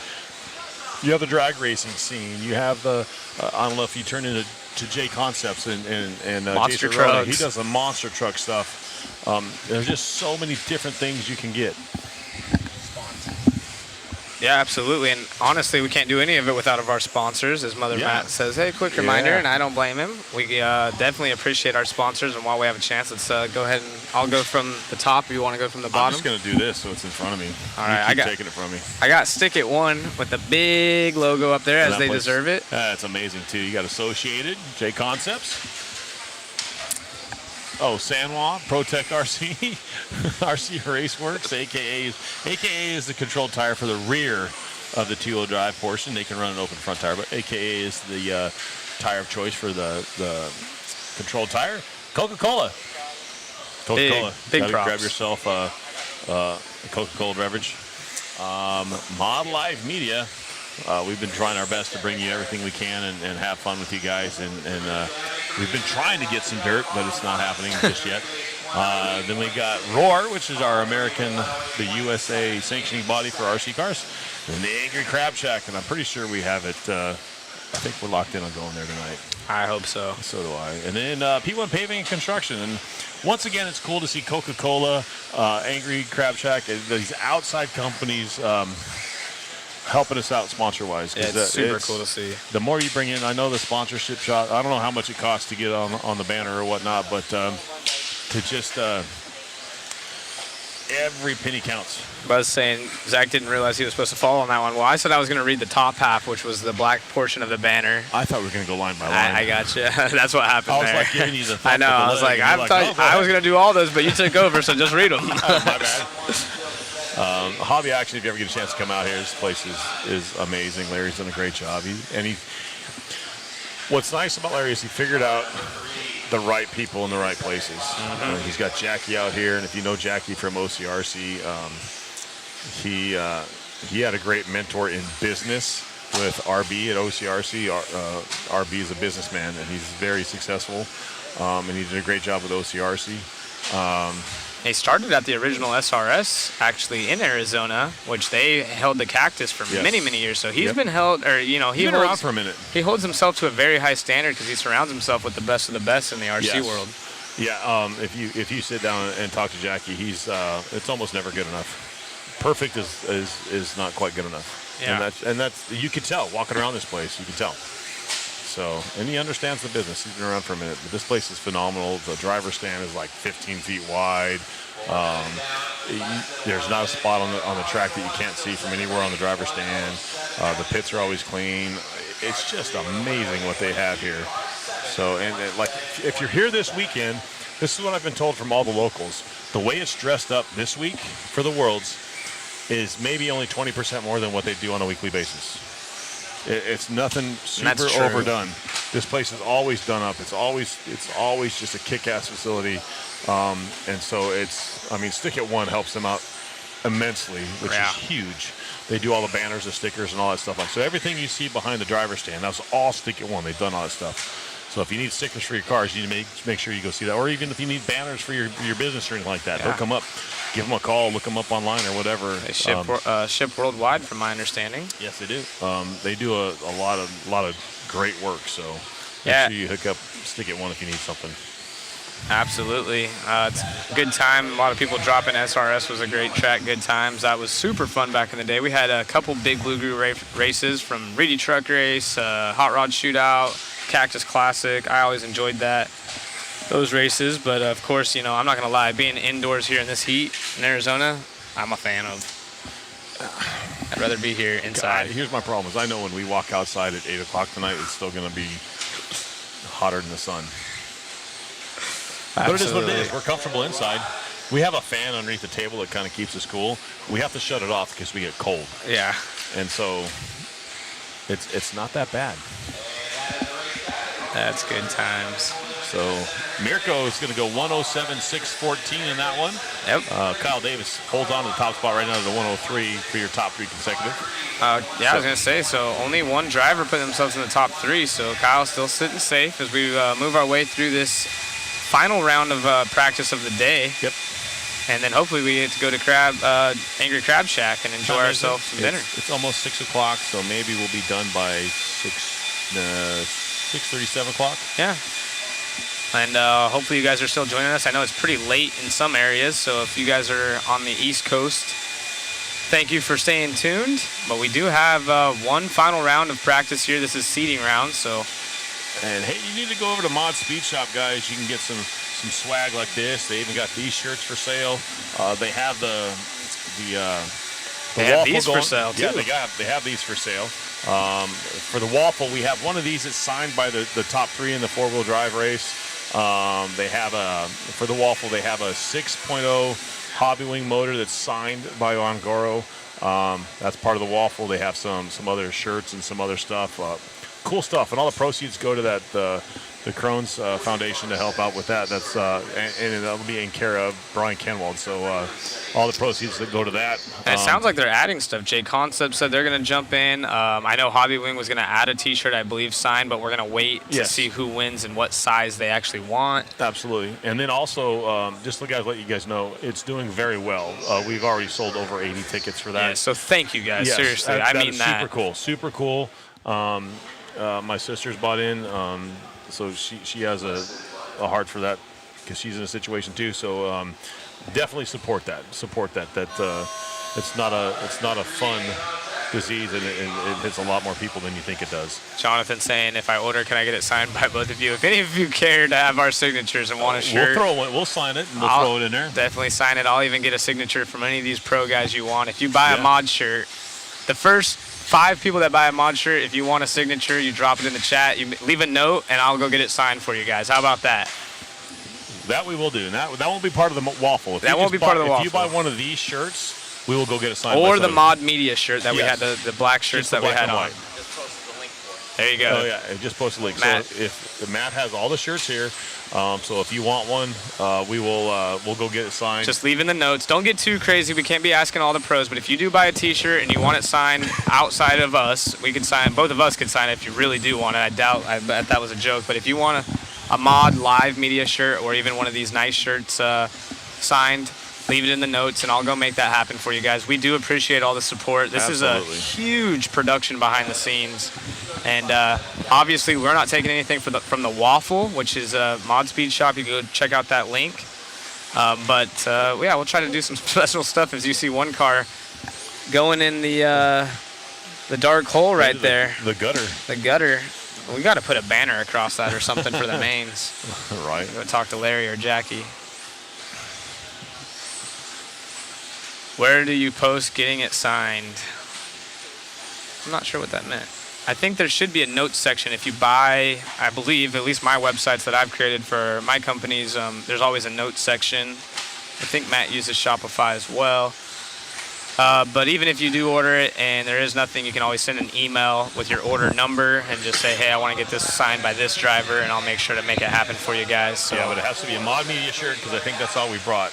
Yeah, the black mod medias or these nice button-ups, Yes. and then we'll get those signed for you if you want. And of course, if you don't want a signature or even a hat, if you want a hat, we can go get that signed. We can even. I think he's got a few of these hats, and I think he's got a few of these hats. Hey, Matt, Matt. You got flex Did you bring fits? these hats? How many hats did you bring? I got a bunch of these and You a got bunch of those. so we got so we do have a bunch of hats that we can get signed for you.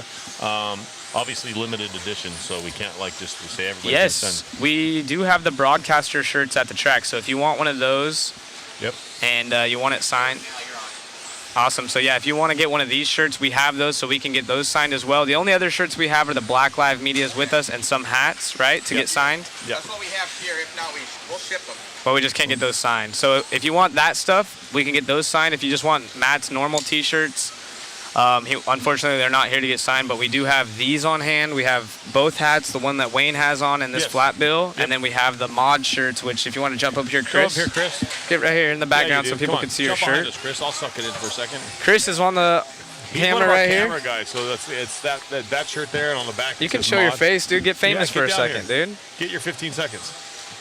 Hey, Chris is working the camera over there next to the timing tower. If you're coming on the straight and you get an angle, that's Chris, and we appreciate your hard work, Chris. Thank you, thank you.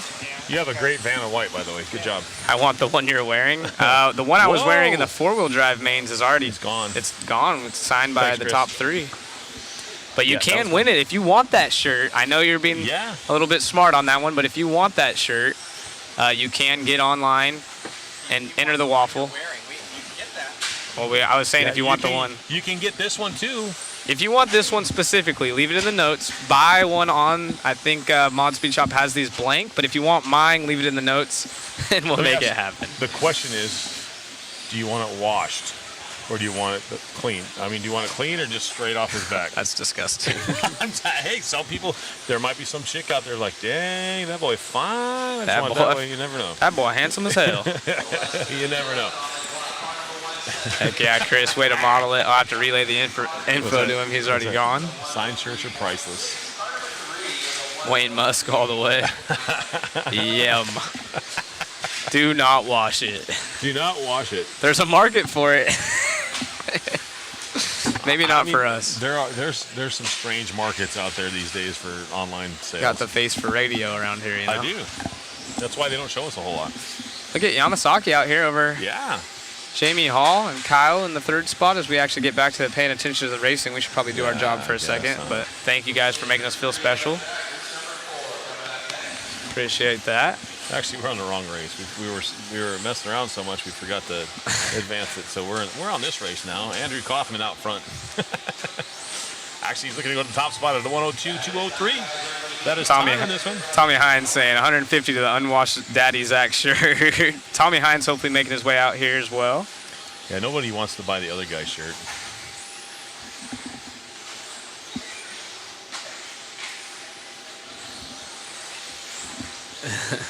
Just ordered a shirt. Wow. Please have Ryan Mayfield sign it for me, Chris saying. Very cool.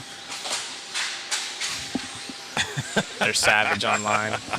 Hey, Matt, someone's already signed or already ordered a shirt they would like to be signed by Ryan Mayfield. So we'll.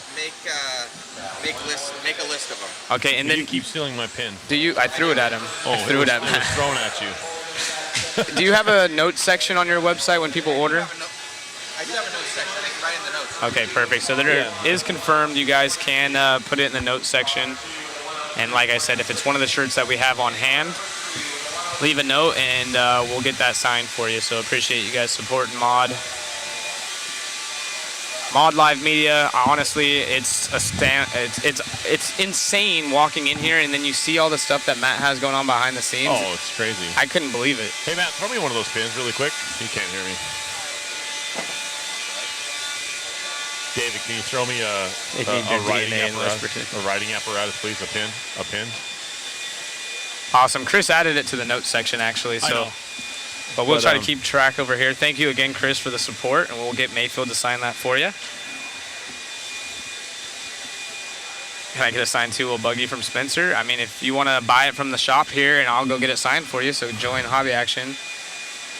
Who is this? My right ears. Drivers? Should we ask them first before we just say we're going to start? I mean, I know Mayfield. He's Yeah, I cool. know him It's- too. I know him. That's their kind of their job. They feel special. Yeah, most of them. Yeah, he's special to me. If not, we'll have you forge it, right? Yeah. Just kidding, No, guys. there'll be actual photos. Right-handed Our pin. signatures. Hey, Bobby, if you want to get a signed two-wheel and you order it from Hobby Action or give them a call, I'll go get the box signed for you. I know you're probably joking, but if there is anyone that's serious about it. There you go. Hey, Matt. Will Mod Live Media come to Australia if the world's come down under in 25? You got to make the buzz. Read that top one. Will Mod Live Media come to Australia? Uh-oh. Oh, boy. Here we go. You guys got him all wound up. Fired up now. Oh, look, he's ripping it right off David's head. Here we He's go. like, I got to talk to these guys about this. Contact me at modrccars@gmail.com. Modrccars. Shameless plug. Oh, that's crazy. Yeah, we'll cover it. We can fly anywhere with all of our stuff and get our crew. You guys got to request it. That's the big thing. They have to request it. Yeah, because it's honestly, there's a lot to it. It's not just up to us. Matt could go into way more detail, but the bigger the buzz is, if you guys enjoy the coverage and want to see it, you know, obviously RC Racing TV, Live RC, there's a lot of great coverage out there, but I can second the fact that if you saw everything. If you want this kind of coverage, you need to get a hold of Matt. Yeah, and there's Period. definitely not a lack of passion. Yeah. So thank you guys. And I want to go to Australia. Glad you're loving it. Yeah. Good times. I want to go. Are we part of that team still? Right. I went there once, and I can't wait to go back. That place is my bucket list. I want to go. It's party time in Australia. Whoa. Yeah, I've been there, Chris, and I seriously had some of the most fun of my life. Maybe if we get to go, we could pay them back for tearing up Chandler. We could go out there and tear up one of those towns. Yeah, absolutely. And James saying, "Don't go down under. Everything wants to kill you there." That's what Wayne was saying earlier. Yeah. Whenever I got off the plane, they give you a pamphlet of all the stuff that might take you out. Don't touch any plant. Stay away from anything that moves. And ironically, they didn't warn us at all about the flies, and that was the worst thing. Oh wow! The freaking things. And the kangaroos. They'll walk up and punch you. Yeah, you might fall off at the bottom of the planet.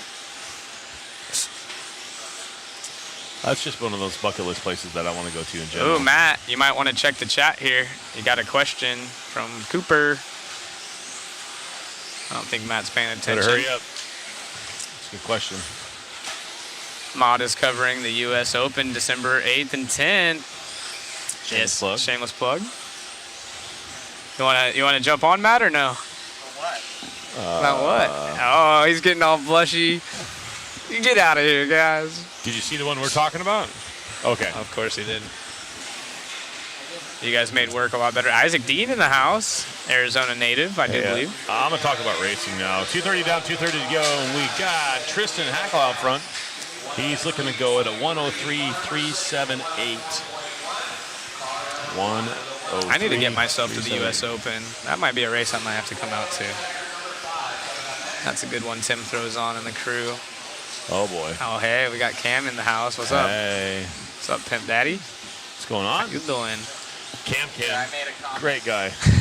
Great guy. You made a Uh-oh. hurt. Oh, Boy. Oh, that's funny. Cam's out here enjoying himself. Yes, Cam's never been down there. He's been to L.A. before, but he's never been to the Southwest Desert area. So he got to go out yesterday and meet a cactus. He got to see some road runners and whatnot, stuff he's never seen. It's funny that you think of somebody who's never seen that kind of stuff, and he's like, cool guy. He took it all in, enjoyed himself yesterday. It was pretty cool. Look at that paint scheme up on the. Got a little Kinwald flair to it as well, but a Kinwald and Bata flair. Yeah. I know. I just saw that. You That's did get cool. that? The U.S. Open, where we Nice. Awesome. So if you guys want to check out the U.S. Open, I saw it's December 8th through 10th. So now I was just saying, I would. Now you need to start working on the on-road worlds in Bakersfield. You got to talk to your boy. I'll start talking for that one. I'll start talking to We'll make Dave it and Track happen. Time. We'll make it happen. Chris Wheeler saying make it happen. I would love to. I want to drive an 8 scale though. I kind of miss it. They got extra rookie. You guys running extra rookie there? Extra Do rookie. you have factory novice? Is that a class? It's pretty dialed. Novice That's factory. what I race these days. Hey, It's called fifth scale. Isaac Dean, you guys. Hey, Isaac Dean, thank you very much, bud. He said you guys made work a lot better this week. I appreciate that, man. Just don't get in trouble. Yeah, don't get in trouble. We appreciate you tuning in, but don't get in trouble. I think they own their company, though, so that's good. Well, then Might have to talk to Tim Lima. We're actually going to be here for the J Concepts event. Well, That's Tim's here. in the That's chat. Final. Tim's there. Oh, look, he says I have a car for you. So I'm in. We'll be here for that, and then we're actually going to just stay over. And if you guys come, we might just bring the motorhome and the trailer, and then we'll just ship on up to the U.S. Open. Dude, I'm a full-time RC guy So we might again. be able to do that. I'm in. Wayne would do it. Tristan out front. He's putting himself in the top 3 with this run as We'd we be able are. to pay you tens of dollars, but Tens of dollars is more than tens of cents. Yeah, that's way more than I'm getting paid this time. 50+ factory novice. It's called Sportsman. Yeah. I don't think I can get away with running Sportsman, but if they had a factory novice class. If we get you guys there, Tim's gonna have to. He'll be pretty stoked. I think. We'll be talking if he wants you guys. Hopefully we see Tim again in the next day or two back here at the track. I think he said he was going to come by tomorrow. Now that you guys have raised the coverage level, we can't go back now. That's what's happened. We're locking in our positions. Now the rest of our Actually, coverage we're locking in. We're setting a new staple for RC Media. There you go. We're bringing Self-proclaimed. We're bringing the forefront of media Self-proclaimed. coverage. I hope we're doing okay. Yeah. That's the main thing. I haven't seen anybody really complain a whole lot. Head down to. I want to go to Australia. Because if there are, we just block those. people. Exactly. We don't see those. Andrew Kaufman taking the win of that one at 102.203. You dirty dog. So Andrew Kaufman taking the win of that one for the best 3 laps is going to be at 102.203. Kyle Davis still sitting second at 103. Tristan Hackle at 103, and Andrew Salvaggi going at 103 also. So a bunch of 103s. Your top 6 are 103s. Kyosho back on the stand. Fumo up there as I just Tristan run our. Schumacher there. LRP is making a showing back in the States here with Brock and with the Champlin boys. They're running LRP stuff, so that's kind of What cool did I to do? see. Did I break our computer here? You probably did. Big silly guy. Time for a pit walk, right? Where's Whoa. our pit walk, guys? Where's Richard Lake? How'd Richard Lake do one? Richard Is he Lake's out available? there just enjoying himself. Yeah, he's chilling. I want to see how my Like boy, a the villain. Kyosho Fuma, does. We are race number 5. Almost, we're getting close there to bringing it to an end for the day. Almost halfway through. This would be S2. Who's checkered past? Say your name. Who allows Zach to touch things? Zach, how come you don't race anymore? He's washed up. Yeah, just washed up. Yeah, I don't know. I just went a different direction in life, and I just wanted to try different things. As all of you guys know, it's a busy schedule racing full time, and I've just showed up to the track here and there, grabbed someone's remote, play around, and actually raced an 8 scale and got an 8 scale.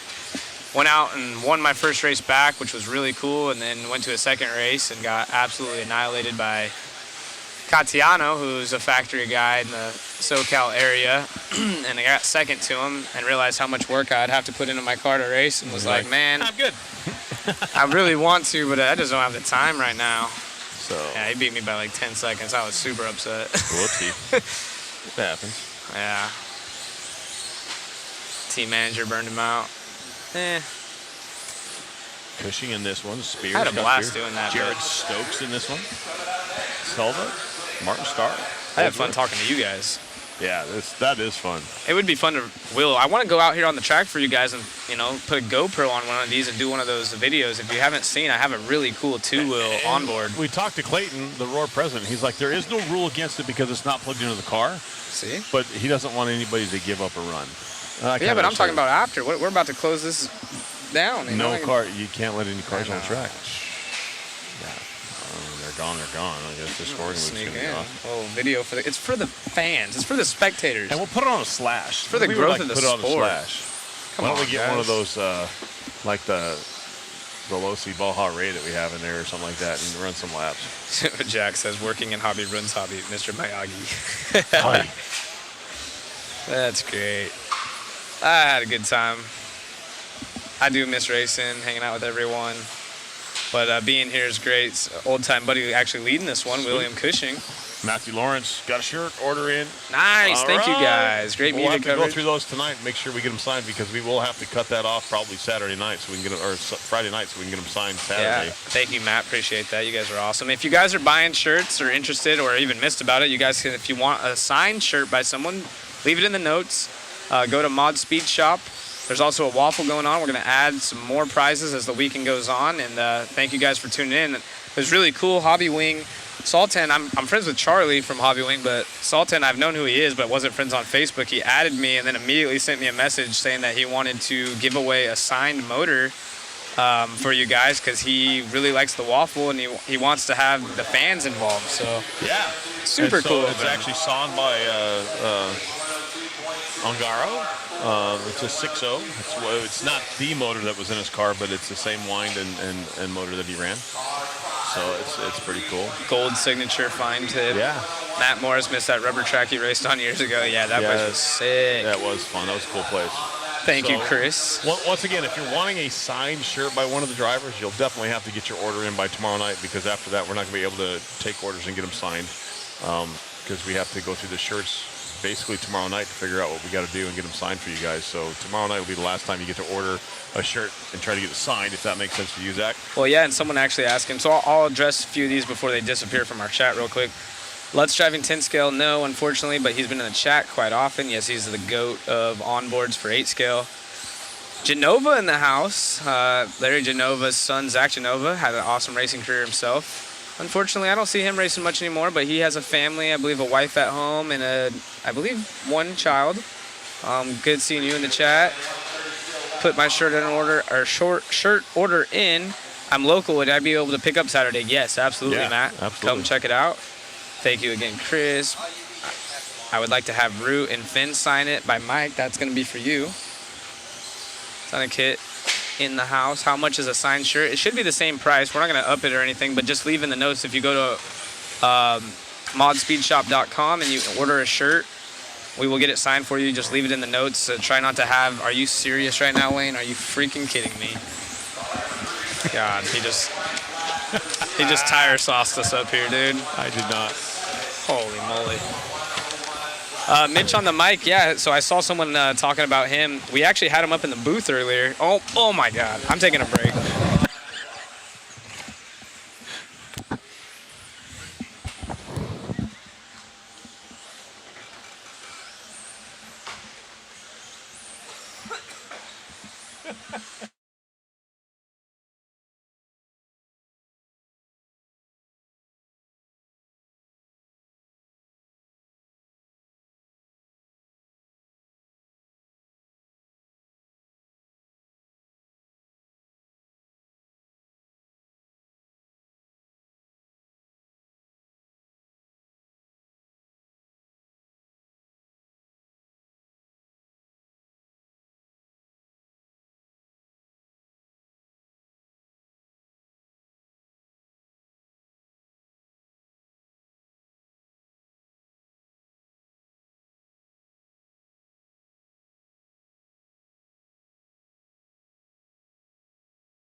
It's a gas race. Gosh. Even Matt left. Oh my goodness. No, you didn't lose sound. No, it's good sound. Oh yeah, see, we're on the, I had to leave the booth, you guys. Oh, unreal. There we go. Sound cut for anyone else. That's smoky. Literally. It's to keep the dust down and apparently the fall cools out there. Sound cut for anyone else. Literally, I had to leave. I had to leave. Epic. Oh my goodness. Thank you guys for sticking with us. Everyone's putting sounds out. Sound cut? Yeah, no, great. I couldn't breathe. I lost. It was somebody that walked by. Oh, was it? This is what I have to deal with, you guys. So, anyways, yeah, we are on race Trust 6. me, he'll get me back later. Oh, I'm it's sure. happening for sure now. I gagged. You did not. Yes, I did. I had watery eyes. They were concerned. Almost had to go to the hospital. Tebow's not here, unfortunately. Oh, he's saying I have one. Yeah. What's that? They're talking about shirts that are signed. Oh. Yep. Very cool. Roll the replay. Wayne stood on a duck. Sorry, guys. Zach's getting slap What do you do? What do you do? Gasgate. All right, so moving on to racing. Yeah. We're gonna. Fuma went 59.630. Yeah, the Kyosho driver. That's my boy right Actually there. pretty 16 good. years old as well. Another young gun. Here from Japan. Oh my gosh. Still got to ride home. That was something else. All right. So yes, these are electric cars. It's no gas in this building. No gas allowed. No Alex nitro. Sturgeon, everyone's favorite hobby Plex driver. He's got a little podcast himself, I believe a YouTube channel. Painty Payne. We got Owen, Australia in the our house. young man up top right now, first lap in. 20 at Still recovering. 20 at 861. And Ryan Brignani at Schumacher at 20 to 696. So we'll have to see how this plays out. Fuma's still top of the charts right now at a 59.630. So that's really, really early on in the round. So we might see some more 57s maybe. And I really want to. I'm rooting for Owen. That kid's super cool. We've talked about him multiple times. So is Bergani. Yes. There's all kinds of. We got. I know him and his brother and his dad. Jovi in here. Cool bunch of guys. But once again, if you guys are from Hobbyplex, drop it in the chat. Alex in the house. He's always a good character to have in RC. Super helpful. Track's starting to gain a lot of traction. You follow Owen around in that purple and yellow on screen, the associated young driver. The youngest that I've confirmed at 13 years old. Good. Ryan moving his way up. Owen moving his way up. Car's looking good. Yep.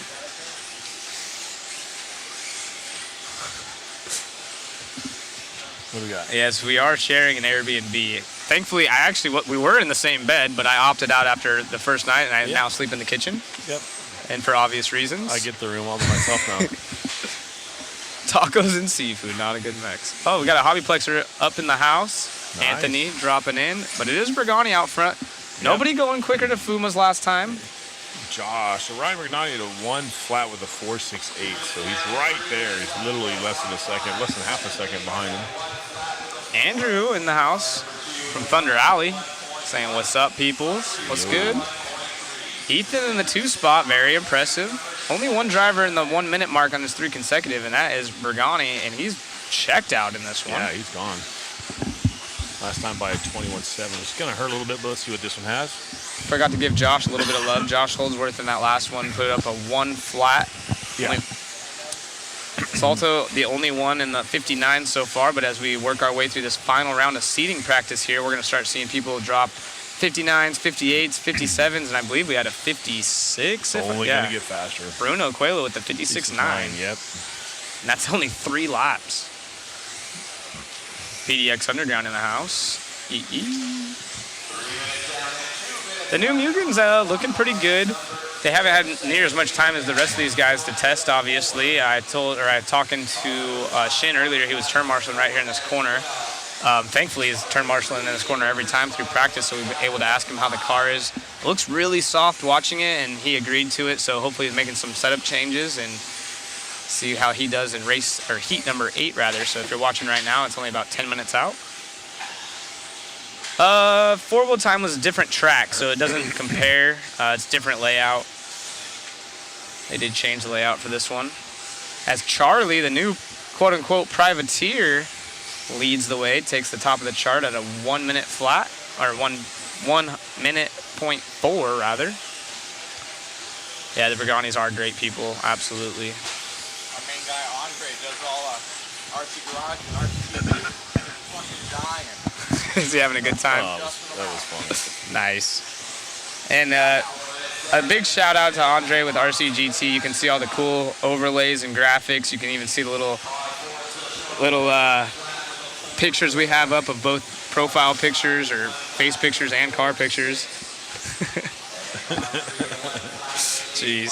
Shout out to RCGT. Yes. Yeah, RCGT absolutely killing it with the overlays for us. And Andre's pretty much been on standby the whole time for us.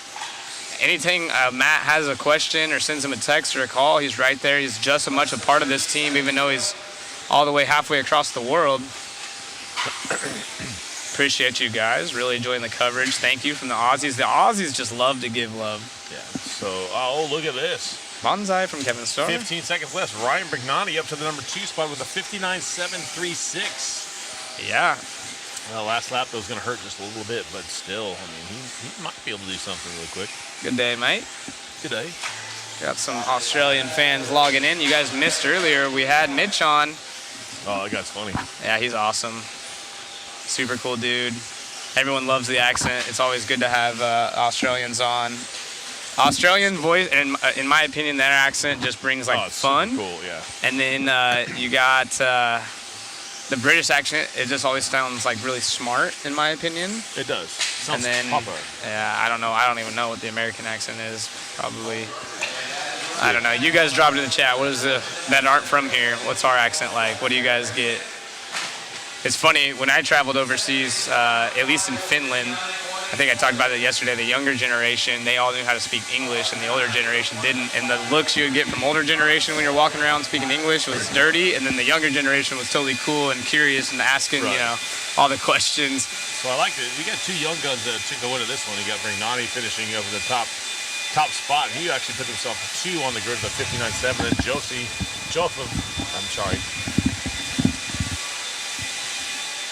Jovi in 4th. I was wrong. Yeah, in 4th overall with a 1:37.9. Sorry, I clicked out the screen on Wayne right there. He's canceling me. He glitched. It glitched. Glitched out. Yamasaki coming up in this one. Jamie Hall. Both awesome drivers. Drop me some Hall facts in the chat. I know he's won some serious titles himself. Super cool dude. Representing the UK. Yeah, that's a great shot. That shows you how big that banner is in the back, man. It's just monstrous. And you can see everyone has room on the driver's stand or rostrum, depending on what you call it, because they have little stickers down there, and it says "Standa on the Panda." Yep, stand on the Panda. You got to stand on there and give each other room. They had it. That's the the illness time where we had to give each other room. But it works great. Yeah, it works. Everybody's got plenty of room. Hello, redneck is our style. Kim, thank you. Awesome broadcast. Appreciate you. From Switzerland, it looks like, with the flag right there. I'm pretty sure I got that right. Hopefully, Kim, don't kill me if I got it wrong. 4 Americans in this one. Ripping my names and decals on his wing. Tyler Jones saying, Justin Green in the house. Miss you, Tyler. Hope everything's good with you back home. He's going to be cheering on his buddy Justin Green. One of our woman racers in the house, Harley Eldridge, X-ray driver in this one. Depends on what part of the U.S. you're coming from. What about our accents? Ruben? California at all? Do we have anything cool? Do we sound like surfers or something maybe? Bro, dude, that shit is sweet. Yeah. Tight. Cody Turner, tight. That's tight, dude. Yeah, we're working on pit walk interviews. That camera's charging up so we can start getting more coverage. Right, Matty Matt? Maybe Orner will poke him on the side and say, hey, the chat has spoken. Baco accent, Greg. What's that? Greg Cooper said Baco accent. That's classic. Hey, you're one to talk, Greg. Greg's a longtime friend. Really cool to see you tuning in. Greg was the one that pretty much started anyone, or helped a lot of, I guess not anyone. Martin was the original owner, but Greg from Racers Haven was a big part of my career growing up early on, so appreciate seeing you, Greg, following the hobby still. Interviewed Nick Gibson, Chide from Australia, as we got this one. Yamasaki leading the way for Japan. It is Nico now taking over the top spot. Nice. The Swede out front. We got some cool hair on him. And these guys still all over the minute mark on consecutive. None of these guys, oh, Nico in the top 10 now. Yamasaki outside of it. Yep, 1 minute. So top 10 is going to take at least a 1:01.6 right now at this point. So you gotta strap it up. Halfway through this one, your top spot right now on your overall, or not your overall, but your top spot on the 3 consecutive is a 59.630 by Puma. Brignana 59.736. And look who snuck up into the 3rd spot right there, Wayne. Harley. Harley Getting it down for the girls. Yeah. Let's go. She's a X-ray driver, trying to make it happen as well, but we're following around our 2nd place driver, Yamasaki. As an Aussie, I love the Alabama accent. Greg, hard at work at the hobby shop. Greg's always hard at work doing something, promoting racing of any kind. I think he worked for Traxxas, had a big car track himself. Like I said, he owned Racers Haven, where we're from, and sounds like back at it in the hobbies again. And yeah, he's just an avid RC enthusiast. Pops in every now and then at the Rain Man's, hangs out. He's got a wealth of RC history. Yes, he does. Yeah. Where we at? Nico up to that number 8 spot. Kyle now sliding up in there. Yeah, Kyle's up to the number 10 spot overall with the 101.344. Nico at a 1 flat with an 883. For you Florent fans, he's in the top 5. Justin Green, I know Tyler Jones is cheering him on down in the 6th spot. Dustin Fox has had some love in here, and of course Adam always getting love, but unfortunately not putting up the times he would like right now. Kyle up to the number 9 spot. He's right there. Those two are battling back and forth. Look at that. Yamasaka with a 19.8 and a 19.80, jumping to the top spot overall with a 59.524. Let's go. So Yamasaki holding it down for Japan.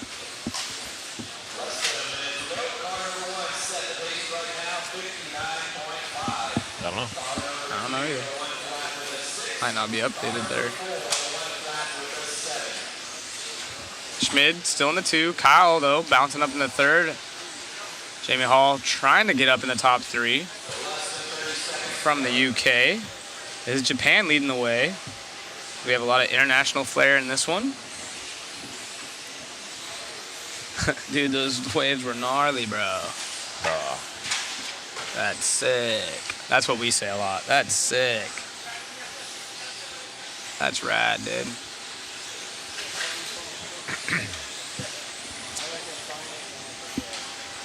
Halfway home through our final round of seeding today. We will have another round tomorrow. Got 1 round of seeding in the morning, and then we're going to qualifying. We'll have 4 rounds of qualifying tomorrow. I think after seeing I think it's the first round. That's I'll have to double check on it, but one of those rounds one of the early rounds is just to see where you start in your heat race. Correct. Yeah, that will be tomorrow. Oops, I'm on the wrong day there. Get it together Friday. there, bud. Friday the 15th. Yeah, we will be starting at 9 o'clock tomorrow, so come join us. Again, someone's saying they'd rather see the cars. Yeah, so the country flags is obviously because it's the world, so we need to represent their countries.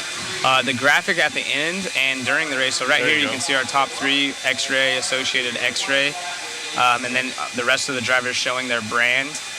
Throughout the race, we'll pop up pictures of both the driver and their car, so that'll kind of show their car, but I'll do my best to announce the brand that I know. During practice, it's hard on the cars I don't know because a lot of these guys don't have car numbers on yet, so if I don't know who they are or what their brand is, or Wayne, then we don't know. And speaking of Mitch, guess who's on the driver's stand right now? All of your guys' favorite Aussie. Oi, oi, oi. Get the chat going. I know you guys are in here. Mitch is already smiling. I don't think he's ever not smiling. Look at him. Look at him. He's smiling right now. He doesn't even know. Super chill guy. Yeah, and then you got Ben next to him, looking at his stick radios, saying, is it better or is it worse? Do I push it forward or pull it back? Both those guys, super cool international drivers. Mitch on the mic with his shirt. Check out his podcast, Growing the Industry over in Australia. Unfortunate news. I mean, I knew that Kyle McBride wasn't racing much either, but I was hoping maybe Mitch had the inside scoop, but it sounds like Kyle McBride is just over it for now. Raymond Day is a legend himself, absolutely. Yeah. Yamasaki out front right now as it sits for your top 3 consecutive. 59.524. Right now, if you get your top 10, it's going to take a 1 minute flat with a 6.27. It's just like, how do you drive that thing? Vanderbeek, Dougie Fresh. I love Dougie. Moritz Dougie's in a good this kid. one as well. Dougie's car looks pretty good on this opening lap. Let's Yeah, see it what we does. got. Down the straightaway. Track looks so much better to drive now. Ah, there it is, a 20.6 opening lap, so that's not bad for Dougie. Shinadachi, number 3, 20.7 first lap wrap. Yeah. He's kind of by himself, too. The Aussie's going to get some airtime. You already know it. Look at his smile right there. A good time he is. A good mate, if you will. Oh, I'm doing the right thing right there. He must know he's on screen. Good job. Right. They're watching.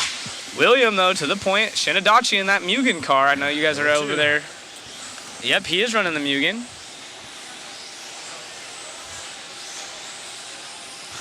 I think Prize Radio has Mattel written on it.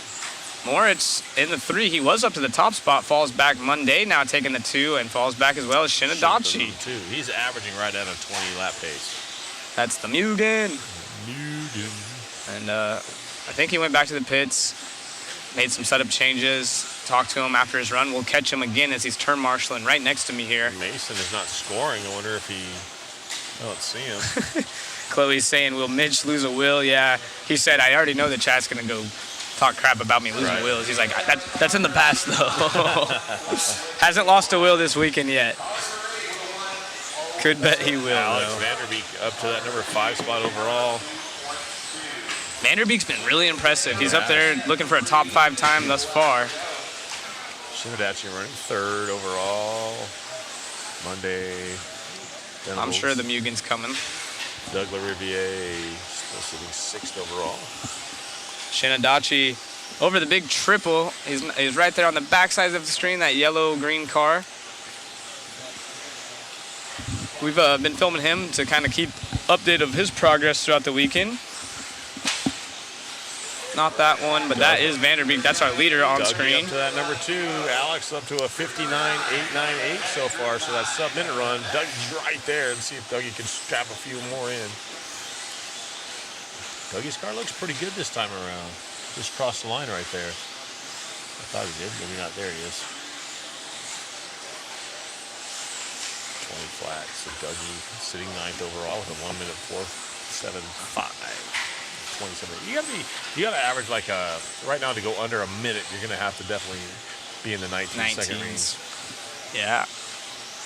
Moritz still in the 3 spot. It's Dougie Fresh in the 2. Some 19 seconds in this, our top 3, and then a couple Shinadachi actually with a 19.8 now in that new Mugen car. Yeah. Let's see, is Drake out here watching? Is he around the track? I'm sure he's here Is he in the someplace. VIP section? No? Where's he at? Wow. Bright red shirt today. I don't know where he's at. Maybe he's at Angry Crab Shack.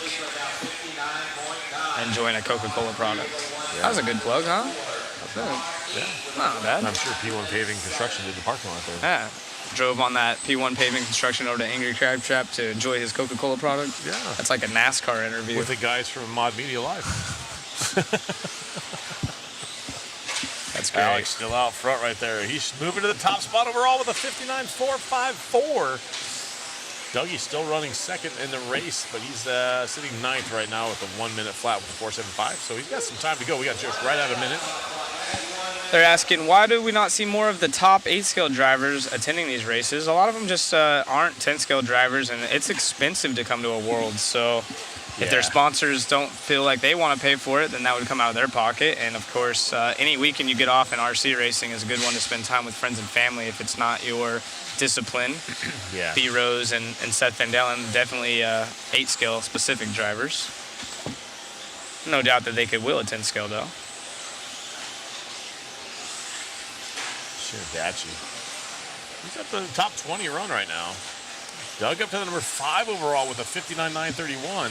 Alex, no, with the 59.4 is going to be good enough for top seed as this one comes to a close. Yeah, he can still go a little faster, though, right now. He's on a good lap. Last time by was a decent lap. His fastest lap. He might be on a burner right now. This could help Coming him up out. on track. Oh, no, that wasn't him. Thank goodness. Let's see what we got. Oh, that red bar hurts. Yeah, it does hurt bad. 23, dang. Because he had his fastest lap the lap before, followed by arguably one of his slowest ones. Dougie went 19.6. That might help him out a little bit. So Dougie right now sitting 5th overall. The tone just went off, so they're on their last lap. So Doug can strap one up and get a decent time in. He's at 59.8 right now, 59.9 for McLean. Dougie crossing the line. Let's go, Monday. Dougie went hard, 20 to 1. That's not going to help him out much, though. He's done. I can confirm, you guys, Mitch has all his wheels on his car finishing this one. So if you guys were wondering, Doug and Aiden could be twins. Absolutely. They could be. We're going to jump up here with a new TQ. Vanderbeek, the Associated. Yeah, so, new fast time. Minutes of fame, baby. Yeah, right. Right. There we go. Wait for you guys to go live. All right, so we're here with our TQ right now for the second round of qualifying. Alex Vanderbeek. What do you guys think, man? Just glad to be here, ready to go, and just excited to be here, really. So this is your guys' first time here at this facility. First time Worlds, I assume, right? I was talking with Owen earlier. You're obviously stoked. Yeah. Anybody you want to give a shout out to back home? Just all my friends and family back home. Thanks for watching and keeping me motivated throughout the weekend, and looking to go forward. Awesome, man. I sure will talk to you later. Enjoy. Have a good night. Back at you guys. All right. Yeah, very well spoken. I believe that's Owen's older brother. Super cool family right there. Man, a few words, but you can tell he's excited to be here. Very cool. I think that boy needs a cowboy hat. Maybe that might have been his first interview. You never know.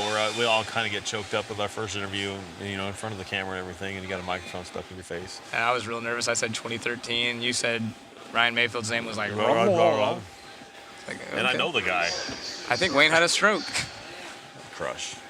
You have a crush on him? He's my man crush. That's my man's? It's Mayfield, dude. It's my man's. It's my man's. Nothing is better than the what is that relationship between Aiden and Tom? I don't even know if we can discuss that online on the air. Probably wouldn't be proper. Whenever he did his interview and turned and Tom was making full eye contact with him, he said, "Look how cute that boy is." I know. The internet lost it. Yeah. Good times. Yes, always a good time. Donnelly is going to be a favorite in this Opening one. lap. Let's see what we got. A 20.2.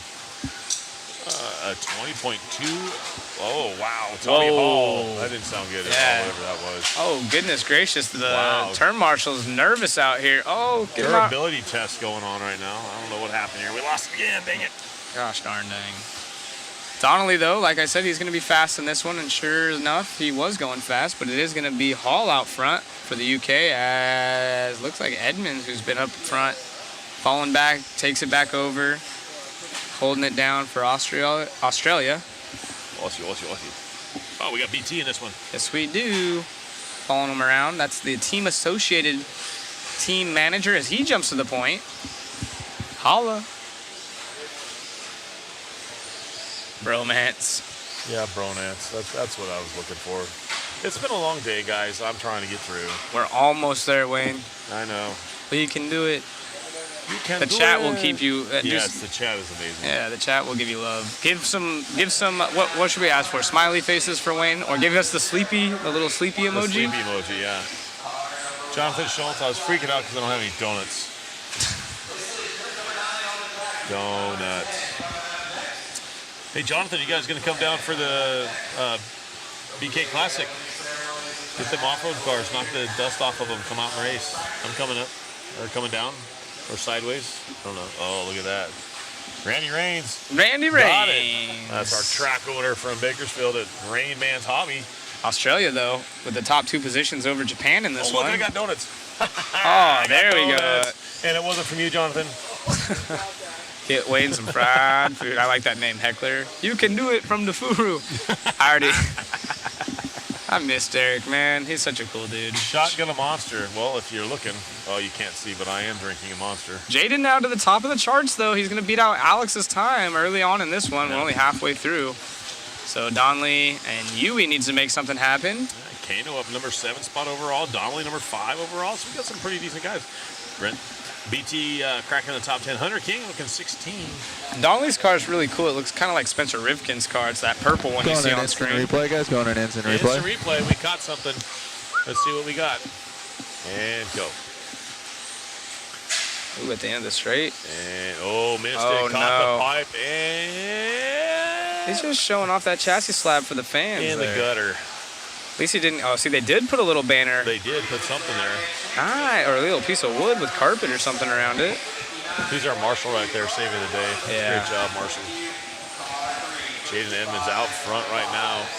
Donnelly, look at this, a 59 for Edmonds and a 59 for Donnelly. Hunter King going 59. And that's the Australians leading the pack in this one. 3 of them now. So right I'm now, sorry, it 2 of them. takes a 59 to get in the show. A slow 59 will put you in the A group right now. Do you see who just took over? Hunter King. Let's go. 59-1, almost at 58. That's going to... Track is definitely getting better. I was going to say, that's going to mean the fast guys are going to be even quicker. Yeah.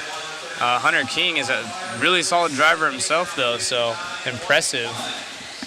Hunter King, our race leader. Yep. Look at that smile. Yeah, he's a really cool cat. He is a cool cat. Lives out in Florida by way of Las Vegas. 6 hours from Beach RC, if you wanted to know. TLR driver, right? Yep. Does he have any new stuff on his car? Because the other guys wouldn't let me look. I don't know. Maybe we can go sneak a peek. Whoa, way to get under the braking there. His car looks pretty good. Good job. It's the yellow wheels. I was about to say, it's Team Yellow for you. Always thank your marshals. Right. Yes, Nice Hunter King line. is very fast and He is is super fast. kind.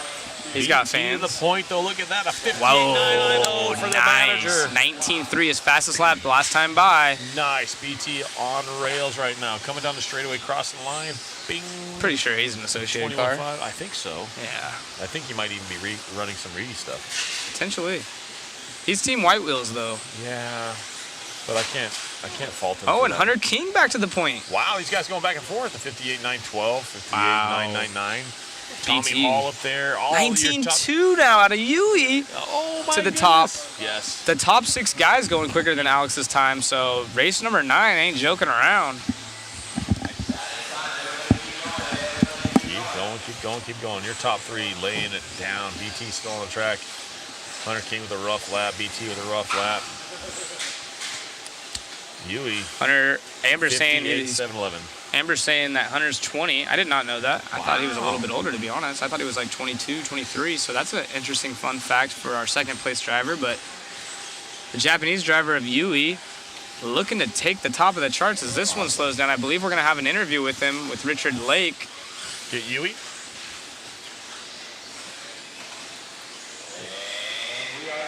That was awesome. I like that, though. BT put himself in the top 5. Yeah, very cool.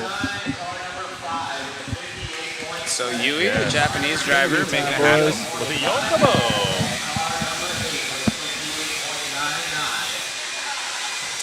And we're good. All right, race number 9 in the books. This is our next top qualifier in control practice. Yui, how you feeling, buddy? I'm feeling, this car is really good. It's becoming, better and better. So track obviously coming along. You feeling a little more confident with the car? Any changes you're going to do going into tomorrow? More a little bit, I want to do more time up, so a little bit more comfortable with the car again. All right, so there you go, Yui. Your current TQ going to be a little more comfortable with the car and look at getting a good seat. So Yui, thanks, buddy. We'll see you later. Back at you kids in the booth. Kids. Very impressive English out of Yui. Yeah, not bad. And we have another Japanese driver. Kuki's in this one. Koki Yoshi. Yep. Those guys, I think Yoshi was a top 12 last round, I think. I'm not sure. Yeah, he had a solid run.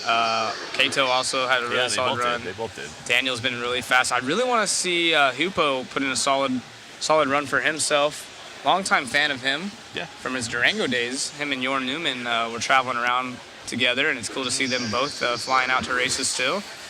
I wonder how many world championships he's been to. That'd be an interesting fun fact. 1 or 2. Just a couple of those. Who do you guys think has it in this heat? Drop it in the chat. Who's gonna be on who? All right, getting a good little. Oh, they're all taking off together there. Yeah, why wait to give each other room? Harley was really fast, so I wouldn't be surprised to see him at the top. We got Boda in this one as well.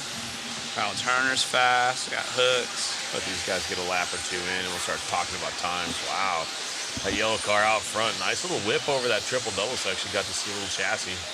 And here we go. Now they're on Stay with time. that car, Robbie. Stay with that car.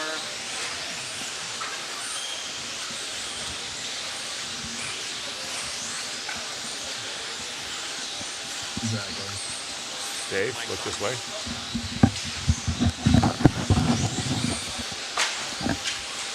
That's better. Yeah, that's better. Looks like Tyler Hooks got some fans in the chat as well, but it is Daniel leading the way. Only a minute in, though, so we got to see where these guys sort out. Only one 19-second lap time, actually two 19-second lap times of the opening laps. And it's Yoshi with the 19.7, his first time by to the point. Going to one with Chris now.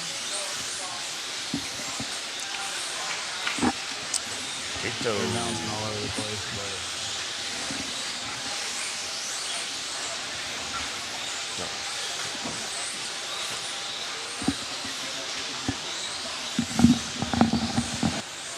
there we go. Better. Thank you. Oh, look at that. Kookie in the 7th overall. Wow, as he comes by. 19.5. Yep. Turner up to the top now, or second place anyways. A 1 minute flat. Oh, check that out. So RC GT and RC Garage adding the brands right here in the picture, as you can see. That's super neat. Yeah, it is cool. So, I mean, honestly, I can't say it enough. Praising the crew, even back overseas, they're helping us out. There's more people than you can even imagine behind the scenes making this happen. Someone requested it'd be cool to see the brands.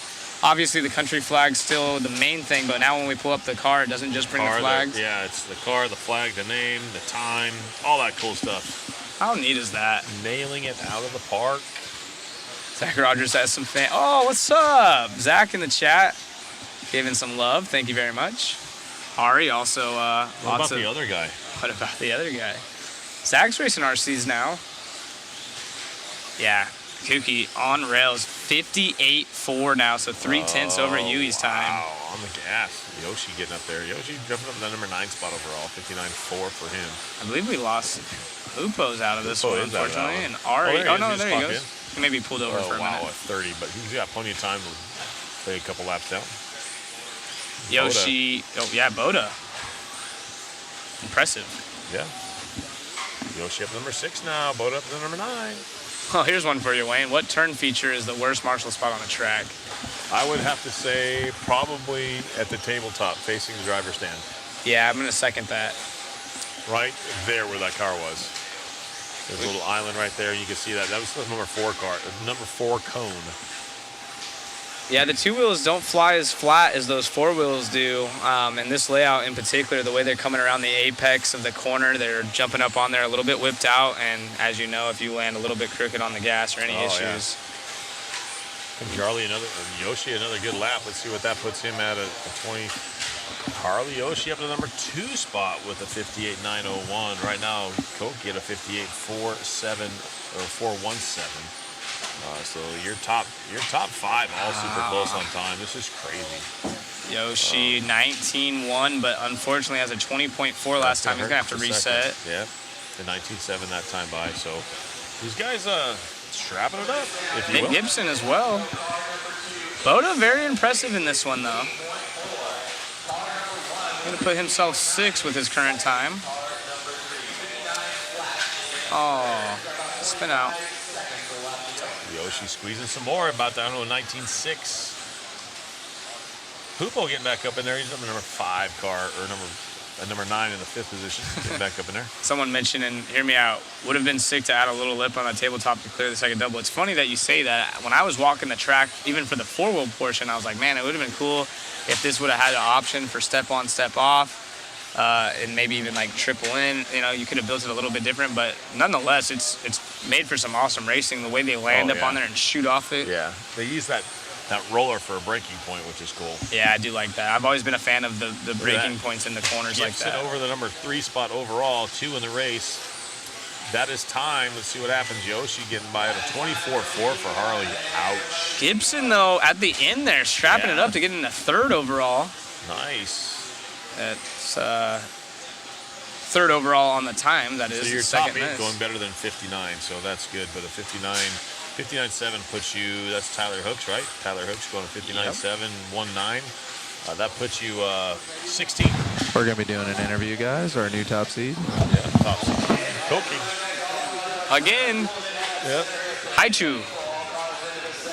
All right, Heat 10 in the books. Kuki going to set it for control practice, round 2, sub 59, 58.4. You got to be feeling pretty happy about that. A little bit of improvement. Yeah, thank you. Yeah? Yes. You going to make any changes to the car, or you leave it as such? Yeah, I made many setup change this round. Okay. But now it's very good, I think. So now you can sit back and relax tonight, come into control practice in a good seating. You feeling good about that? Yeah, thank you. Yes. Kuki, always fun. Awesome. Back at you, kids. Race 11. How's he getting away with calling me a kid? I don't know. I like it, though. It's good for you. Yeah, Kuki. I'm a kid at heart. Kuki's saying that he was going to go back after that last run. We interviewed him saying Yes. that his car was hard to drive. He's going to make changes, and clearly it worked out. Yeah, he did make some changes. He said it was a little loose. So, Yeah, we got some Michigan fans in here. Lots of drivers representing. Absolutely. Another quick heat. Who do you think this one is going to belong to? He's been fast. I think Manny Gonzalez might have made some changes. I think he's going to go in the right direction, hopefully. Sammy Moran in this one. Hopefully Sammy looks really good with a 4-wheel. He's somewhat halfway struggling right now with the 2-wheel, but I think he's definitely one of those kids that can get up there. Yeah.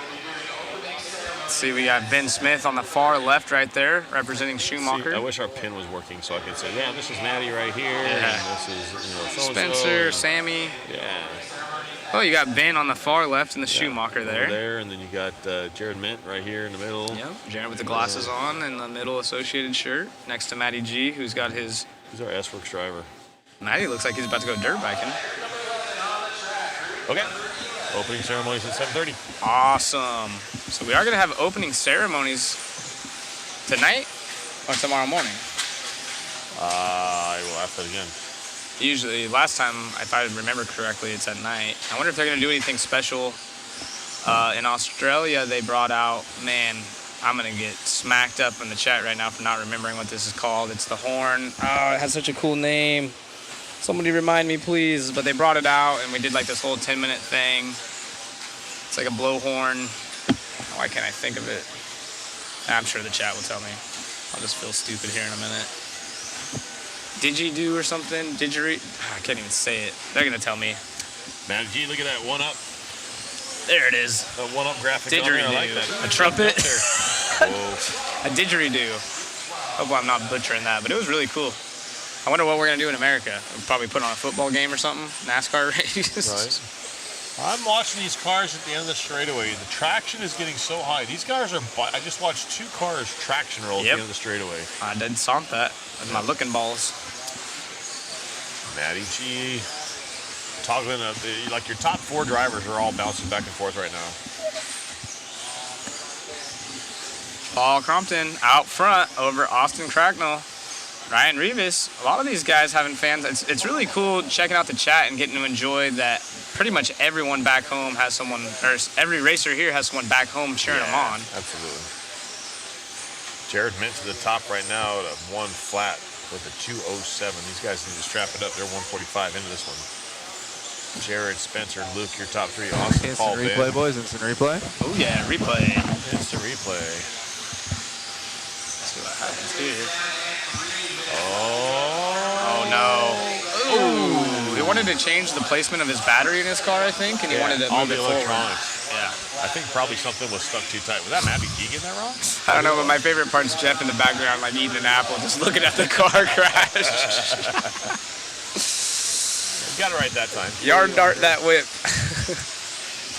The replays are cool. You guys digging the instant we want to replay that one. Spencer, the rocket pop. Okay. Matty G running into some traffic there. It is Austin leading the way. So, Check this out. Here we come. Here we go, guys. This front section right here, the tabletop section that's right in front of us. Spencer and Matty G. That's the Rocket Pop is Spencer. That's the red, white, and blue. Oh, no. They touch wings right there. Oh, no. Somebody owes somebody a body. Yeah. Dang, he got the extra boost. Didn't even really hurt Matt at all. Yeah. Just drove underneath him. Yeah, actually, I wonder what his lap time was that time, but I could catch him before he goes by the line. So, guys, after our last round of qualifying tonight, guys, or last round, or race number 14, I'm sorry, after race number 14, opening ceremonies. Let me know you have two, Chris. Opening ceremonies tonight at 7:30. Can you grab 5? Thank you. It looked consensual. Oh, man. Wow. Oh, the chat's good fun. Matty G is on the screen here. That's that yellowish green and black. Yeah. One up driver. Cracknell for the number 9 spot overall with the 59.205. He's leading this one out right now. 59.780 isn't even the top 15 right now. That's how close it is. Oh, Cracknell, though. Put himself up there. Jared Mint. Jared Mint up in the top 16, 59.657. Let's go, Mint. Let's go. So Cracknell in the TLR car. You can see right there on screen. Very cool. We added that graphic. We appreciate the guys over at RCGT, RC Garage. Yeah, those guys are knocking it out of the park, man. They really are. It's like we ask for something and like literally it just like appears like 20 minutes later. I know. And what's crazy, I asked Matt, I'm like, dude, does he sleep? Andre sleep over there? Yeah. And he's pretty much on call for Matt, which who isn't?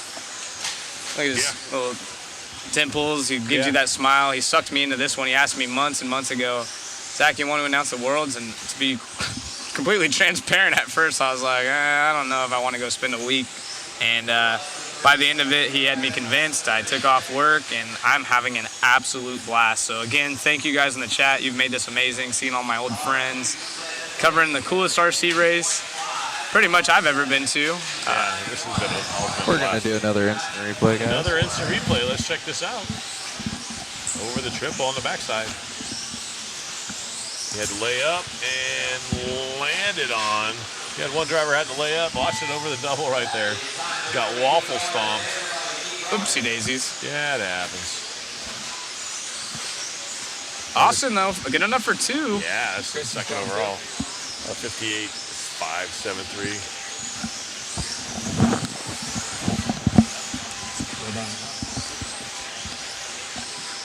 Yep. You should have just send it award in 2-wheel drive buggy. Yeah, probably, huh? Oh, thanks, Zach. Appreciate that.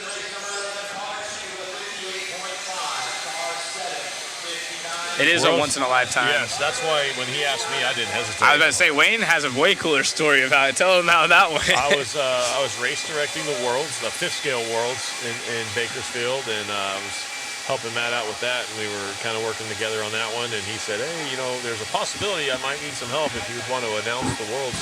You know, be basically a co-commentator with Zach Rogers. And he didn't even have to finish asking me the question. I was like, yeah, I'm in. He's like, well, I'm like, yeah, dude, I'm in. I'll get time off. I get 4 weeks a month or 4 weeks a year. 4 weeks a month? That'd be sweet. Yeah, I get 4 weeks a year. And, 4 weeks a month. Yeah. That'd be dope. That's my kind of job right there. That's like announcing the 2013 Worlds in 2023. He asked, he goes, I can get the time off. And before I even knew I was getting it for sure, because he had someone else that was interested in the job, I already called the boss, put it on the calendar, so I already had my vacation approved before I even knew for sure I was going to be here. So I was like, I'm in. I know, Wayne, you texted me. I was like, how do you even know yet? You're like, we're going to the Worlds. I said, I'm taking this one. So Austin Cracknell, though, laying it down right there, going up that number 2 position overall with the 58.573.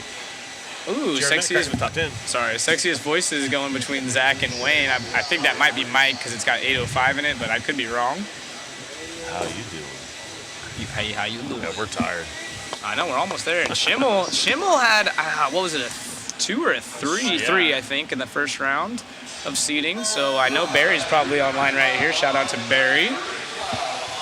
Let's see if his boy can make it happen over Tollard, Orlowski, Finn, Mayfield, Cavallari, Setzer, Finster, Kaufman, and he posted Widmer. a 3 and a 57.7. So let's see what we get. But the track being better, let's see what he does this time. Mayfield in this one. Orlowski in this one. We'll get that mic figured out for you guys. There it is. Before the chat loses it. Got to address it quickly here, you know? Look at that cab opening lap at 19.6. Let's go. You know, with a name like RC, how can you not be good at it, you know? Exactly. Look at that.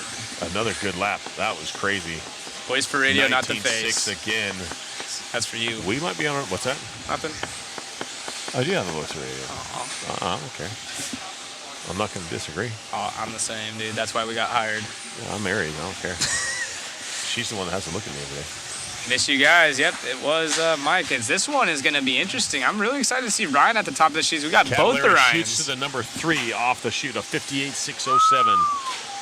1 minute into this one. So Cav and Mayfield. Mayfield breaking the top 10 right there with an 8 of 58.925. That's how close this is. Remember the old saying, the Ryan and Ryan show? The Ryan and Ryan show. Well, that's what this race looks like right now. Throwback. Let's see if anyone else can contest. We got Finster, very impressive. That's a hot rod local. Mayfield to the point of 58.4 flat right now. 19.3 fast lap. Last time by 19.5. He's got to build off of it, and he's now the new top time in this round. He just crossed the line again at the 19.3 and a 58.220. So he went faster again. His average is a 19.5. Fast lap 19.3. Look how beautiful his car looks on the track, too. I'm a big fan. I know he runs his white body for certain reasons, but his paint scheme, the blue, pinkish, purple, and the white in the front, and those white wheels are sick. 19.58. Oh, Cav getting all crossed up right in front of Ryan. This might be good for Cavallari, actually, to get behind Mayfield. I know psychologically he expects to be right there with him. Mayfield's car looks amazing right now. Crossing line again right there.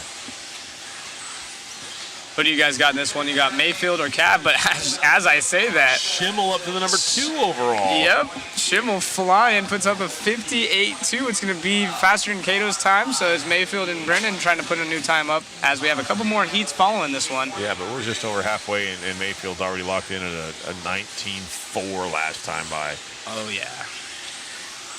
Schimmel on the gas, but unfortunately has a 23.4, so he's going to have to reset. Mayfield with a 19.4. That's going to be good. Let's see if he can better his time. Dakota Finn joining him up there now. Finn to the point. Wow. Finn comes by with a 19.3 to the point. Puts him at a 58.126. Mayfield 19.7. So it takes an average of a 19.5 to be up top right now. Oh, and we have him on screen. That's the orange and blue down the back straightaway. Yep. His car looking better and better. Step on, step off. Gets a little bit. Oh, that was beautiful through there. Let's see how it handles the whoops section. Jumps in. What do you think of that Lucy car, Wayne? I don't know. They wouldn't let me look at it. Aw. Big sad. I tried. Oh, we're seeding all right. This is seeding. About 20 minutes away from being done. 19.1 out of Dakota. 57.806 now. Cole Tollard up to number 2 overall. We're not. Yes. CF2. Let's get those hashtags flying. There he is. Look who's up top. Brandon Schimmel. I know Barry's loses mine. Orlowski takes over the 2 spot. Oh, my goodness. So a TLR out front, followed by Schumacher and another TLR.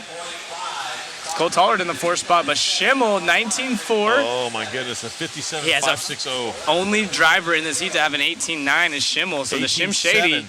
18.7. Wow, Schimmel putting it down. That's going to better his time. 57.1. He's 6/10 quicker than anyone. We're going to see a 56. Let's go, Schimmel. Hold it together, buddy. Come on. Dakota Finn, though, not far. 57.6, only half a second back, so that's nothing. Another 18.9, so that's even going to better 57.164 under 3.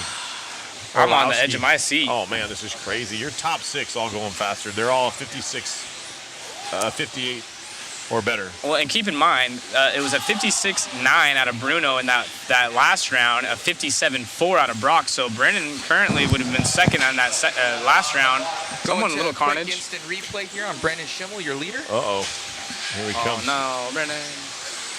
Thanks. Oh! Right there. That triple's been tricky for the 2-wheel guys, hasn't it? So, we're going to get with this one. Time is expired. It's looking good because Dakota comes by. Well, Dakota comes by with a 19.3, but I don't think he had one before that to go off of. Let's see what Tollard has, though. Tollard's close enough. Yeah, Tollard had a 19.3, and he's still on the clock here. Schimmel's done, but he's currently at the top of the charts. 4/10 quicker. 18.7 fast lap for Schimmel. Absolutely flying. 18 and tolerance. So the TLR top 3 in this one. Let's see what goal. Oh, it's going to be low. All 3 Americans. Schimmel's going to take the Let's go. I'm expecting 57-1. Barry's probably blowing up my. Well, no, it's been from Barry, but you know he's on the edge of his seat at home. His family watching. I believe I saw his brother in here as well. So very cool. Hopefully it's not too late for them. They're still up as we're going to go to Richard Lake.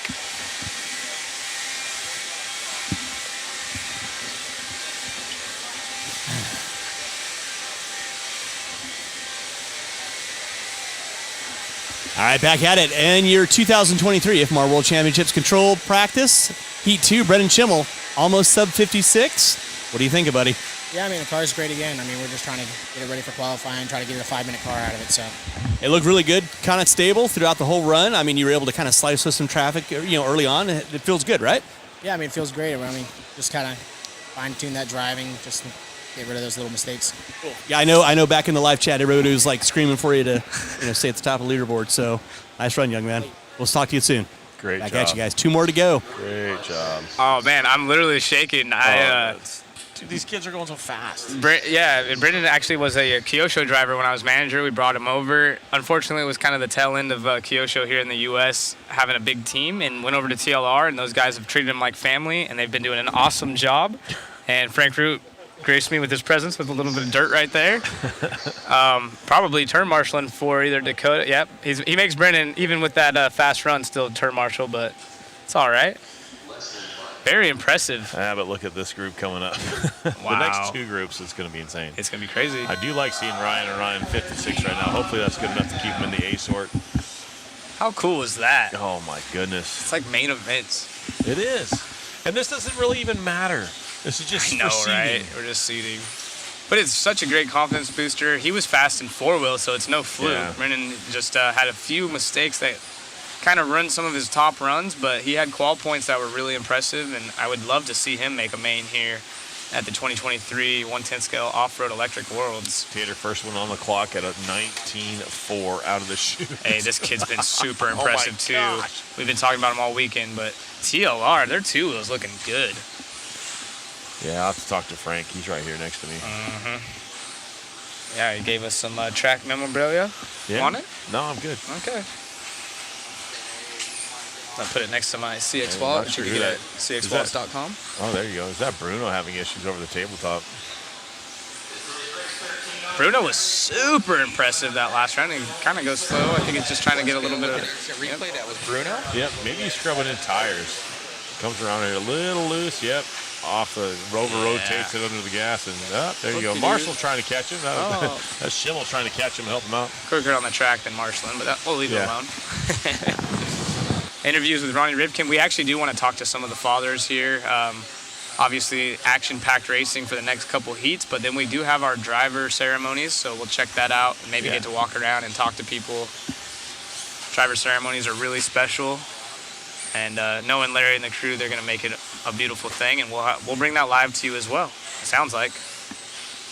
We'll work all day for y'all. We're making tens of cents. Yeah. We'll postpone dinner for you guys. Yeah. Maybe somebody can bring us some chipotle. Chipotle. Uber eats it across the parking lot. I'll take a steak bowl with everything. Or, of course, Angry Crab Shack. Yeah. I'm down with it. Look at Spencer that. Rivkin. Look at those two. Tater and Tater's Spencer. flying. 19.2, average 19.5. For Spencer, 19.1, average 19.4. So Spencer Rivkin to the point right now, looking at a 57.542. But some second overall currently, halfway through this one. Let's see if he gets another 19.1 or 19.2. That's going to help him out a lot. No 18s yet, though. And Rivkin. Coming down the straightaway right now. Yep, he's the purple car, gets around 19.1. traffic. It's a 57.502 now, so a little bit faster. Tater, rough lap for Tater. Let's say rough lap is probably like a 20, 23. And we're Rob following Gillespie. Tom around. Maybe we could Gillespie up scoot there. up a little bit on that purple car. Is our race leader of Rivkin.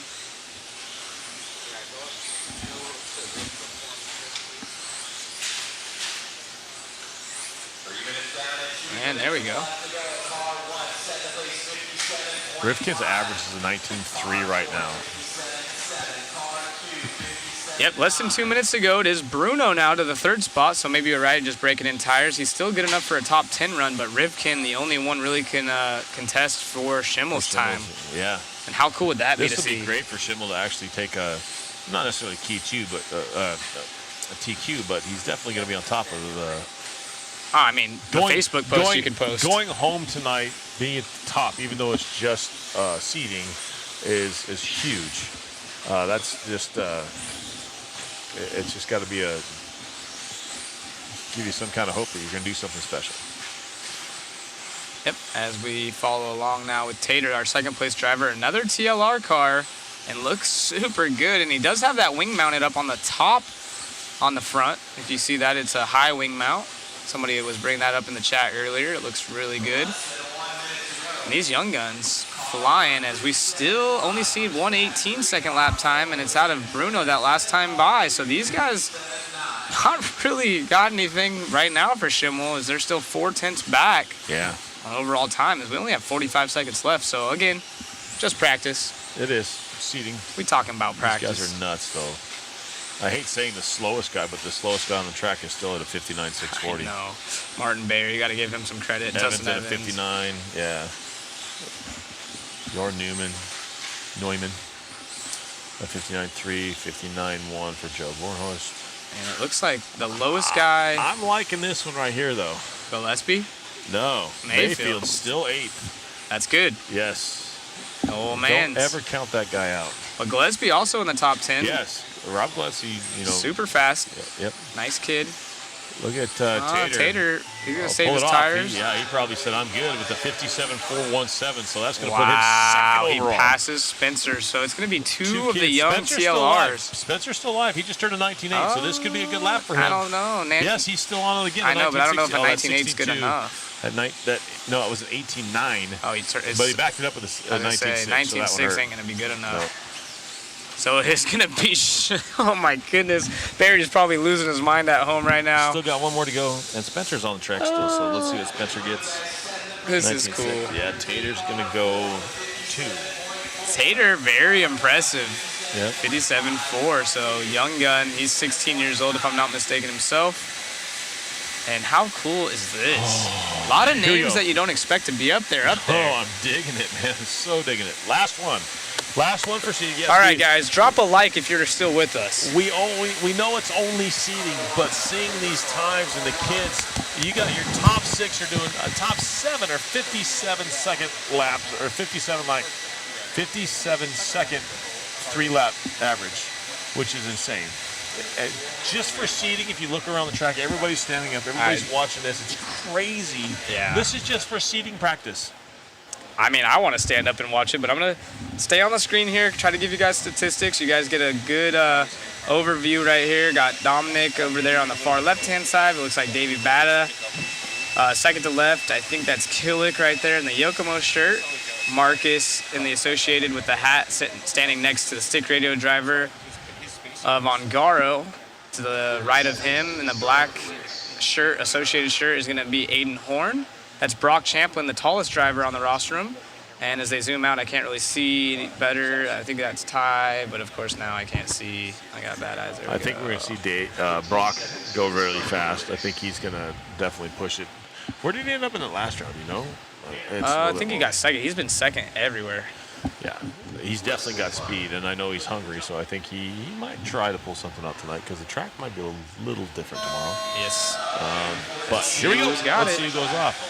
Oh, Brock takes off. He's like, I'm not waiting for anybody. He's You gone. saw that. He's going to get out by himself to get some laps all by himself through the ripple section. Here he comes. Wow. The VIP section's stacked up here. So I'm just going to call this right now. It's going to be a sub 20.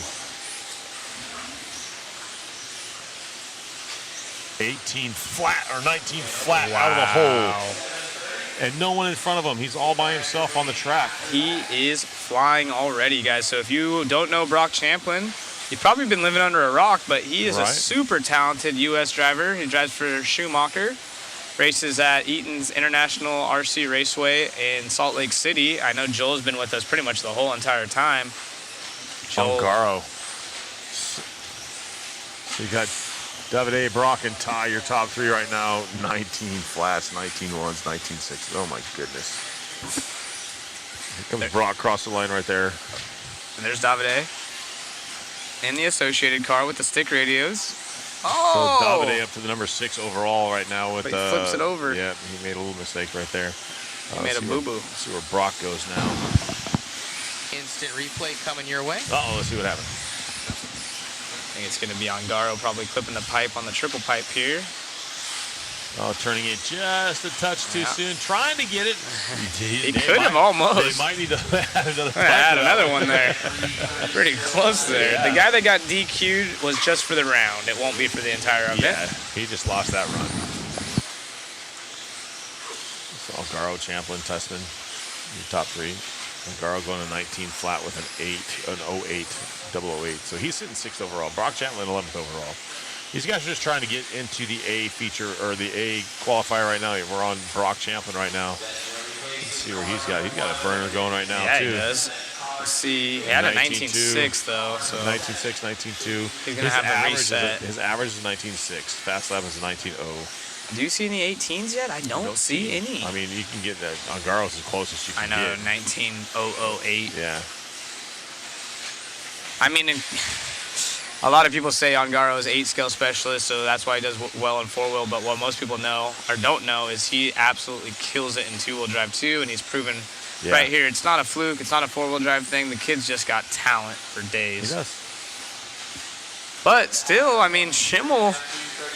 I mean, none of these guys even in the top 5 yet. As Champlin takes the point. Second now. Wow. 57.4 flat. So Champlin on fire. If we can pick him up on the track as the green and black. See if he can't work with something here. He's got to have a couple ones. He's coming on the straightaway. Oh, that's the front. Oh, no, that's straightaway right there. That's another burner. See, 19.0, 19.2. Still not good enough. Coming down a little bit, about a 10th of a second quicker. Aiden Horn cracking out at Wow. 18.991. That's going to put him up to 6th overall. Will we see Horn to the top? I haven't heard but one or two crashes. This is a clean heat. These guys, Brock, another burner for Brock. A 19.5, still a 57.3. He's getting close. 57.329. Aiden Horn to the number 2 spot. 57.227. Let's go. 277. That's that these dog. guys going back and forth right now. Holy cow. Aiden, Brock, and Davide. Oh, who's upside down? Oh, I don't know who that was at the end of the straightaway. It looked like Horn. Oh, that's our. Nope. Nope, it wasn't. Thank goodness it wasn't. I think that was Max. Unfortunately, Max down in the 6th spot, and there's only 4 drivers in the top. Look who's at top. Oh, no. We cracked it at 56.886 down to the top. He's on our screen. That's Aiden Horn. He's actually a team associated, also CX Wallets driver. Let's go, baby. There you go.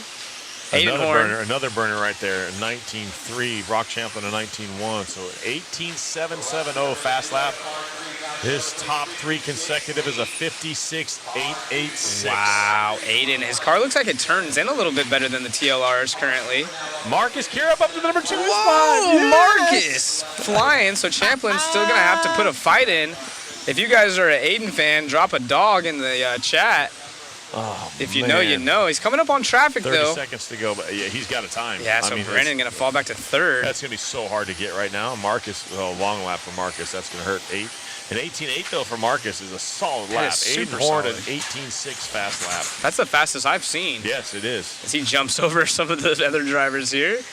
Don't think he's going to go any faster. That 19.4 ain't going to help. Marcus, unfortunately, with the 23. Ongaro with the 25. So I'm pretty sure this is set. And Aiden Horn is going to be the top seed. We're going to have to get Richard Lake lined up. Interview, Zach. I'm going to let Richard handle it because I already know Aiden's going to say some silly stuff. So again, if you're watching right now, hit screen record, get your phone out, because Aiden, you already know it's going to be animated. Holy cow. Epic. That's funny. I'd have, oh no, he's good, never mind. That's going to be so good to watch this one. Yeah, and very impressive. Tune in, everybody. Still going to be in the top 3. 2 Associateds, followed by a TLR. And as these guys, Aiden's walking off. Grab him, Richard. Aiden. Oh, here we go. Yeah, we almost top lost seed. him. There we go. I got to clap too, man. That's absolutely unbelievable. He's already getting silly. Great run. Yes. BT standing right here. he's going to get a picture as we go live. Top seed in round number 2.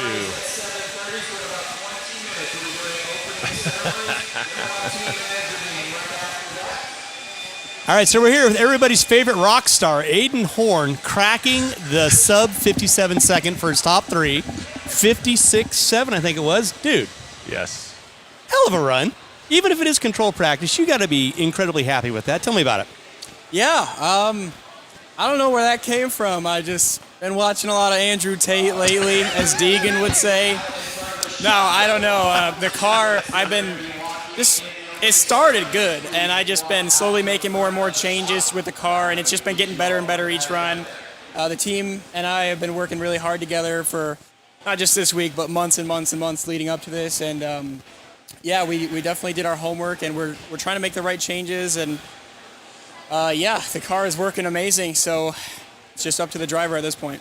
Well, fantastic run. Aiden Horn going to be, leading the leaderboard for your top 3 going into tomorrow.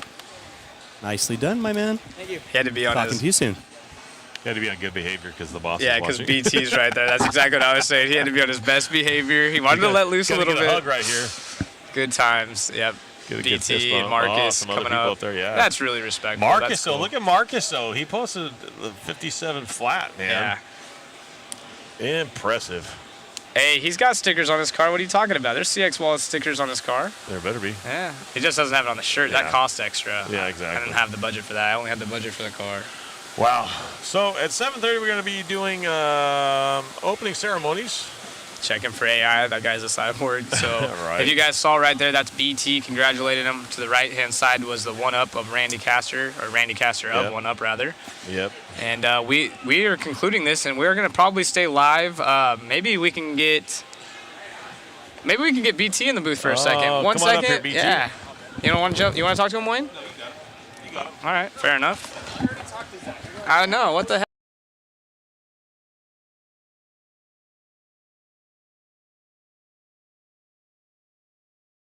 Here with BT, if you guys are still live.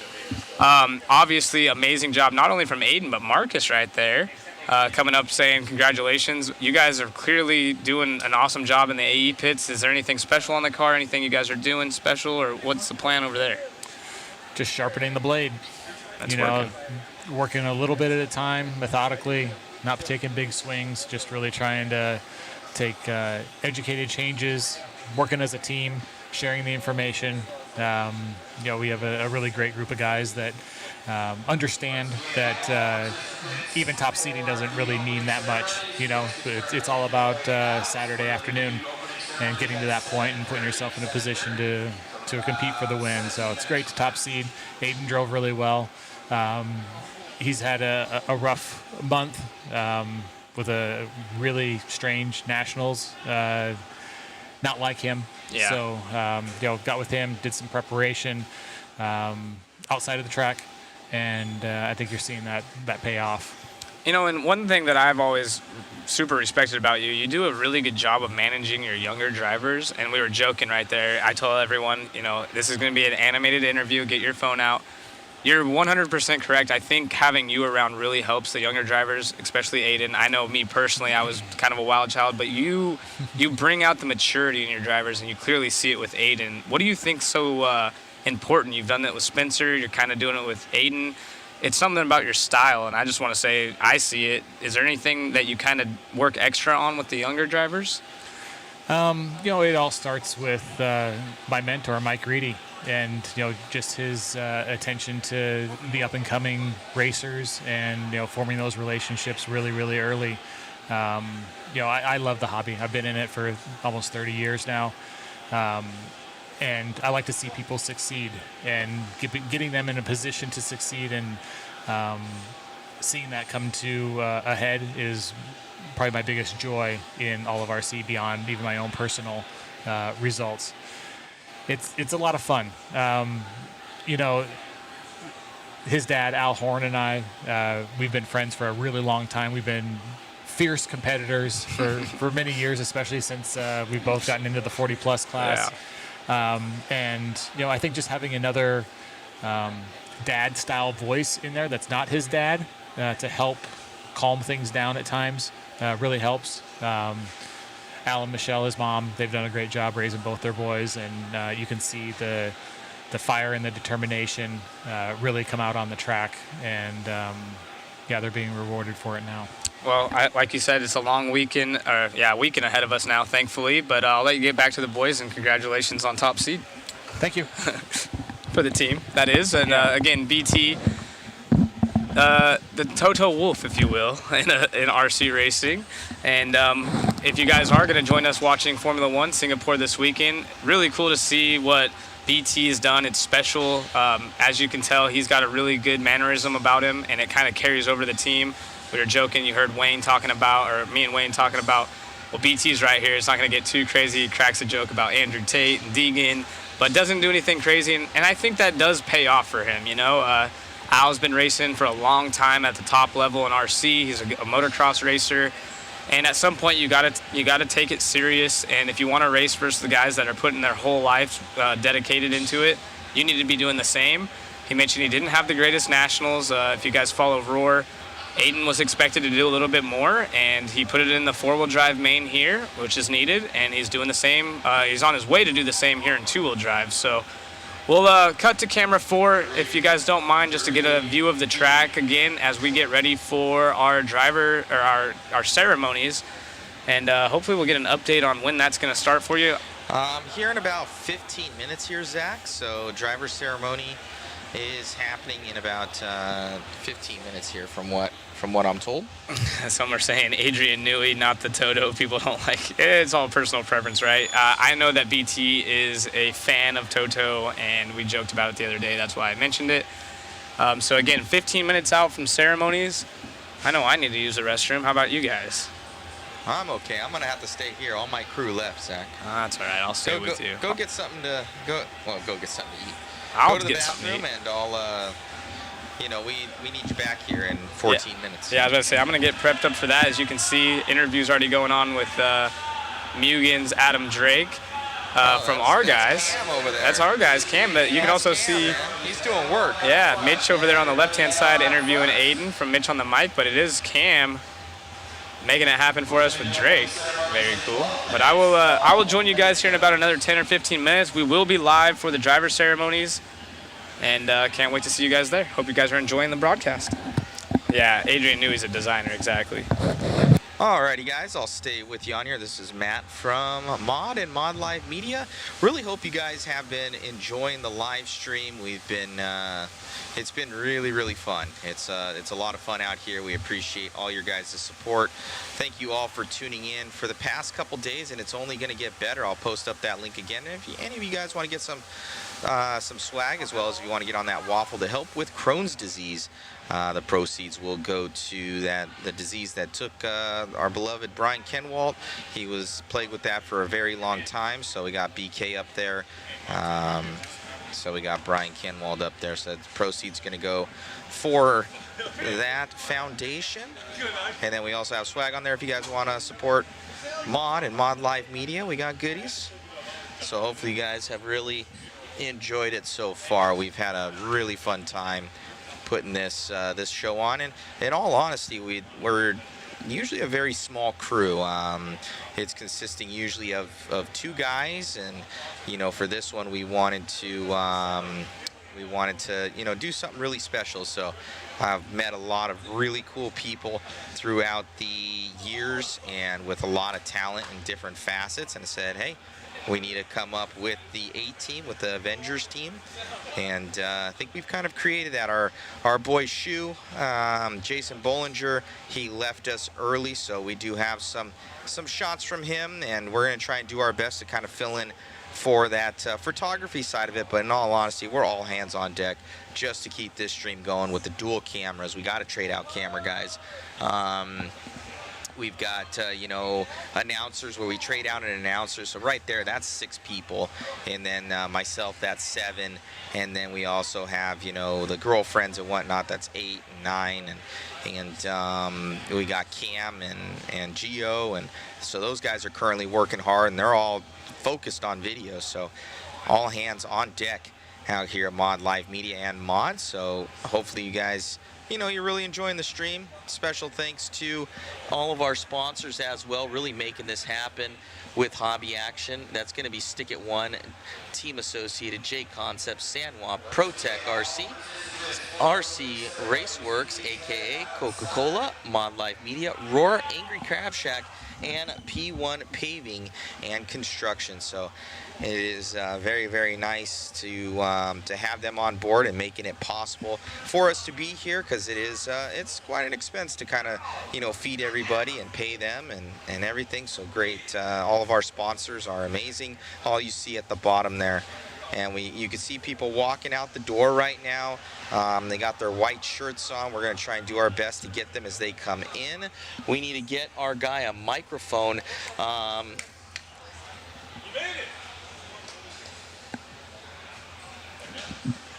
We have to get that microphone over to the announcer, Mike Braun. So, yep, have it just with him. So Mike Braun is going to announce the peoples. So we're getting that over there. Make sure that that's turned on. Thank you, Robert. Appreciate it, man. Thank you, Yoko. Thank you, Asat.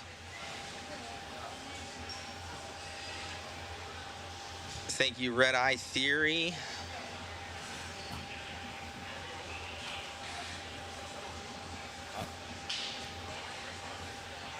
Thank you, Daryl. Yeah, he can. Make sure that it's on.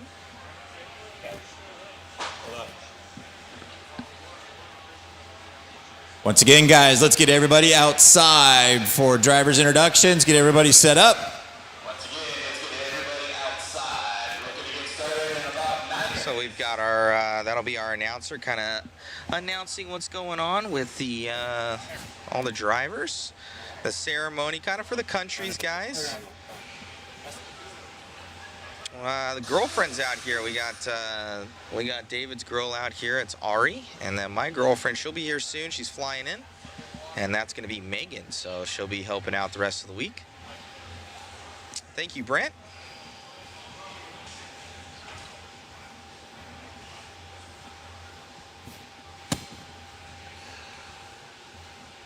We got Chris going over to the other side here. Our other cameraman. We'll get Robbie Rob on our other camera that we have.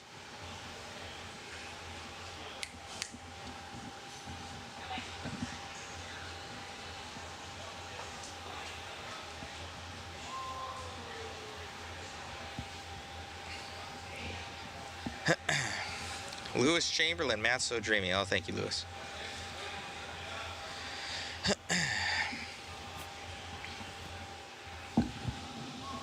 I got the other cam here, Chris. Yeah, I should have the cable cam going. That would have been sick. That's okay. Maybe not.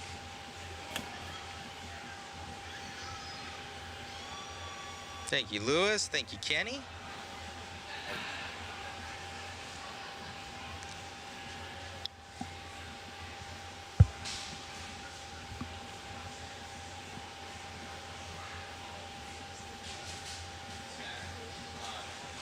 So this is going to be the driver's ceremony, guys, that we have coming up.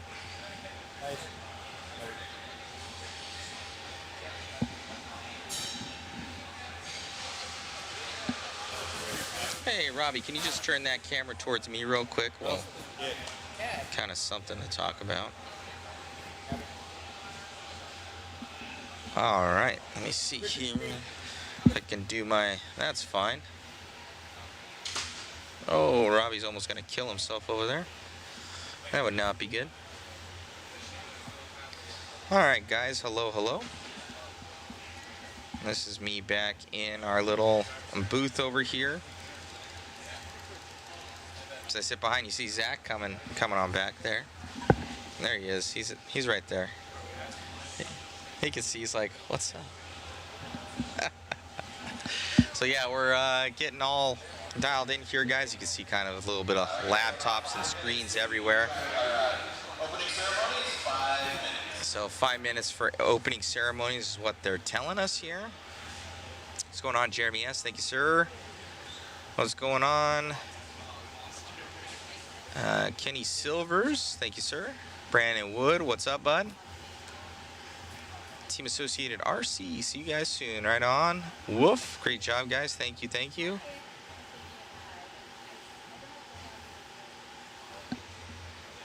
Appreciate it, everybody. Oh, we need a camera guy out there. Zach or Wayne. Yep. We need some camera action. Either one. No, no. Someone take photos. Okay. Take that headset right there for me. Yep. You're in. Filling in for Shoe. Large shoes to fill.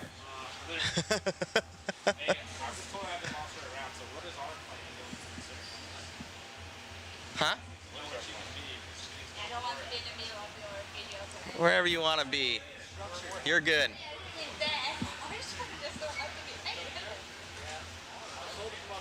We'll probably follow you because Shoe's not here, so you're probably better when it comes to the photos. So we'll take your lead. How about that?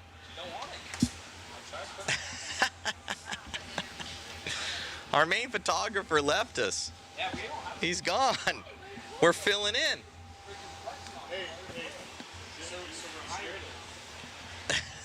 Yeah, we're hiring now. We got to hire for a photographer. What's going on, Yoko?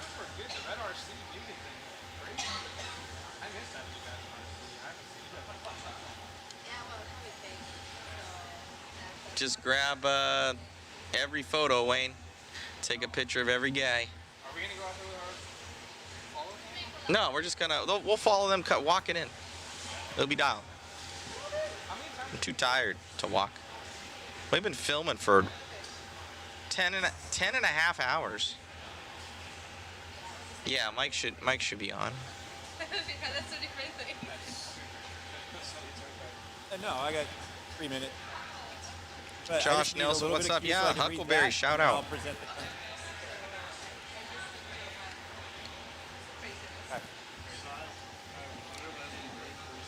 So we're just waiting for this ceremony here, guys. Volume is low. My volume's low? Or for the other guy? I think it was just he's not really announcing yet. Hard to hear. That's only from one guy, so that's not gonna. I'm not gonna go off one guy.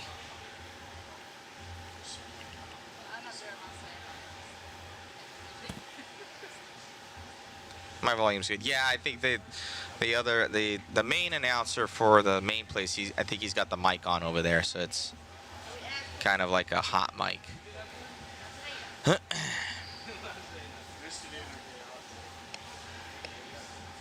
Let's get this ceremony going. It gets the people going. We don't get a day off. Nobody gets a day off. Nobody gets a day off. You see the talking peoples here, they want entertainment 24/7. Can't have Saturday off. That's main day. You can get off the time of when we stop racing till when we start racing the following day. How about that? That's what are we doing for dinner? You been talking about dinner? In the Crab Shack? I do have to pick up Megan. She flies in at like 9:30 though. But we can go probably somewhere before that and go grab her. Yeah, I know, right? Give us the card and we'll go.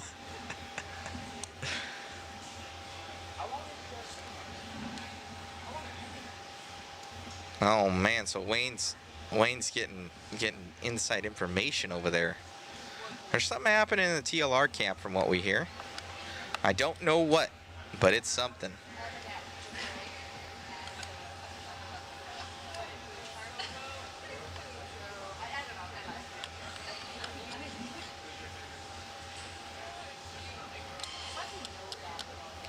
I'm watching from South Korea. What time is it there? It is 7:30 at night. Ian Ford, live in the dream, Matt. I don't know. It's a stressful dream. Ooh. Richard's on it. Okay.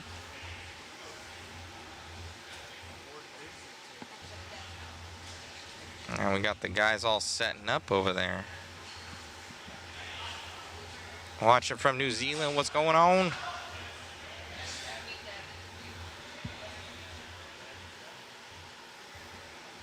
Oh, he's waving them. Yeah.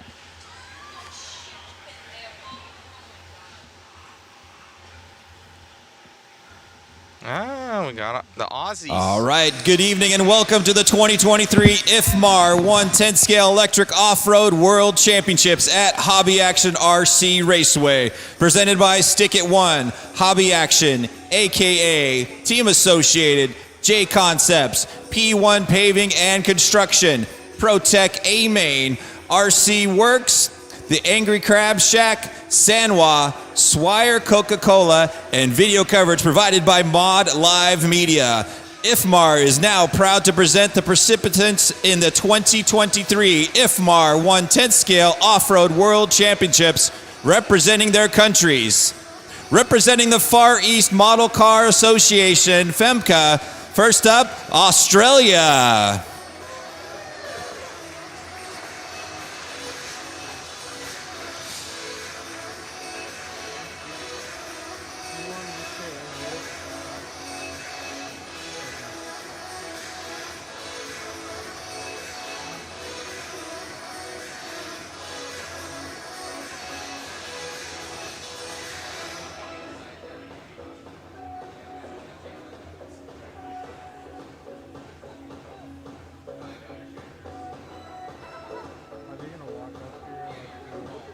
All right, coming up next is Japan.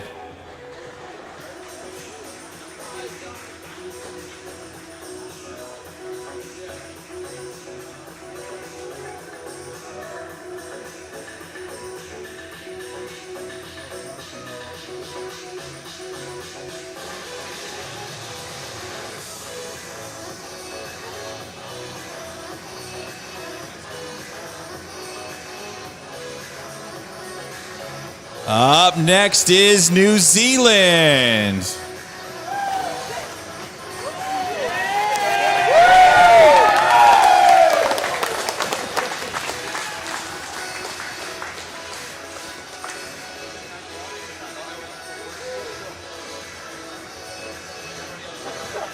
Representing our European Federation of Radio-Controlled Model Automobiles, EFRA, Austria.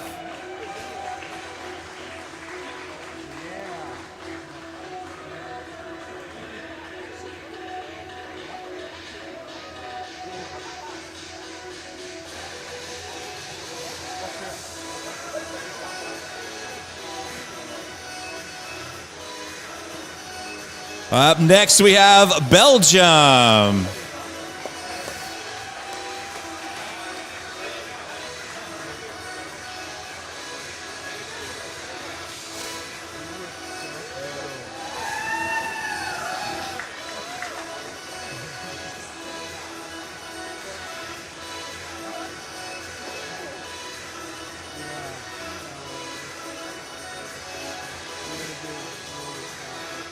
And next is the Czech Republic.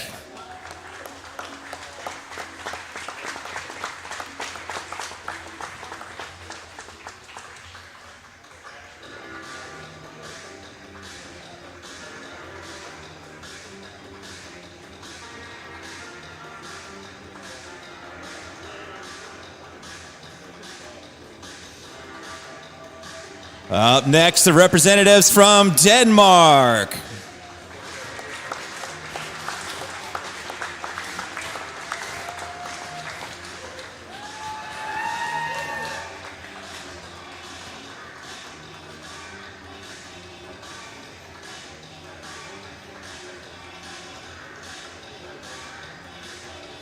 Up next, the representatives from Finland.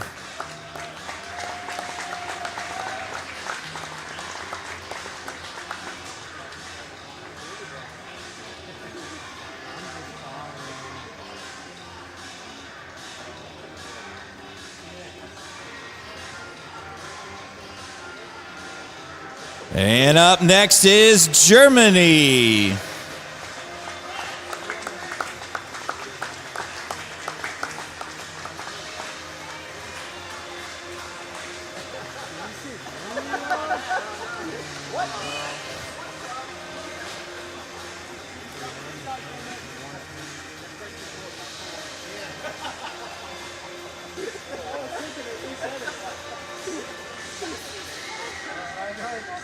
All right, now we'll do Germany.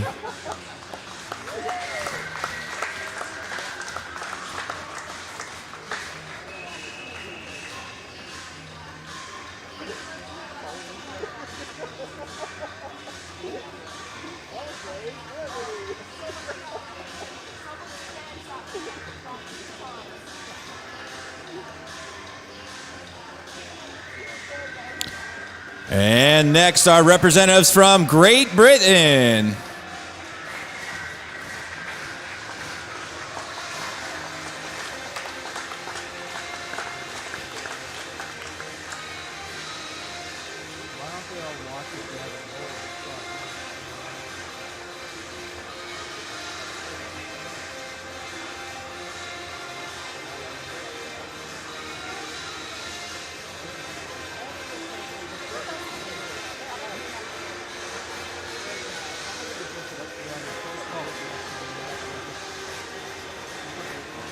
Up next, our representative from Greece.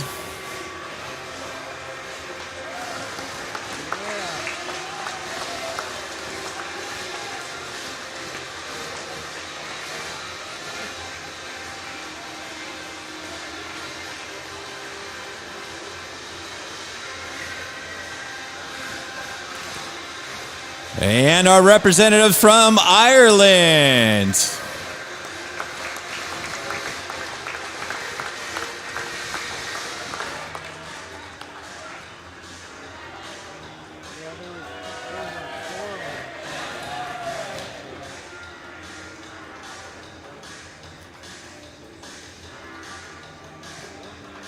Up next, our representatives from Italy.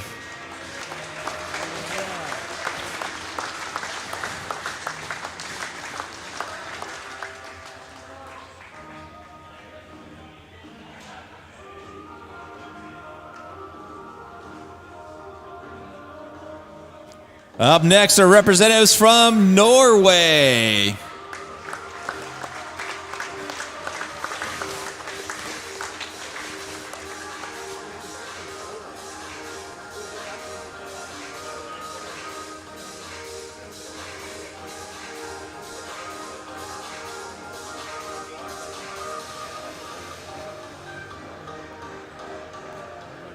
Up next are representatives from Poland.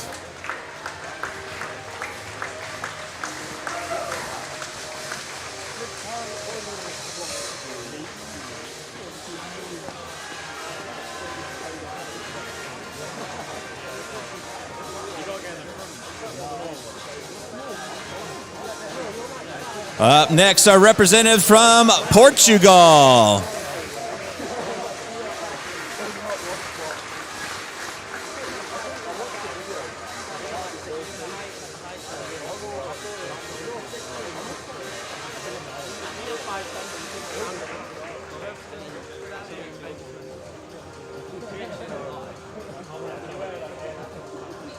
Up next are representatives from Switzerland.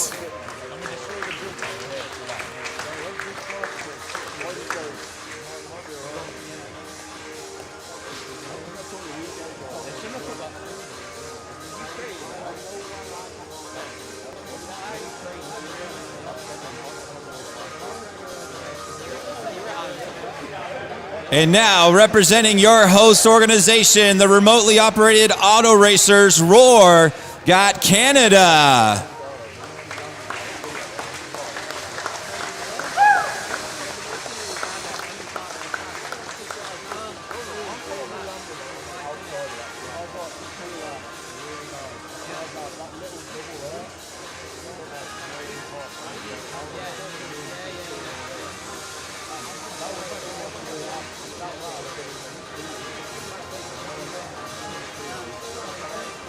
And your host country, United States of America.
One time, let's give everybody participating in the 2023 IFMAR Electric Off-Road World Championships a round of applause. These are all your participants this year.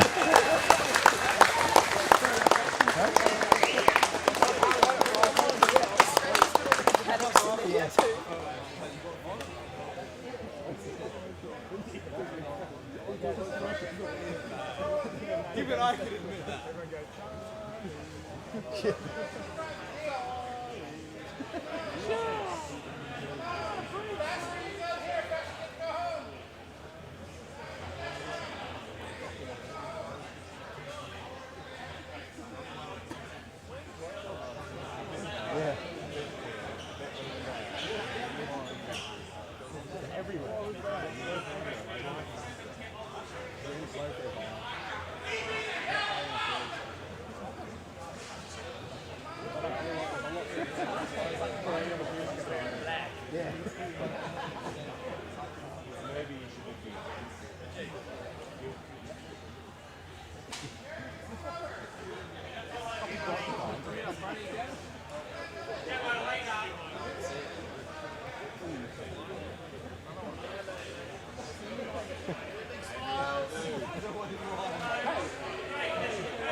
Hurry up. Get in the way. Hurry up. Try and cut the pommies out. Is this your old man? Alright. Get out of the way. There's a lot of resemblance.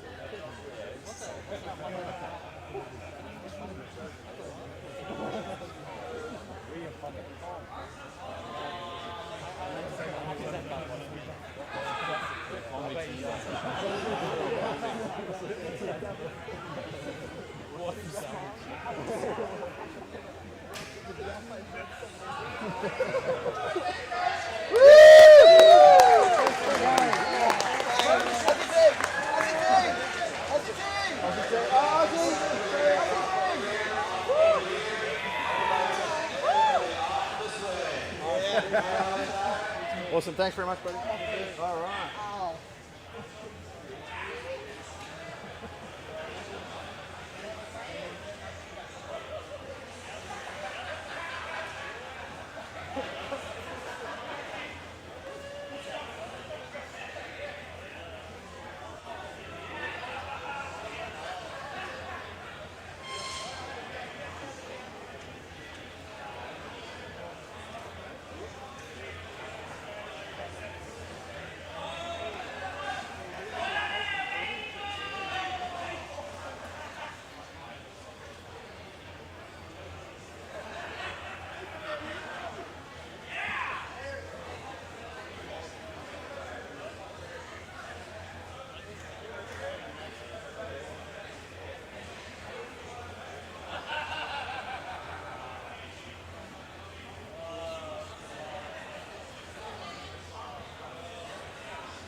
All right, guys, so let's see here.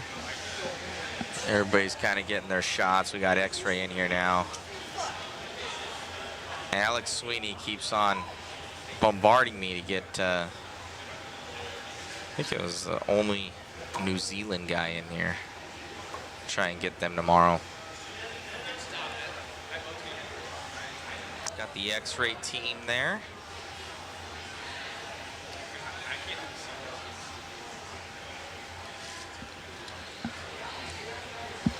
Hopefully you guys like the live stream. I'm yawning here. It's almost 8 o'clock.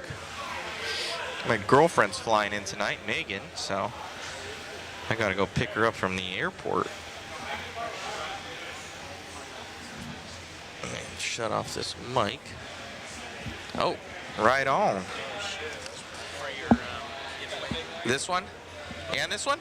Awesome. This is not even released yet, the new S15. Well, let's, they're already signed. Let's get Jason Rona in with Zach to talk about it real quick for... Okay, so this is for the thingy. Yes, perfect. Thank you.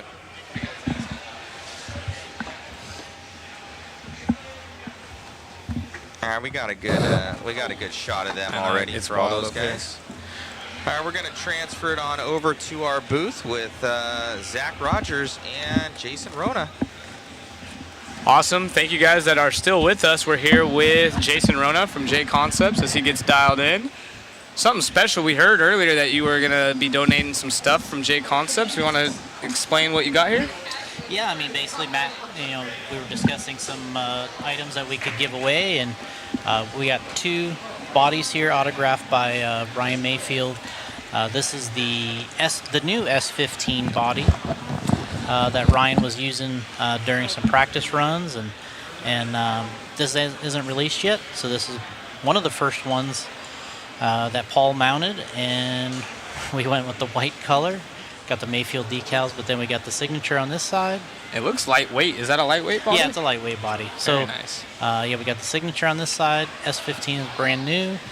And then we got the one he ran in the very first practice or two, F2 body. This is, it only has a run or two on it. He hit the pole coming on the straightaway. Was it the pole, I think? There was something he hit the very first or second run, and it creased the cab, and that kind of makes it cooler in my opinion. Yeah, so it's got some track. Yeah. So this some is it here. Character, if you will. Yep. Yeah. So this is another. So it's a F2. Then we got the S15. So these are autographed by Ryan, and so drop a thumbs up if you dig that in the chat, because that's going to go part of our waffle. Kind of like show it into the camera.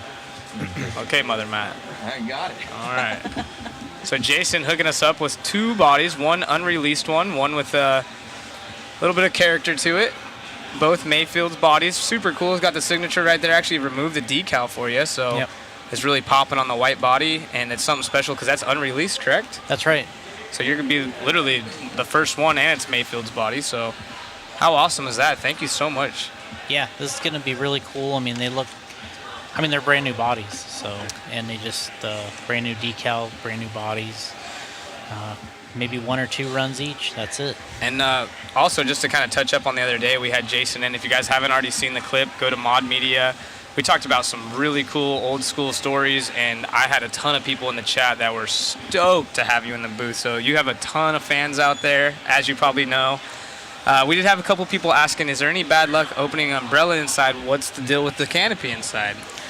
That's kind of funny. Well, it's more of a branding thing. We don't need the protection of the tent, but we just kind of like to put it up for the branding. And we actually end up going down to Home Depot. We get a light to put in there, so but it gives you a home. It gives you kind of a home for us at the race. We set up our display over there. I talked to Larry many months ago about just kind of trying to find us a place. Right. We actually shipped in 2 new tents for this. One's a brand new, J Concepts tent like you see here, and then we have another brand new one over there, and we'll probably end up keeping one of these either at Hobby Action here, or we'll give it to Ryan or Spencer, one of the locals, to keep kind of on hand. And so, yeah, it's been pretty cool to have that in our own little space back there, because instead of taking up pit spaces, which they're almost all allocated here, we were able to kind of get us a little home over there in the corner that we could mount bodies, mount wings. We working on all these type of things, and I'm working on some of my projects on the computer over there. So yeah, we like to try to maximize these moments of being here. It's a great segue, because I was actually going to ask you, what's your day-to-day operation still with the company? Obviously, you say you still design. maybe did you take any inspiration? It kind of looks like a techno-inspired body, stepping away from the steps on the back side, but it still keeps that J Concepts flair. You guys definitely innovated the way bodies look, but what's your day-to-day at J Concepts? I know you kind of do it all, but... Yeah, I mean, I think what I do is I get to kind of, I guess you say, manage the creative side of it. Between, Allison and my mom, they can they're doing a lot of the day-to-day company stuff. So, whether it's, HR or, to make it sound, it sounds cool. But, the employees working with, new job interviews or, people coming in, my mom does that, Allison does that.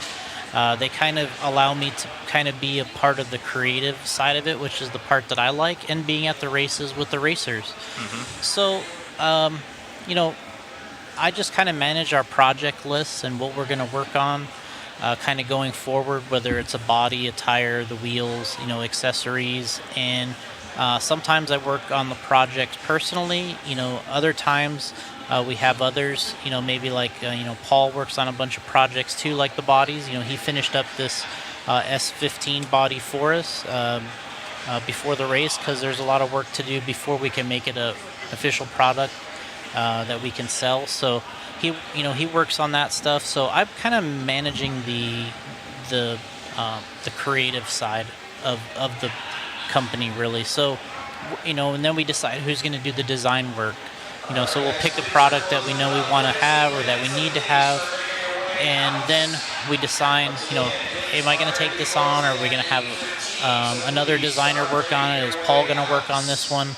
Because we got so many things going at one time, what was happening is sometimes we got so bogged down individually with wanting to grow in so many different areas at one time. It was hard to kind of do it all yourself. We needed to have some moments where we could, that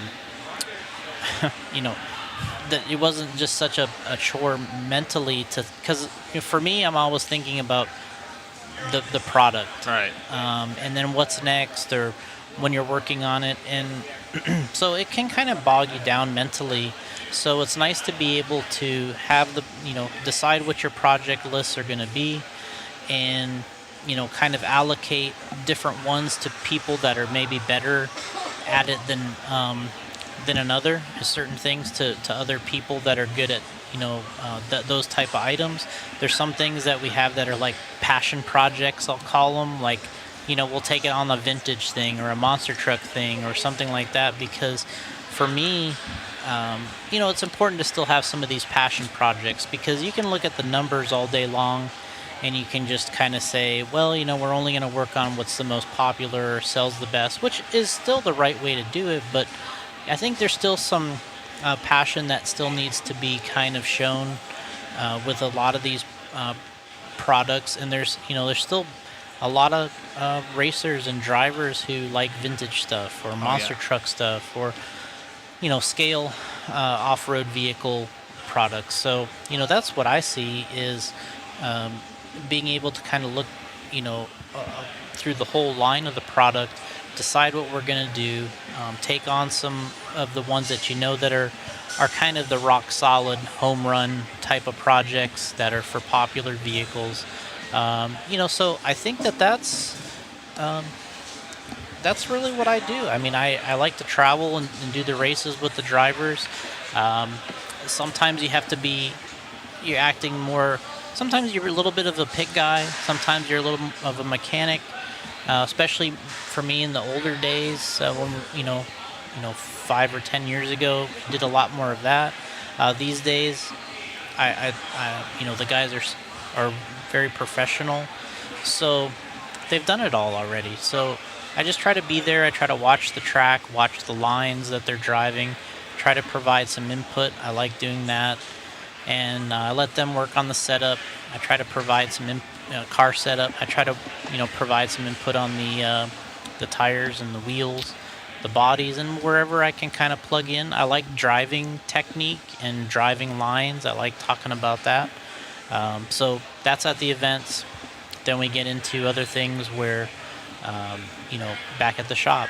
and we got to run our own events. Of course, Mod Media does a lot of our J Concepts events. We have we have about 9 of our own events that we do. That Matt's been at almost every one of them the last several years doing the coverage. So we do that, so we do these events. Then we have the other events that you have to have, right? So you have to have, you got to be at the Roarnats, you got to be at the Nitro Challenge or Silver State or Race Time Entertainment races. And then on top of that, do our own races, do our product. So it's a full schedule. Well, I think that people really appreciate, like you mentioned, Allison, your wife. People appreciate having the owner of a company at the events. You get to go. You're one of the most approachable people, in my opinion. You can already see in the chat, lifetime customer for Jason Rona and J Concepts, and people appreciate that. It shows your passion. I know personally it's been huge for me. When I was coming up, you were a huge help in my career. Yeah. And it's really neat to hear the backside stories like this and see that you have your mom working for you, your wife's involved. You're obviously, we talked about how involved you have helped these kids grow, and you kind of are just, you're in the background, but you're there to support them. Yeah. And a lot of people, I'm sure a lot of people know, but Jason's a wheelman himself. And it's been really cool to watch your success over the years. I remember whenever you came out with your car, it was a BJ4, right? Yeah. And just see how far you come. I know we're getting ready for some ceremonies. You probably want to grab some food and get out of here soon, but hopefully we get a chance to talk to you before the end of the weekend. But before we end, go ahead. Well, if there's some questions you want to get to, it's fine with me. We got a little bit of time. So. Well, that was perfect. My first question is... Each you guys hold up one of the bodies, though. Let me get a shot of that. All right, Mother Matt's making us work real quick. I want the painted one. Look right here, Jason.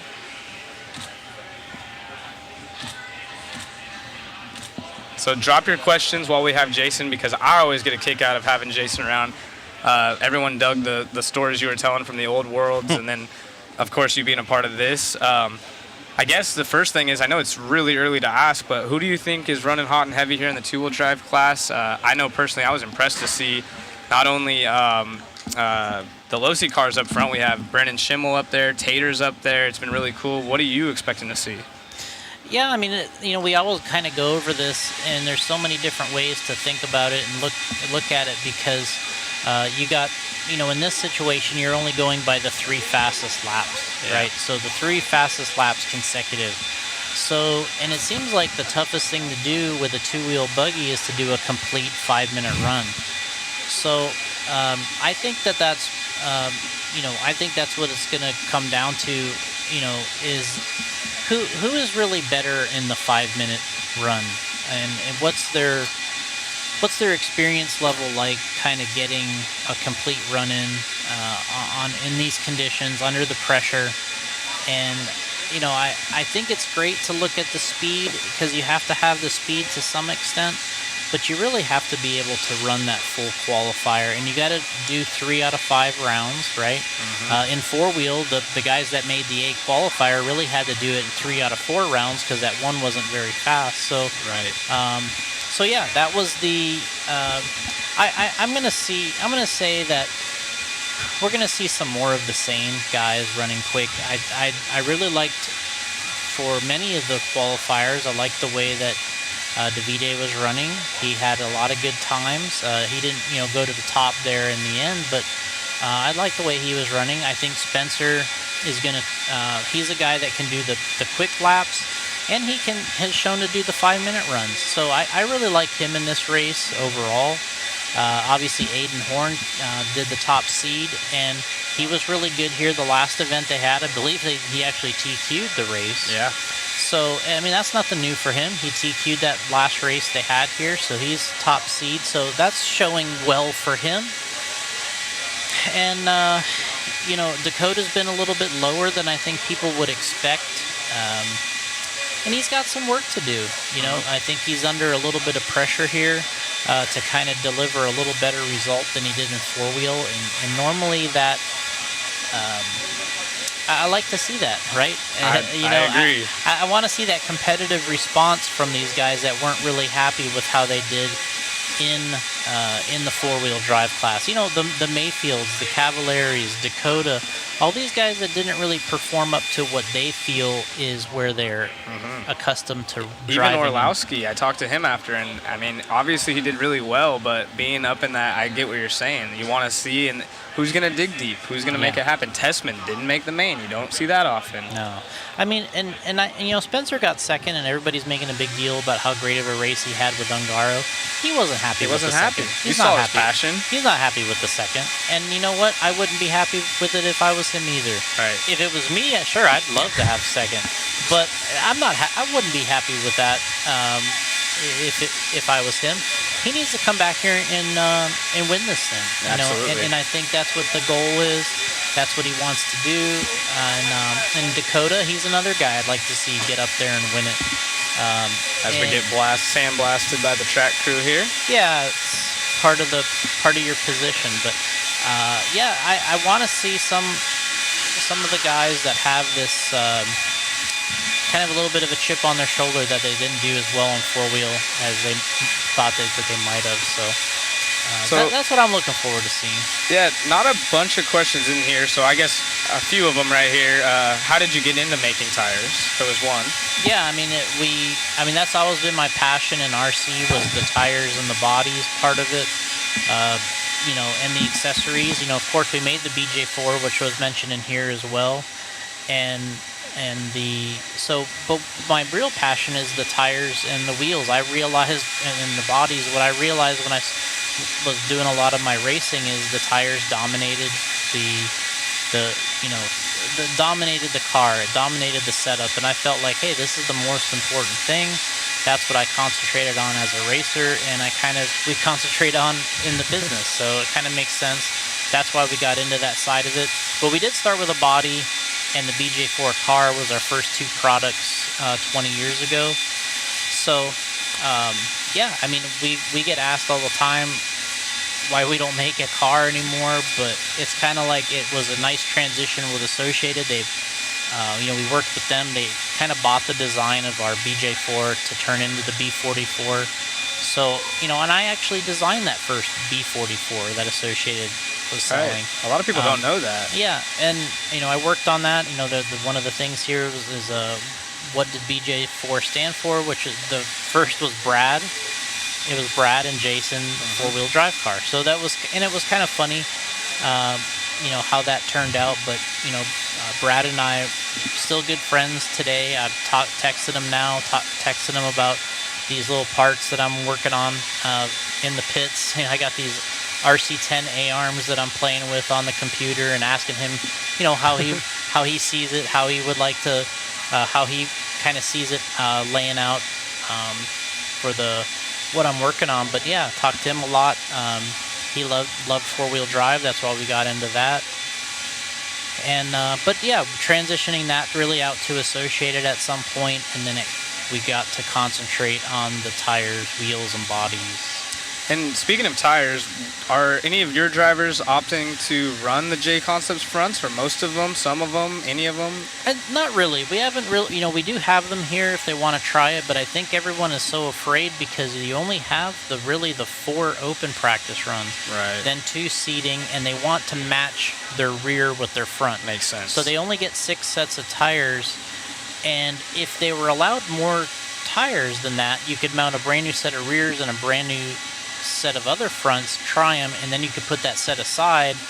But what's happening is everyone kind of wants to keep the same amount of runs on each tire. So I believe that they're kind of going between 2 different AKA fronts. They're trying to keep the compound the same as the rear, so it makes sense. And how do you speaking of AKA, they're obviously the spec tire here. You've been the spec tire before. Not sure if the last one was it 2011 when? Yeah. 2011. Yeah, the race you were at. Yeah. So, how do you get involved with that? Do they reach out to you? Do you place a bid? How does that work? No, they reach out to us. They decide if it's a good fit, our tire's a good fit on their track, a good fit for them, and then we kind of work it out from there. But it's a tremendous project. Allison worked on that. At the race, before the race there in Finland, and you ship in pallets of tires that they had there for that kind of event. That's similar to obviously what they have here.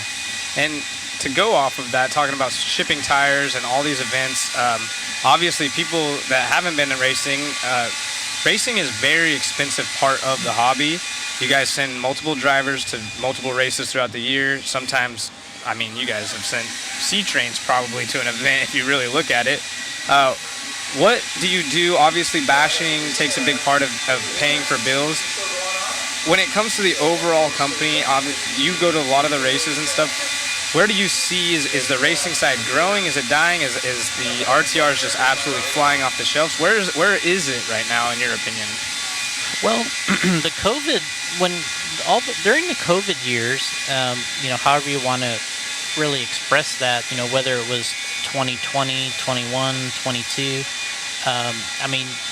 RC companies were experiencing their best years ever in RC. The sales were tremendous during COVID, and it really went across the board. There was people were selling race stuff, they were selling RTR stuff, crawling stuff, drag racing really blew up in 2020, but all that kind of coincided with COVID a little bit, and there's a lot of people out there were finding the hobby because of it. I think things have kind of settled back a little bit. There's not, things are obviously a lot more opened up. Not as many people or countries confined to their homes, or not at home for work and all that type of thing. So things are a little bit settling back to where they were kind of pre-COVID, I guess you can say. The different racing markets seem to be a little cyclical, I guess. Like, there might be like a 5-6 year span where like 10 scale is the thing to do. Then there'll be like another 5-6 year span where 8 scale is the thing to do. So I think what we're going to see coming up is, right now it looks like 8 scale has been really kind of doing extremely well. But we haven't had this event in 4 years, and this when you have those moments like we had in the A3 main 4-wheel, it kind of motivates people to want to get into racing and want to get nice new cars and go pick up their track again and go out racing. So you can see it in the chat, people talking about that. Like you said, the pendulum seems to swing in this race in particular, that race, and even just hearing stories, like it got, I've been out of it for a while. It gets me motivated. I'm like, man, it just sounds fun. So yeah, I think one of the big things is J Concept's done a great job about bringing the coverage of everything to the people. And you hear all the negative social media, but you guys do a great job of bringing all the positivity out. We try. There's a lot of ways to kind of get clicks and to get, that clickbait, and to get people kind of hooked on the drama and having a strong opinion one way or another. But for me, I like to concentrate on the better items. I like to definitely concentrate on all the the positive things in the business, and try to get people to come out and race. I think a lot of these things are just unnecessary kind of negative impacts that you see on the internet sometimes. That people like to see it, they like to talk about it, and they like to. But ultimately, I think I don't like to get too much into that. Sure, you could do that too if you want. You can, take a hard stance on something and say that it's stupid, we don't do it a certain way, and then take these different hard stances. But, ultimately, you have to be kind of positive about what's going on and find a good thing in each of these situations. So yeah, like the history of RC that you laid out for us was really cool. It looks like your team's wanting to leave for dinner, but Mac asked a really good question. If you could set up an ideal race event, which you have your own, what layout format would you go with? Probably or create a new one potentially. Well, no, to me, I would, I'd like to see outdoor 10 scale racing again. With, I don't mind the format at all that we used today with IFMAR qualifying, multiple main events. So that's kind of the simple version, I guess.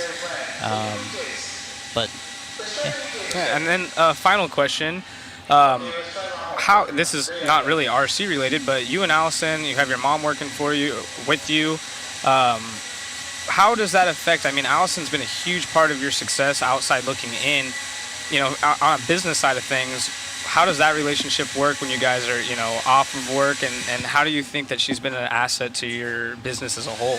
Well, yeah, I mean, anytime you have your family involved, they operate with passion, and then there's no like clock in, clock out, right? Like you're always locked in on the goals, and you know, Allison's been, you know, she really kind of keeps the day-to-day pushing. You know, you gotta, in order to keep all of it going, you gotta ship product, you gotta you know, answer the call on having with the inventory of different things that are, you know, selling and out in the you know, going to distributors or the customers. So that's really her side of it, and you know, people don't really realize that when they see her at the races, but a lot of that is her responsibility that she's taken on, and worked really hard at it. And so, you know, I'm a little bit on the lucky side. I can do the creative and the races and the stuff that's cool, but you know, in the end, if you don't get the product out to everybody, then it's all no good. Yeah. So that's the big value of having any kind of family time is, you know, they're giving you the most valuable part of it, which is the time. Right. Well, if you want to wrap up with anything, I will say you guys have done a fantastic job. It's admirable to just watch the whole dynamic from what you've done with your racers, your wife, and then just you as a human, man. You really are an awesome dude, and I'm very thankful to have you in our presence and just know you as a person. Yeah, man. So thank you, Jay. Thanks. And hopefully you guys have a solid dinner. Yeah, and let me know, you know, come back up here. We can go back into anything you want.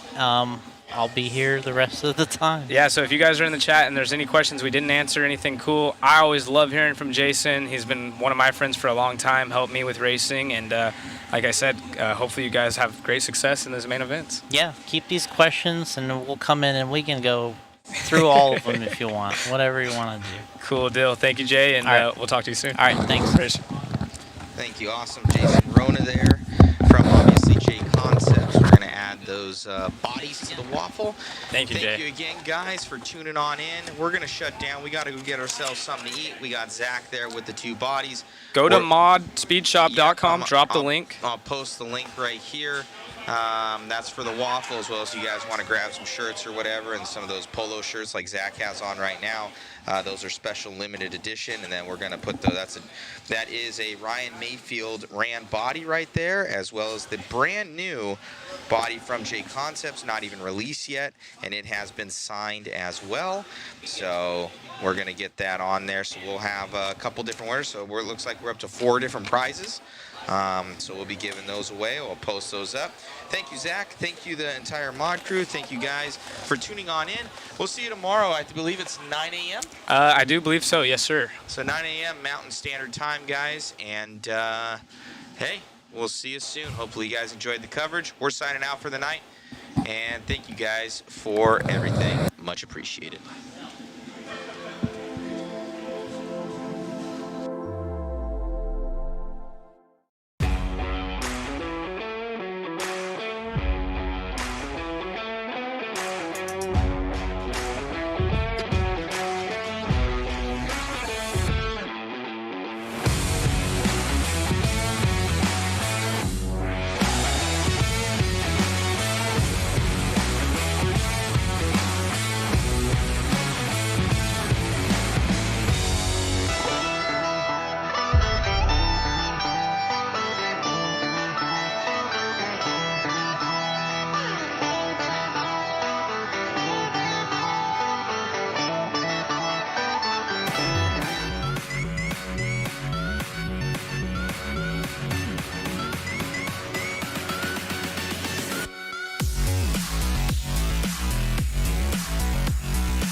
Whether it be chasing checkered flags, blasting through berms, or navigating the trail, AE has you covered. Team Associated, Element RC, Reedy Power, and Factory Team, vehicles, parts, accessories, and information can all be found in one place. So blast, slide, soar, and crawl with us at AssociatedElectrics.com.